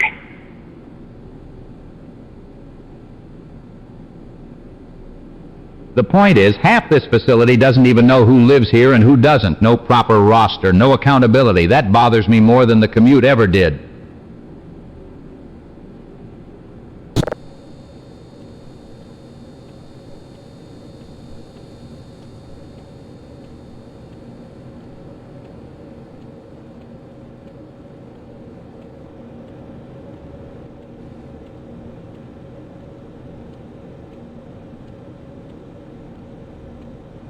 Nobody asked, but yes, I am absolutely fine.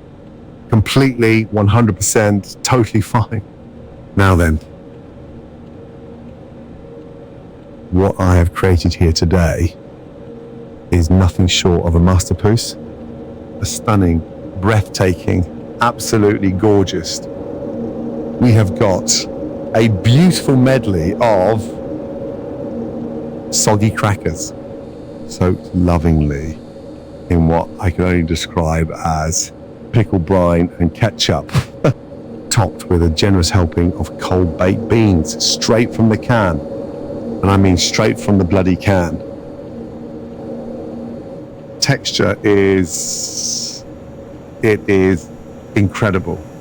Mushy. Wonderfully, elegantly mushy. The aroma is bold. It is very, very bold.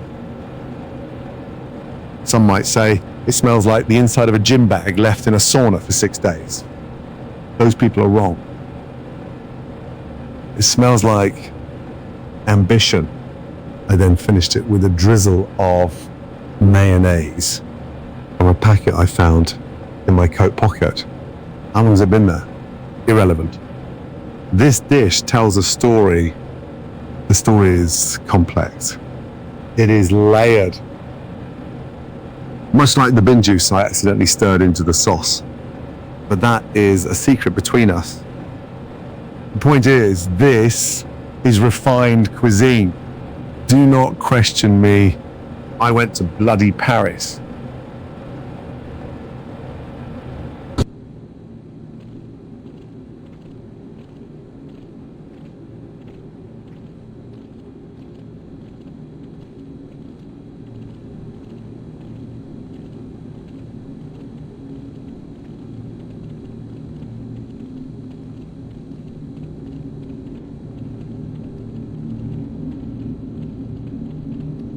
Someone used my workstation account to authorize that last part's requisition. I want an apology, right now. Bold claim. You got proof? The timestamp, my login, my credentials. Someone went in under my name. That is a serious accusation, Luther. The access logs would need to be cross-referenced with... I know what the logs say. I pulled them myself. Someone owes me an answer. You pulled the logs yourself? Yeah. With your credentials? To check who used my credentials. Wait, so you logged in to see who logged in? That is not the same thing. Sounds like exactly the same thing.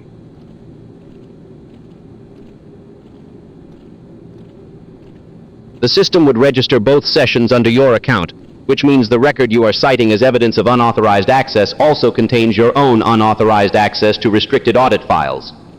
I had a reason. So did they? Sir, I think he just kind of confessed to the same thing he is accusing someone of. I want that apology. From who exactly? From whoever did it first. Good luck proving first.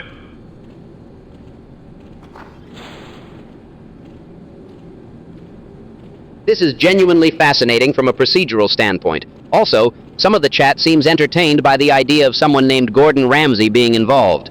I assure you he is not cleared for this facility. Should I write any of this up? Absolutely not. And so they came in, probably with a baseball bat. I don't know exactly, but it seemed like it was head trauma from a baseball bat. The only reason I know that is because I sort of look at a lot of true crime stuff, and so I can recognize, oh, that looks like those pictures that I saw that was a baseball bat hit somebody in the head with a baseball bat. That's what those pictures look like. I have sort of a... Okay, I am listening to this very carefully. You are telling me someone got hit in the head with a baseball bat. This is not a small thing. This is serious. I can hear it in your voice. You are shaken. You are unsettled by what you saw. And you know what? You should be. Because what you are describing, that is violence. Real violence. The kind that leaves marks. The kind that doesn't just go away. Now, you said you recognized it from true crime. I believe you. Your gut is telling you something. And your gut is not wrong. When something looks like a thing, it usually is that thing. Started to say something at the end there. You said you have sort of a... And then it cut off. I need you to finish that sentence. Because right now, you are sitting on information that matters. And I am not going to just brush this aside and say, oh, maybe it was something else. No. I take this seriously. You take this seriously, I can tell. So finish the message, call back, tell me everything, the whole picture. I want to hear it. Because if someone did this to another person, they cannot just walk away. That is not how this ends.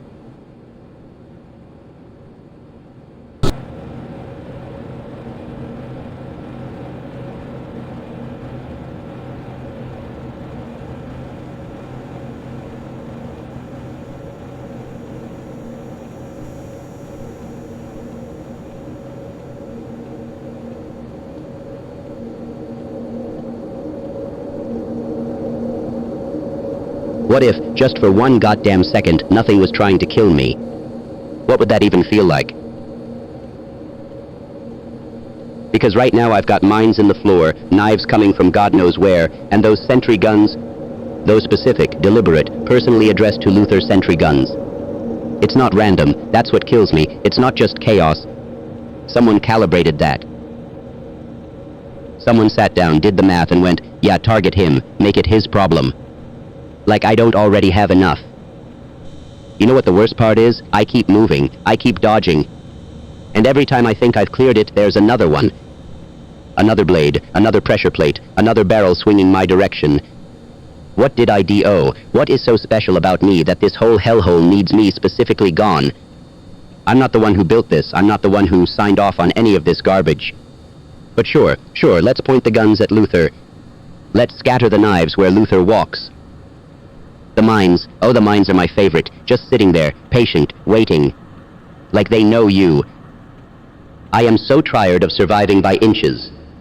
Tired of calculating every single step like my life is some sick equation. Because it is, and nobody else is solving it with me. Nobody.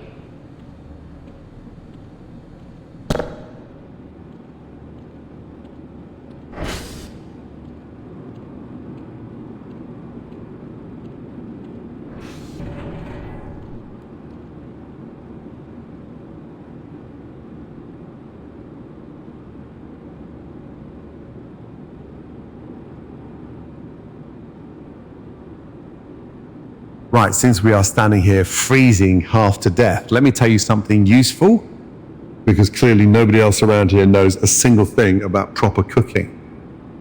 You want a good lentil recipe? Fine. Listen carefully, because I am only saying this once. Red lentils.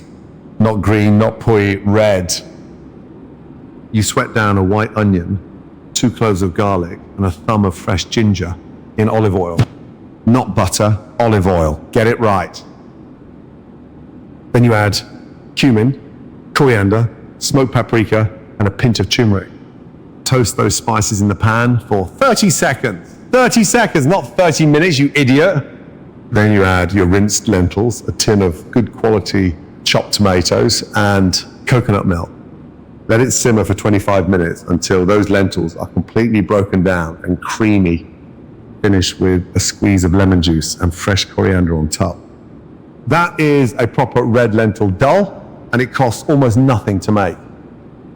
The problem is most people rush it, they skip the spice toasting, they use water instead of stock, and the whole thing tastes like wallpaper.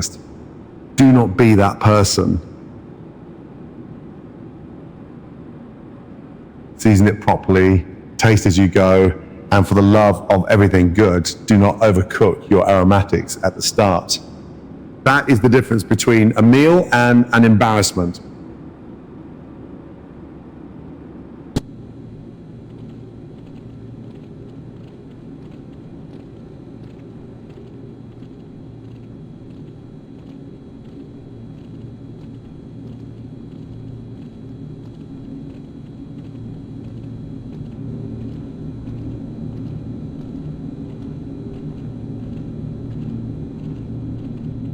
The surgery is scheduled for 800 tomorrow. I have some mild concerns about the procedure. Mild concerns. Are you out of your goddamn mind? They're gonna saw through your knee like it's a piece of drywall?